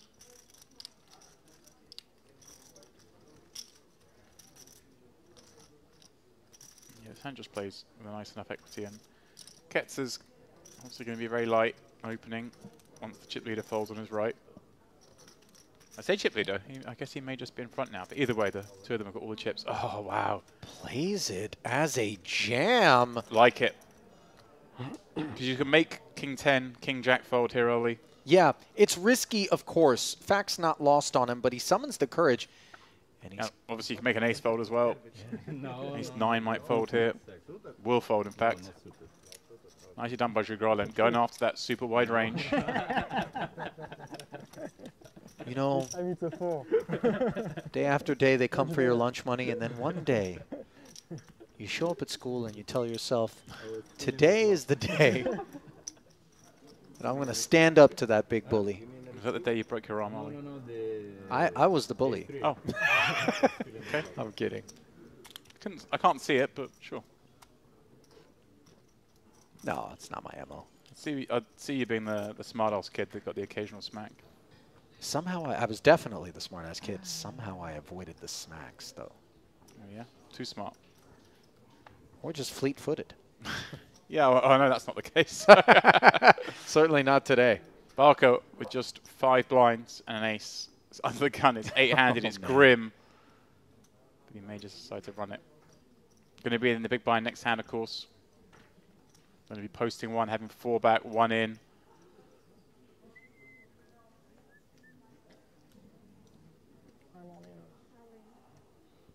It's not even a spot where you could kind of do the half a stack thing, because half a stack is barely a raise anyway.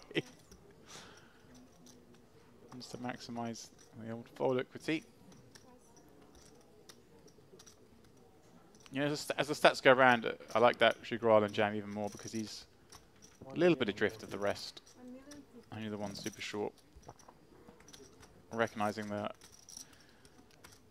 light opening range. Gets up. Oh, Panetti. All right. This is definitely one we want to play. How do we want to play it, though, in the cutoff with ace-jack? As a flat, it looks strong enough as is. Panetti's inquiring into the big blind stack. Yeah, you don't really want to get squeezed, but you don't necessarily expect a lot of that to go down either, but just because of the laws of the implicit collusion, wanting to have multiple stacks up against the all-in player to eliminate them. Yeah, exactly that. We have to play it. Oh, he plays it as a jam. Yeah, I'm just seeing what the stacks are behind, because that might be just fine. Yeah, 4 million, 4 million, 4 million, I think. So yeah, the 20 blinds. It just makes it like what's a hand like 10's going to do now? Right. Have to fold. Especially when you're guaranteed a visit to the roulette wheel for Barca and that possible pay jump realization. Unfortunately, of course, for Barca here, who ran 10s into ace-3 unsuccessfully, is dominated on his feet in a 2.6 million chip pot, hoping. Oh, perhaps some prayers may be answered if a 4 or a 5 trickle off the deck. Anxious moments for the Frenchman. Yeah. 7. Doesn't help, so it's going to be the 7 outs.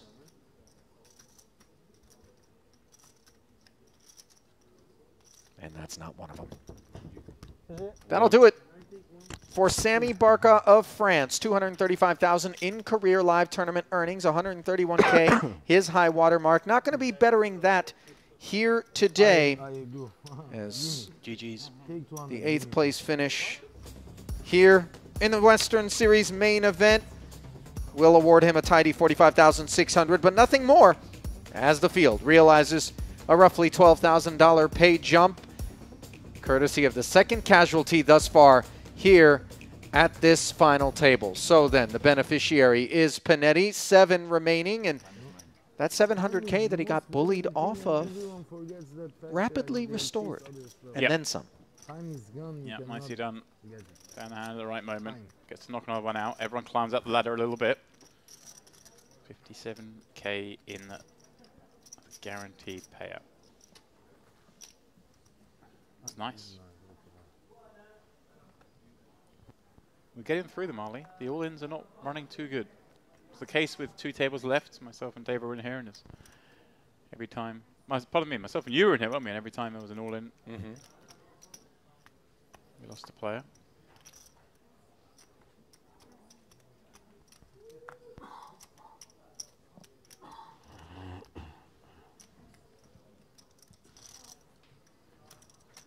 Ercan limping the small blind with this 10-8. Obviously absent Barca. He is now directly to the right of the 2 big stacks. And these garbage hands are the ones that like to raise early, especially when you're the chip daddy. That's what he's going to do here.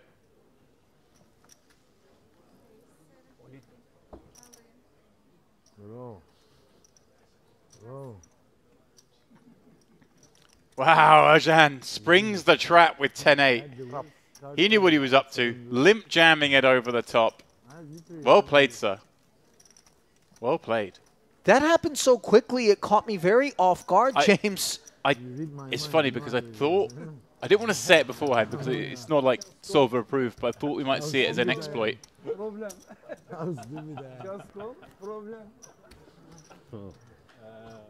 And no, I look, I can raise blind, I look, I saw 7-2, and I raise. Problem. Raise blind. You problem. I mean, it's more fun if I raise blind. Yeah, had a chance. Ballsy. I love it. I checked 7. You know I love it, Ollie. And it's very unexpected, but so profitable. I mean, when it goes wrong, it's a disaster. Right. But you know, I mean, you're taking your chances. It's calculated risk. Yeah, I just love the adjustment. You're thinking this guy's going to raise way too wide. Look at that Panetti folding 2 4s. I like that. He certainly is approaching this in a very good way, Ali. I agree. Yeah, I just like the adjustment. I like when people play Super Exploit, Ali, and he's got this bang on, but his man's going to be up to no good very often. Why you fault every time against him? I have bad cards. He's better than me. I guess you can sell your chips to change position to the second place.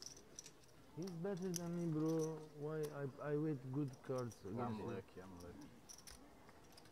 I wait. He's good on the internet, you know, not in real life.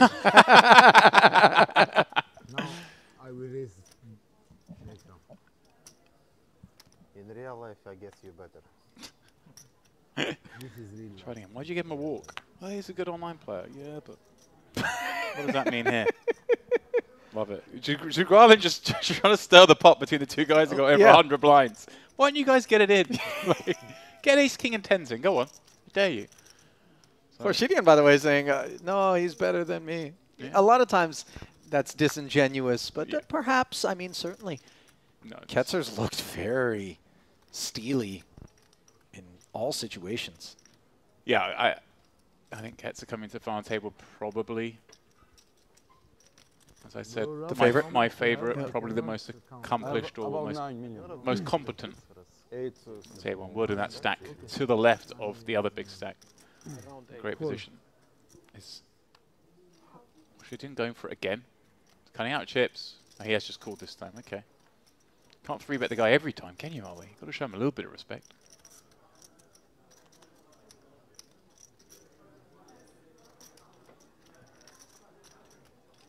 So the flat from the suited connector by Khorshidyan is going to feel a little peculiar to Panetti, who has at least the queen of diamonds. Interactions with the 7 of diamonds for the button. Panetti feel like he was going to check almost everything. Yeah, this is the thing in these situations. You do have to play every hand super cautious. So many more hands that would normally be bets Ali become check calls, check folds. You always want to shallow the, deepen the stacks. If you can get one less street of betting in, it's good for you. And here we go. Khorshidyan just gets the bet very wide here with 3 in a row, 3 to a flush. Seems a reasonable one. Panetti, assume Panetti has another diamond behind there, having opened under the gun. All 2 queens. It's a hand like ace, queen of diamonds going to continue here. 2 queens continues. Let me start looking at the queen, jack of diamonds, queen, 10 of diamonds type hands. They may want to call.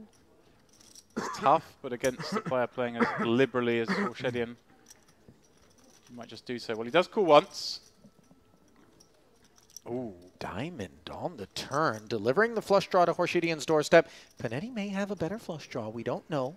Much harder now, of course, but he could be in there with king queen. Could have king queen of diamonds. Certainly has queens at this point. Yep. So ace queen now less likely, given with the ace queen off, unless it's ace queen with the ace of hearts, maybe. Yeah, it's really specifically those 3 hands, I have to imagine, that Panetti would be producing at Showdown. Queen, jack of diamonds maybe takes one off on the flop as well, or queen, 10 of diamonds, then, yeah, ace queens, king queens, and queens. I mean, I've named basically every combination of queen X you could play here. No, but I mean, you know, just... Nice. Khorshidyan recognizing that's actually not a good card for him to barrel. Oh, my word, we could have flush over flush here, Ollie. Well, the river is a much better card, and what a delightful mystery for us to not know what that side card is for Panetti. If he reaches for chips and bets, then surely we have to imagine it's a queen high flush. Yeah, I could go small with ace queen. Could go small even with king queen, like a block size. Let's check it. Khorshidyan now has played. He probably expects his opponent would think he'd bet diamonds on the turn. So I think he gets to go really big here. Why you fake it like you look at your stack and then you check? Why? I think to value, but no. I don't know. Wow.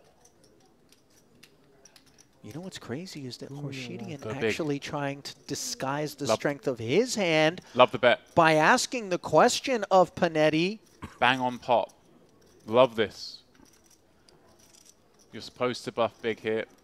Don't really have many flushes, like I say. You think he would barrel that flush draw on the turn all the time.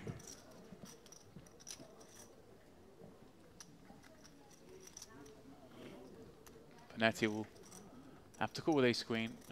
Okay, I think Queens? Queens or king queen. Has to be queens, maybe king queen. Yeah, As played, there really are no other explanations.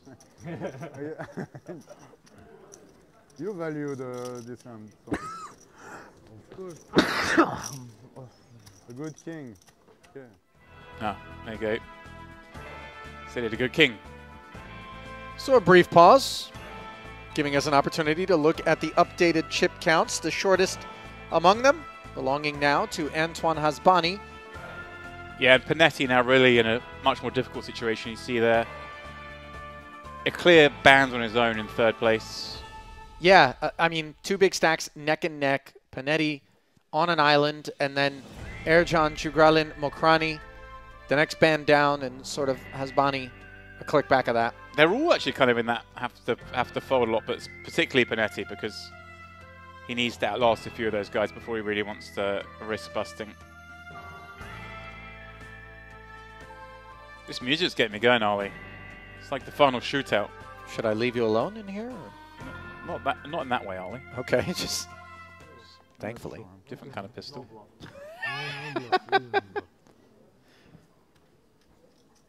So why you don't raise me pre-flop? So.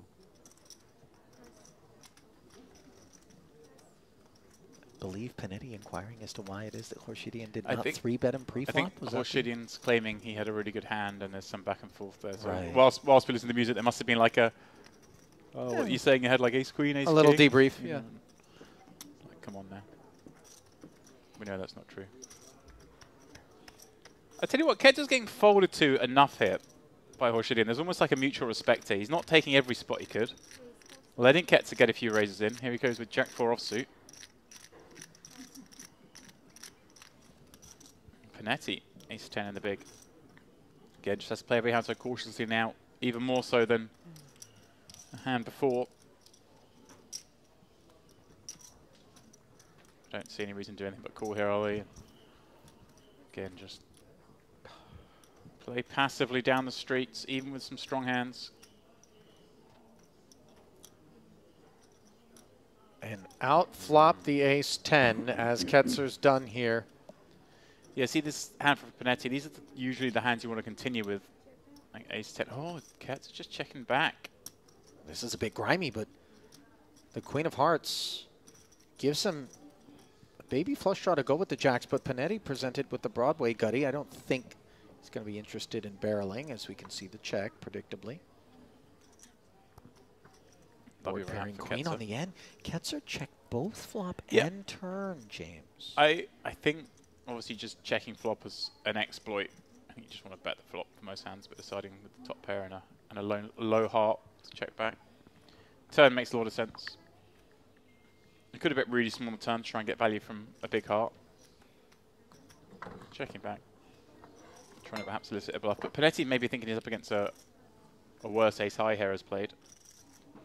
So happy to check. And now faces a decision on the end. But you're just suspicious. Like, why is Ketzer, who's got a big stack, not just c-betting the flop? Like, surely if he's bluffing Ali, he would just bluff flop. Fair questions. Panetti putting him on something maybe like 8s or 9s. All this bad jack.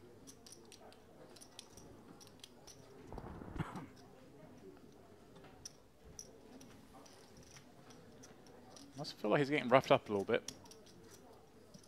You know, you do suspect some Good abusive fold. behaviors, but discipline Good being shown. fold. Yeah. It's easy to fall into the trap there of like, well, I've got a really good hand here and my ace side this was played out, and kid yourself that this guy's bluffing, but it doesn't make a lot of sense.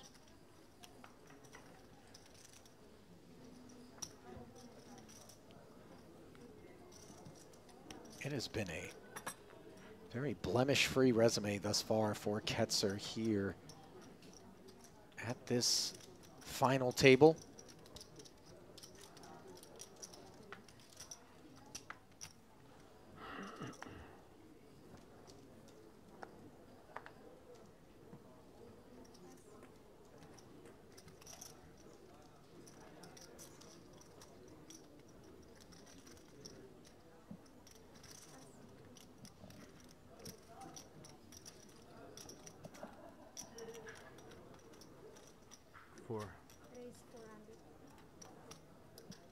Shidian, pocket fours, hijack open.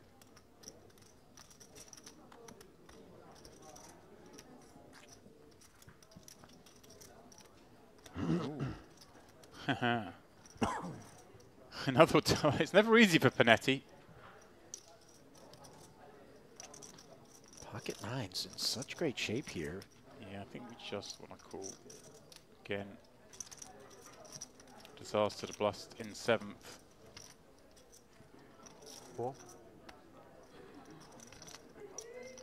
You know, we can be up against all sorts, and a 3-bet like works a high percentage of the time, but just the times it doesn't work, it's disastrous. And Mokrani with 2 3s in the big blind.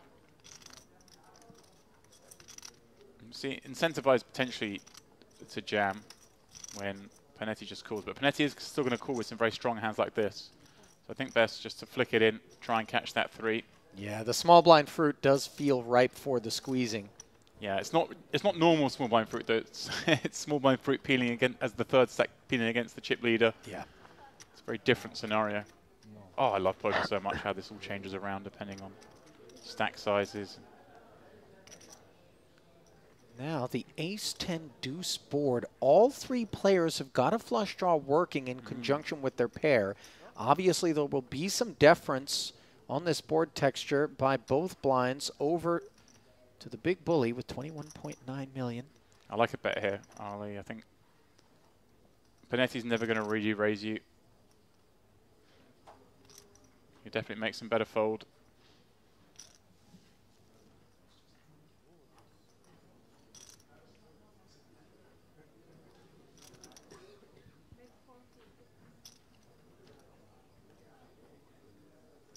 $450K the c-bet sizing into 1.4. Yeah. Facing 2 overcards, adrift with the spade. Yeah, this is I could certainly see both these guys finding the muck. Yep. I think that's exactly what's going to happen here, Ali. That's why I like the bet, and Panetti's going to have even some 10x that doesn't want to play. Nicely done. Well, very well played by, well, she didn't. Well played by all 3. It's flawless. There was some potential for some missteps there. But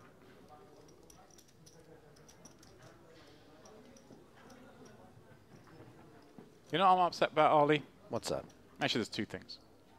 One, you might agree with me, and one, you're going to groan. Number 1, no one's rocking a merit card protector. Those turtles are out there waiting to get used. Okay. Ah, blinds up. What's the other? Well, let's talk about blinds up, Ali. Look at that pinch it has on the stacks. 125, 250 what we're playing now, and you're absolutely right. Even the big stacks diluted somewhat. Obviously, 90 bigs roughly for each of them. They're not concerned, but Panetti down to 27, and then sub-20 big blind stacks in 4 spots here. Yeah. It's exciting. I thought we were going to be in for kind of a boring final table to start with, given how deep it is, but because of the distribution of stacks, we actually have got to a really interesting ICM sensitive. I mean, it was always going to be ICM sensitive, but it's ICM sensitive and shallow, which makes it a lot more exciting because suddenly all these stacks sub 20, there are a lot of interesting spots, whether we just open jam, whether we 3-bet jam with certain combos. Narrowly. Oh, Shidian. That's a good hand. Ace-king, up to 500, and when these big active stacks are dealt in, that's when trouble brews. English, please, during the hand.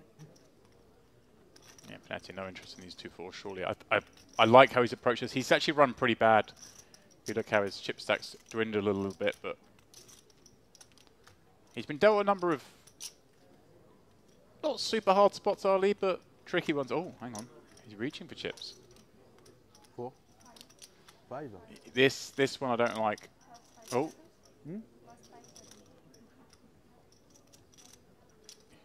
Changing his mind, perhaps.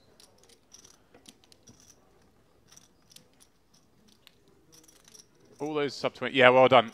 I think his initial thought was to fold, then he almost went to play and then thought better of it. 1-4 would have been busy, by the way. as we just observed, finding the muck. Grolin with a hand that does play okay. Obviously, one of those sub 20 stacks. They're all pretty snug. Certainly looking at ladders more than chip accumulation, but against a range that's going to be super wide. Trying to run the 9-6 and finding the best of it on this flop. 10-9-3. Second pair, backdoor clubs. That's what your Grolin's armed with here, ahead of this ace-king. Khorshidian playing it as a check back here, James. And being delivered an ace. Not just any ace, are we? Ace of clubs, which does give you Grolin a flush draw.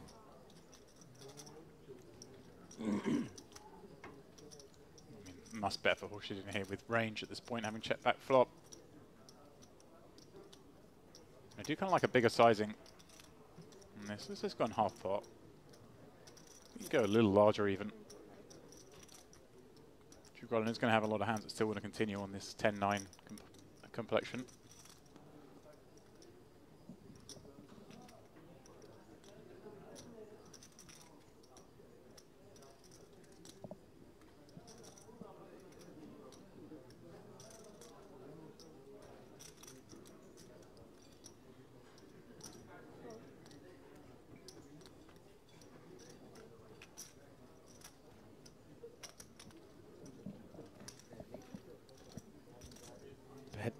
Call and a miss on the end for Grolin.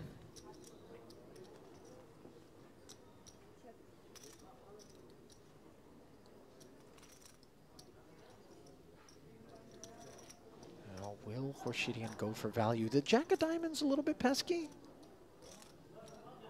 for the ace-king? Yeah, I mean, I don't think we do anything but bet. We just go on all in. Grolin's going to have plenty of ace-x that can pair us off. Maybe some of the strongest 10x. Don't think we're too worried about straight to bar 7-8 and queen-8 of clubs, and then. I know I'm winning, but I want to see your cards now. Ooh.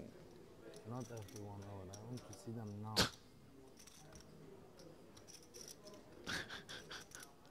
Is this him sort of explaining a potential check back with a hand as strong as ace-king? Yeah. So if we're to believe him, and that it is truly the product of saying, I'm willing to leave meat on the bone and not value bet this ace-king just because I really want to know what you're up to, he made an investment there. But maybe from the light reflection. Yeah, you got different thoughts? I don't really think that's a thing there, though. But it's quite funny if he says that and then bets, because he's basically saying, when he says that, he's saying, if you call me, if I bet and you call me, you've got worse than me. It's like, there's another way. The other way he sees his cards now is he bets and Grolin calls with a better hand, right? It's kind of funny line to say. I expect it won't be the last that he delivers. No, there's been a lot from him.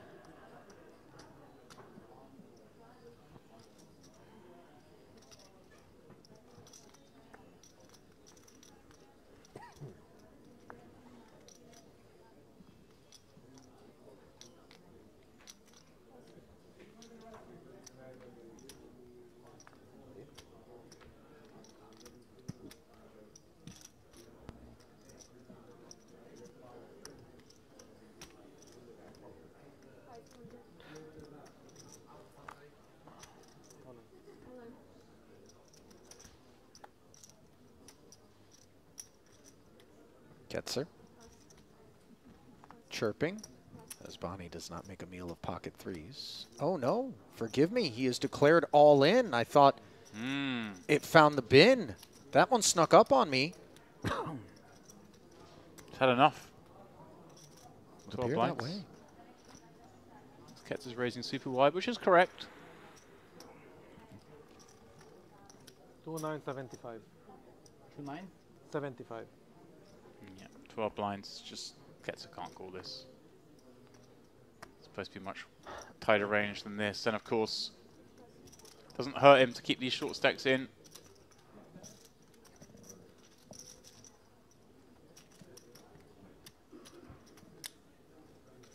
Nice pickup there for Hasbani, who has been perhaps the least involved player, dare I say, here at this final table thus far. Has enjoyed a couple of ladders.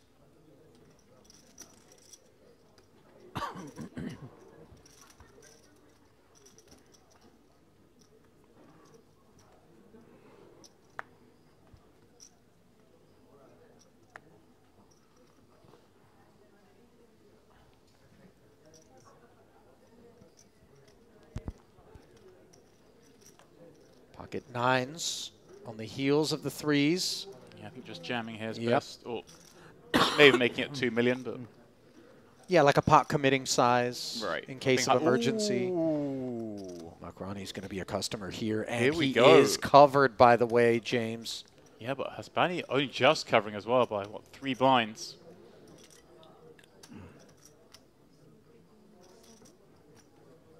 See Makrani just taking a moment to get the count, trying to, I guess, feign a bit of weakness. I'm not sure. I don't think we really want to incite anyone else to come in anyway. Because we can be dominating Hasbani here. 4.1. Shidian. 4.1. Yeah, Yes, less. less. No, it's less, right? Of course. I don't see. That's not I told you want to win, I don't. Nice hand, but obviously this action Ali it shrunk up massively. Would have been interesting against just the open jam. 16 blinds. But with Mokrani, he's just got ace jack beat here nearly always. You're lucky if maybe he's got tens. So the ace-jack suited would have liked to play under normal circumstances. These not those. As Mokrani finds himself behind by about 9–10%.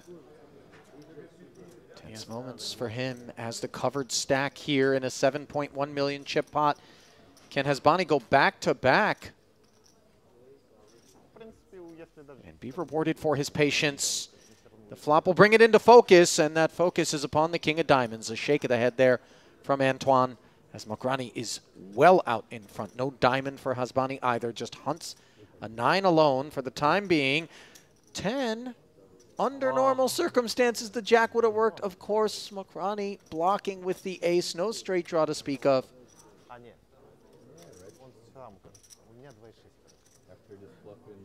Hasbani is Ali left with just 3 blinds and is in the big blind next hand. So the others would have liked to see a ladder there, but there's a very good chance they see a ladder on the next hand. Yeah. It's nice to see 2 of the smaller stacks getting it in there for the rest. So demoralizing, isn't it?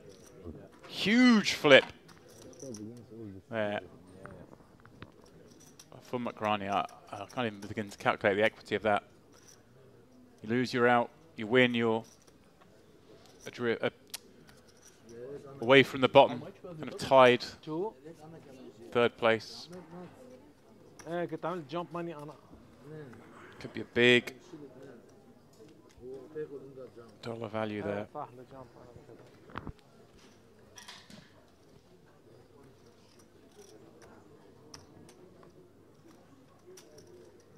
You have 1 million? No, less. No. 850. 850, thank you.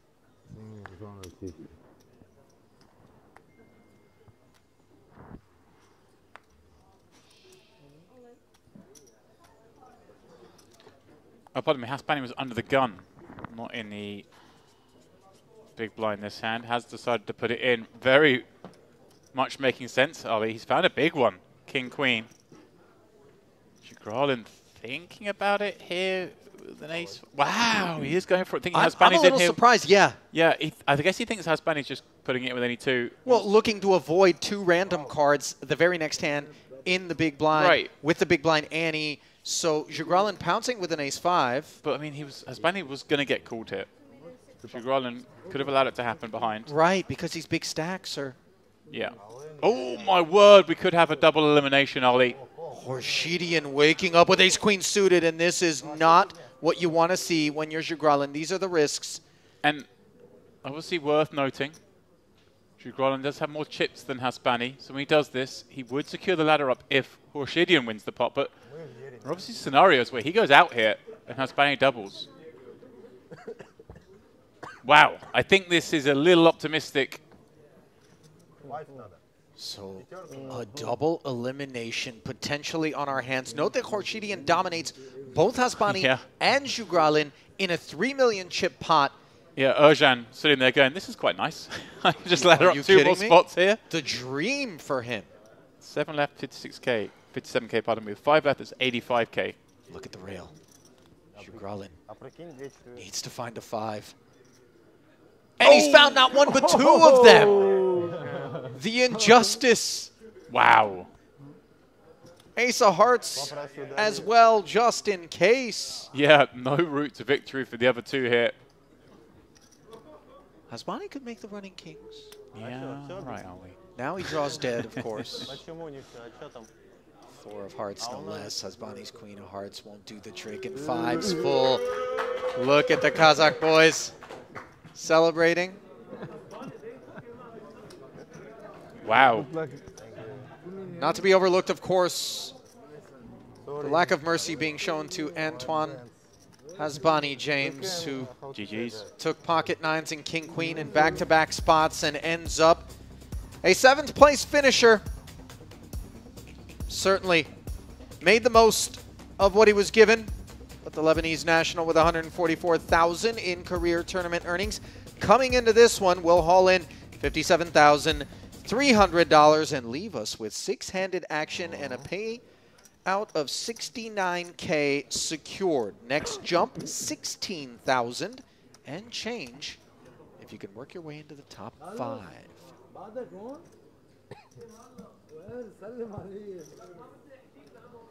Shugralin, wow.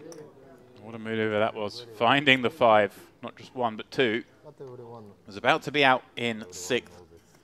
Now is a healthy stack. Gnarly, things getting pretty deep all of a sudden. Mokrani 7 million. Shugralin around the same. Erjan now the shortest, I believe, with 4.2. Obviously, we've got the 220 million plus stacks here. You know how much you have?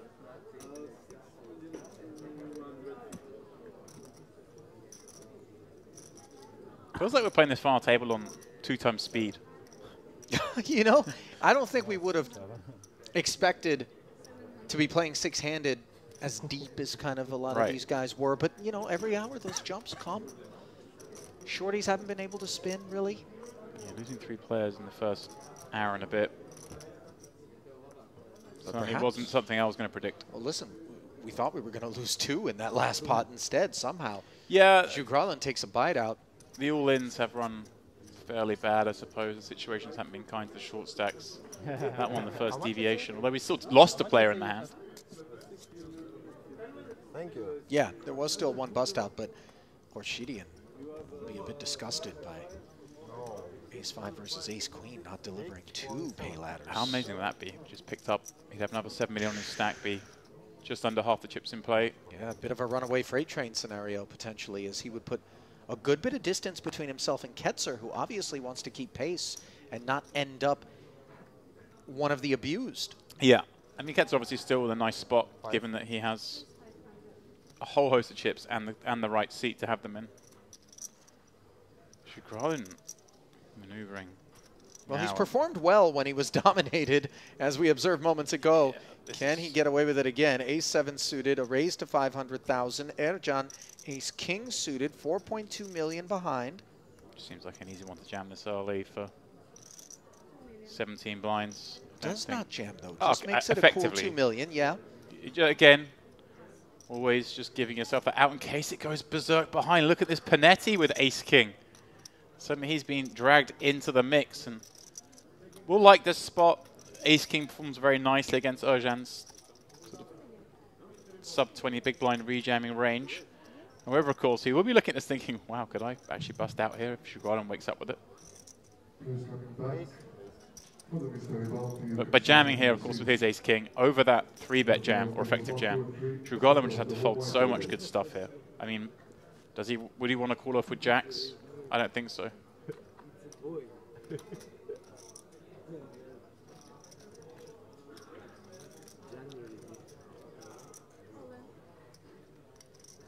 Wait, can I Another ace-king behind for Panetti. We saw moving all I just saw Shugralin slide forward a bunch of chips, but it was just to get change. I was like, is he just snapping this off with ace-7? No shot. So, the chips do get in. And seldom will it be something other than a chop, but the advantages are Erjan's. Why have you said that? Would you like to book a non-chop outcome? No, but okay. Just don't mention it. All right, you're right. Not necessarily. There's the king of diamonds working for Panetti. Hang on. Still not. He's got the free roll. Don't do it dirty, Ali. Why do you mention this? 9.3 million and a big advantage suddenly for Panetti, who covers Erjan. Not like this. This can't happen. Breathe. Breathe, everyone. Erjan looks like he was pretty comfortable throughout, but I, for one, was certainly ready to take responsibility. When you see the 4 flush happen, sometimes these ace-king of ace-king is one thing, but when the other player had ace-king suited, it feels just even more unjust. It's like, you know, I'm going to ask you if you can think of the dirtiest. Both players had the same hand. Come on.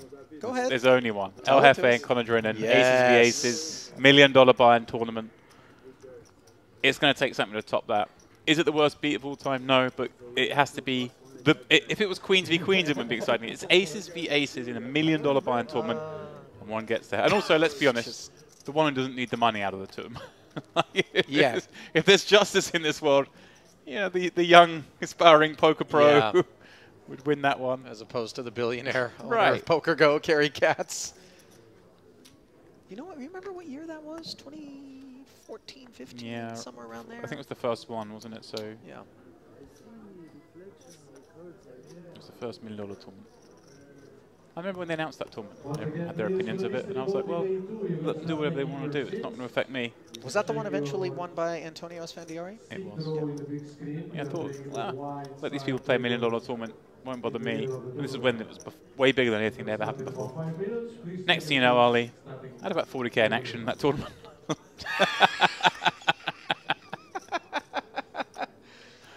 I didn't get anything back. Considerably smaller investments being made by you, as evidenced by the way in which you hitched your wagon to our Andrew Headley here in this main event, where he finished 30th, our 4th member of the booth, which is a 3-man rotation. Yeah, so you didn't get to share the booth with him this trip because you and he were effectively the same person. Tagged out. The 2 A's. Listen, fruitful for him and for you, as it turns out. Meanwhile, blind versus blind here between Mokrani and Shugralin. Disinterest thus far on the 10-10-5 board. Goes check, check, 3 on the turn. Don't think we'll be seeing chips. This is like the first normal hand we've seen for a while. Just a blind on blind encounter, limped. Wide ranges, players having to think about how they want to approach this. And look at this Mokrani going for the delayed bet.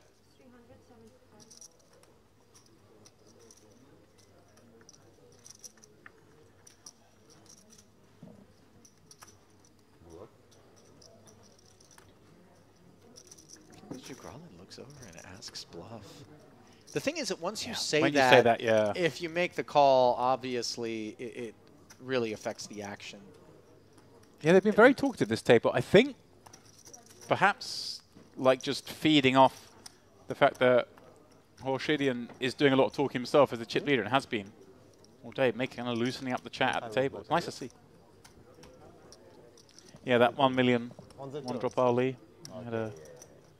Obviously Antonio won it.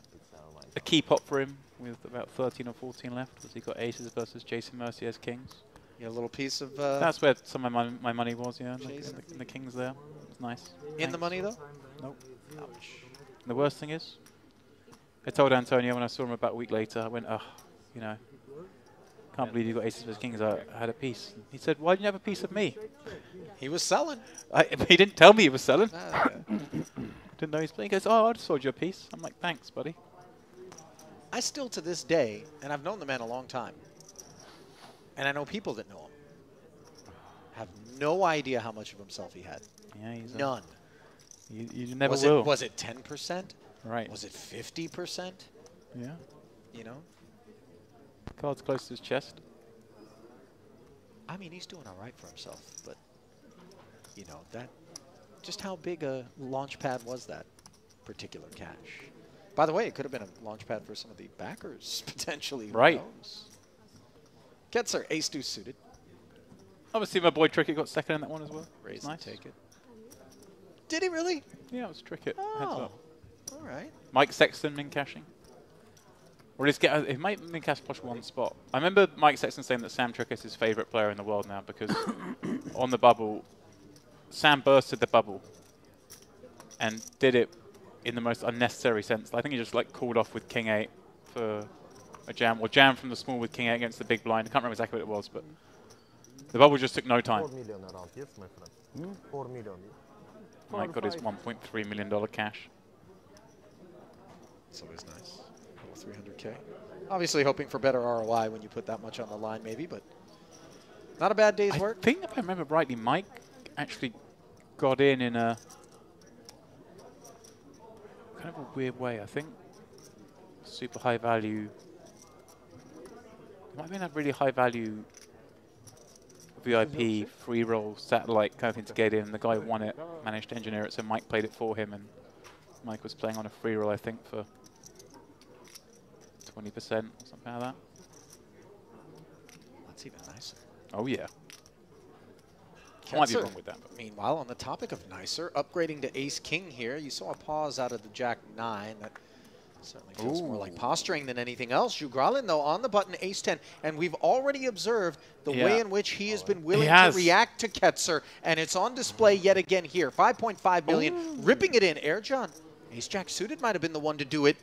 But oh, wow. He's seen enough. Erjan in there as well. Remember, he's the guy that limp jammed against Horshinian. And Ketzer, look at this.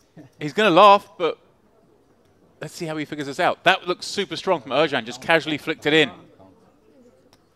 Asking for a count. I mean, listen. Double problem. Even if you have some concerns about what Erjan has, look at the upside here with Jugralin's money in.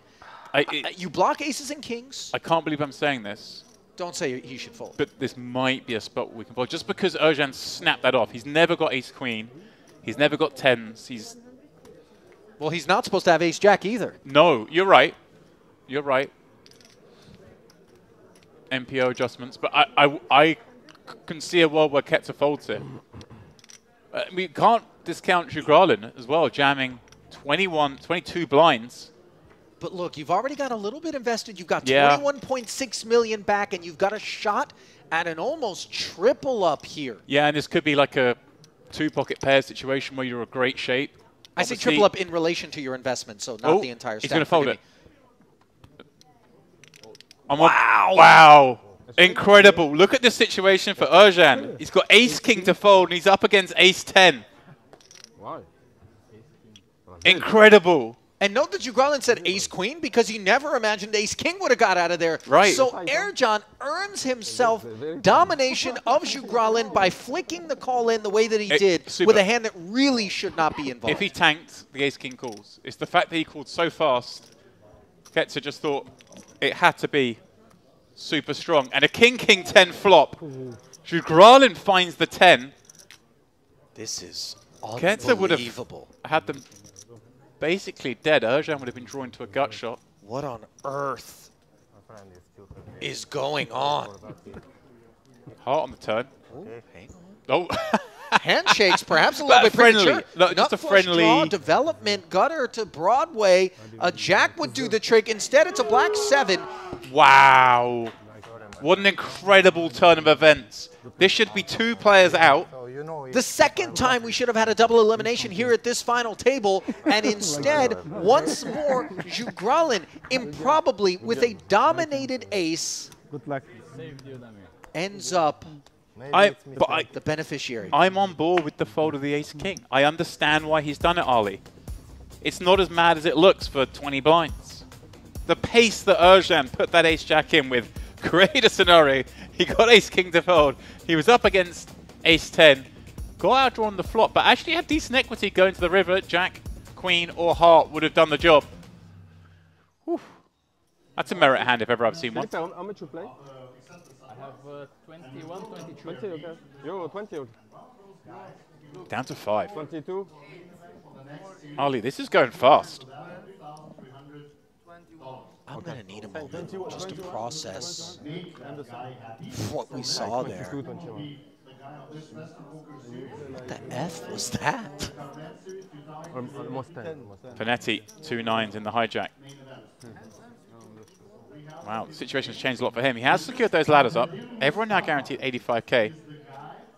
But now he's far from the man in the middle. He's actually towards the bottom of the counts all of a sudden. Cheers. You are the luckiest unlucky person in the room, I guess. Yeah, it should be like this. Raise 8. Predictably taking us upstairs is Panetti now. Yeah, and raising big over 3x.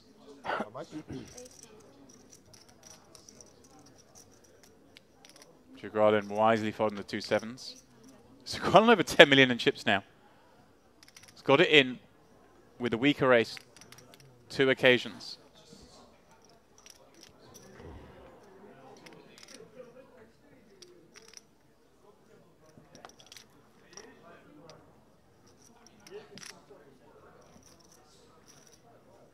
Yeah.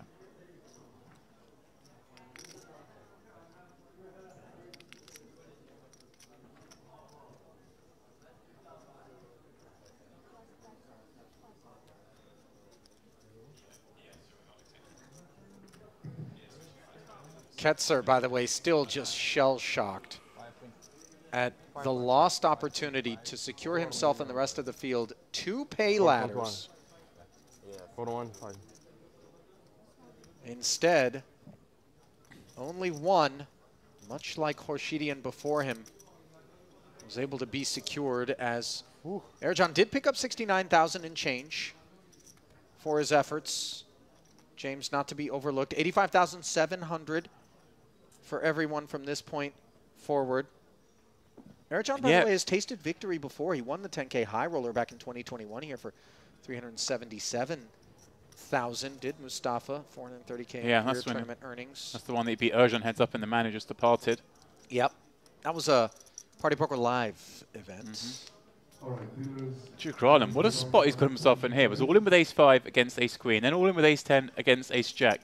Now has over 10 million chips, Ollie. Clear 3rd place. Just incredible. 6.7.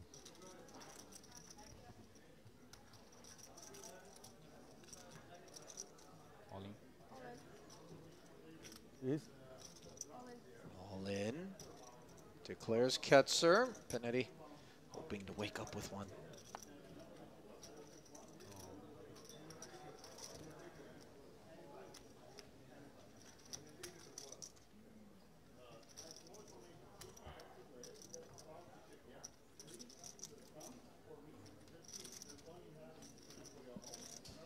Already down to 5 on in what, like 35 hands.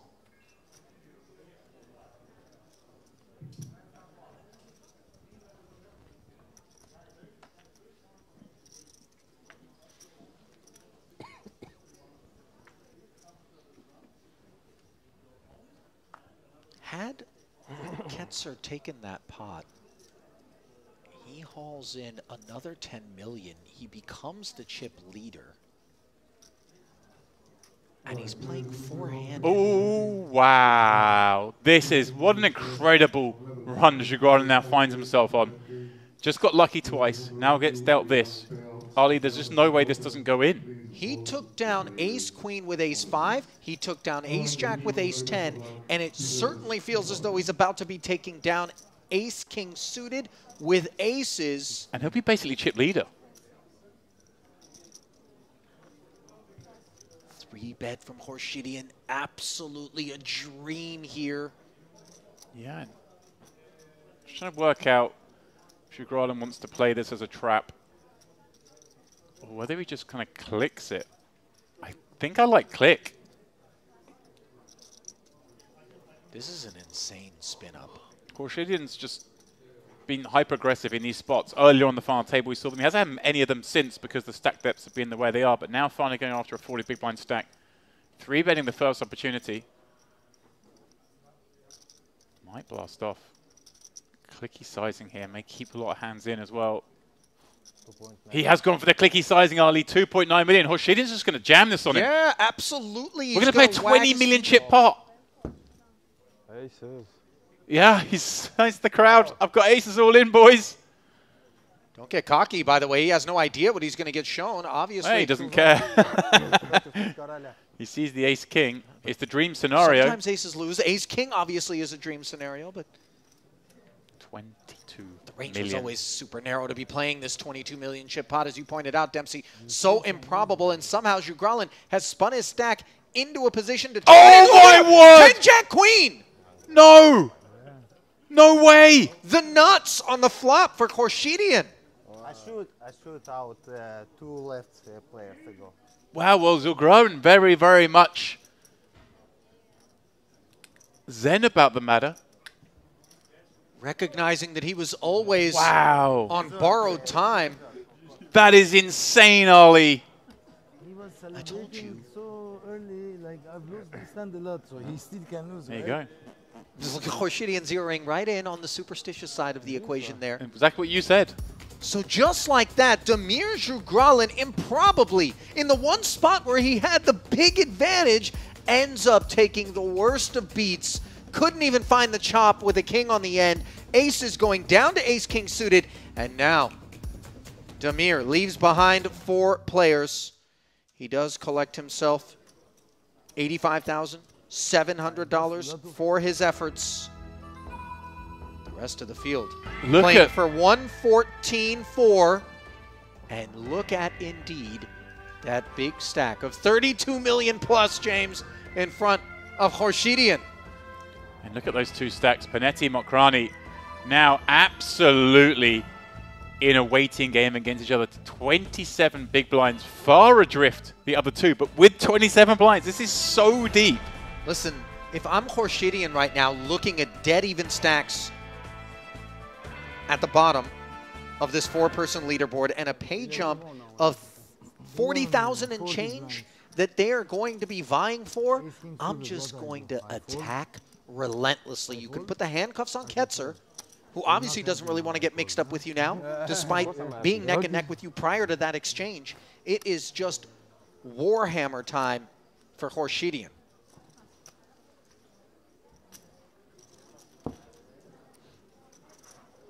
Has he had to segregate some of his stack out into an annex there, or no? Okay.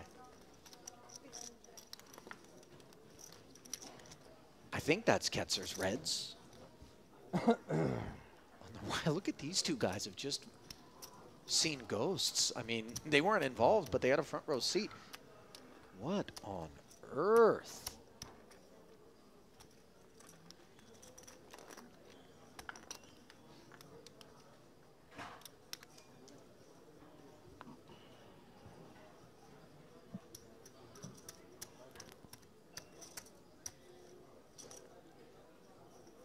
This is my biggest result on live. Yeah? Yeah, I swear. Nice. Certainly is. Online I have bigger, but this is my biggest live. I never run good in live. No, But you play a lot of cash game, no? yeah, I only play cash game.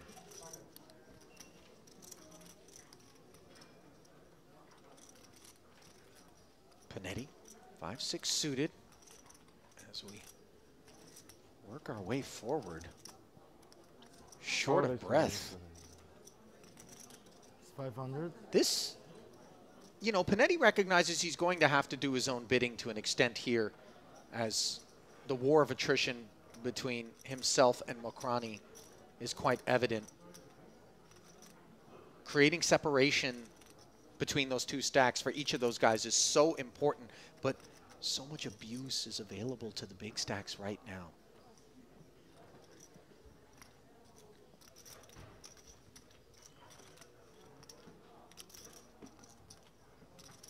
I just can't believe that. The Jugralin run, getting it in bad, winning. Getting it in bad again, winning. Then getting it in as good as you can get it realistically. And just being flopped dead by this man. By the way, not to be overlooked is the attitude, the positivity Yeah, of Shugrala I loved in it. that moment. To have recognized I should have been out of here long ago, I've certainly... And it wasn't fake. Sometimes, No, oh, I was running good. He instantly was like, well, fair enough. I got very lucky twice. Yeah. Yeah. I'm just happy to have made it to 5th, realistically, when he was all in. And by the way, it was against Horshidian in particular that he got lucky with the ace-5 against the ace-queen to begin the run. And then the improbable and oh so rare ace-king pre-flop fold by a big stack by Ketzer. Now then. Yeah, 39 hands in, I think we've seen some stuff. Unbelievable. Horshidian, button open. Not the man that Ketzer wants to get mixed up with. No, but he's got enough hand here to take a flop and plenty deep. 80 blinds. But yeah, I mean, he's the one that obviously is under the most ICM pressure, but so deep that ICM pressure not as big a factor, Ollie. It's very different if he was playing a 25 big blind stack with 6 big blind stacks behind, say, then really has to fold. But as it is, still gets to play a lot of hands, even though he's out of position against Horshidian in this spot.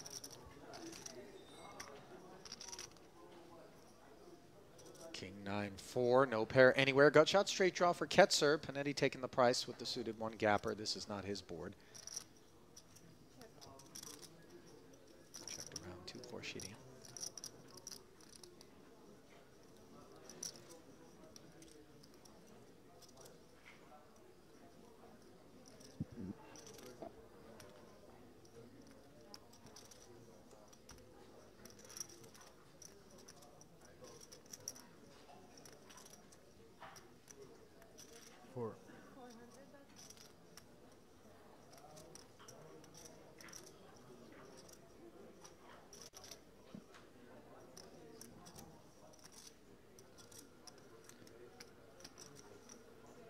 $400K C-bet.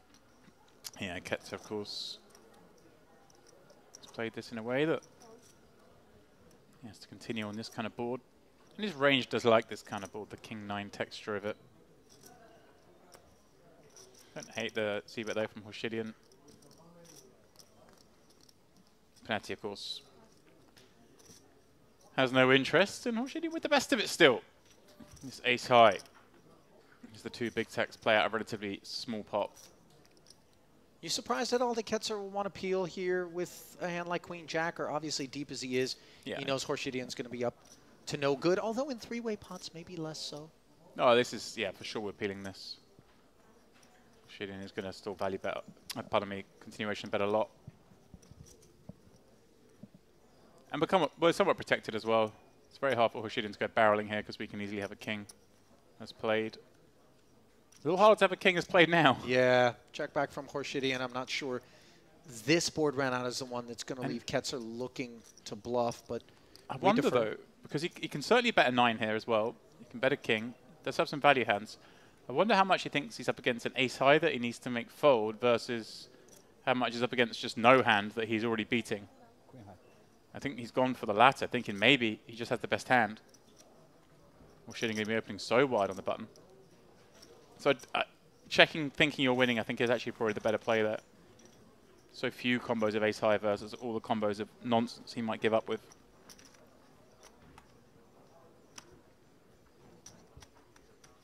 Always feel bad though when you walk into the part of the range that you would have made fold. You would have won the pot. That stack of chips. It's got a secondary stack and a main stack, It's the reserve tank. You. Yeah? Where? I saw you walking in JBR at night. Seriously? Yeah, in Dubai. Yeah. Yeah, I saw you, but I was far to say hi. You were walking at night chilling, yeah? Maybe. It's true. You were there. Horshidian and Mokrani apparently. Alone?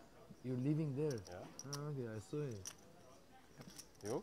Almost bumped into one another out in Dubai, which has become a bit of a hotbed of poker, oddly enough, given that it isn't quite legalized yet. But, you know, there's private games that happen all over the world. We know this. Yeah, hotbed of activity for poker. Such an unlikely one, in my mind, from when I was first going there.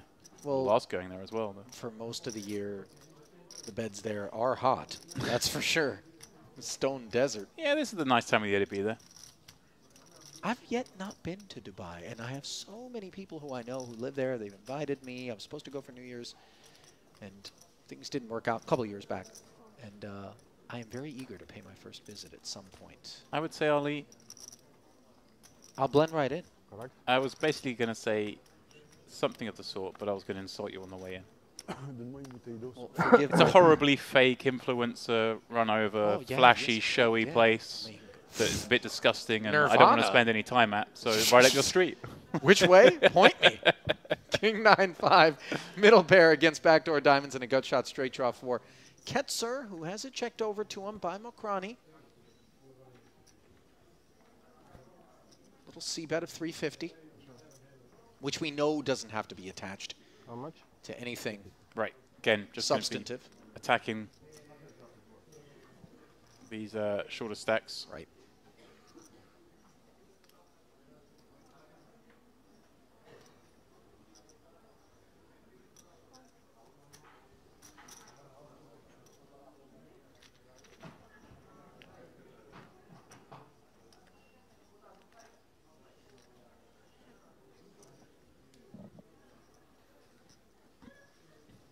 Okay, it's actually finding a piece now on this 6th turn.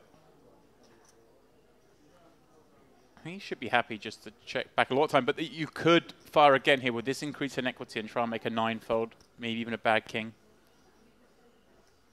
Right where he sees it. Obviously, he's ahead of the 5x now. He's ahead of the queen jack, jack 10 kind of hands that peeled flop. But just with the chip difference the way it is, certainly one you could get very aggressive on.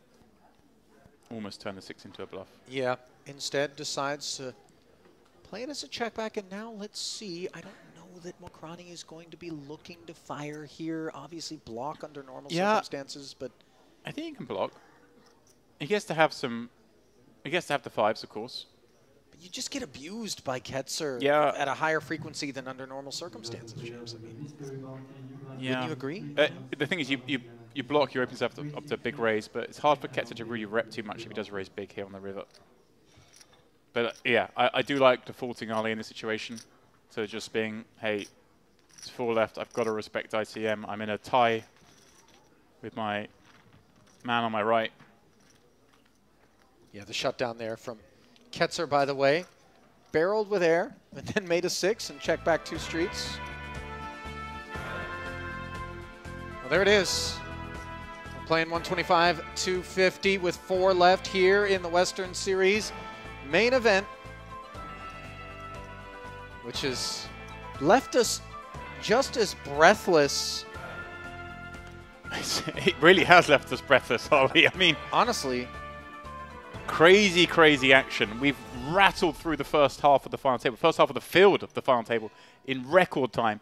Everyone now guaranteed 140k, 114k, pardon me.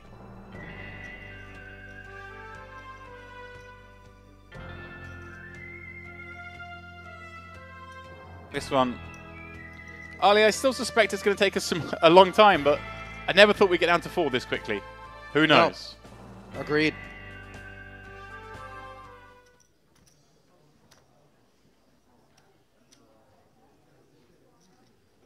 Very rare you'll ever see a tournament this deep, four-handed. I mean, obviously you've got a lot of experience with the World Series main event, but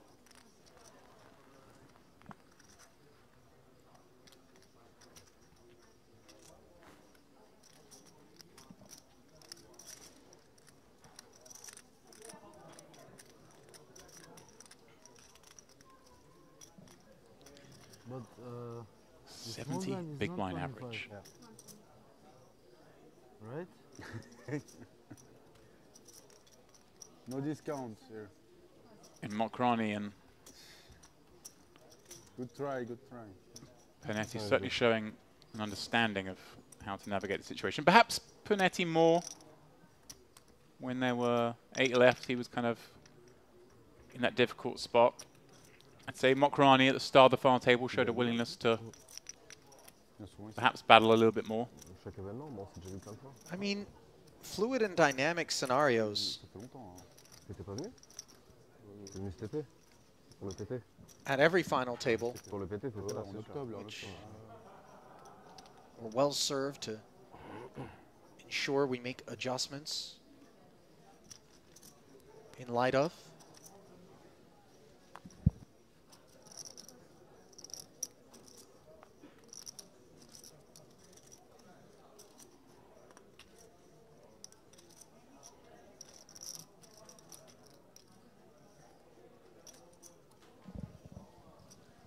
King deuce suited on the button for Mokrani.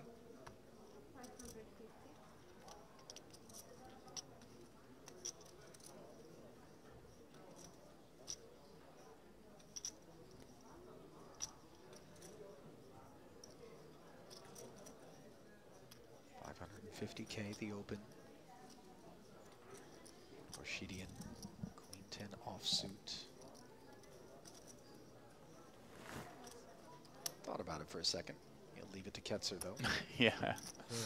It's just his playstyle. He's just desperate to not let anyone take a liberty here. But this is what I was just saying. So I think Mokrani is the kind of guy that, out of the two shorter stacks, is the one that perhaps is more willing to die.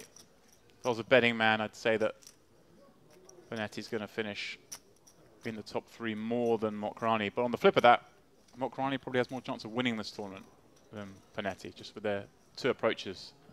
So Ketzer does come along and flops beautifully on this board, 6-3-3. And as I heard you say, willing to die, James, I think your career stretches back far enough to remember the name Amir Vahidi. You used to say that. Every time I say it, that's where it's come from in my mind. Clearly, that World Series Poker main event. Very well-known Iranian-American poker player from back in the day who used to say, in order to live, you must be willing to die, and that willingness perhaps being displayed a little bit here by Mokrani, who with the king deuce suited has decided to c-bet 750K. Yeah, quite a large c-bet on this flop text, Charlie. 3-3-6. Doesn't rate for the big blind to hit that often. You can bet smaller, but just going for these bigger sizes, making it harder perhaps for Ketzer to bluff him, giving him making him bet a lot more if he does want to bluff.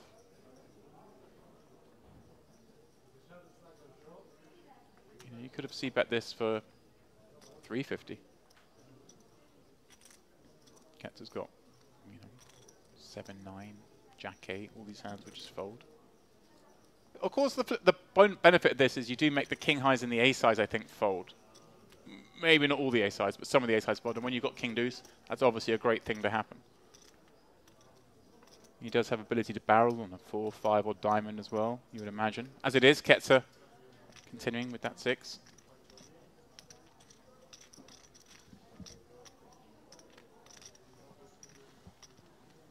Understandably, and now look at this turn card, the ace.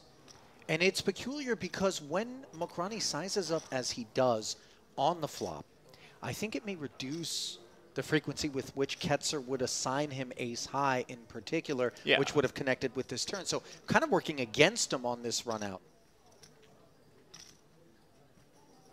Look at this. You know, again, I think what I just mentioned has quite a bit to do with Ketzer choosing to play this as a lead for 900,000. I think he gets to have more of the ace high in this spot. Right, Ollie. Oddly enough. I think that's a really astute observation. Really astute. Mokrani can't do anything. Handcuffed. He does have king high for what it's worth. I think you're learning stuff, Ollie. Maybe you're learning stuff, James.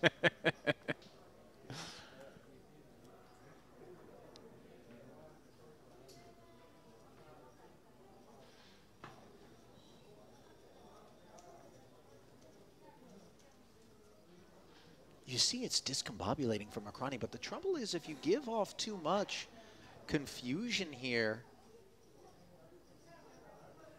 you know, Ketzer could utilize on the river. Credit to Mokrani for thinking there, yeah. Obviously, maybe there's some 4-5, 5-7. Yeah. And credit for Ketzer for choosing to play it as a lead instead of allow Mokrani to see a river. Yeah. That obviously not a way you could play the hand if it wasn't for the fact that we're kind of 4 left, applying pressure onto Mokrani with another. Again, I can't call them short stacks, Ali, because they've got over 20 blinds. No, you're right. But you get the gist. That I do.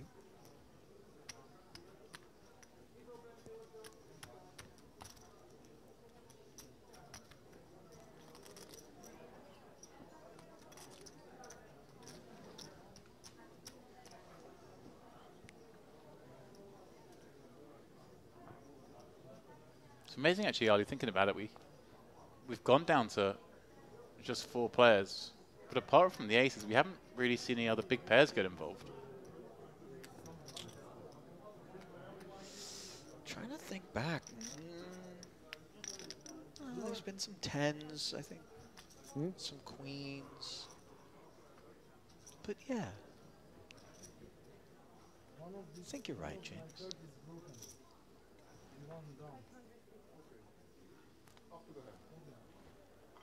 What made you think of that? King 9 suited. It's so hard to get down to 4 without, you know, the big pairs getting involved. You never know. That's usually the thing that gets everyone excited. Khorshidian, 5:50 to go. Ketzer has medicine. Places as a flat, and no sooner do you mention it. Oh, there they are. Up pop queens here. And you got both big stacks involved in what could be perceived to be squeeziness out of Panetti. Yeah, but again, I think here we're just in the realm of maximizing file equity with Mokrani on that short stack. We're playing a different game. Those two are playing one game. These two are playing one game. Well, I'm just getting ahead of ourselves to what I would presume is going to be a Khorshidian fold to whatever the 3-bet sizing is. I think it might just be a jam, Ali. For oh, yeah. And then it gets back to Ketzer, and Ketzer might be asking some questions about what Panetti would do this with. He's actually gone for the more juicy sizing, implying there's some fold equity there. No, 2.2 million. 2.2 million. Yeah, I hear what you're saying, Ali, but just the way that Panetti's played, I don't think that he's the kind of guy that is doing this particularly light. So I think Ketzer will just get away from it, recognize that Panetti's not really in a game where he's supposed to be doing this stuff light.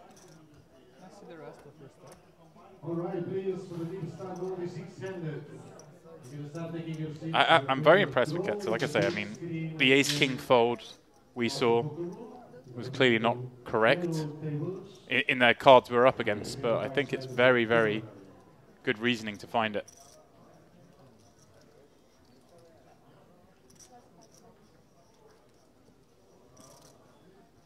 Once again, players of the two bodies are counting. You can start taking your seats. Cats are digesting. Check your table and sit on the big screen. It looks squeezy, of course. And I think he recognizes Panetti's a player and would obviously be willing to make moves such as this. Not necessarily with hands that always have ace-jack suited in a bad way.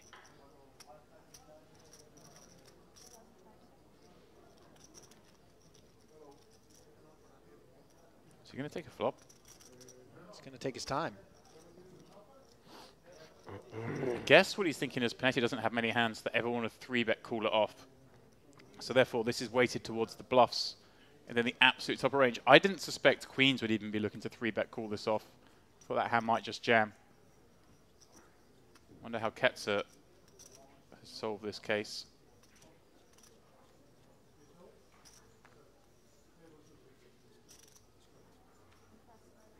Yeah, good fold. You see he's bothered by it, though. You know, yeah, he's a bit curious.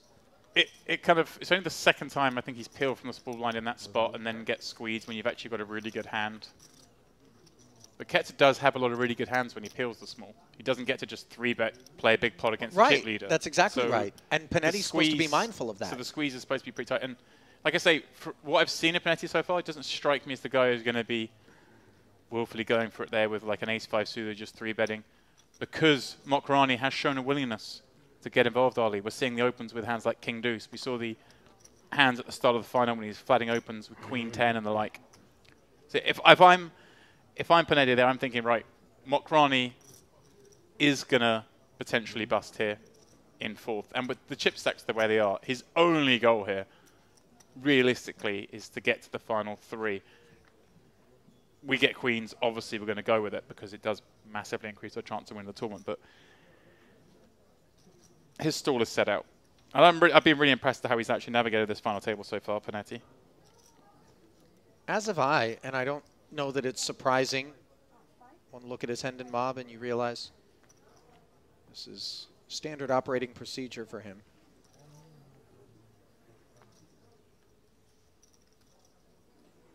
And Ketzer can rest assured, you know, if we get to a point where stream catches up and word comes down to him that it was top of range that performed in that manner out of Panetti and not something frisky.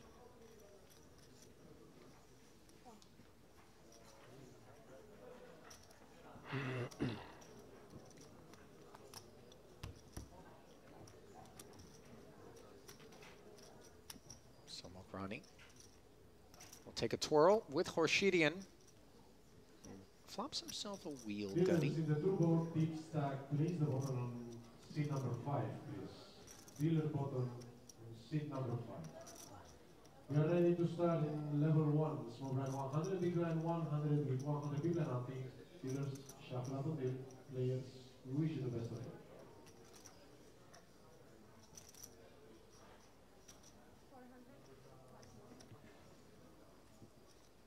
$400K bet after the check and the 10 high.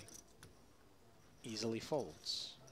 I need pots like this, James. Just for us to breathe. I swear. Just, you know. No complaints, by the way. I mean, I stand behind this last 2 days of coverage of this event have just been explosive. Absolutely dynamite. Love to see it. Crazy, crazy action. We build up the action, Ollie, so often here. The break. And then this festival has really gone up another level. Yeah, after this big race, yeah. Delivered on a scale that is well beyond what we ever could have hoped for, quite honestly.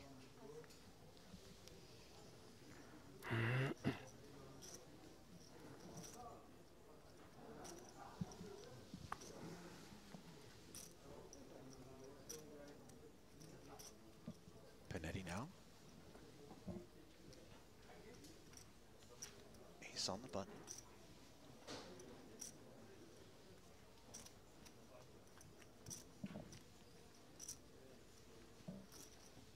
Taking us up. 550 the figure. Mokrani, ace 10. He's been waiting for an opportunity to nibble. Yeah, I think against Panetti as well, you just move this in.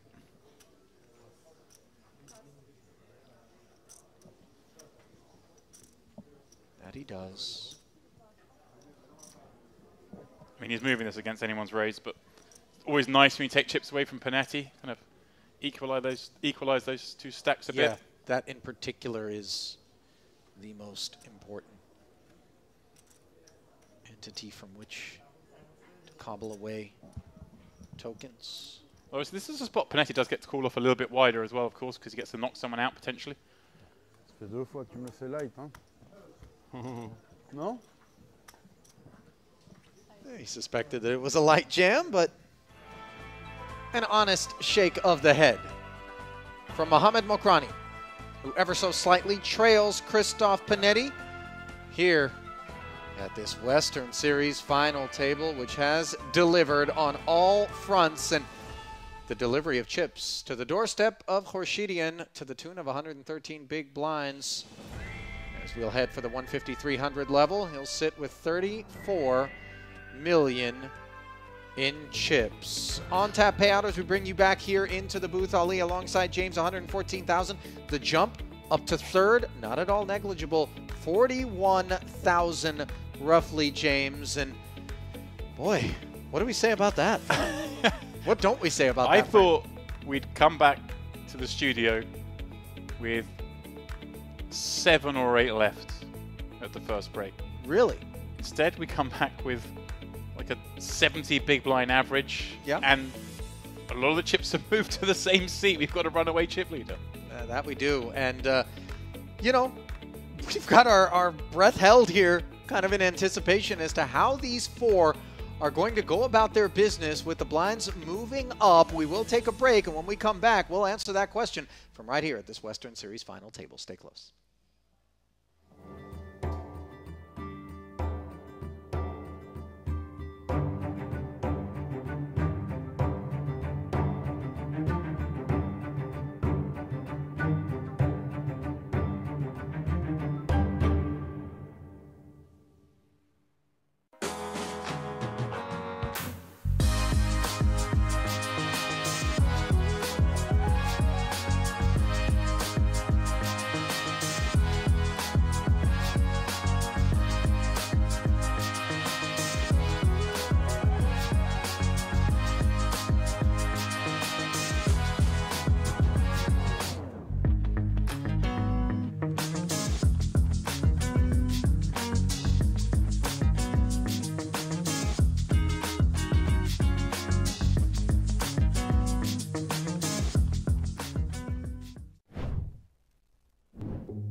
Stops ago, I think I described this place as the world's biggest small poker room. Yeah.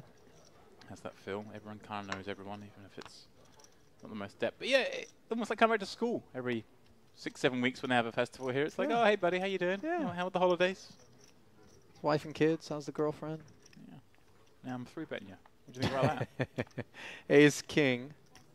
I think the Lebanese nationals in particular have a lot of fun with it. And this is cruel. This is cruel. The 8 deuce doubles. Now all of a sudden Corbin looks down at an ace queen, a Barca open. Very understandable his desire to get it in. And the hand that he snapped off a moment ago is the one that is dominated and in his possession on this occasion. No, much better. Much better it is. It's a much, much better hand, but no use against this hand, Ali. No. Maybe queen come. 3.1 million chip pot. Again, Corbin looking to stave off elimination, and again behind. Yeah, the rest rooting for him, except perhaps the chip leaders. Well, even they don't like having a 15 big blind stack in here. You're right about that. A king in the window was bad news, at least a queen behind it, along with the ace of spades working for the time being.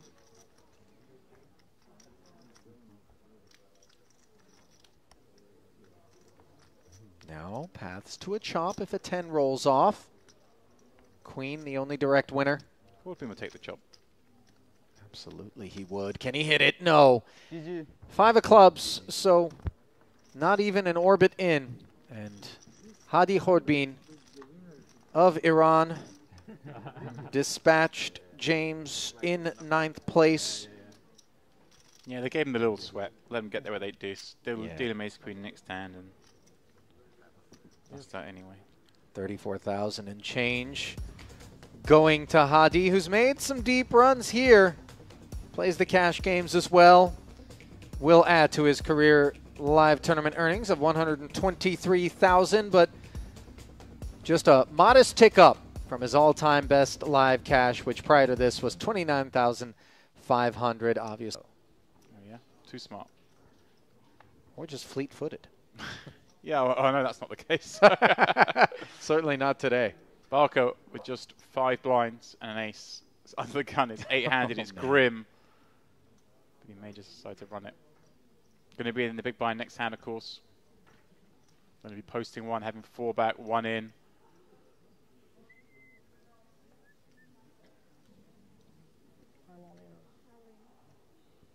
It's not even a spot where he could kind of do the half a stack thing, because half a stack is barely a raise anyway. Just to maximize the old fold equity. You know, as the stats go around, I like that Shigral jam even more because he's a little bit adrift of the rest. Only the one super short.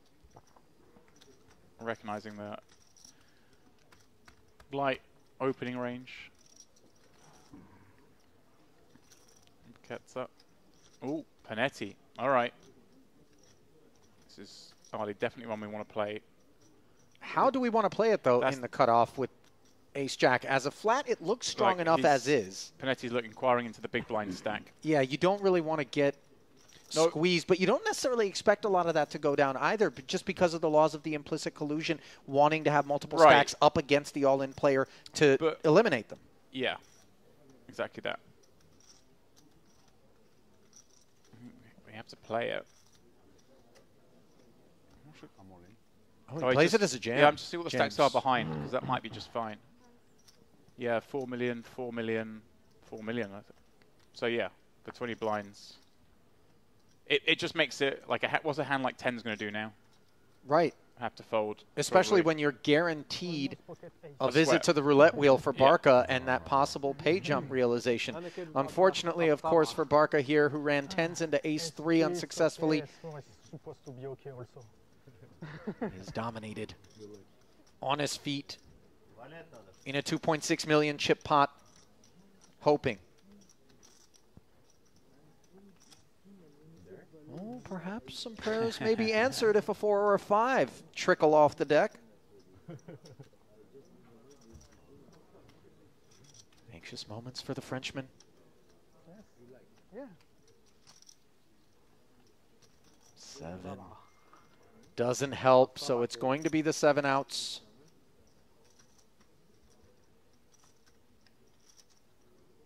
And that's not one of them. That'll do it for Sammy Barca of France. 235,000 in career live tournament earnings, 131K, his high water mark. Not going to be bettering that here today as GG's the 8th place finish here in the Western Series main event. We'll award him a tidy 45,600, but nothing more as the field realizes a roughly $12,000 pay jump, courtesy of the second casualty thus far here at this final table. So then the beneficiary is...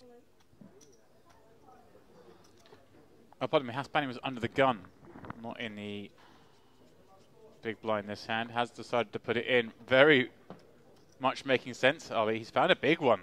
King, Queen. Grolin thinking about it here with an ace. Wow, he is going for it. Thinking I'm a little surprised, yeah. Yeah, I guess he thinks Haspani's just putting it with any 2. Well, looking to avoid 2 random cards the very next hand in the big blind with the big blind ante. So Jagralin pouncing with an ace-5. But I mean, Haspani was going to get called here. Jagralin could have allowed it to happen behind. Right, because he's big stacks, or... Yeah. Oh my word, we could have a double elimination, Ollie. Horshidian waking up with ace-queen suited, and this is not what you want to see when you're Jagralin. These are the risks. And obviously worth noting, Jagralin does have more chips than Haspani, so when he does this, he would secure the ladder up if Horshidian wins the pot, but there are obviously scenarios where he goes out here and Haspani doubles. Wow, I think this is a little optimistic. So a double elimination potentially on our hands. Note that Horshidian dominates both Haspani and Jagralin in a 3 million chip pot. Yeah, Erjan sitting there going, this is quite nice. I just ladder up 2 more spots here. The dream for him. 7 left, 56K. 57K, pardon me. With 5 left, it's 85K. Look at the rail. Jagralin needs to find a 5. And he's found not one but 2 of them. The injustice. Wow. Ace of hearts as well, just in case. Yeah, no route to victory for the other two here. Hasbani could make the running kings. Yeah, right, are we? Now he draws dead, of course. 4 of hearts, no less. Hasbani's queen of hearts won't do the trick, and 5's full. Look at the Kazakh boys celebrating. Wow. Not to be overlooked, of course, the lack of mercy being shown to Antoine Hasbani James, who took pocket 9s and king queen in back-to-back spots and ends up a 7th place finisher. Certainly made the most of what he was given, but the Lebanese national with 144,000 in career tournament earnings. Coming into this one, will haul in $57,300 and leave us with 6-handed. It's always nice. 300K. Obviously hoping for better ROI when you put that much on the line, maybe, but not a bad day's work. I think if I remember rightly, Mike actually got in a kind of a weird way. I think super high value. Might have been a really high value VIP free roll satellite kind of thing to get in. The guy who won it managed to engineer it, so Mike played it for him, and Mike was playing on a free roll, I think, for 20% or something like that. That's even nicer. Oh yeah. I might be wrong with that. But. Meanwhile, on the topic of nicer, upgrading to ace-king here, you saw a pause out of the jack-9. That certainly feels more like posturing than anything else. Jugralin, though, on the button, ace-10. And we've already observed the way in which he has been willing to react to Ketzer. And it's on display yet again here. 5.5 million, ripping it in. Airjohn, ace-jack suited might have been the one to do it. But oh, wow. He's seen enough. Airjohn in there as well. Remember, he's the guy that limp-jammed against Horshinian. And Ketzer, look at this. He's going to laugh, but...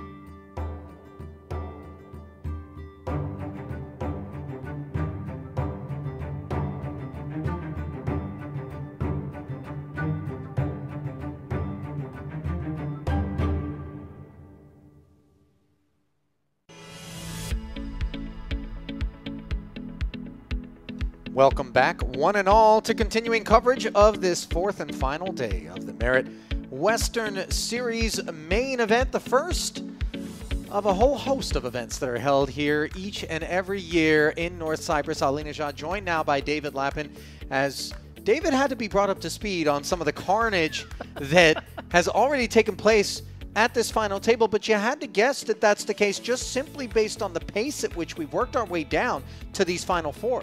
Yeah, it's been a relentless day, to be honest. 24 players came back. I think it took 90 minutes to get down to 13. We thought it might all calm down at that point, but actually it bashed along until it made final table. Yeah. I then left the booth for, what, 2 hours, and you got rid of 5 players? You know, we didn't do it. It's the deck, which continues to choose violence out there. Some absolutely improbable collisions, of course. Ace-king, ace-10, ace-jack. Then we had aces against ace-king. And Damir Jugralin out in 5th place. We thought perhaps he was going to be spinning things up, but he leaves behind. 4 to do battle, chief among them, Khorshidian. 113 bigs as it stands, with the blinds moving up to 150 and 300. Well out in front of Ketzer, who had kept the pace for some time, David, but now sits mid-pack, which is not really where he wants to find himself. Bit of a war of attrition between Panetti and Mokrani in that order, rounding out the field. Mokrani on the button, king-queen, though, ready to go. An ace-jack for Khorshidian. Is this just we dive right in? Be straight away? My goodness me. Khorshidian, obviously, well out in front. I did a little bit of research on this man at the break. He's a cash game player. He's somebody who doesn't really battle in the tournament streets too often, but wanted to come here to Merit this week to prove himself, to get a notch on his belt, mix it up with these tournament guys. And wow, what a performance it has been so far. He has half the chips in play. As you mentioned there, Ketzer a little handcuffed with the 2 shorter stacks, but then he's not that short himself. He can still play poker. Yes, he can have pressure applied upon him, but not in the way that, say, he could if he had 30 bigs and these guys were sitting with 10. It's all a bit strange because it's all very deep still. Certainly we expect that depth to continue, at least for some time, as the 3-bet to 2 million from Khorshidian is awaiting a response from Mokrani. Lapin is very much urging Mohammed to jam. Yeah, I just feel as though, given the dynamic, yes, you don't want to go out in fourth. You want to at least get into the top 3 spots. You want to get on the podium. But King Queen is a massive hand on the button here. And Korshidian, I'm assuming, doesn't always have Ace Jack here. I'm sure you've seen maybe examples over the past few hours where he's been much lighter than that. Wow, what a fold from Mokrani. But maybe an overfold given how this guy is probably pilfering and pillaging. I'm a little bit surprised that he would release, you know, we know Korshidian is going to be up to this sort of business, and it's not going to require hands better than King Queen. But we defer to Mokrani. Yeah, you're not going to wake up with too many better holdings on the button. If you're willing to raise fold that one, I'm a little worried whether you have enough raise calls or indeed raise 4-bet shoves as it would be in this instance, as Korshidian gets his microphone adjusted. Well, he's been doing the adjusting for the most part to the landscape here at this final table. 6.5. So Ketzer in a blind v blind battle here, 22 bigs deep. Interesting now for him whether he proceeds with a limp, with a raise, or just jamming maybe the ace-5 sometimes, given how his opponent is desperate to outlast the man to his left. And that is what he does. Ace-5 asks for it all. Jack-4 is not prepared to comply. What did he say? Good size? Good sizing. Love that sense of humor. As you're forced to pass chips over to the gravitational field that surrounds Ketzer.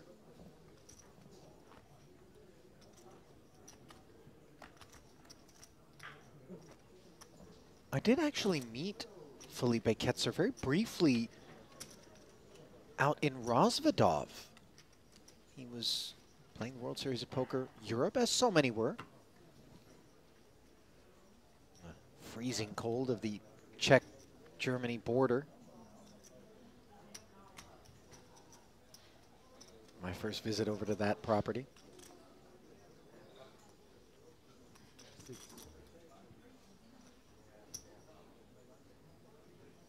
Korshidian paying a visit to the cutoff with 8-7 offsuit.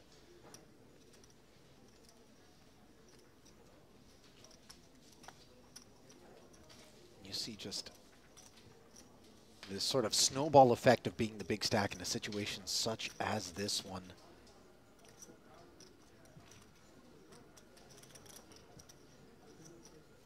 Just really able to chisel. But Mokrani does respond. Let it go against the 3-bet. This time, he's the 3-better and a dominant A7. You see Korshidian asking for a count. I'm not sure this is necessary. No, but I guess it gets him the count for future hands. Sometimes players will do this so as not to have to burn time banks if there actually is a decision. It's, you know, a nuanced sort of movement. Yeah, Mokrani obviously feeling much better about being the 3-bet shover than having either the shove or leverage bet put upon him. How much are you? 6? Right?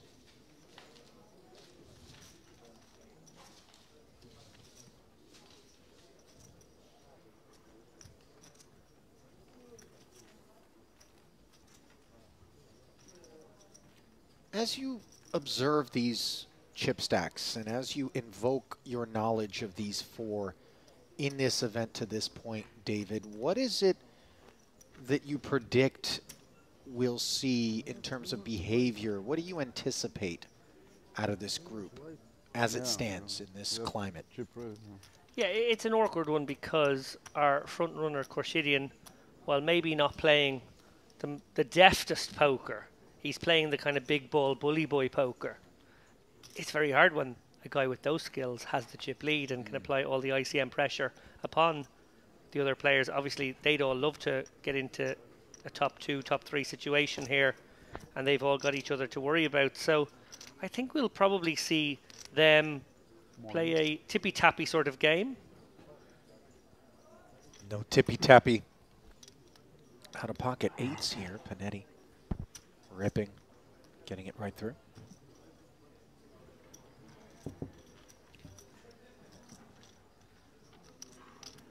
Yeah, position is an interesting factor on this table. Obviously, Ketzer, even though he's in the most miserable ICM spot, there are two caveats to that. The first is it's not actually that easy for him to be at risk in a hand against Khorshidyan. He actually has quite a deep stack here, so he can proceed reasonably carefully. Probably has to worry about playing 3-bet pots against him, probably has to worry about, you know, bloated pots, maybe with flop and turn bets or any check raising, but, you know, it shouldn't be that he gets all in or gets his stack threatened by Khorshidyan too often. And he also has position on him, which is kind of nice.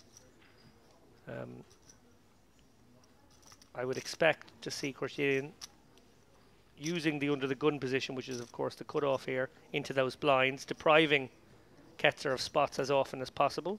But once he folds, if he folds his cutoff, then the door opens for Ketzer to take advantage of the two short stacks, and he becomes the boss. So it's not all bad news for Ketzer. Khorshidyan, by the way, has been around the block. His earliest caches dating back to April of 2013. EPT Berlin, his very first score. Then number of scores here at the Merit Complex. What Talking year was about that? Almost a decade ago. What year was that EPT Berlin? 2013. I think that was the robbery year. Oh yeah, that was Famous the one. robbery year. There's video of that, by the way. If you don't know what David and I are referring to, do yourself a favor and Google it. It is absolutely bonkers, and it was the product of wheeling out the actual cash for the win into the middle of the convention center and then expecting that we weren't going to have something like that happen, where armed, masked robbers stormed the hotel, and then there was a man left behind. And I mean, it is stranger than fiction. You know, we can laugh about it now as there was nobody, you know, hurt. Nobody was hurt. Seriously, but it was a strange move by the organisers to put that much money in the lobby. It really was. Just out there. Nothing strange about Khorshidyan putting 600,000 into his lobby, nor of Ketzer choosing to play against these opens as a flat caller almost exclusively, David, save for with very top of range. Yeah, I think that's exactly right. And even very high up in range, still taking a passive line. Yeah. Like if this was an ace-queen, I wouldn't be surprised if it was also just flatted. Yeah, hoping to maybe find a squeeze behind him that he can then jam over the top of. Instead, Panetti accepts the invitation at the price, $2.1 million in a rare three-way pot, which comes queen, 9, tray. So the gutter for Panetti, but the pair of threes for Khorshidyan is actually in front. Backdoor clubs as well. Yeah, every reason to bet this one. I think he's got the back doors, and while this should hit a reasonable amount of his opponent's range, he doesn't want to ever check call this hand. So firing a small bet himself isn't too bad. Oh, he's going to check it. We will have to see. Obviously has the best hand right now, and Ketzer with the flush draw may take a stab. It's a pretty nice situation to semi-bluff. No one's shown any interest on the flop. And now facing $1 million, Panetti can't really be interested anymore, but Khorshidyan facing exactly that kind of spot that he could have avoided if he'd made a 600k bet himself perhaps on flop. Well, it may have just taken the hand down. Now, obviously with queen and 9 on board, he was worried that it wouldn't take it down often enough, but he has allowed for one of these other players to take a stab now, and he's not really sure where he's at. He could be up against a king 10, a king jack, could be up against a flush draw, as we see here. And Ketzer's taken some cool lines here at this final table. He is tremendously well-rounded and was James Dempsey's pick coming in, obviously in part due to just the volume of chips that he brought forward, but the resume as well and familiarity for Dempsey. Results for Ketzer dating back to July of 2016 out in his native Brazil, and he's played some 25Ks, 10Ks. This is a man who's gotten around the block, and he's gotten through with this turn lead against the threes, which concede. Yeah, he has a great table presence, it must be said. Yeah. And just seems cool as a cucumber in every spot. Interesting there how Horshidian honing in on the fact that it was a half pot bet and not smaller than that, which deterred him from making a call there. Not sure if I love the line there by Horshidian. Obviously the open is loose, but he's allowed open pretty loose here. Right. So that part is okay. But I do think maybe should have fired a small bet of his own. Did sort of open the door. Maybe feels as though these guys aren't going to bluff against him or semi-bluff too often because of his reputation and big chip lead. Maybe feels like he's getting honest responses. Well, there have been a number of responses that we've glanced over at on our Merit Poker YouTube channel. From those of you who have been streaming us live, Conan in particular mentioning that this tournament is on fire earlier, still with us, calling the competition quite fierce. We welcome him and all of you who are soaking up the Final Four and the final throws of this Western Series. If you're enjoying it, click that thumbs up, the like button, click subscribe, and make sure that you don't miss a moment of what we have on offer from North Cyprus, as it truly is incredible poker. It's just the word for it. Yeah, it's a different breed and class of poker to what you might be used to. Well, look at this class of hand. Pair and a flush draw. Delightful developments for Macrani as he and Panetti tiptoe against one another.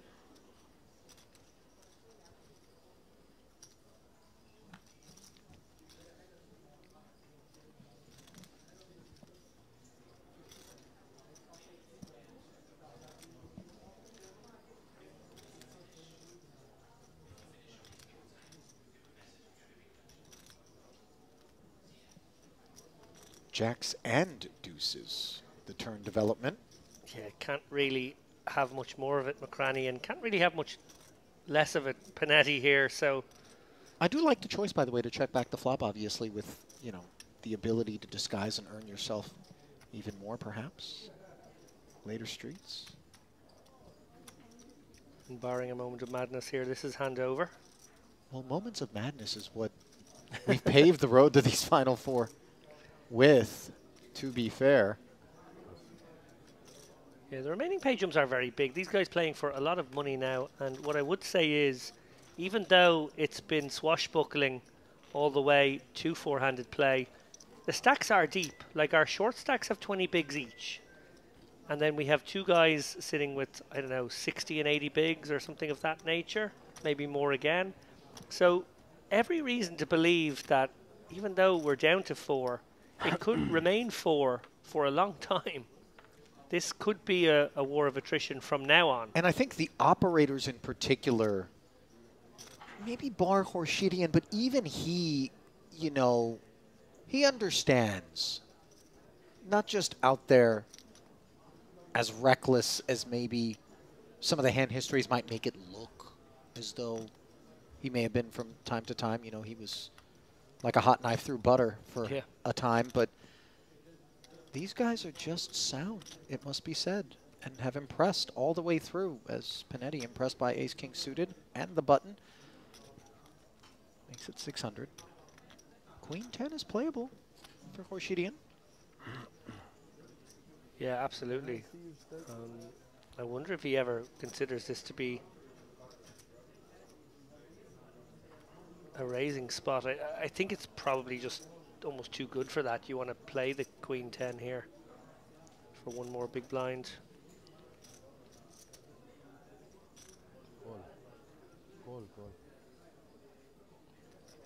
Call declared. Obviously, he is able to put people into some real situations, but this situation is one that rates to bring quite a few more chips forward.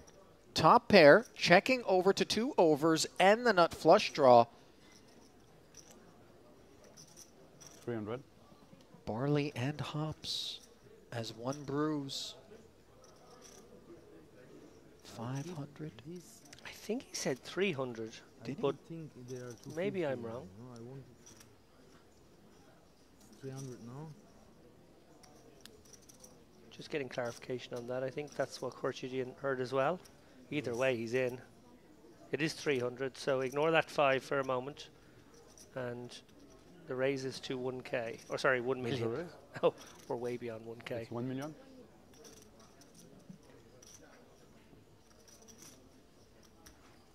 Just calls. Yeah, you know, getting check raised.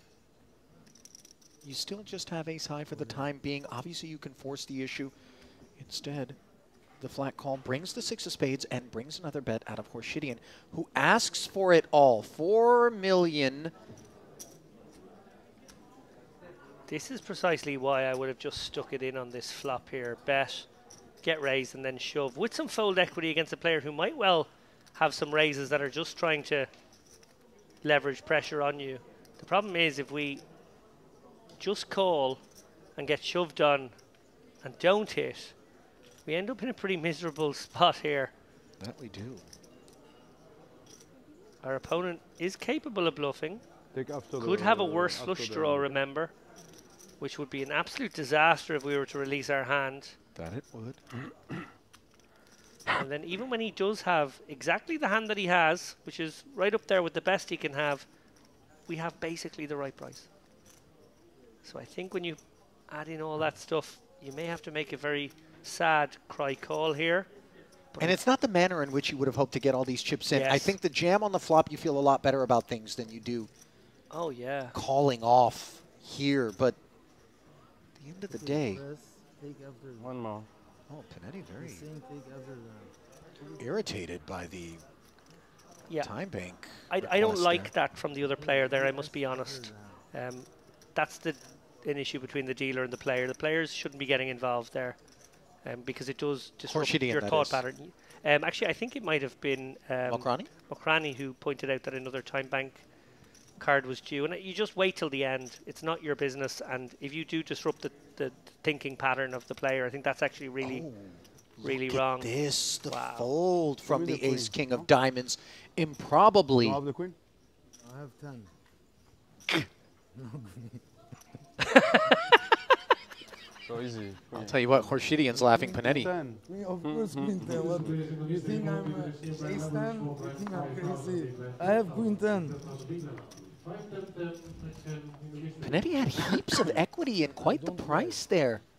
You will see on TV. I had queen. You're very lucky. You don't know my hand, but shit. You have jacks? No, no. I really wanted a rabbit hunt at least. Oh, he made that an awkward spot for himself. You get to jam it in there on the flop with some fold equity. Don't get me wrong, I think we'd be going to showdown, but you're favoured against Queen 10 there, or at least flipping. It was a raise. Basically a flip. So, no, But if you're getting it in with 50% equity in a worst case scenario and you have fold equity, it's always a good spot to get it in. I think he said after as well. I'm confusing if... He said after. He said after. Yeah, now it's gone, but... Yeah, it's a call, but okay. Sevens for Mokrani.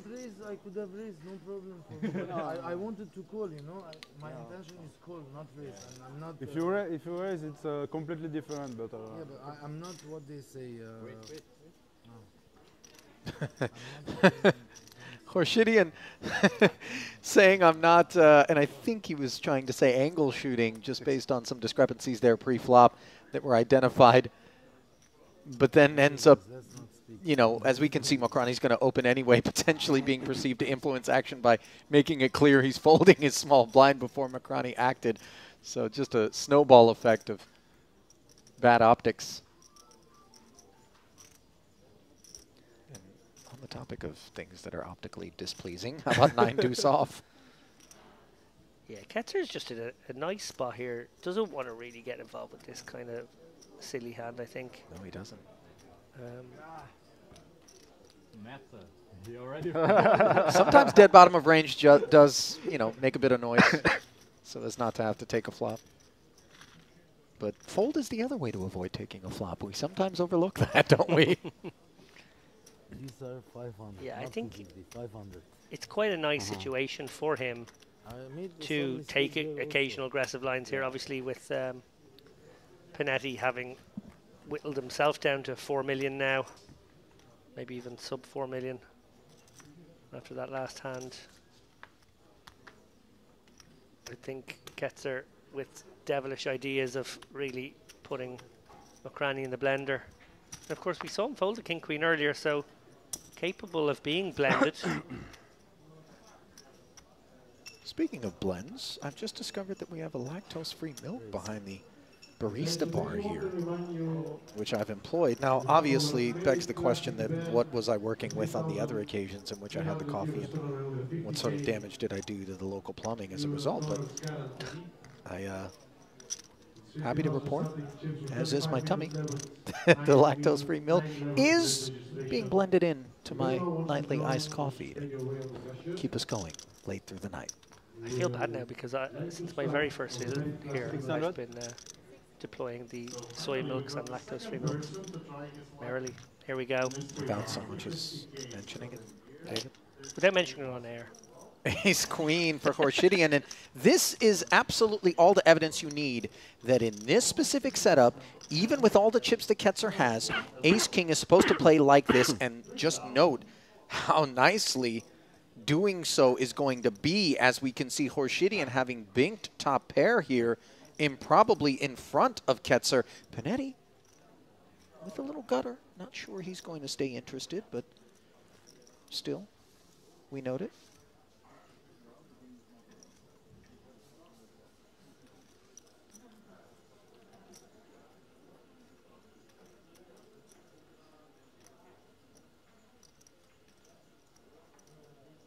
Yeah, this could have been a monstrous situation had Ketzer not had the presence of mind to find the flat here. He is going to take chips that perhaps sometimes psychologically we tell ourselves could have been deployed pre-flop to arrive here and use them as a call. Backdoor wheel, 2 overs, and just the equity of an ace-king against broad ranges from the button. But it is eyebrow raising for me in particular, David, that he wants to go further streets out of position against, and Panetti works his way in, able to close the action, getting 3-1, and now hitting a 6, which could wind up troublesome for him.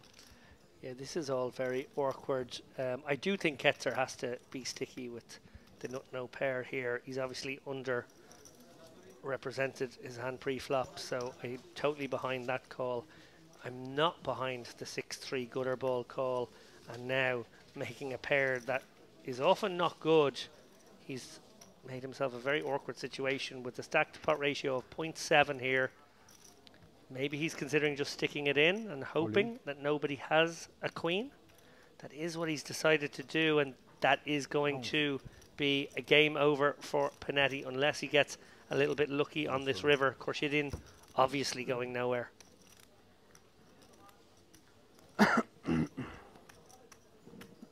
Panetti with the ace-king suited didn't manage to get all of his chips in, but here he does. And I just, you know, we're too deep as Khorshidian. This is too much hand. Maybe we feel as though the ace-queen isn't good with some frequency, but I don't think he's going to be stepping aside.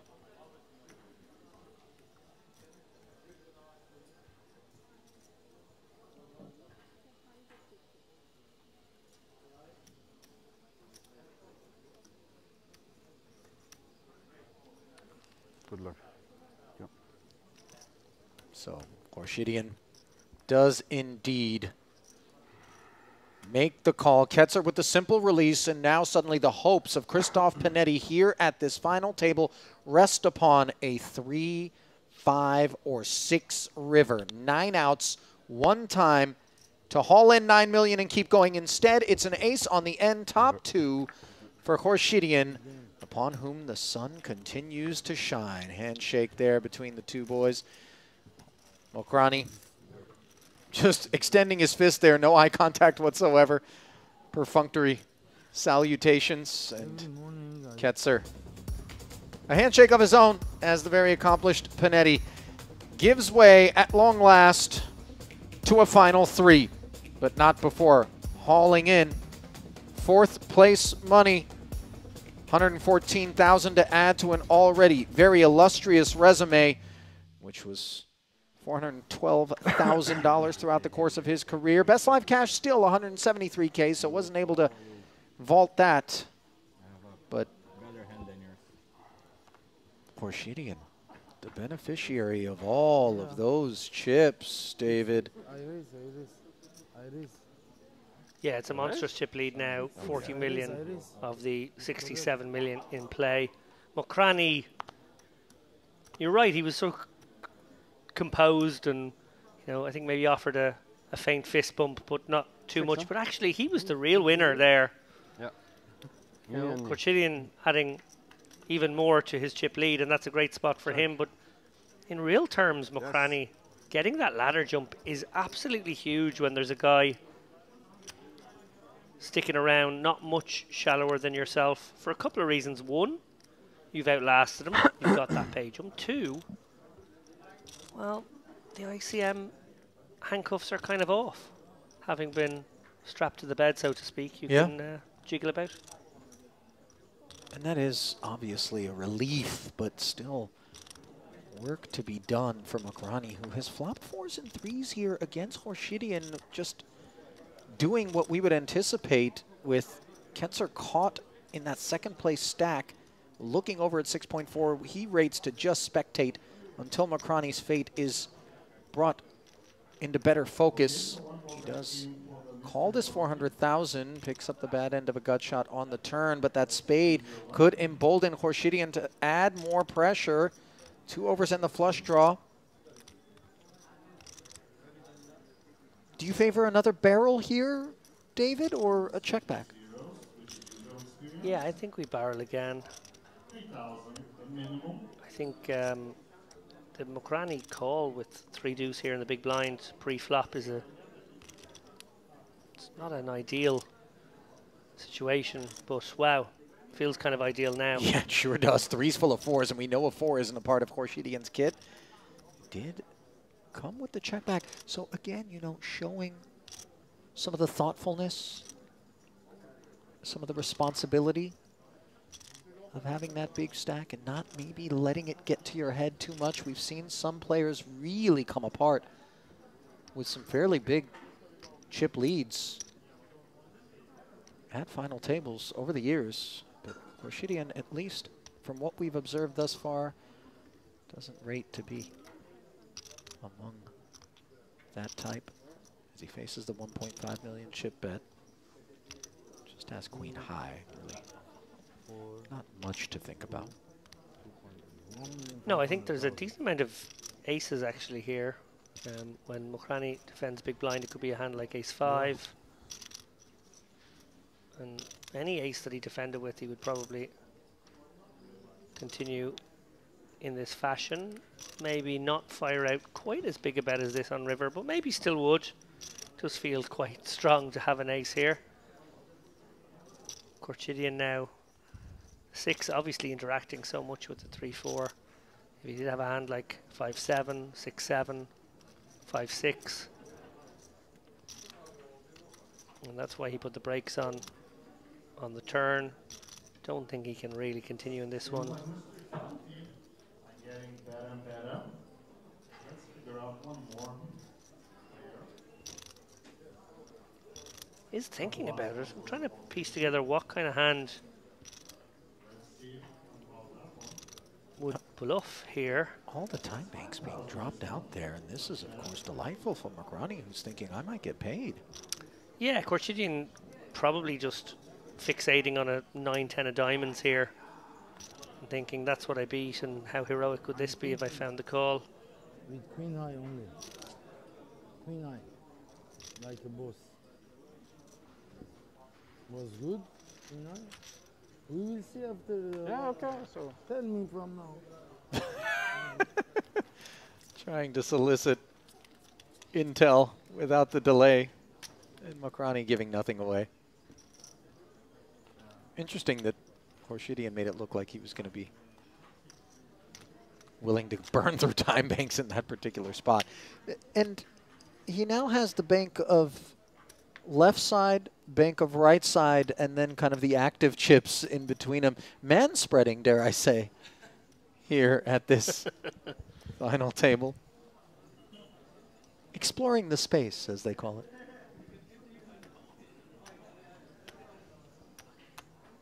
Very worried about who they are in this example. Yeah, the proverbial they. I'm not sure I had anybody in mind in particular. As Mokrani Space puts explorers. some of the, well, we are in outer space at times here, that's for sure. King 8 suited. Taking it upstairs, Khorshidian has an 8 in his hand.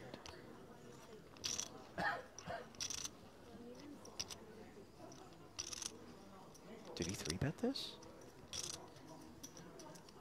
He did, 1.6. Annoying from Mokrani.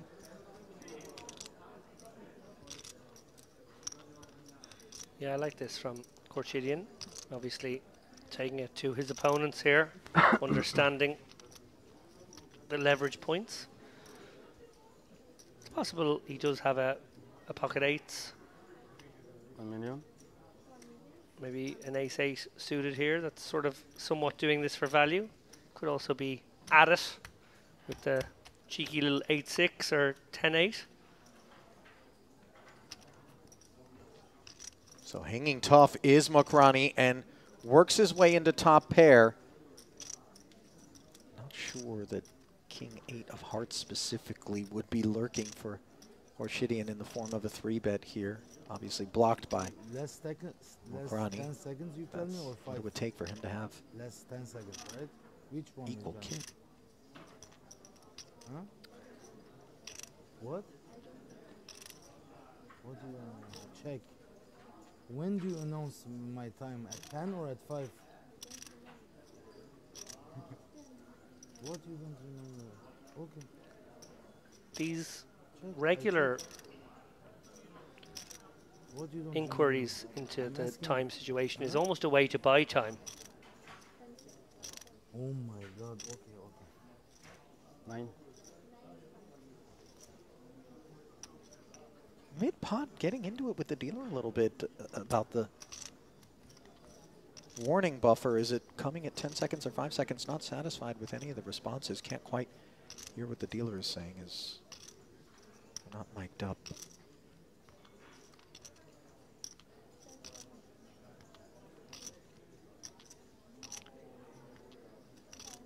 So having called the 3-bet and flopping best, he does just pounce on the 3-bet check line from Khorshidian. Mokrani, that is. Well, no, on the fact that he was 3-bet and then checked to. He pounced on that. Mokrani did. Yeah, of Khorshidian. Yeah, I know, we were saying the same thing. We were in violent agreement. Not that violent. Nice to see Khorshidian laughing, by the way. I thought perhaps, you know, every now and again, both you and I have been at enough poker tables where some sort of trigger, something happens that just turns a corner for somebody emotionally, gets under their skin. And in a situation such as this, where there's a $342,000 first place payout and just 2 hurdles to clear to get there with the chip lead, Khorshidian would be well served to just keep all annoyances out of his mind, focus on the task at hand. I couldn't agree with you more, Ali. I think these are very petty little squabbles. Yeah. You know, sure, there's occasionally a time where you want to get some clarification or even get into some needle with your opponents, but fiddly little things about time and back and forth with the dealers, all they do is break your concentration. Absolutely right. It seems like self-evident observations on our part, but, you know, things to think about. Although, because I'm a contrarian, I do remember my time as a cricket captain. And yes, this is the first cricket anecdote of the week, and I've saved it till the last day. Okay, tell us. He said, like, sometimes if things weren't happening for you, now in reality things are very much happening for Shidi here. Absolutely, they are. But I would sometimes start a fight with the umpire. Intentionally. Yeah, just to get the team going, just to get everyone going, just have a little, just get a little. Show some pep spirit, into yeah. Just, I hear where you're coming from. If you, particularly if you could tell that your teammates were sort of ebbing because, you know, maybe it had been a passage of play that wasn't going so well. You just thought this'll, you know. There's a famous Roy Keane phrase where he just says, "You just smash into someone, you know, just make yourself feel better." There's plenty of highlights of Roy Keane doing just that for anybody who follows football, by the way, very famous. Yeah, so I wonder if he's that type of personality, Horshidian, where he just feels the need to always be entangling in some kind of dispute or argument just to keep his maybe aggressive levels up. Henri kind of affect. I know some players like that just never seem to ever have like a I'm happy, I'm comfortable, no matter win, lose, draw, just an edginess about them. Yeah, bit of McEnroe or a bit of... Yeah, sure. Bit of suited connector on the button for Ketzer. Opens, gets flatted by Mokrani. He's shown some willingness to tussle here.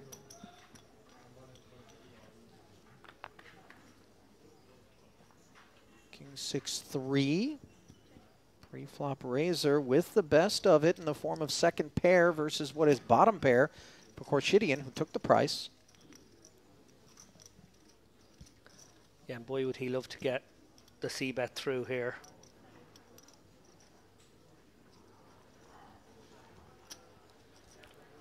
I feel as though Horshidian will not be compliant. You don't call with 3-4 with the intention to fold bottom pair. No, you do not. Especially on boards such as this, where absent a king, we expect that Ketzer will be falling to the pair of threes with great frequency. Neither player with a diamond, as the extra 1.4 slides into the middle, bringing the pot to $3.5 million. Okay, so one more try. Ketzer can't be loving that development. One presumes we will see a check.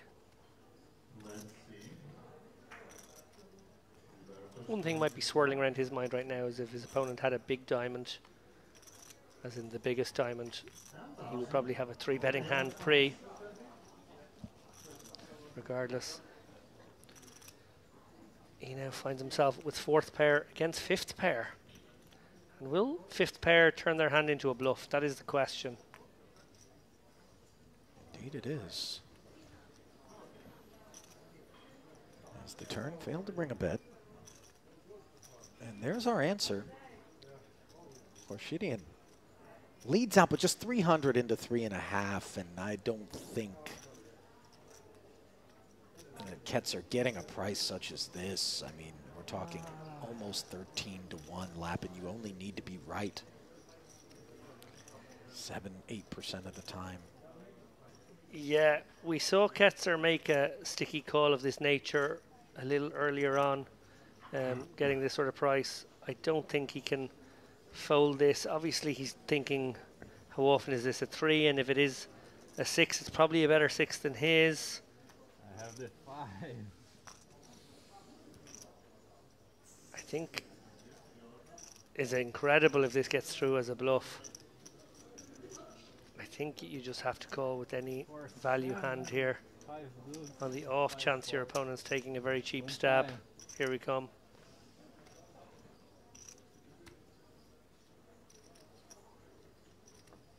Huge, huge pickup there for Ketzer, who really wanted that 4 million badly. And Horshidian realizing that he did send an extra 300k away, but wow, if that had worked as a bluff. That bigger, I think I win. Huh? I do like the idea of maybe turning your hand into a bluff there rather than blocking as such. I mean, the size was just always ambitious. Really, it's almost as though no hand that beats the 3 is ever finding the muck. No. So why bother? So Other than to avoid a showdown, which is certainly not worth the 300K. Yeah, and to dissuade being bluffed. Yeah, that's fair. Well, it's time for Orchidian to take one off. Mokrani and Ketz are going to tussle here, most likely. I'm not sure we're going to see anything other than a call here. Be a little surprised if we did. Mokrani in a dominant position for now. Jack 8-6, open ender for Ketzer, who was dominated but now has plenty of equity. 3-2 dog.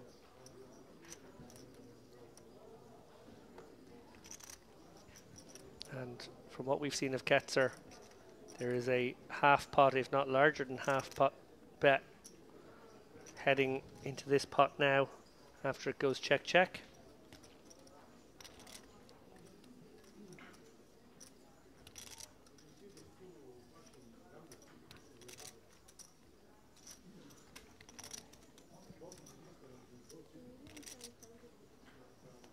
In fact, we're going over bet, Ali. Pouncing upon this perceived capped range. Yeah, 2.7 million. And Mokrani's so thoughtful, you know, he recognizes that this isn't always the product of hands that have the ace-10 beat. And these are the sorts of spots that, by the way, pardon the interruption, we do end up placing ourselves in when we take the line that Mokrani has, accepts the downside, as he does put a winner into the muck as it stood. Yeah, it's such a great outcome when the 10 high gets to win that one. Nice bet. And of course he does have the open ender if he was to get called. Most importantly, his opponent's check on the flop indicated a capped range, and he could of course on that board represent the 5-7, represent the 2 pair combos, represent some sets, maybe even as well. So nicely done, nice execution of the overbet there by Ketzer. Very much so. And, oh, in the spirit of Western. The bandit look being employed by Jack 9 off.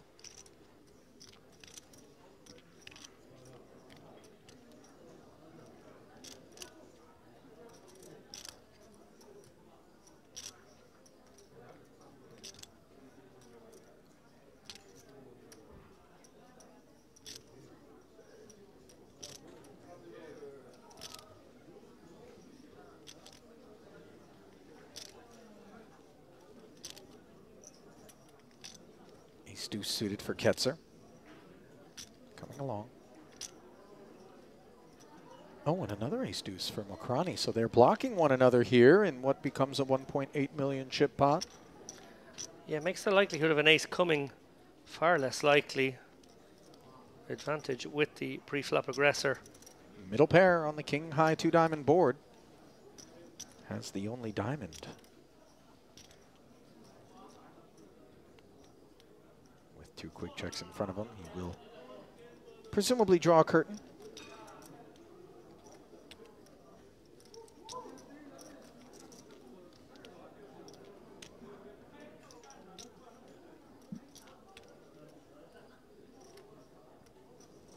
Can you check the jack of diamonds, please? This is a new deck, guys. New deck. Have a look in the jack It of looks diamonds. something from there. It's shining. They say nothing. I always see it something. I can see something. Have a look. I can see. Yeah, this one is marked. What's happening What's happening? I don't understand. Huh? Jack of diamonds has a mark on it, It's not important. according to 2 of the 3 players. Bro, they just changed. But the dealer immediately countered with, You just changed it's this a new deck. Well, the deck may be new, but the fate of mosquitoes that come within clapping range of yours truly, that remains the same old story, as I am 2 for 2 thus far with you in the booth here, Lappin, on winged insect eradication, which has become a little bit of a kind of back theme to our adventures here at Merit. It is so impressive to watch you at work. 155,000. The secured payout with an almost 100K pay jump. If you can work your way to heads-up play here.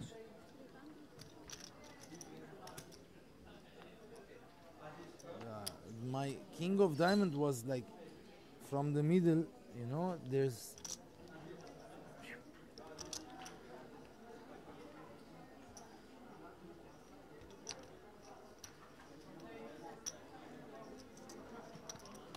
six.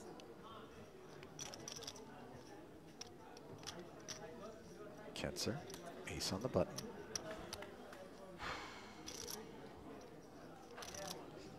Bottom two pair here for Khorshidian, who defended on the monotone board where Ketzer has the only spade. Let's see how this one plays out. Yeah, we've talked about this before. Often monotone equals check or small bet. Decides on check here with sometimes the best hand and sometimes the only draw. Ace on the turn.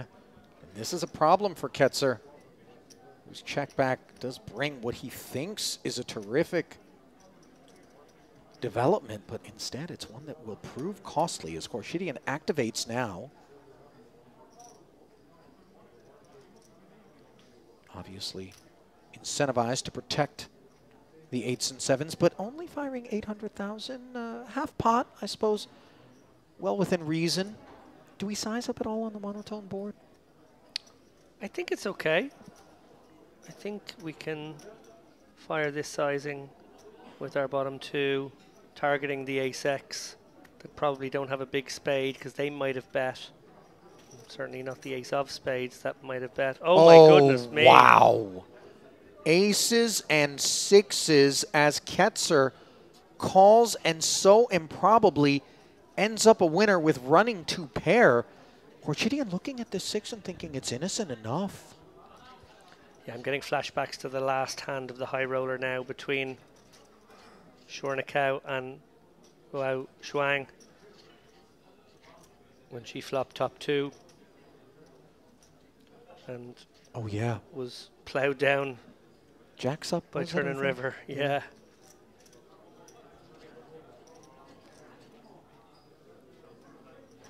Deft little check here from Khorshidian. Obviously not getting away. He's going to call a bet. But we've seen Ketzer go really big a few times. I wonder. Yeah, Jinx, go on. If it comes in at over 3.2? 1.2. What was the declaration here? 2? No, 1.2. So it's pursuing thinner value and will definitely get called at that sizing. He's guaranteed himself. Oh! Hold on to your hats. No. What's definitely part of the local nomenclature delivered past bitter lips for Khorshidian. Bravo. And not in that, you know, I paid good money for the opera sort of bravo. He's not looking for an encore. This is just a deeply sarcastic bravo. Yeah. These are ironic flowers being tossed on stage. That they are.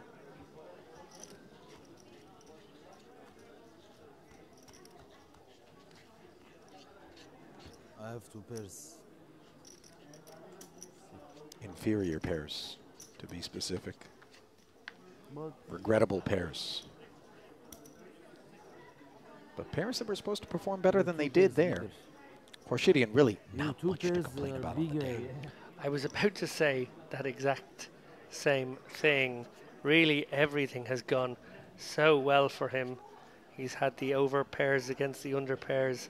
He's won the flips. He decided to gamble a little bit with that ace-6. In fairness to him, putting his opponent on the kind of hand category he had. But he gets to win a flip there against the ace-queen too, against, of course, the dangerous Christoforu earlier on. It's been one-way traffic for chips into his stack. That 1.2 million really was a blip. Did he just fold Jack 10 to the Mokrani Open here? Did I see that right? You did. Interesting. sometimes, David, psychologically, when so much has gone our way. Are you okay? When so much has gone our way throughout the day, sometimes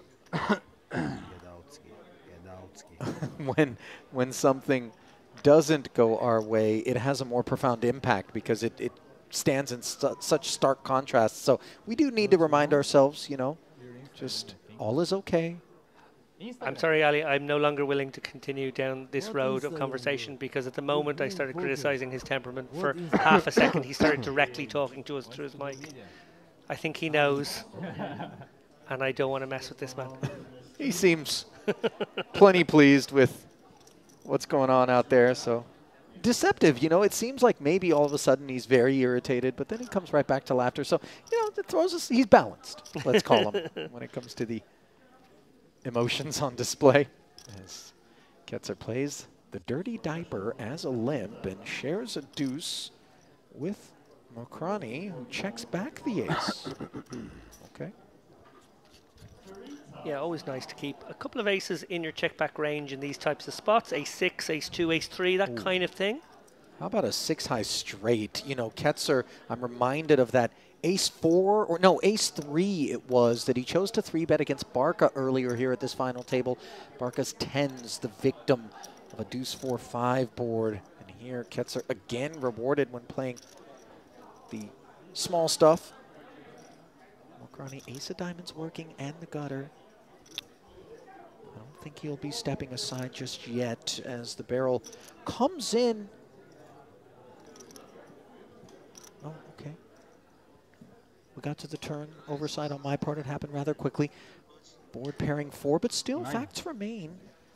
Full pot does feel ambitious. Mokrani suspecting that the ace high may be good from time to time. Now a bluffable one on this river in the form of the 9 of diamonds. A paired board with 3 diamonds out there, and you have the worst of all straights. If all of a sudden pressure is applied by Mokrani, there will have to be considerations. Yeah, I think what's interesting about this one is Ketzer will be pretty confident that a flush draw would have had something else. You know, flush draws on this board, the 4, 5, 6 is going to come with overcards. They like to put money in the pot. A flush draw with a straight draw going with, they like to put money in the pot. So actually, Mokrani's ability to represent a flush is not as good as we think. And certainly versus this large sizing pot bet made, it doesn't leave a lot of room for a raise. Is that a call? It is a call. Wow. A non-believer. Mokrani, that 2.7 was a good chunk of the 6-9 that he had back there, David. And credit to Ketzer for finding those sizings that he understands are going to look suspect and is able to earn himself a call from Mokrani, who, by the way, you know, when you see a call like that, you're thinking, what is the guy doing sometimes, you know? But let's stop to think about the fact that it's actually emblematic of a very deeply thoughtful, thinking player in Mokrani. Absolutely. It's a polarizing one. That's the point of it. And, yeah, beautifully executed. Clearly has some bluffs at that size. Well, in exchanges such as that, David, we prefer to be the violinist and not the violin.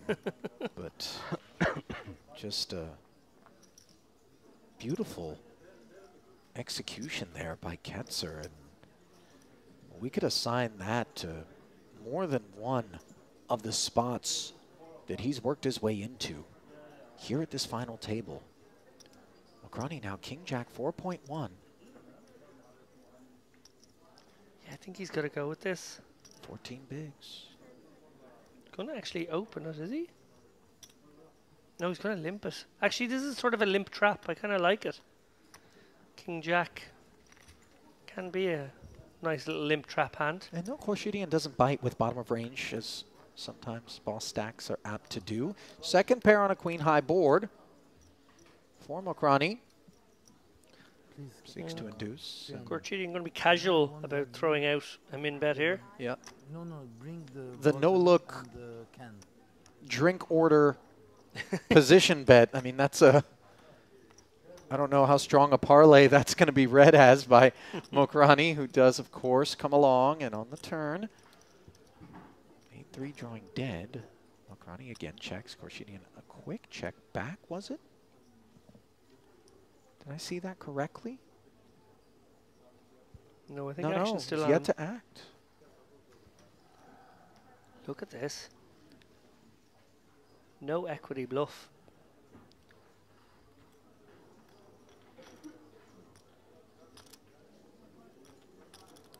Oh, that makes life a lot easier for Mokrani.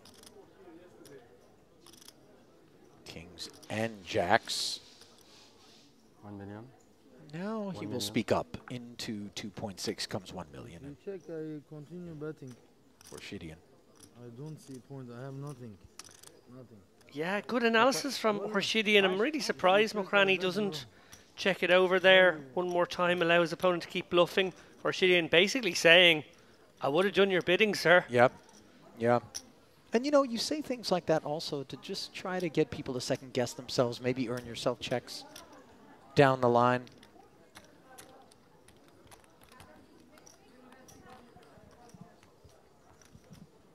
Look at the body language on Khorshidyan, by the way. Arm back over the chair, slumped over, just shades on.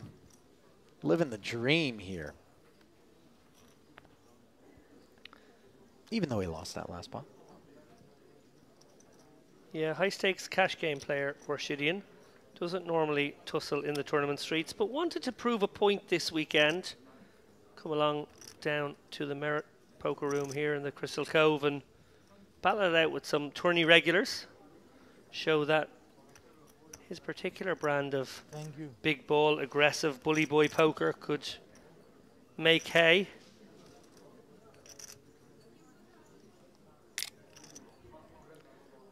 You can buy a lot of hay for 342k. Yeah, you can.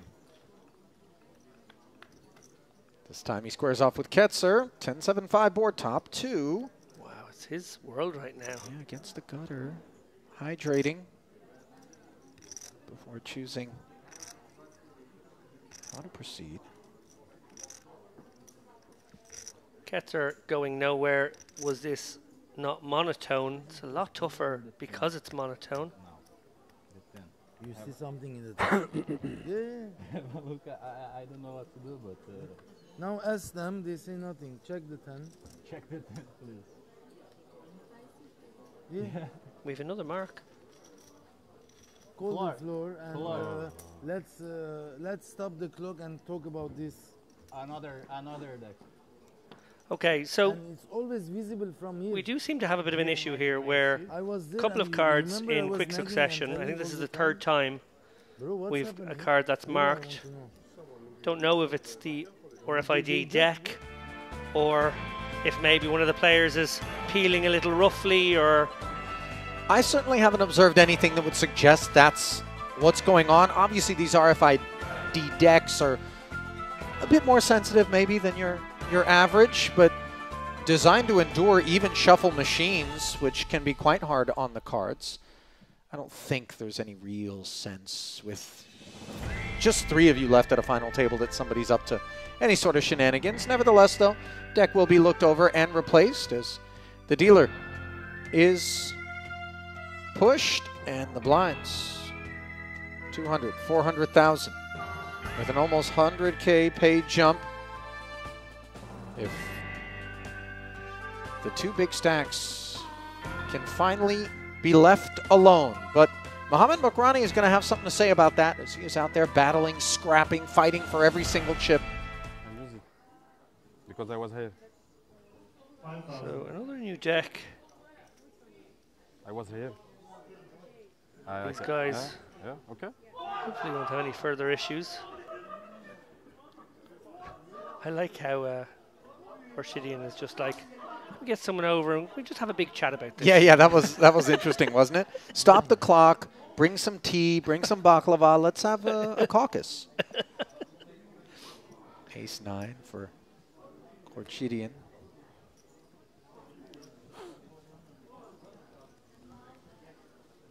Ketzer thinking it over with Queen 8 suited before folding.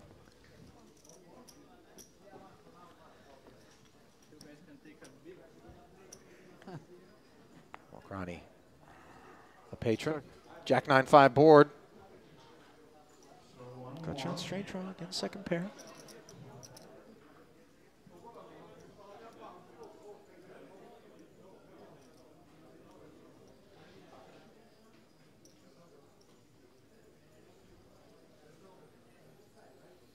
Let's see.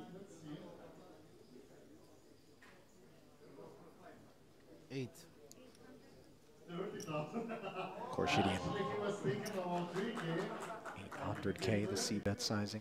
10 of hearts in particular will be a part of Mokrani's decision off of a dangerously shortening stack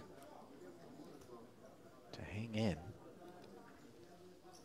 This is between a fifth and a sixth of his stack back being delivered to the middle here, and an ace being delivered as a result to this turn, which is not the card that he wanted to see.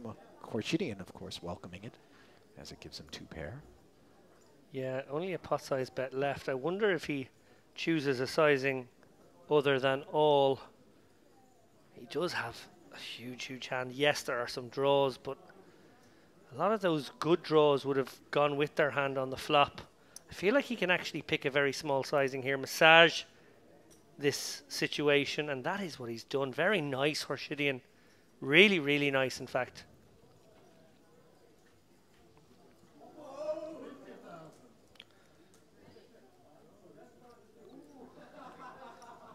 Mokrani clearly frustrated. Not the turn card he was hoping for.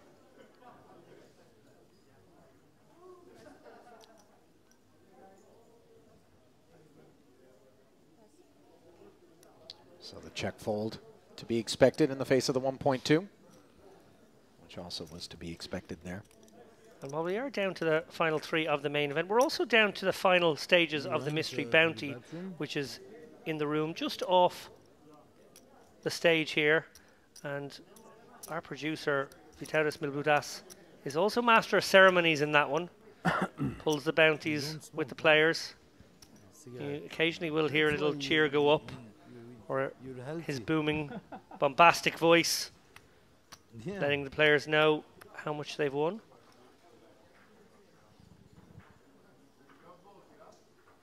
He's the man for the job.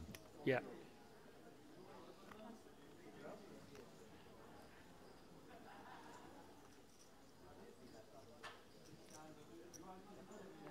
Well, I think this is it for Mokrani. More than qualifying off 11 bigs. No other way to play the ace-3 here. I haven't checked. All in. Korshidian, as he's being stared at there, just saying, no need to look. I haven't looked at my hand. And, of course, deuce 3 into the bin.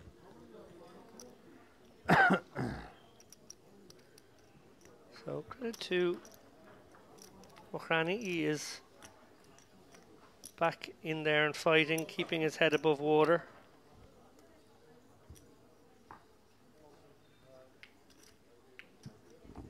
When you go back to Dubai?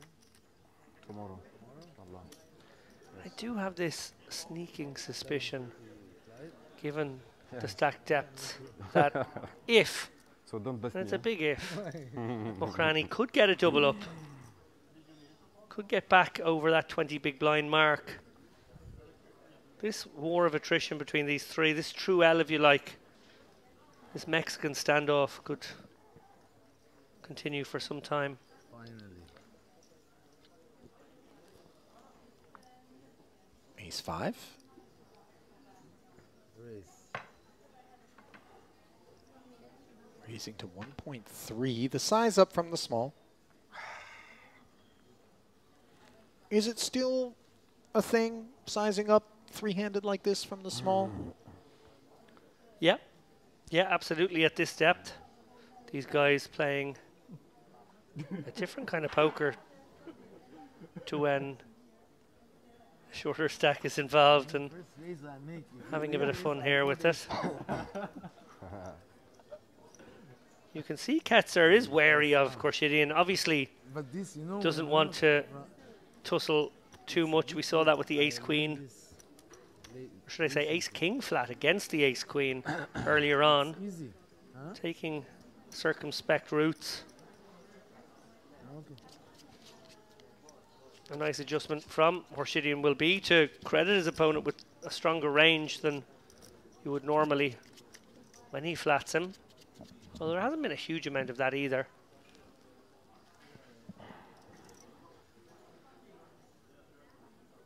Another openable one here for the chip leader. 9.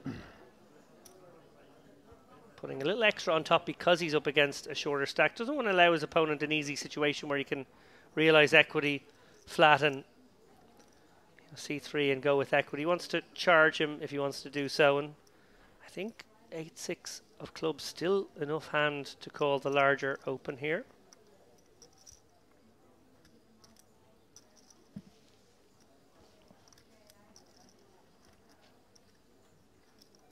$900. Oh. Mokrani thinking this one oversuited one gapper in the big. Just 3.6 back. He does have 400 out there. It would cost 500. I'm very surprised by that. Well, I mean, you know, he's allowed.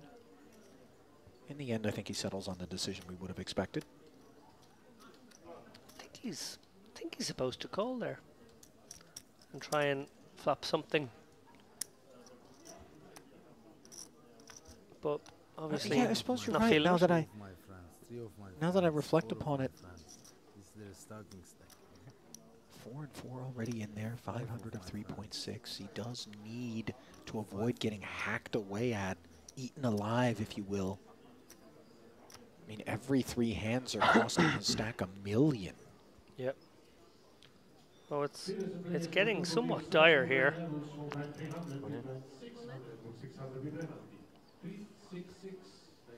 And we've seen this from him. Much happier to get the chips in first. Doesn't like being the caller. Prefers being the aggressor. I mean, this is a well-known phenomenon. We feel so much better jamming than calling off. Bad joke, eh? Bad joke. I shouldn't. Sorry, I'm sorry. I'm sorry. We appear to have missed a bad joke. She put the button there. She put the button there. Sorry, everyone. Get out, get out.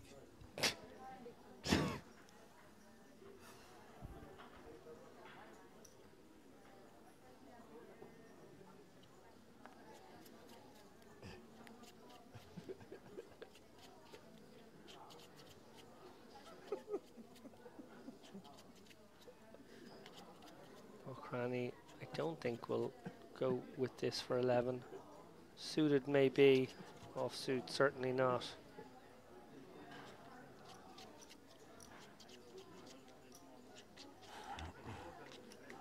Does lay it down. Khorshidin limping. Ketzer. 6-3. I think that joke may have got him. He appears to be tearing up there.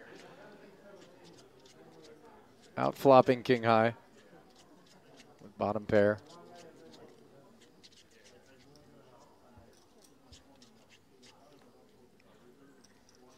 Turn connects with Khorshidin, who makes 5s for the lead, and given the check back from Ketzer, he will activate here.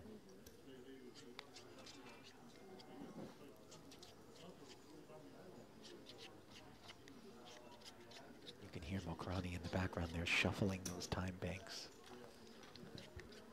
Ketzer going to peel. Bit of a scary river for both parties. Suspect showdown is imminent. You have on 8? 5. Ah. That hurts. Look at Ketzer. Wants to fight for every pot. If you bet one big blind, I will call. Yeah. Yeah, you can tell Ketzer just wants to get his man heads up here. I think we'll see a very different game from him when that happens. But right now, a 100k pay jump. It's just so precarious for these big stacks not wanting to clash, particularly the shorter of the two. Yes, they're far clear. Like 3 minutes. All my tournament life. Tournament life, I had ace, but the other one was ace high. Tails from the felt, apparently en route to the final table, being shared by Orshidian.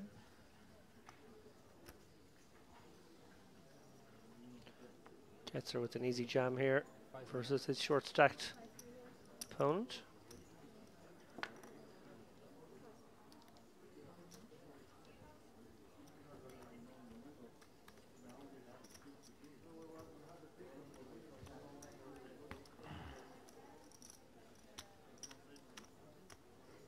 This is my life biggest score, huh?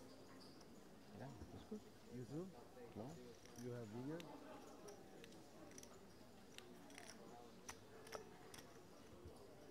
I should be happy. Indeed, Khorshidian's prior high water mark in good. terms of a score in a tournament was just shy of $33,000.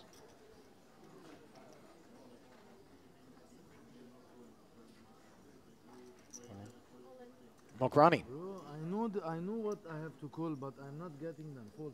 Okay. It's good. It's fold. Why not? Okay. Like I will call you, but I'm not getting them. Don't worry about me. Just fold. No, maybe you think I will fold King 10. You know, maybe that's why You saw don't me. have the face that will fold King 10. Okay. Yeah, I don't think King 10 is one of those hands we can expect to be binned by that man there.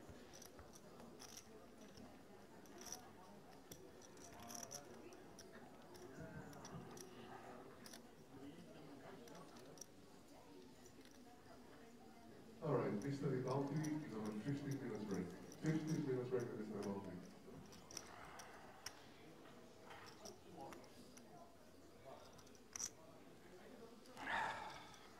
Jack 6 off suit as the carousel revolves, three-handed.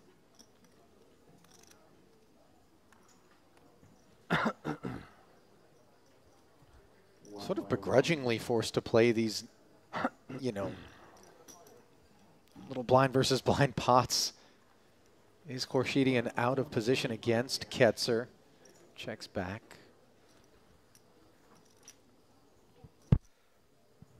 Eight deuce. Air in both camps.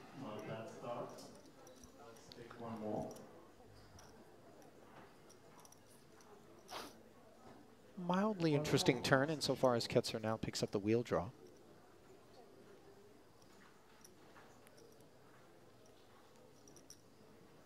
Yeah, not low for Ketzer now. I wonder if he is thinking about, well, doesn't have to now. I was going to say, thinking about taking a stab if it checks one more time. Probably can pursue value now. I know it sort of sounds strange to say, but his opponent certainly would have bet with better, so can target some king high, queen highs, and even jack high might get suspicious of this one. Well, goes for the overbet. How much? He didn't even know how much before letting go. Clearly not interested in the end, but yeah, I did wonder in that spot if What is the decision to polarize is kind of cool, to be honest. He knows he has the best hand and thinks to himself, if I go really big, my opponent with king or queen high might get really suspicious. Over pot, how you?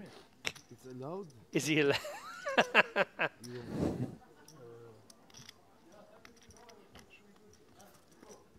Did you play any pot limit back in the day? It was very popular in Ireland when I started. Pot limit hold'em? Yeah. I didn't. They loved doing pot limit. You know, it's in interesting. cash games as well. I played very little no limit hold'em cash, but early in my career, the one and only time I busted my bankroll, I actually was playing in the back room of a billiards hall, I think, in a single table. And I should have known. It was in kind of a seedy part of town. Myself and Prahlad Friedman used to pop over to this place, and aces would run into kings pre-flop. like 8 times a night, every night. And we never thought to ourselves how improbable that was. You know, being in our early 20s, new to poker.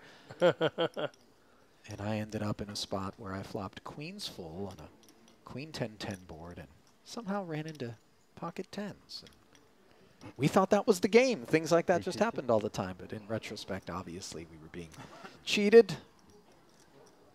And the few thousand that I had lifted off me left me cursing No Limit Hold'em cash forevermore. As Mokrani will not be cursing a thing here. Pocket queens in the big. Ketzer tried to slip in.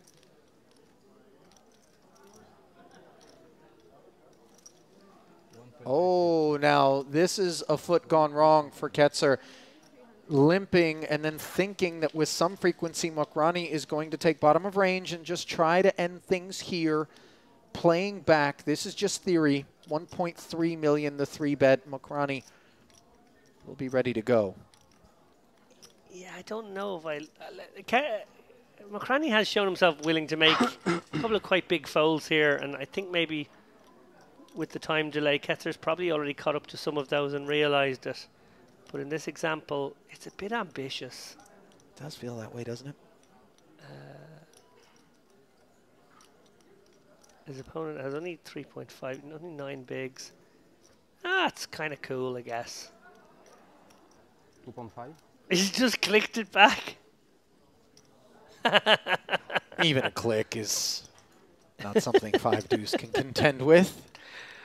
Wow, we got a lot of bets in there for a 9 big blind stack. You saw the grimace on Ketzer's face. Whoops. Yeah. It happens.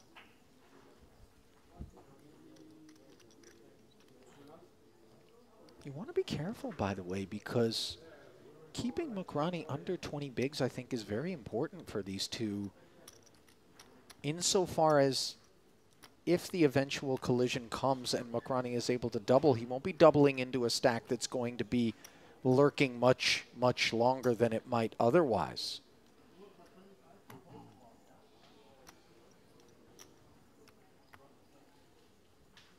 Queen Jack suited. Ketzer will speak first here.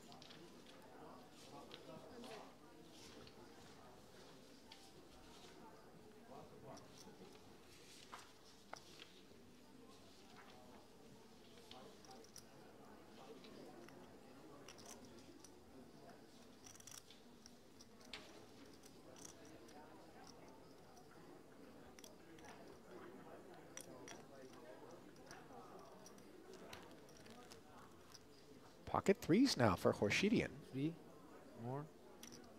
Yeah. Cool. Set mines. 2.2. In the middle. Ace 9-7 with a couple of diamonds. Ketzer with the flush draw. This one should be over. Should Ketzer rattle his saber.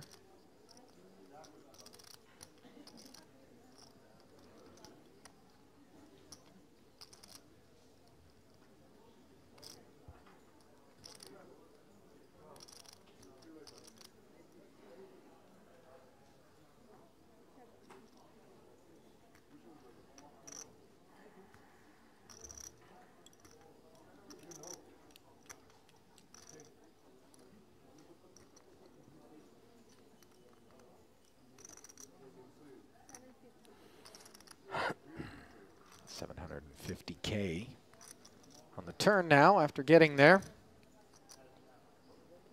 Ketzer disappointed, of course, that Horshidian doesn't have anything to do battle with, but an underpair to that board in particular. I'm it's just all over. About this. I hit set. I didn't hit set. It's impossible. The whole tournament, no set on the flop. I hit set. Is this man complaining? Poor me. Poor me, poor me. Is it possible? I never make a set. I have half the chips in play, but I never make a set. Oh my god. Depends if you win the other one. But is it possible to not hit a set? Hard, yeah? Hard. I'm thinking, did I hit set today? No. On it.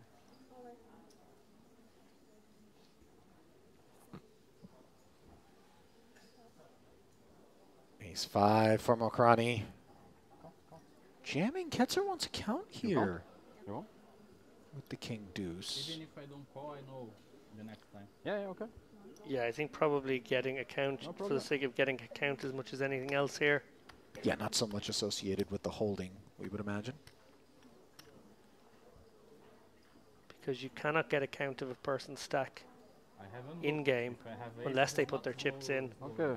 So unless you ask them, this is a way to verify 100%. Yeah. No aces? First card.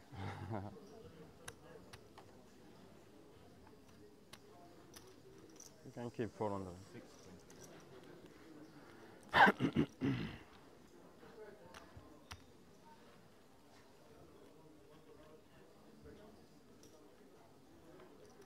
Well, not to say that there aren't things to sink our teeth into about this particular portion of the program, David, but it does feel like it's standing in very stark contrast to the absolutely explosive path that we took to get here. You know, I don't want to sound like Horshidian, you know, woe is us, where's the action? I mean, really, our cup runneth over. But yeah, it was inevitable, I think. We've settled in. Yeah, it was inevitable we were going to have a period like this at some point. Stacks were very, very deep overall.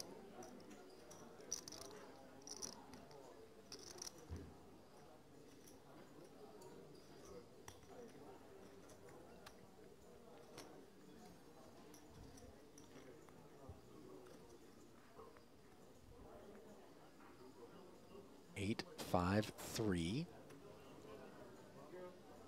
As Mokrani took a twirl with this Jack 10, comes up empty, 2 overs. Jack of spades working. Let's see. Horshidian's King 9.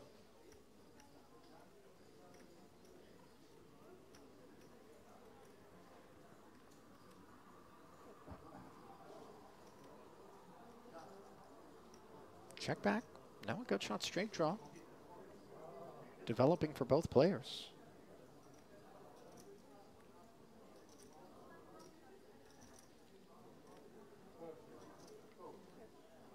Mokrani checking once more.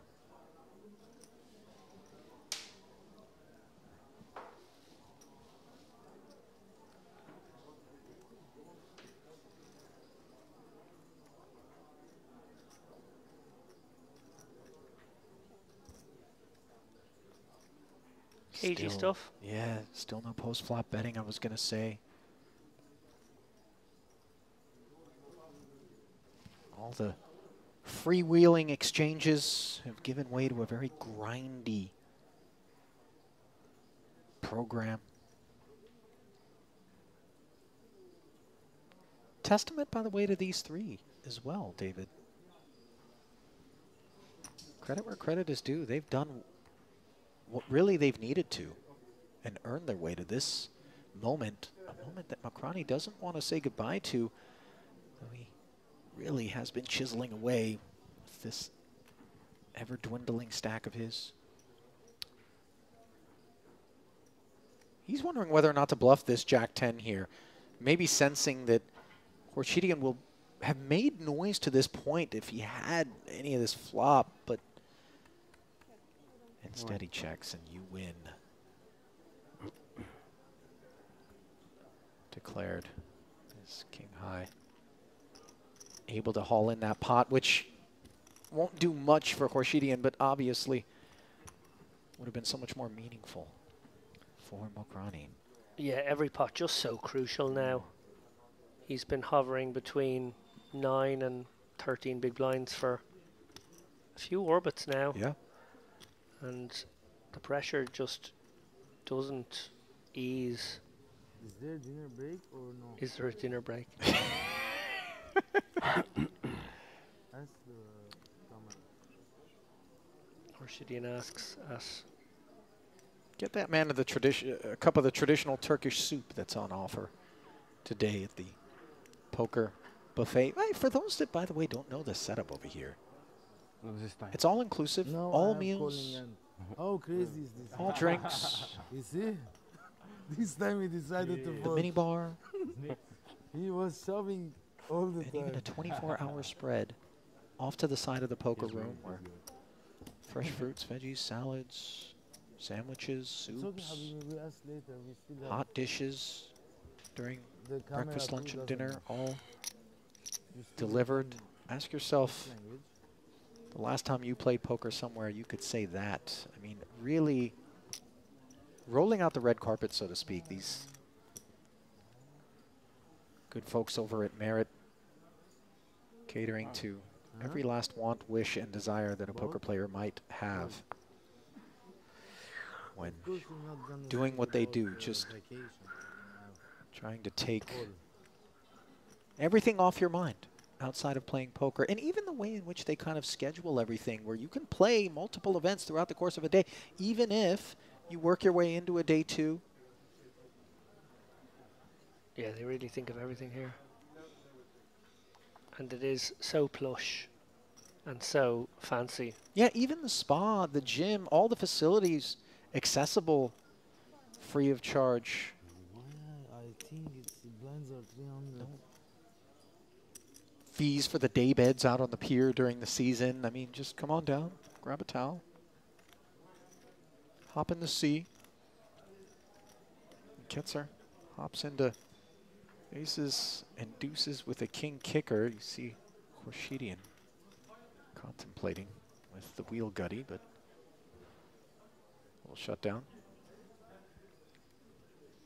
I wonder if little equity denier is part of what Ketzer was thinking. Obviously not. And induces a bluff instead.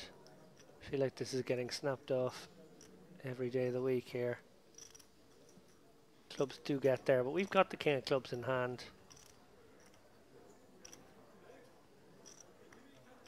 I'm not sure we turn our hand into a bluff ever here because of the possibility of both, so I think we just call.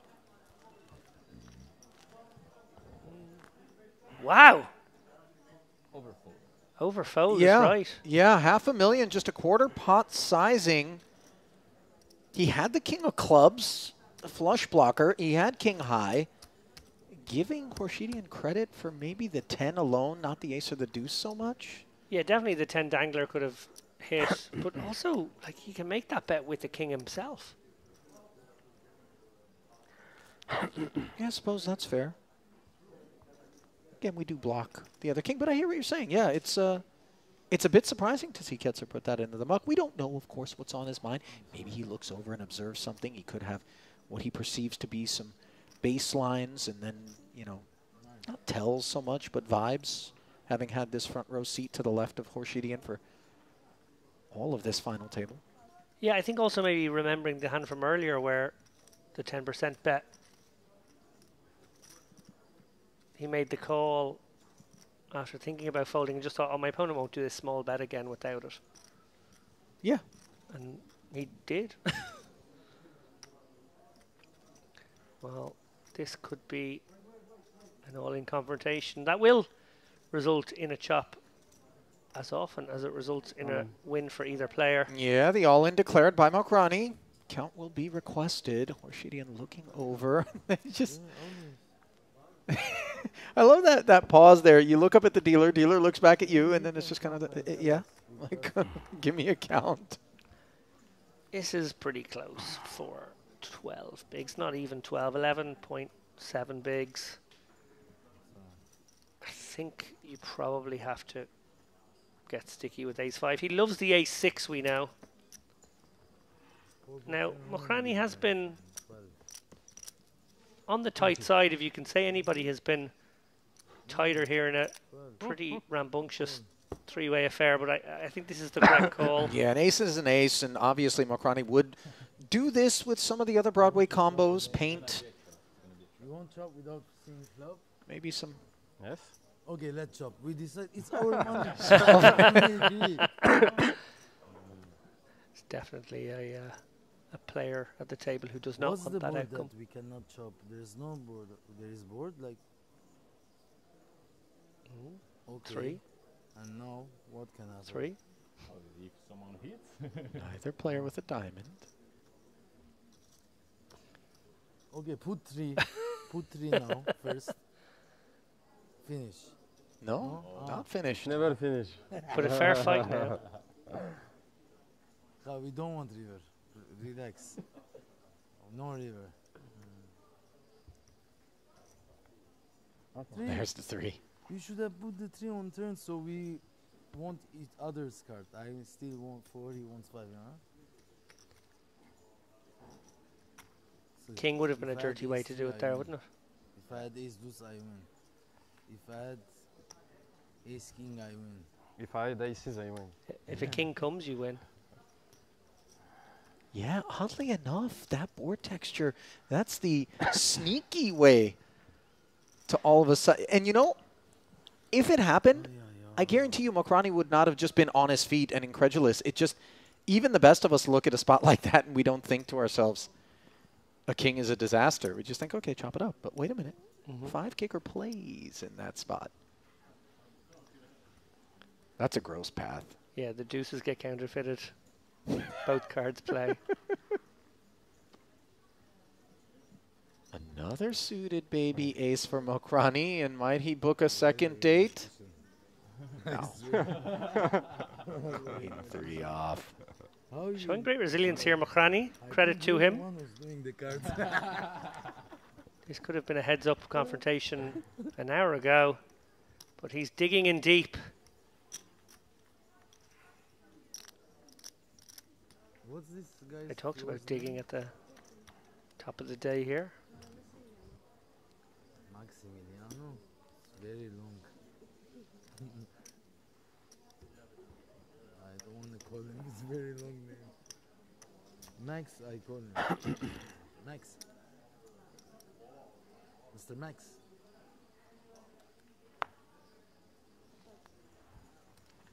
Mokrani will sit this one out. Call.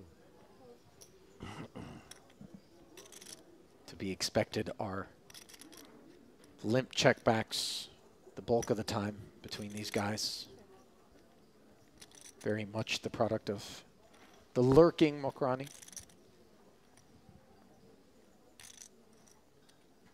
King, queen, 10, top pair. Bad end of the gut shot. Checked over. I don't anticipate we see Ketzer get out of line here. Nor do I. Does check back. Kicker improvements for Korshidian. 5. You chopped this correct a while ago? You sure? She give me more. No, I'm just asking. Because why you should have 2 greens? 2 what?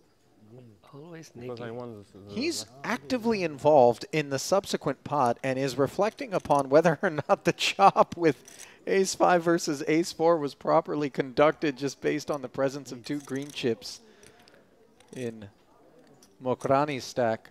Ketzer genuinely thinking his 9 high can be good here. Not anymore, but was. It wasn't just about that possibility of a good shot to the bad end. It was about the possibility that 9 high was good. Right.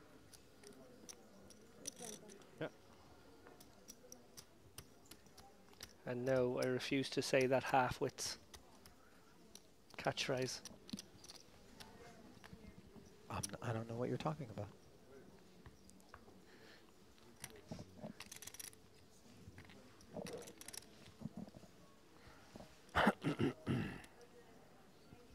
Is this the Will Kasuf coined catchphrase? Yeah, if you could only see the look on Lappin's face. A6 suited. Speaking of sticky fingers. Mokrani. King 4. Does defend for the extra 500 here. Reluctantly. 9-10 jack giving him a gutter. Korshidian with the nut flush draw.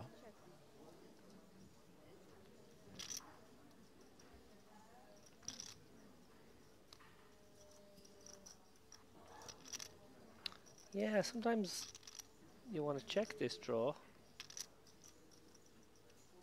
And Interested to know how this one goes.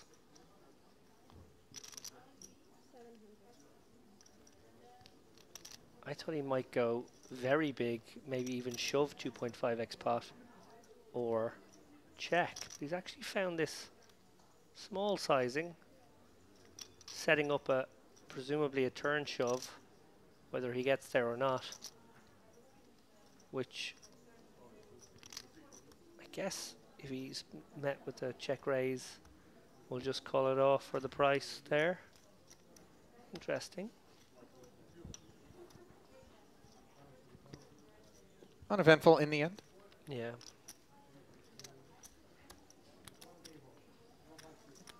I see here we have about 15, maybe 20 minutes left on this frame. These guys still playing a full clock right now. I think perhaps when it goes heads up, we will play a 30-minute clock. But for the moment, these guys playing full hours.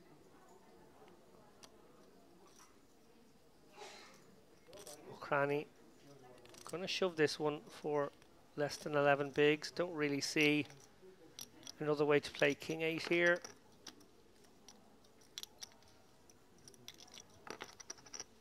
Always takes these few moments. Oh no, look at this. A limp. I presume a limp trap. Is he trapping all the way down to king 8 here? Perhaps. Well, he maybe suspects that Khorshidian is going to be inclined to put the raise in from the big eventually here with something that can't handle the heat. But, you know, we famously seen some people that go, you know what, I'm tired of you, and they just dig in, and I'm not sure you want to be spinning the wheel with something like king 8, although on the ace-king deuce board, it'll work just fine. Two quick checks. Yeah, and McCranny with something to target now. Obviously feels very nutty here when you have king 8, knowing your opponent would have shoved any ace and any better king. So hoping Khorshidian has a deuce or a 7 here, or maybe a very weak king from which to extract some value.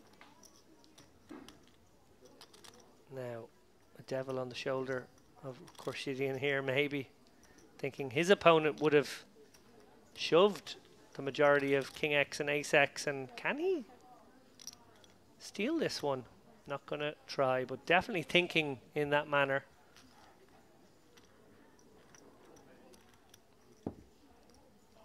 Cranny just hanging on in there. Yeah, it's, I mean, his spirit animal must be our booth mosquitoes, because just buzzing around, refusing to just go away.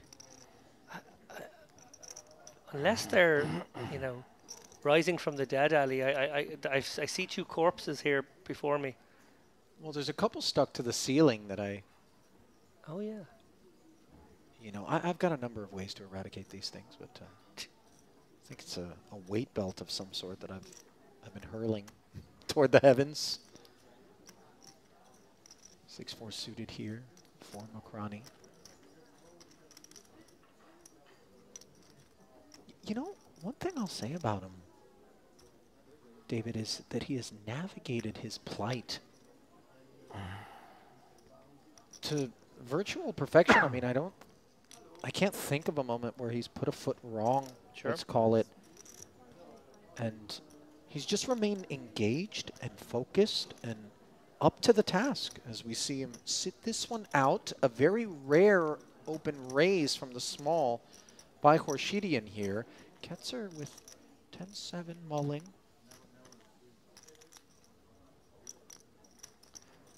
Yeah, I don't think we're going to see him continue here to a almost 4x.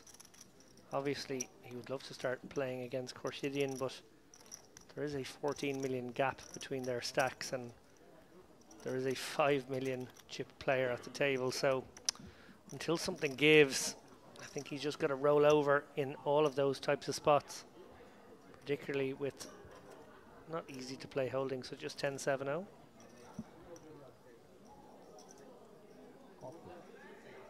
Well, yeah, what has surprised me a little is just how Mokhrani has been able to play this tippy-tappy brand of poker that he likes, limping in, players not pouncing on him, raise folding, finding the occasional reshove, finding the occasional shove, just able to navigate somehow without always the big moves, without having to go to showdown. Ketzer now going to probably stick his man in here with a suited hand such as this. Plays quite well against the calling range and gets a lot of folds. Why you don't say all in? I like the Brazilian move. Why is Brazilian? Ronaldinho. Huh? Ronaldinho. I don't know. Football. Ronaldinho Gaúcho. Gaúcho. I don't know. You don't know? No.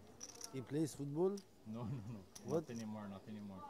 Okay, so what? He says 5.2 million? What? I don't understand. No. Dribble and happy play. I don't know. There is Dato, you know Dato? The Italian guy? He always speaks. 3 points. It's so crazy. He announces every bet, every number. Again, King 8 off, coming with a limp. We're about to find out, I think, whether it is a trap all the way down to King 8. Where are your greens? Gone? You know, Khorshidian Okay, all in. does jam here, but No green, all in. I get the sense that, yeah, Mokhrani does lay it down. No, I He mean, doesn't believe yeah, Khorshidian I'm is tired, I'm not doing focusing. He had green, now he doesn't have green. this with dusty holdings. I think he really is come to perceive any of the occasions on which aggression comes out of that seat in spots such as that to be credible. I need to pee. Yeah, That's the only thing I need. and he was right on that occasion, Too much. but Liquid. in the long run, I just think the King 8 is too much hand when you consider that there's a big blind ante, a full big blind ante in play here. His M of 4, surely on the button, King 8 is enough. Surely blind v blind, King 8 is more than enough. You're not proposing that the King 8 should be played as a shove, or are you? Yeah, I'm really surprised that every king isn't played as a shove. Yeah. But certainly the limp call, we don't need to. No, and like a hand like King Jack definitely is a nice limp call against an aggressive opponent because you get him in there with weaker jacks and weaker kings. King 8, I think, I start being the shover. Yeah. Meanwhile, another one of these several blind versus blind limp pots developing uneventfully between the two big stacks. Yeah, and they really haven't tried to go after each other. It's almost like a peace accord has been signed on both sides. You know, those don't last, historically speaking, so perhaps the ceasefire will be off at some point. The hardest working person at the table right now is the dealer. Yeah. Yeah, very, very small pots, very few chips being committed, playing some limp pots, playing some one street pots. No fireworks. We had a lot of fireworks in the early going here today, but it has slowed down to a virtual crawl now. No real movement of chips in any direction. Everyone just holding steady for about an hour now. And you know what? Credit to both of the big stacks. They haven't shown any measure of irritability at the continued presence of Mokhrani. Sometimes, you know, you get this deep into this three-handed affair with a guy who's kind of short-stacked, and you think to yourself, all right, whatever, man, let's go. Let me spin. Just, you know, any two. And we certainly here at Merit in particular, we see occasions on which, you know, hands that we don't otherwise expect to behave in certain manners do so. Oh, here we go. Yeah, this may be certainly the moment as Ketzer finds Mokrani with an inferior ace. Yeah, I wondered if Ketzer might actually limp trap this ace-queen suited. But obviously he's the one under ICM pressure right now. Decided better of it. Wow, what a flop. Spades for Ketzer. Open-ender for Mokrani. Has some hope, a lot more than he did pre-flop, and then the 3 rolls right off to give him the 7 high straight, but not out of the woods yet. No reaction whatsoever from Mokrani, who is vulnerable. 7.8 million in the middle, needs to fade the spade, and does just that as the long-awaited double finally delivered to him. And Ketzer the victim.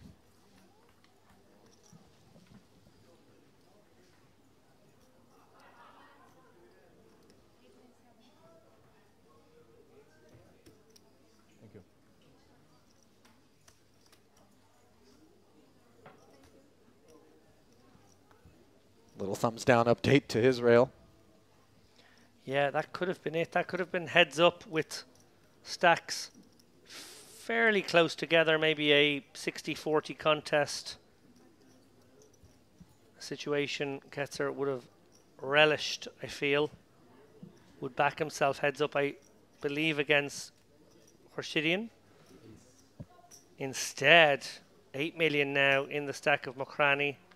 Ketzer down to what, 14 million, something in that region? Oh no, he's 20. I'm sorry, he had chipped up a bit.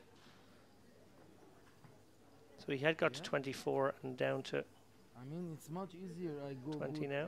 Yeah. Thank you. Thank you.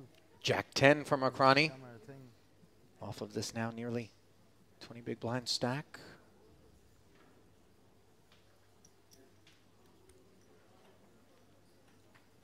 Limps in as Ketzer runs over to the rail, sitting this one out. Khorshidian says, let's take a peek at what turns into middle pair for his 9-7.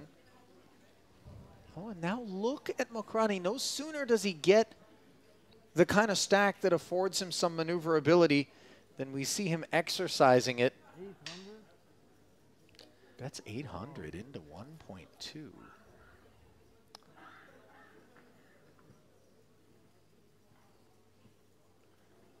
Yeah, interesting situation out for Khorshidian. Obviously not going anywhere as of yet. Mokrani, if he hits an 8-9 queen, may continue this story. There is that queen that you just mentioned, giving him the open-ender.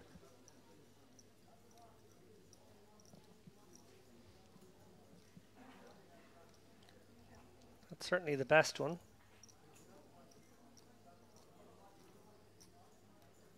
And I wonder if he's considering going for the check jam here if his opponent does take a stab.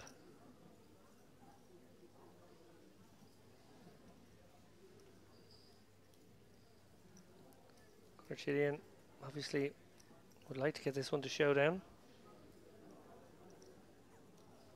Just look at his body language, by the way, as we see the check back, allowing Mokrani to take a free pull at the open-ender, and instead the king on the river. Will he bluff? We saw him take the stab with air. Yeah, if Khorshidian was more horizontal, he'd be lying down. Yeah. Oh, and Mokrani.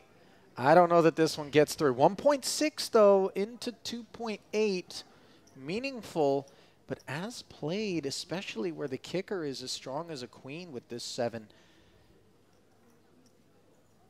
you kind of discount the queen from being a part of the equation. And if you do so, it's just, am I up against a king or not? I don't know. I think there might be some queen X there that just, you know, he took a stab with the queen X, picks up the queen, but is worried about the king, and then when the second king comes, feels like he can target the 7 and 3. I think that makes some sense. I also think he could go as light as maybe an ace-7 here.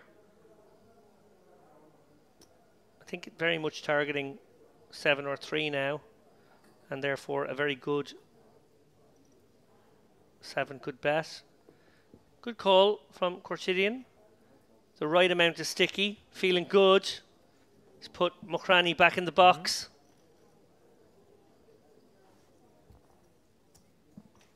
Disappointing developments, obviously. Before Before he bet, I say whatever he bet river, I will double. 1 million, 2 million. You know, 1.8 million too much. I didn't double. Unsolicited insights there for Ketzer, who's got his own problems. Yeah. Just a touch of the cool story bros there from Ketzer, I felt. Yeah. By the way, if you're Macrani, the post-mortem, I mean, you just lost that pot and you got to listen to the guy explain, you know, I mean, unflappable thus far. I cannot use here and there. Name? Both. Yeah, I know. Alright, thank you. What's his name? Tell him thank you. I do like this. Okay, like this. Thank you, Andre. Cool.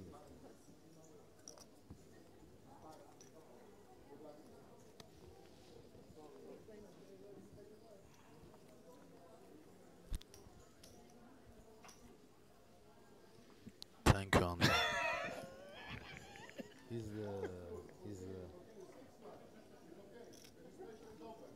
So much personality in that seat, David. A little bit refreshing.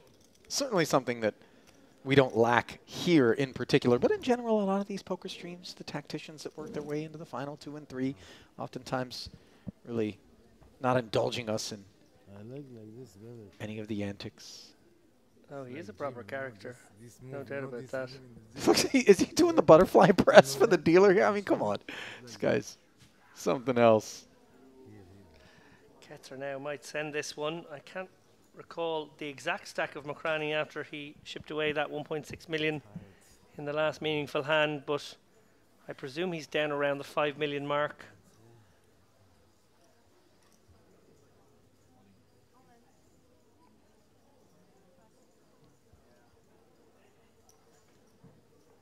No, he's down in fact around the 4.5 million mark.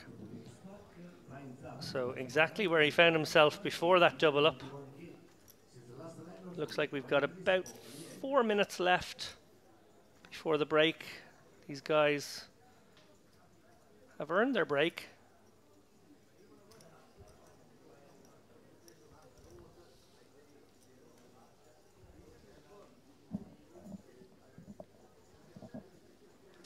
Sort of a glacial affair in this particular frame. Bit of a melt-off for Ketzer as the man who doubled Macrani. And of course, there was a balance transfer of the bulk of those chips over to Horshidian, who is now up in over 40 million. Defending with a dominated 10 to the Jack 5-5 board. King of Diamonds working for Ketzer.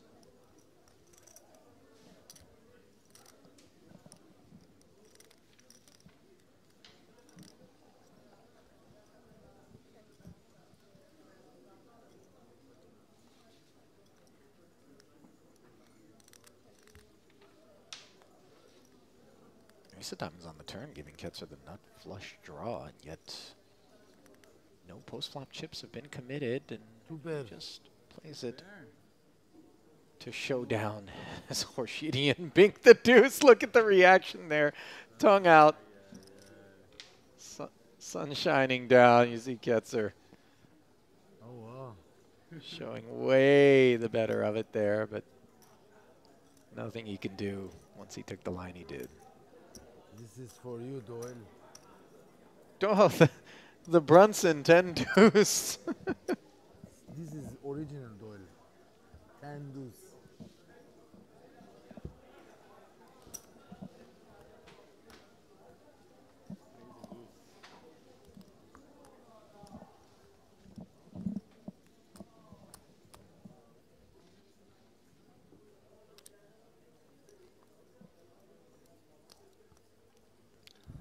Oh, and a real one now for Macrani just before the break.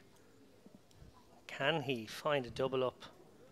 Yeah, he'd love to get to that break. With that double is obviously the impending blind jump is going to leave him even shorter.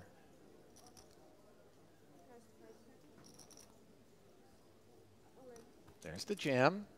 Any customers? Nope.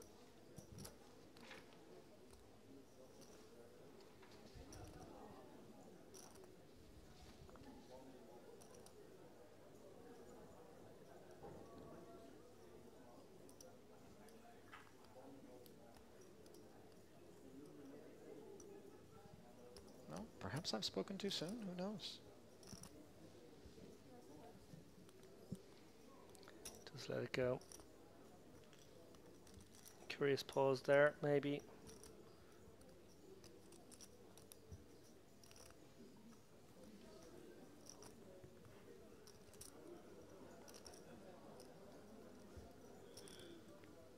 Macaroni flashing a look at the boys there. I wonder if that was actually a pause designed to get himself the button for the level jump, tiny edges that could be earned. Just wait for it to get to about 50 seconds, know that we won't get two hands in that time. Wouldn't be surprised if it had been.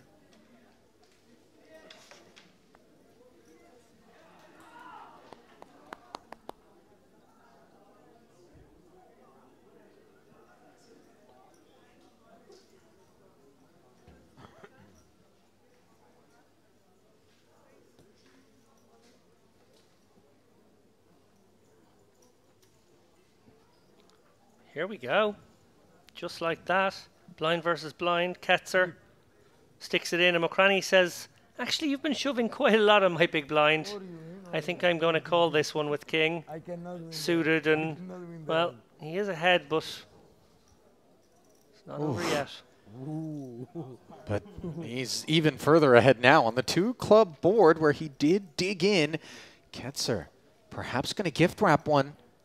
And now draws dead as Mokrani makes the flush, and that's absolutely what he needed heading to a break, was a double. Just to try to continue to keep his head above water, and maybe, just maybe at some point, I know it was short-lived, but give himself enough chips to where we can see him play a bit more poker. David, we know he has it in him. Oh, he certainly does. Immediately got pegged back, sending the chips earned from Ketzer in the direction of Khorshidyan last time round, but the double up this time round may be the beginning of the comeback, and it has been a festival of comebacks. Just hearing in my ear, we have one more hand. Okay. Just enough time, literally by the second.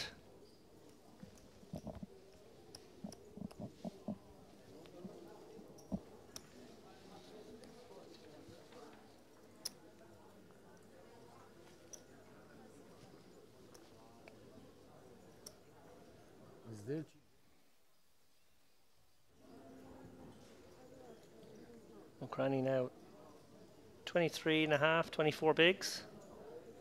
He's going to put another half big to use here, limping in with king 7. Khorshidyan happy to knuckle back, see a free one. Check. Queen Jack deuce. Doesn't connect with either player as Mokrani on the turn fires $500,000 with the open ender, and now they will officially find their way to the break.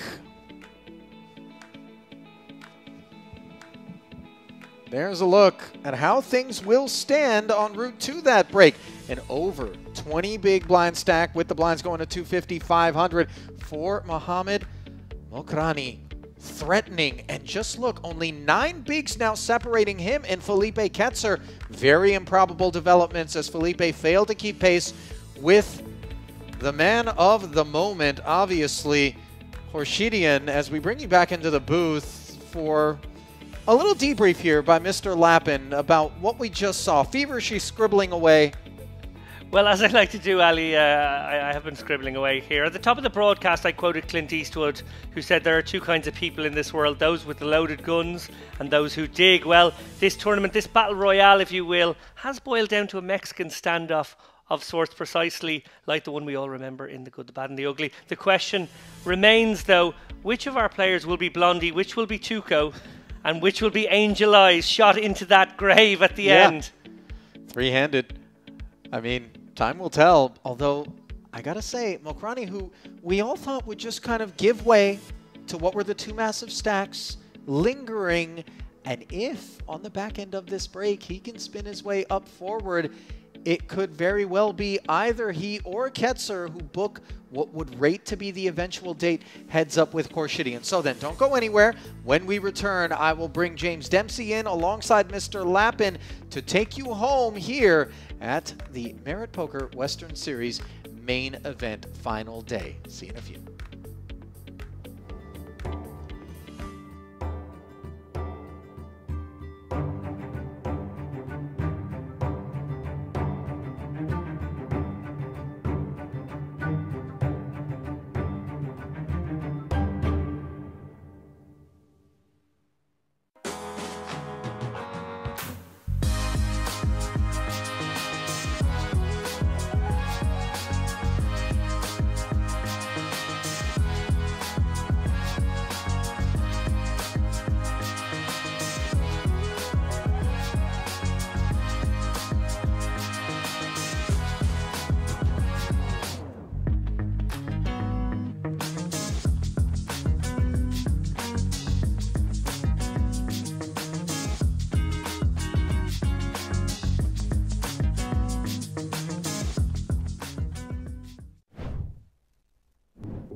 Understandable his desire to get it in, and the hand that he snapped off a moment ago is the one that is dominated and in his possession on this occasion. No, much better. Much better it is. It's a much, much better hand, but no use against this hand, Ali. No. Maybe Queen come. 3.1 million chip pot. Again, Horbeen looking to stave off elimination, and again behind. Yeah, the rest rooting for him, except perhaps the chip leaders. Or even they don't like having a 15 big blind stack in here. You're right about that. A king in the window was bad news, at least a queen behind it, along with the ace of spades working for the time being.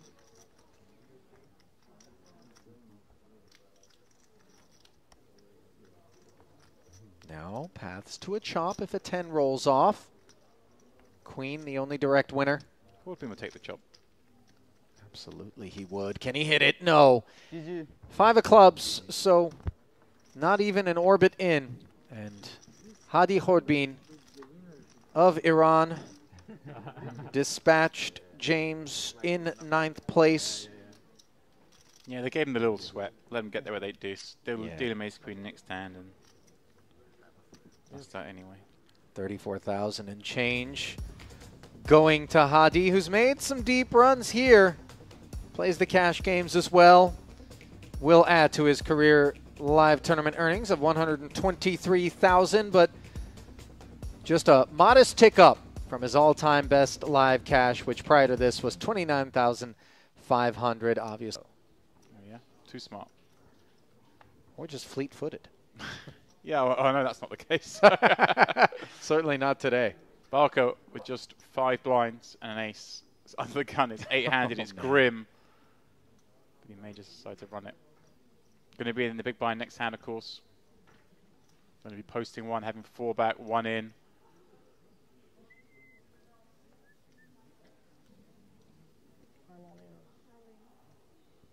It's not even a spot where he could kind of do the half a stack thing, because half a stack is barely a raise anyway. Just to maximize the old fold equity. You know, as the stats go around, I like that Sugar Island Jam even more because he's a little bit adrift of the rest. Only the one super short. Recognizing the light opening range. Gets up. Oh, Panetti. All right. This is definitely one we want to play. How do we want to play it, though, in the cutoff with ace-jack? As a flat, it looks strong enough as is. Panetti's inquiring into the big blind stack. Yeah, you don't really want to get squeezed, but you don't necessarily expect a lot of that to go down either, but just because of the laws of the implicit collusion, wanting to have multiple stacks up against the all-in player to eliminate them. Yeah, exactly that. We have to play it.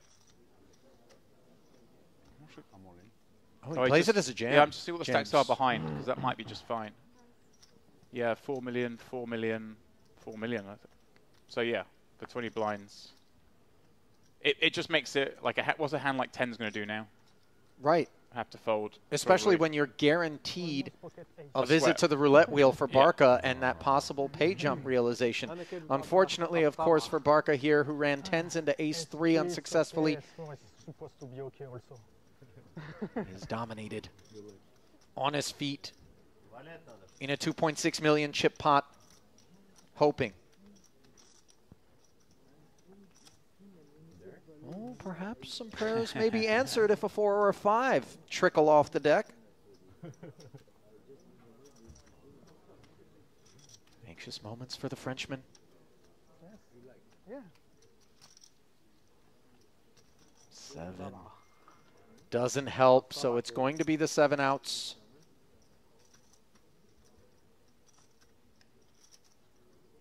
And that's not one of them. That'll do it for Sammy Barca of France. 235,000 in career live tournament earnings, 131K, his high water mark. Not going to be bettering that here today as GG's the 8th place finish here in the Western Series main event. We'll award him a tidy 45,600, but nothing more as the field realizes a roughly $12,000 pay jump, courtesy of the second casualty thus far here at this final table. So then, the beneficiary is...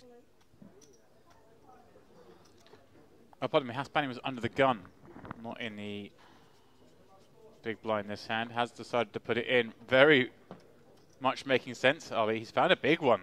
King, Queen.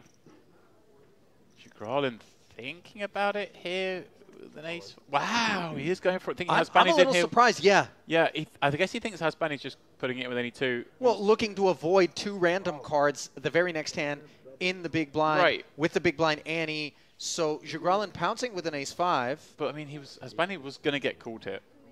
Grolin could have allowed it to happen behind. Right, because these big stacks are... Yeah.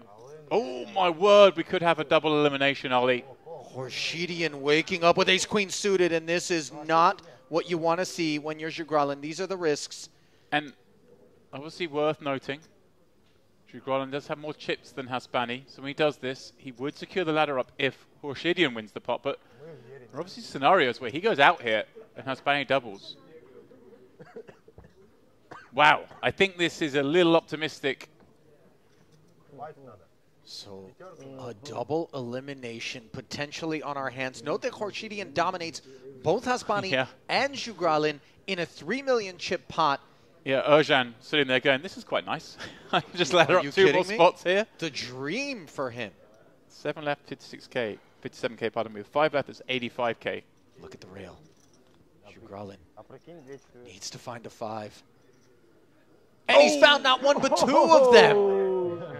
The injustice. Wow. Ace of hearts as well, just in case. Yeah, no route to victory for the other two here. Hasbani could make the running kings. Yeah, right, are we? Now he draws dead, of course. 4 of hearts, no less. Hasbani's queen of hearts won't do the trick, and 5's full. Look at the Kazakh boys celebrating. Wow. Not to be overlooked, of course, the lack of mercy being shown to Antoine Hasbani James, who GG's. took pocket nines and king queen in back-to-back spots and ends up a 7th place finisher. Certainly made the most of what he was given, but the Lebanese national with 144,000 in career tournament earnings coming into this one will haul in $57,300 and leave us with 6-handed. It's always nice. 300K. Obviously hoping for better ROI when you put that much on the line, maybe, but not a bad day's work. I think if I remember rightly, Mike actually got in a kind of a weird way. I think super high value. It might have been a really high value VIP free roll satellite kind of thing to get in. The guy won it, managed to engineer it, so Mike played it for him, and Mike was playing on a free roll, I think, for 20% or something like that. That's even nicer. Oh yeah. I might be wrong with that. But. Meanwhile, on the topic of nicer, upgrading to ace-king here, you saw a pause out of the jack-9. That certainly feels more like posturing than anything else. Jugralin, though, on the button ace-10, and we've already observed the way in which he has been willing to react to Ketzer, and it's on display yet again here. 5.5 million, ripping it in. Airjohn, ace-jack suited might have been the one to do it. But oh, wow. He's seen enough. Airjohn in there as well. Remember, he's the guy that limp jammed against Horshinian. And Ketzer, look at this. He's going to laugh, but let's see how he figures this out. That looks super strong from Erjan, just casually flicked it in. Asking for a count, I mean, listen. Double problem. Even if you have some concerns about what...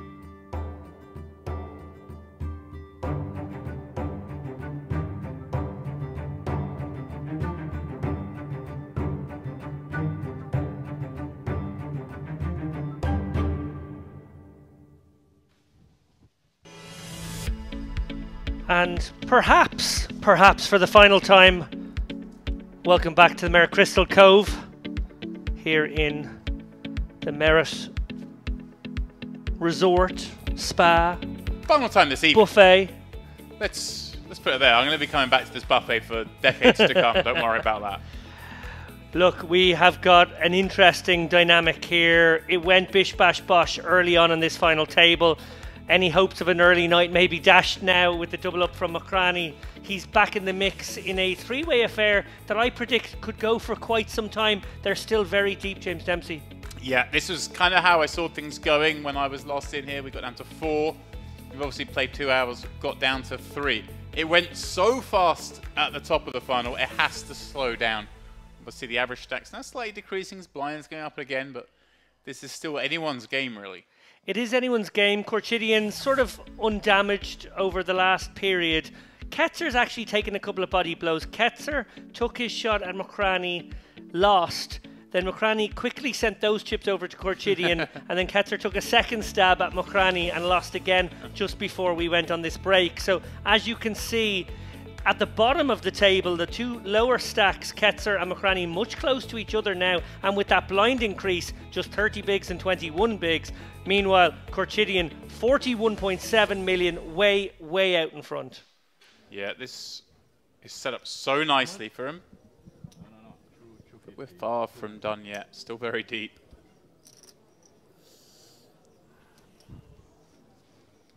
I predicted this would finish at the sort of 300, 600, 400, 800 level. Still 2 hours from the 400, 800. Yeah, at the beginning of the day, that certainly seemed like what would happen. Oh, look at this. Trappy here from Korchidian, looking to deal a body blow to Ketzer. I actually prefer an open from him here.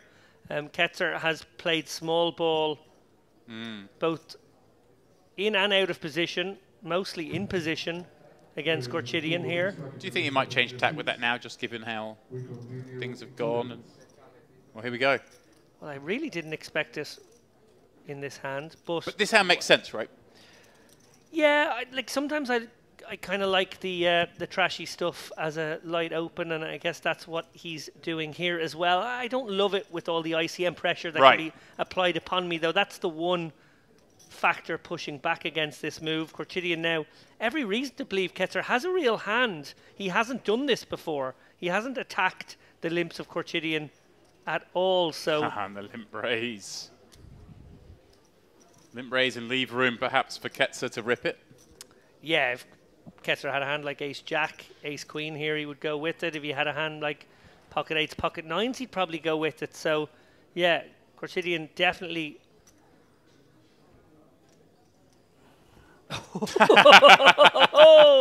He looks business, doesn't he? Has he been as lively and as chatty as he was throughout the final table up until now, or is it game face time? No, I would say more so. Loads of chat out of him.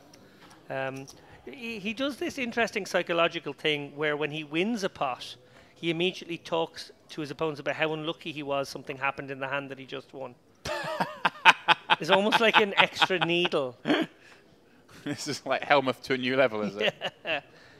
But he's quite the character, loads of fun, talking to us deeply into his mic on occasion. Just pulls the mic up from his lapel and I like that. Speaks directly to the commentators and broadcasting team. Full of character, must be said. Ketzer, now virtually level pegging with Mokrani. Who would have guessed? Incredible how this final table has progressed. And when I left, I thought that I'd come back to find this man perhaps with the lead. I thought he would jab his way through this final table. Look, if ace-queen could have held against ace-4, James. Right. Ace-queen suited against ace-4 flopped off. the flush draw as well. Flopped the flush draw even when his opponent made the straight draw. And yeah, if that one could have held, we would be heads up. He would have about 40% of the chips in play versus 60. And given maybe a small skill edge that I feel Ketzer might have, that's kind of close. That might have been a almost 50-50 contest. But he lost that one. He's lost another one since. In fairness, a very good call from Mokrani with the king 5 suited blind v blind when the queen 3 shoved, and that's put us in the situation we now find ourselves. Interesting now, Gorchidian. How does he proceed here with a small pair? Just calls. Could have gone the other way, couldn't he here? Could have jammed that one, I think, for sub 30. I know that seems like a big shove, but it is allowed. It certainly is. Put all the pressure back. As played now, one of those boards where it's very hard to miss altogether. Lots of good shots, lots of draws possible.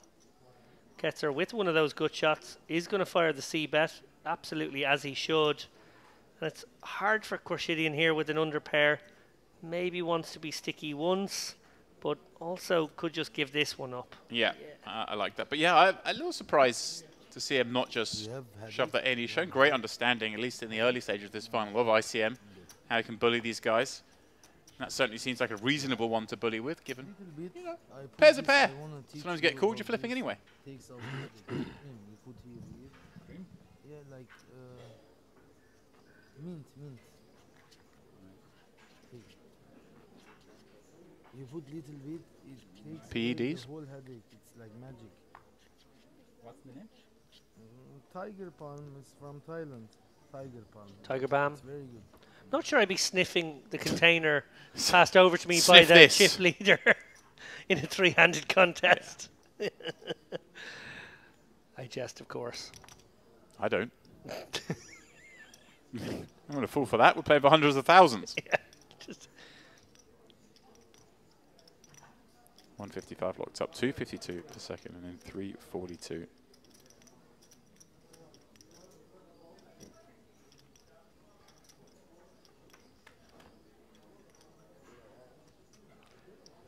Sorry, did the dealer just pull the same flop? Yeah. Out of the muck? King 9-6. Ketzer, this time, with the best of it. In position once more. And Gorchidian is going to start firing chips at him.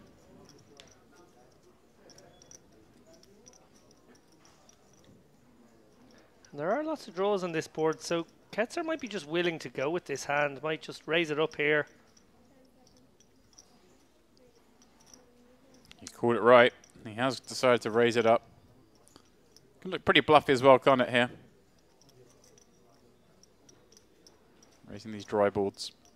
I say dry in terms of suits, rather than pure dryness. Of course, plenty of draws around. Little hand funeral here from Cortidian.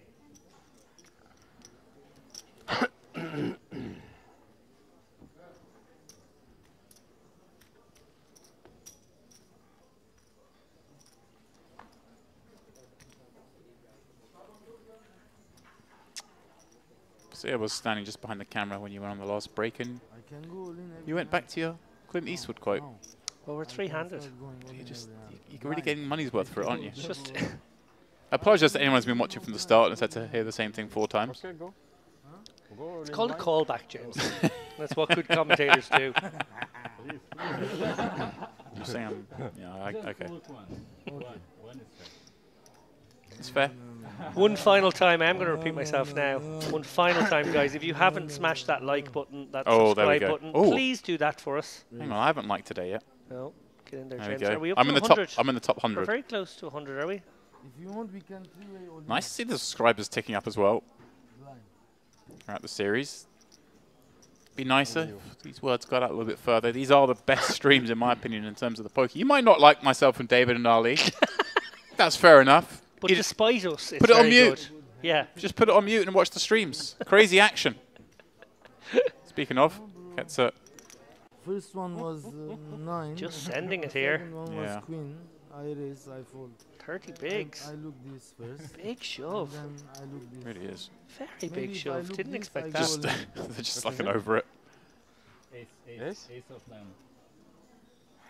But I'm going to ask you one more question, audience. Please go to the GPI Global Poker Awards website and go to the fans voting section. There are 4 categories. One of them is live stream. Give us a vote.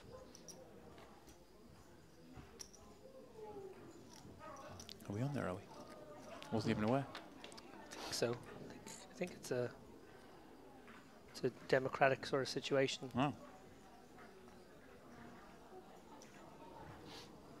Heading over there now. O'Cranie with 6s here. Sub 20. Might just send us. Does. Oh. Snap call. What I do? What I Oh wow, Corchidian has an ace. Oh. Felipe, you fold an ace. Here we go. This could be it. Could be the end of Mokrani. Or it could be a very, very timely double up ace in the window. Well, a cruel blow from my goodness me! Oh. Not again. Another 6 on the turn. Wow. Wow, wow, wow, wow, wow. Ketzer feeling sick watching that. Oh. Corchian was 1 card or 2 cards away from having the monstrous lead going into heads up play now. Equalizing somewhat. 30 to 20 to 13. 9, yes, sorry. Oh. Sorry. 9, I don't call. And he's pulled Corchidian back down to 30 million with that as well. This is a remarkable turn of events here. Mokrani, he's been patient. And let's be honest, he had the best hand. It was a run out where he was immediately dealt a dagger to the heart, but then swiftly that dagger was removed and placed firmly in the belly of his opponent. The dealers do not disappoint here. Oh my goodness. With final table drama. No, I said if you double up. Oh, no, And you're right, Ketzer really the victim here. Now I'm the short stack. 100k? It's 100k, and 3 times Ketzer has had his man all in some for another, and 3 times McCraney. Well, I don't know, James. This has been the fortnight of the comebacks. I was about to say, it's been the theme here at Merit. He's persevered. I heard Some of the production team referring to it as cockroach-like abilities, just sticking around, surviving. Yeah. Now, all of a sudden, it has almost average chips.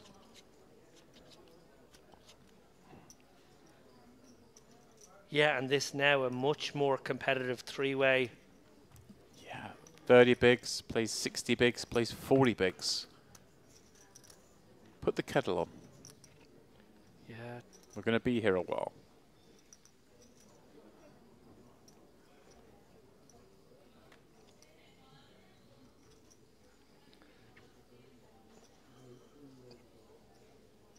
Ketzer with the best of it. Checking back that flop a little deceptively there with a 9. Will he go for a mergey sort of bet here? I think he will.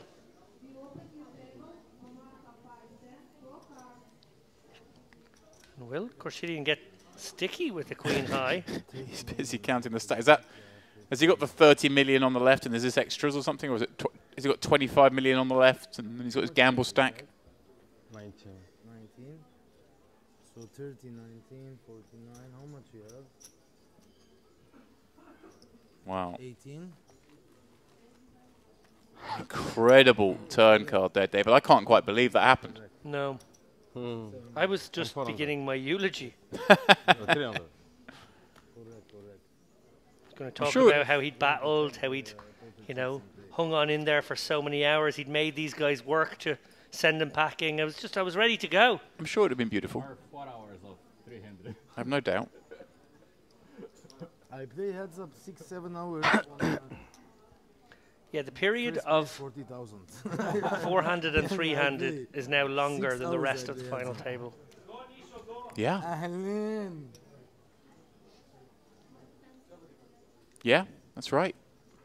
Took us 2 levels in about 15 minutes to get down from 9 till 4. Well, 9 till the break with 4 left. It might have been, I don't know how we played 400 before that. Yeah, we didn't even play the full frame to get to the final table there. About 10 or 15 minutes shy. Yeah. Well, here we go, McCranny. Look at this. He gets to have some fun now. He's been waiting for this whole final table to get in the mix, start pressurizing these players, having his go at it. Oh, hello. Ketzer. Take a bow. Coming out with the limp raise, recognizing perhaps that Mokrani would be frisky when he finally gets the opportunity and setting a benchmark here. Yeah. You want to do this stuff to me, you're going to have to go for all of it a lot of the time. Yeah, and sort of protecting maybe his overall desire to play small ball in a sense. What he'd like to do is limp in and see some pots, see some flops, see some turns, banking on his ability to outplay these guys. But then just throwing a warning shot across the bow there. If you do raise, be prepared for a cheeky little limp raise. Wow. You steal my moves. Learn with you.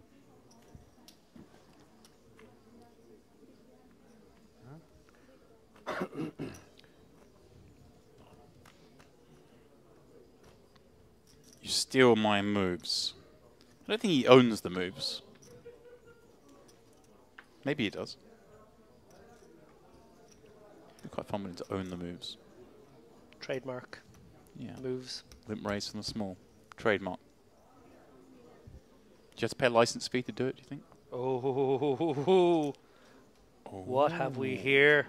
We have a dynamic between these two guys. Does Mokrani ever just flat that, or what's just gone on here mean he has to raise? I think so. And Ketzer's got a pretty pure call, to be honest. So I think this pot far from over now.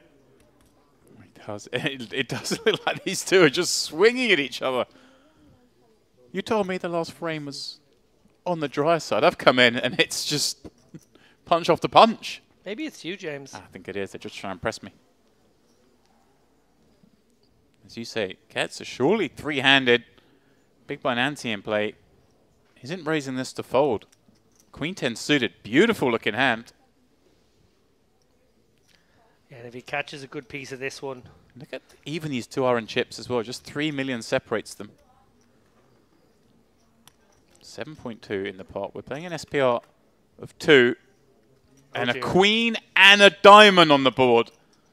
Oh dear. Oh Mokrani cannot believe his fortune on this flop. He thinks this is quite a bad flop in the sense that it's very hard to get action here on the queen deuce tray, isn't it? Unless someone has a queen. Oh. Is there an escape route? Still 17 million, no, 14 million effective in this pot. It's not very deep. For now, Ketzer will elect a call, keeping, of course, the bluffs. Proceed with some level of caution, of course. You never do know. Oh, wow. If there are any thoughts of worry, they dissipate as he picks up a diamond draw.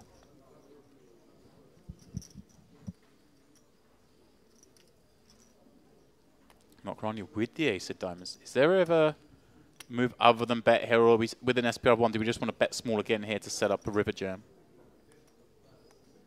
Yeah, I think we just want to go fairly diametric here. Maybe 3 million and 8. That's kind of nice. Yeah, 3 million will leave half pot. Yeah, maybe 3.5, 8.5, something like that. It's so dry as well. Like, it's just you're targeting that queen. Obviously, he might be in there with pocket 7s, pocket 9s. He's gone slightly larger than you suggested, but obviously in this instance, it's going to make no difference what he bet. Always going to get matched. Yeah, Ketzer can be good, and he's got a nice draw to go with. Does he? Is there any argument for shoving, or do we just always call here? I think we just always call because we only get called by better hands, I think. Still possible our opponent will triple off here with the ace-5, ace-4.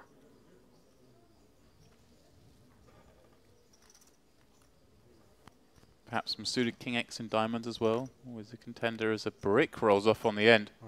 Mokrani wastes no time in the very quick jam. So hard. Now for Ketzer, David, getting 4-1 with top pair. Yeah, that big turn bet has made this a situation now where Ketzer only needs to be good 20% of the time. He'll be thinking about exactly those type of hands, the diamond draws, the ace-4s and ace-5s. 7 million. I think he's going to fall upon a call. Obviously he does block those, but the queen, not a card he's worried about diamond draw-wise. So it's just the 10 is the only diamond that he is worried about holding. Hard fold, he said. Maybe he's going to find that fold, though. Very tough situation now against Mokrani, who hasn't really been seen to get out of line, but he's never had a stack with which to get out of line.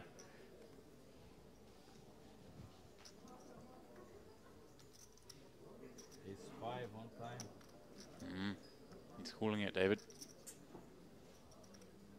Oh. He wants to see the ace-4, wants to see the ace-5. Perhaps curious why he went such a size on the turn, 5 million, shallowing it out. If he was bluffing, would he not bet smaller to leverage more equity on the river? It does look a bit stronger when you take this line and leave yourself just the third pot.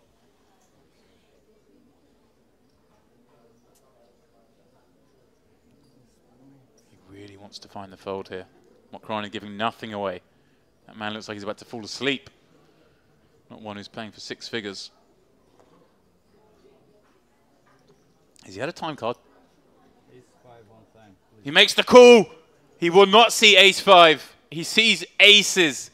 Ketzer down to just 3 million in chips. Mokrani, what an incredible turnaround. He's now the chip leader. How? It's the fortnight of the comeback. This is insane. This man's been surviving and surviving. Now he is thriving. Simone, Andrian, eat your heart out. Yeah. we maybe have an even bigger story at this festival. Look at Ketzer, left with just 3 million chips, and should he begin his comeback, has to navigate the rest of the final table without a time bank. Oh, indeed. Yeah. Well, tip your cap here to Mokhrani, who has been incredibly composed. Yeah. You know, at the top of the final table, I suggested that I thought he was getting slightly over-involved in a couple of pots. They didn't need to with the item considerations. But then I backed that up with maybe he's the kind of guy who's not worried about the first couple of hours. He's looking to add a title to the resume. 2.5. I love this. Just 5xing, keeping this man out the pot, taking on the short stack. That's the goal here. And the 8-3 offsuit. Going to get it through. But yeah, it seemed to me that he was setting out his stall late on the funnel. Not by playing aggressively, but just by getting involved in hands he didn't have to with short sticks around. But he was looking towards the top end of the payouts rather than the bottom end. Now, perhaps getting his just deserves here. Chip leader. That is insane. Yeah. I just can't believe what's happened in the last half hour. We were talking as the last orbit ran round of the last frame how Mokhrani so badly needed a double before taking that break just to pump himself up a little bit. Just it had been a really tough period. He'd gone from 6 million to 4 million to 8 million to 4 million to 8 million to 6 million and was back down to 4 million again. Wow. Oh no, how has this happened to Ketzer? Jamming his 4 blinds. All he can do is laugh and smile when he sees Mokhrani turn over the Cowboys. Incredible. Well, how fitting it is to see these Cowboys now as we reach the final act. Oh, hold on a second. Or do we, of this Western Series? We do. Not to be for Ketzer. Handshakes around. That is disgusting, the run he's gone on this final table, particularly this final 4. Came in, of course, with the second most chips on the final. Brought that into a 3rd place finish for 155k. Nothing to be disappointed with there, David. No, Philippe Ketzer, I know, was your favourite coming into this final table. He was mine as well. We saw some audacious stuff on day 3, some 4 bets, some really well-timed 3 bets. Just generally being a very, very tough opponent to play against. He built up a big stack in the early going today. He was actually a little bit unlucky against Soika, but then got those chips back, remember, just before the final table. Brought a big stack here, and yeah, I thought he was going to close at a few points there, but that ace-queen, ace-4 hand was huge. Obviously, Mokhrani, it was everything to somehow claw back into this. But that was the moment, that was the sliding doors moment. Yeah, if he just held or hit the spade on the river, it would all be so different. Such is always the way in poker, and especially in our Merit final tables. Well, guys, we are down to just 2. We are going to set the stage for this Western Series heads-up duel. So please don't go far. We'll be back in 10 minutes.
paths to a chop if a 10 rolls off.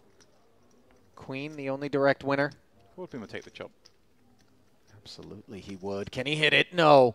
GG. 5 of clubs, so not even an orbit in.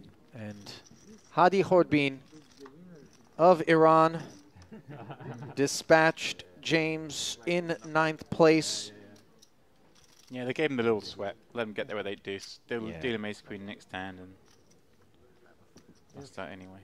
34,000 and change going to Hadi, who's made some deep runs here. Plays the cash games as well. Will add to his career live tournament earnings of 123,000, but just a modest tick up from his all-time best live cash, which prior to this was 29,500, obviously. Oh yeah, too smart. Or just fleet-footed. Yeah, well, I know that's not the case. Certainly not today. Barker with just 5 blinds and an ace. It's under the gun. It's 8-handed. It's grim. But he may just decide to run it. Going to be in the big blind next hand, of course. Going to be posting 1, having 4 back, 1 in.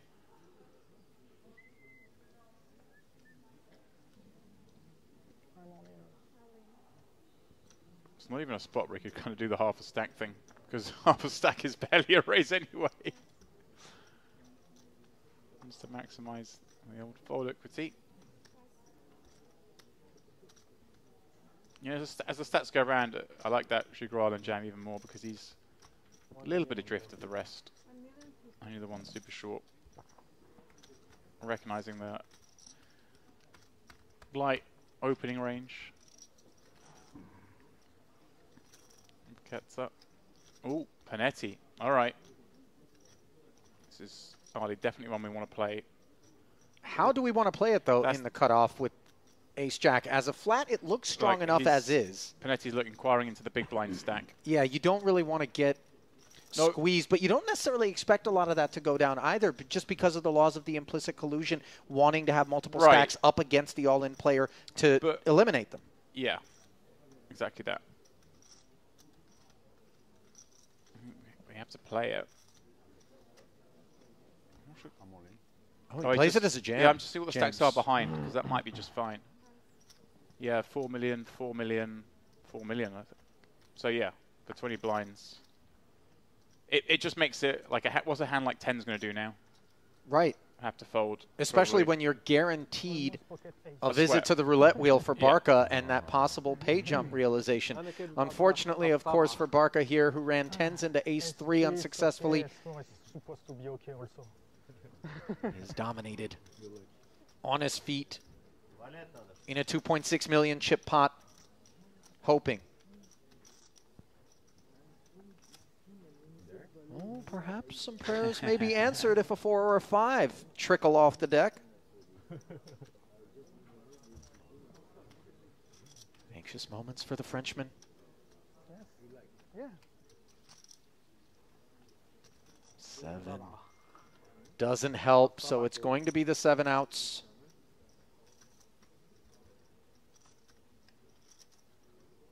And that's not one of them. That'll do it for Sammy Barca of France. 235,000 in career live tournament earnings, 131K, his high water mark. Not going to be bettering that here today as GG's the 8th place finish here in the Western Series main event. We'll award him a tidy 45,600, but nothing more as the field realizes a roughly $12,000 pay jump, courtesy of the second casualty thus far here at this final table. So then the beneficiary is... Oh, pardon me, Hasbani was under the gun, not in the big blind this hand. Has decided to put it in. Very much making sense, Ollie. He's found a big one. King, Queen.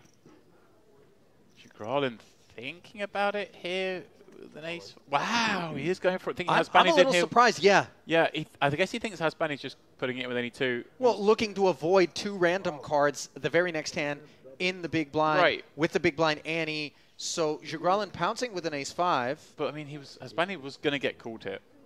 Jagralin could have allowed it to happen behind. Right, because these big stacks are Yeah. Oh, my word. We could have a double elimination, Ollie. Horshidian waking up with ace-queen suited, and this is not what you want to see when you're Jugralin. These are the risks. And obviously worth noting, Jugralin does have more chips than Hasbani, so when he does this, he would secure the ladder up if Horshidian wins the pot, but there are obviously scenarios where he goes out here and Hasbani doubles. Wow, I think this is a little optimistic. So a double elimination potentially on our hands. Note that Horshidian dominates both Hasbani and Jugralin in a 3 million chip pot. Yeah, Erjan sitting there going, this is quite nice. I just ladder up 2 more spots here. The dream for him. 7 left, 56k, 57k, pardon me. 5 left, it's 85k. Look at the rail. Jugralin needs to find a 5. And he's found not one but 2 of them. The injustice. Wow. Ace of hearts as well, just in case. Yeah, no route to victory for the other 2 here. Hasbani could make the running kings. Yeah, right, are we? Now he draws dead, of course. 4 of hearts, no less. Hasbani's queen of hearts won't do the trick, and 5's full. Look at the Kazakh boys celebrating. Wow. Not to be overlooked, of course, the lack of mercy being shown to Antoine Hasbani James, who took pocket 9s and king queen in back-to-back spots and ends up a 7th place finisher. Certainly made the most of what he was given, but the Lebanese national with 144,000 in career tournament earnings coming into this one will haul in $57,300 and leave us with 6-handed. It's always nice. 300K. Obviously hoping for better ROI when you put that much on the line, maybe, but not a bad day's work. I think if I remember rightly, Mike actually got in a kind of a weird way. I think super high value. Might have been a really high value VIP free roll satellite kind of thing to get in. The guy who won it managed to engineer it, so Mike played it for him, and Mike was playing on a free roll, I think, for 20% or something like that. That's even nicer. Oh yeah. I might be wrong with that. But. Meanwhile, on the topic of nicer, upgrading to ace-king here, you saw a pause out of the jack-9. That certainly feels more like posturing than anything else. Jugralin, though, on the button ace-10, and we've already observed the way in which he has been willing to react to Ketzer, and it's on display yet again here. 5.5 million, ripping it in. Erjan, ace-jack suited might have been the one to do it. But oh, wow. He's seen enough. Erjan in there as well. Remember, he's the guy that limp jammed against Horshidian. And Ketzer, look at this. He's going to laugh, but let's see how he figures this out. That looks super strong from Erjan, just casually flicked it in. Asking for a count, I mean, listen. Double problem. Even if you have some concerns about what Erjan has, look at the upside here with Jugralin's money in. You block aces and kings. I can't believe I'm saying this. Don't say he should fold. But this might be a spot we can fold. Just because Erjan snapped that off. He's never got ace-queen. He's never got 10s. Well, he's not supposed to have ace-jack either. No, you're right. You're right. MPO adjustments. But I can see a world where Ketzer folds it. We can't discount Jugralin as well, jamming 22 blinds. But look, you've already got a little bit invested. You've got 21.6 million back, and you've got a shot at an almost triple up here. Yeah, and this could be like a 2-pocket pair situation where you're in great shape. I say triple up in relation to your investment, so not the entire stack. He's going to fold it. Wow. Wow. Incredible. Look at the situation for Erjan. He's got ace-king to fold, and he's up against ace-10. Why? Incredible. And note that Jugralin said ace-queen because he never imagined ace-king would have got out of there. Right. So Erjan earns himself domination of Jugralin by flicking the call in the way that he did with a hand that really should not be involved. If he tanked, the ace-king calls. It's the fact that he called so fast. Ketzer just thought it had to be super strong. And a king-king-10 flop. Jugralin finds the 10. This is Ketzer would have unbelievable. had them basically dead. Erjan would have been drawn to a gut shot. What on earth is going on? Heart on the turn. Hang on. Oh. Handshakes, perhaps a little bit friendly. premature. No, just a friendly draw, development, gutter to Broadway. A jack would do the trick. Instead, it's a black 7. Wow. What an incredible turn of events. This should be 2 players out. The second time we should have had a double elimination here at this final table, and instead, once more, Jugralin, improbably with a dominated ace, ends up the beneficiary. I'm on board with the fold of the ace-king. I understand why he's done it, Ali. It's not as mad as it looks for 20 blinds. The pace that Erjan put that ace-jack in with created a scenario. He got ace-king to fold. He was up against ace-10. Got outdrawn on the flop, but actually had decent equity going to the river. Jack, queen, or heart would have done the job. Whew.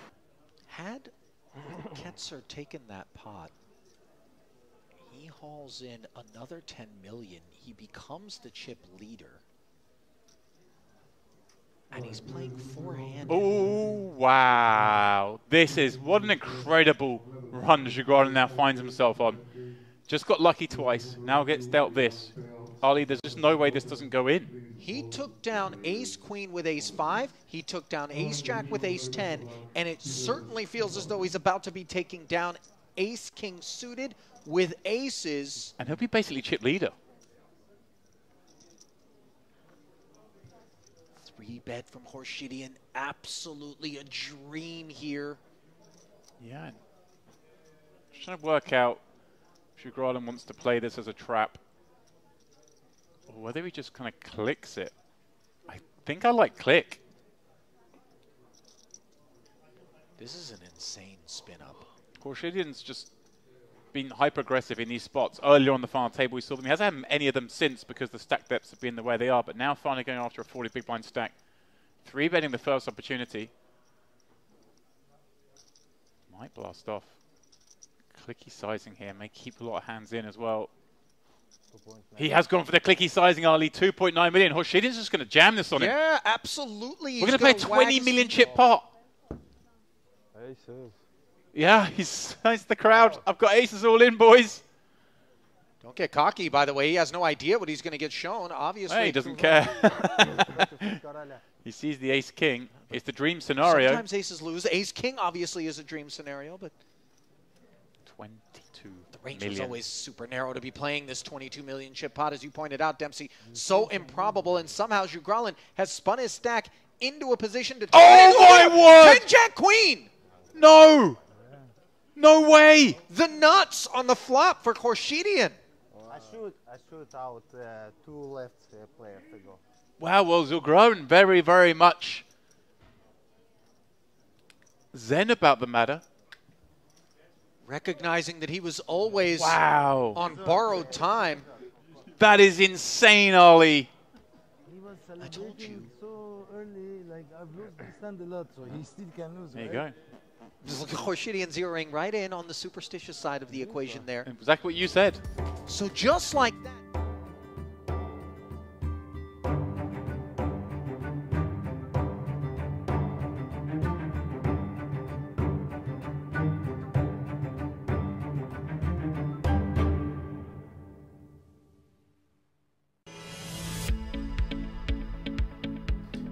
And for one last time, we bring you back to the Merritt Crystal Cove Hotel, Casino and glorious poker room as we are down to just 2. The duel begins, David. We are heads up in this main event and perhaps not the lineup we expected. Certainly not, no. Mokrani pulling off an implausible comeback here so far.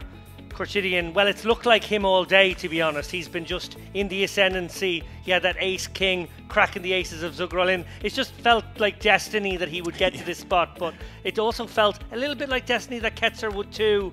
He ran kind of poorly there toward the end. Yeah, and it's just funny rewatching some of those highlights as we were on that break. We're seeing that kind of Ketzer folding the ace-king early on. Yes, I can understand it, but obviously changed our dynamic, and then we just saw, of course, the ace-king running down aces, perhaps the hand of the final thus far. But now, these two going to heads up and going to heads up very deep stacked.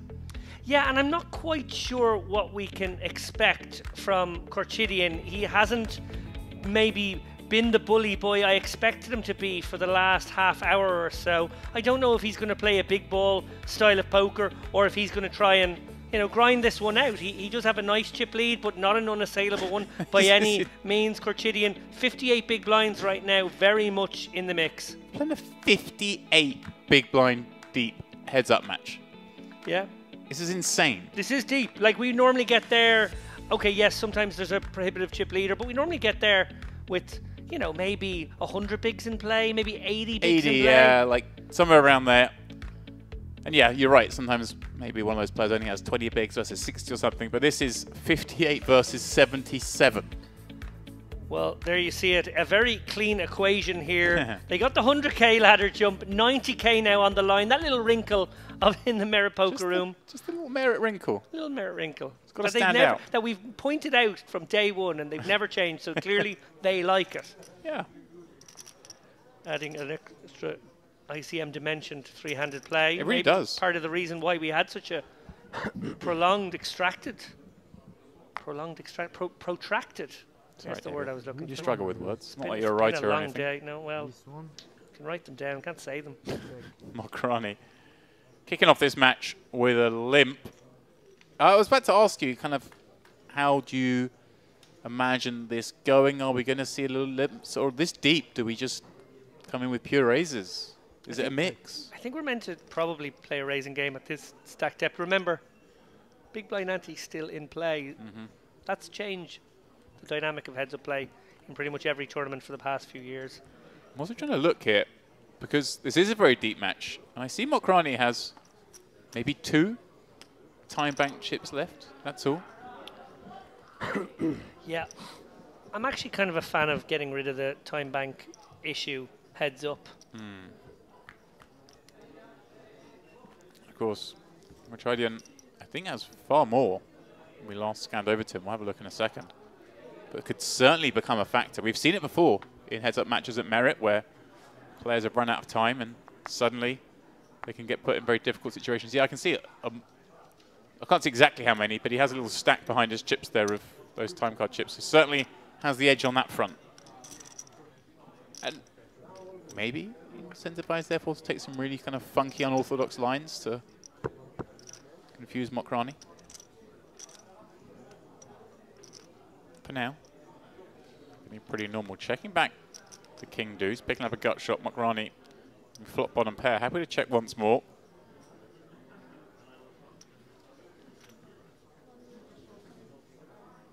A delayed C-bet. A swift call from Mokrani.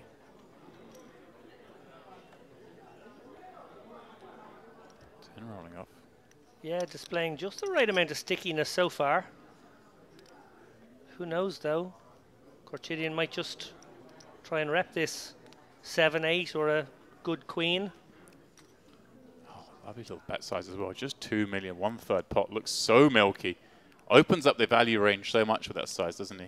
He does, but also worth noting how often he's gone for small Wow. bluffs as well.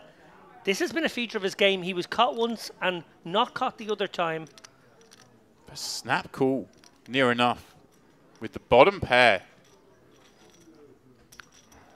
Yeah, that's an interesting hand in terms of just how Mokrani may have Korchidian's number here. Yeah, the speed of the call. You're right, it's kind of like, I've got you. I know what you're up to. Don't have to even think against you. It's kind of intimidating when someone snap calls you a bottom pair and ends up winning. You want to at least get the sweat for your money. What a final day it has been for both of these players, but in very different ways, different journeys to these big stacks.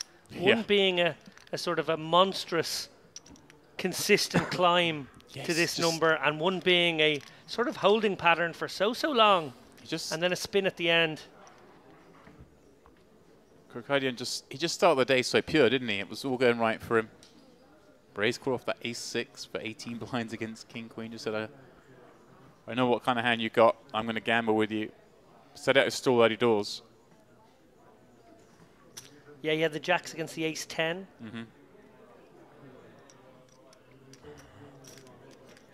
Mokrani peeling this one. We are going for 800k raise over this 500k big blind and 10-5-6. Mokrani finding a monster. Heads up. Just check jams. David. All in? Wow. Oh, don't level yourself here. No, surely not. Like it does feel like a flush draw kind of bet, like a combo draw maybe, making the most sense here. It's a very strange bet. Why aren't you just raising a normal amount? It's such a strong hand. Yeah. Okay. Maybe just thinking, hey, look, if he's got a hand, he just won't fold. Yeah, it just figures like if he's got a 10, I get him. I got him. Yeah. Yeah. Obviously, it becomes very hard to be balanced in that situation there later on if you just check call when you've got weak hands and check jam if you've got 2 pair. But maybe specifically taking that line with bottom 2 pair, unblocking the top card. Yeah, and I wonder if there's a sense here from Mokrani that his opponent is a little off balance Just right a now. little over it. Over it / just things starting to not go his way, and he isn't the kind of guy who enjoys when things aren't going his way. He might get a little impatient. Well, he doesn't need to be impatient. These hands could get in for 40 bigs. Yeah, I say if that's the case, then this is certainly one that could happen. Look at this. Cutting out the 3-bet. As you say, it has shallowed down to 40 bigs, losing the early skirmishes here. And does Mokrani do anything but jam? No. And then does Corkidian do anything but call? He snap calls. This is it. This is... Facing an all-in for all of it. 2-1 deficit. The stacks will switch, or we will have a winner already in the very early stages of this heads-up match. Mokrani looking to complete the most unlikely comeback. Roshidian. Well, as I say, they effectively swap stacks. If he can spike an ace or jack. 8-8-4. Board is clean. Mokrani kill it with a 9, hoping perhaps for a diamond to reduce those outs.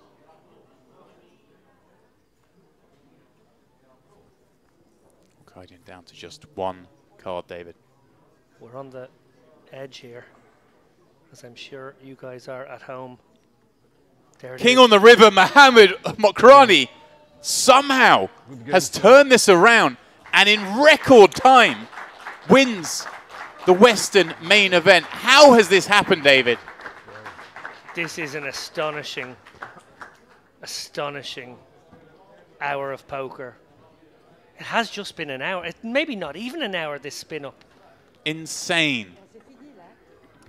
Wow, I really am breathless right now. I build this as a marathon. It was but 4 hands, all of which Mokrani won. Called off the bluff against bottom pair, then wins that huge flip there. Wow, doesn't he look happy with himself? And why wouldn't he be? $342,500 heading his way, as well as, of course, the title of the Western Series main event champion. Shout out, of course, to Nishan Gordian, who was leading the way most of the way. Won't be upset picking up $252,000. Just because you bring in the big stack to the final table, just because you lead most of the way, it's always nice to have at least secured that 2nd place finish. You can't always win. Yeah, tremendous performance by him as well. We saw there it all came down to a flip at the end. It goes the other way. He's in a really good spot to take this one down as well. Just an incredible day of poker. James Dempsey, I know you're not happy with my incessant allusions to Western movies, but I'm gonna enjoy this one. Do you think so? I'm just gonna, because it's the last one. Don't prejudge it. I can't resist just a couple more here. 2024 here in the Mirror Poker Room is starting to look a little bit like the year of the dog. Simone Andrian, Maxime Shornikow, and of course now Mokrani pulling off the most implausible of comebacks to show us that this is really how the West is won. And in the end, Korchidian has walked away with a fistful of dollars, but Mokrani leaves North Cyprus tomorrow with just a few dollars more. Oh, wow. He really has now. Look how happy he is with himself. Beautiful. That's it. Beautiful as always, David. And I'm going to take our time just before we sign off here to thank David, of course, Ali, Andrew, who were with us. Well, Andrew a few days ago, Ali stepping out just a moment ago. And then, of course, all the Merit team, the staff, the floormen, the dealers, everyone involved with putting this together. Of course, we couldn't do any of this streaming without our great crew at Sharehands. They really are the best in the business. We love having them with us. And that's it. We've got to congratulate Andrin, Shornikau, Mokrani, the 3 winners, the 3 comeback wizards. So, with that, we will say goodbye and we'll see you next time here at the Merit Crystal Cove.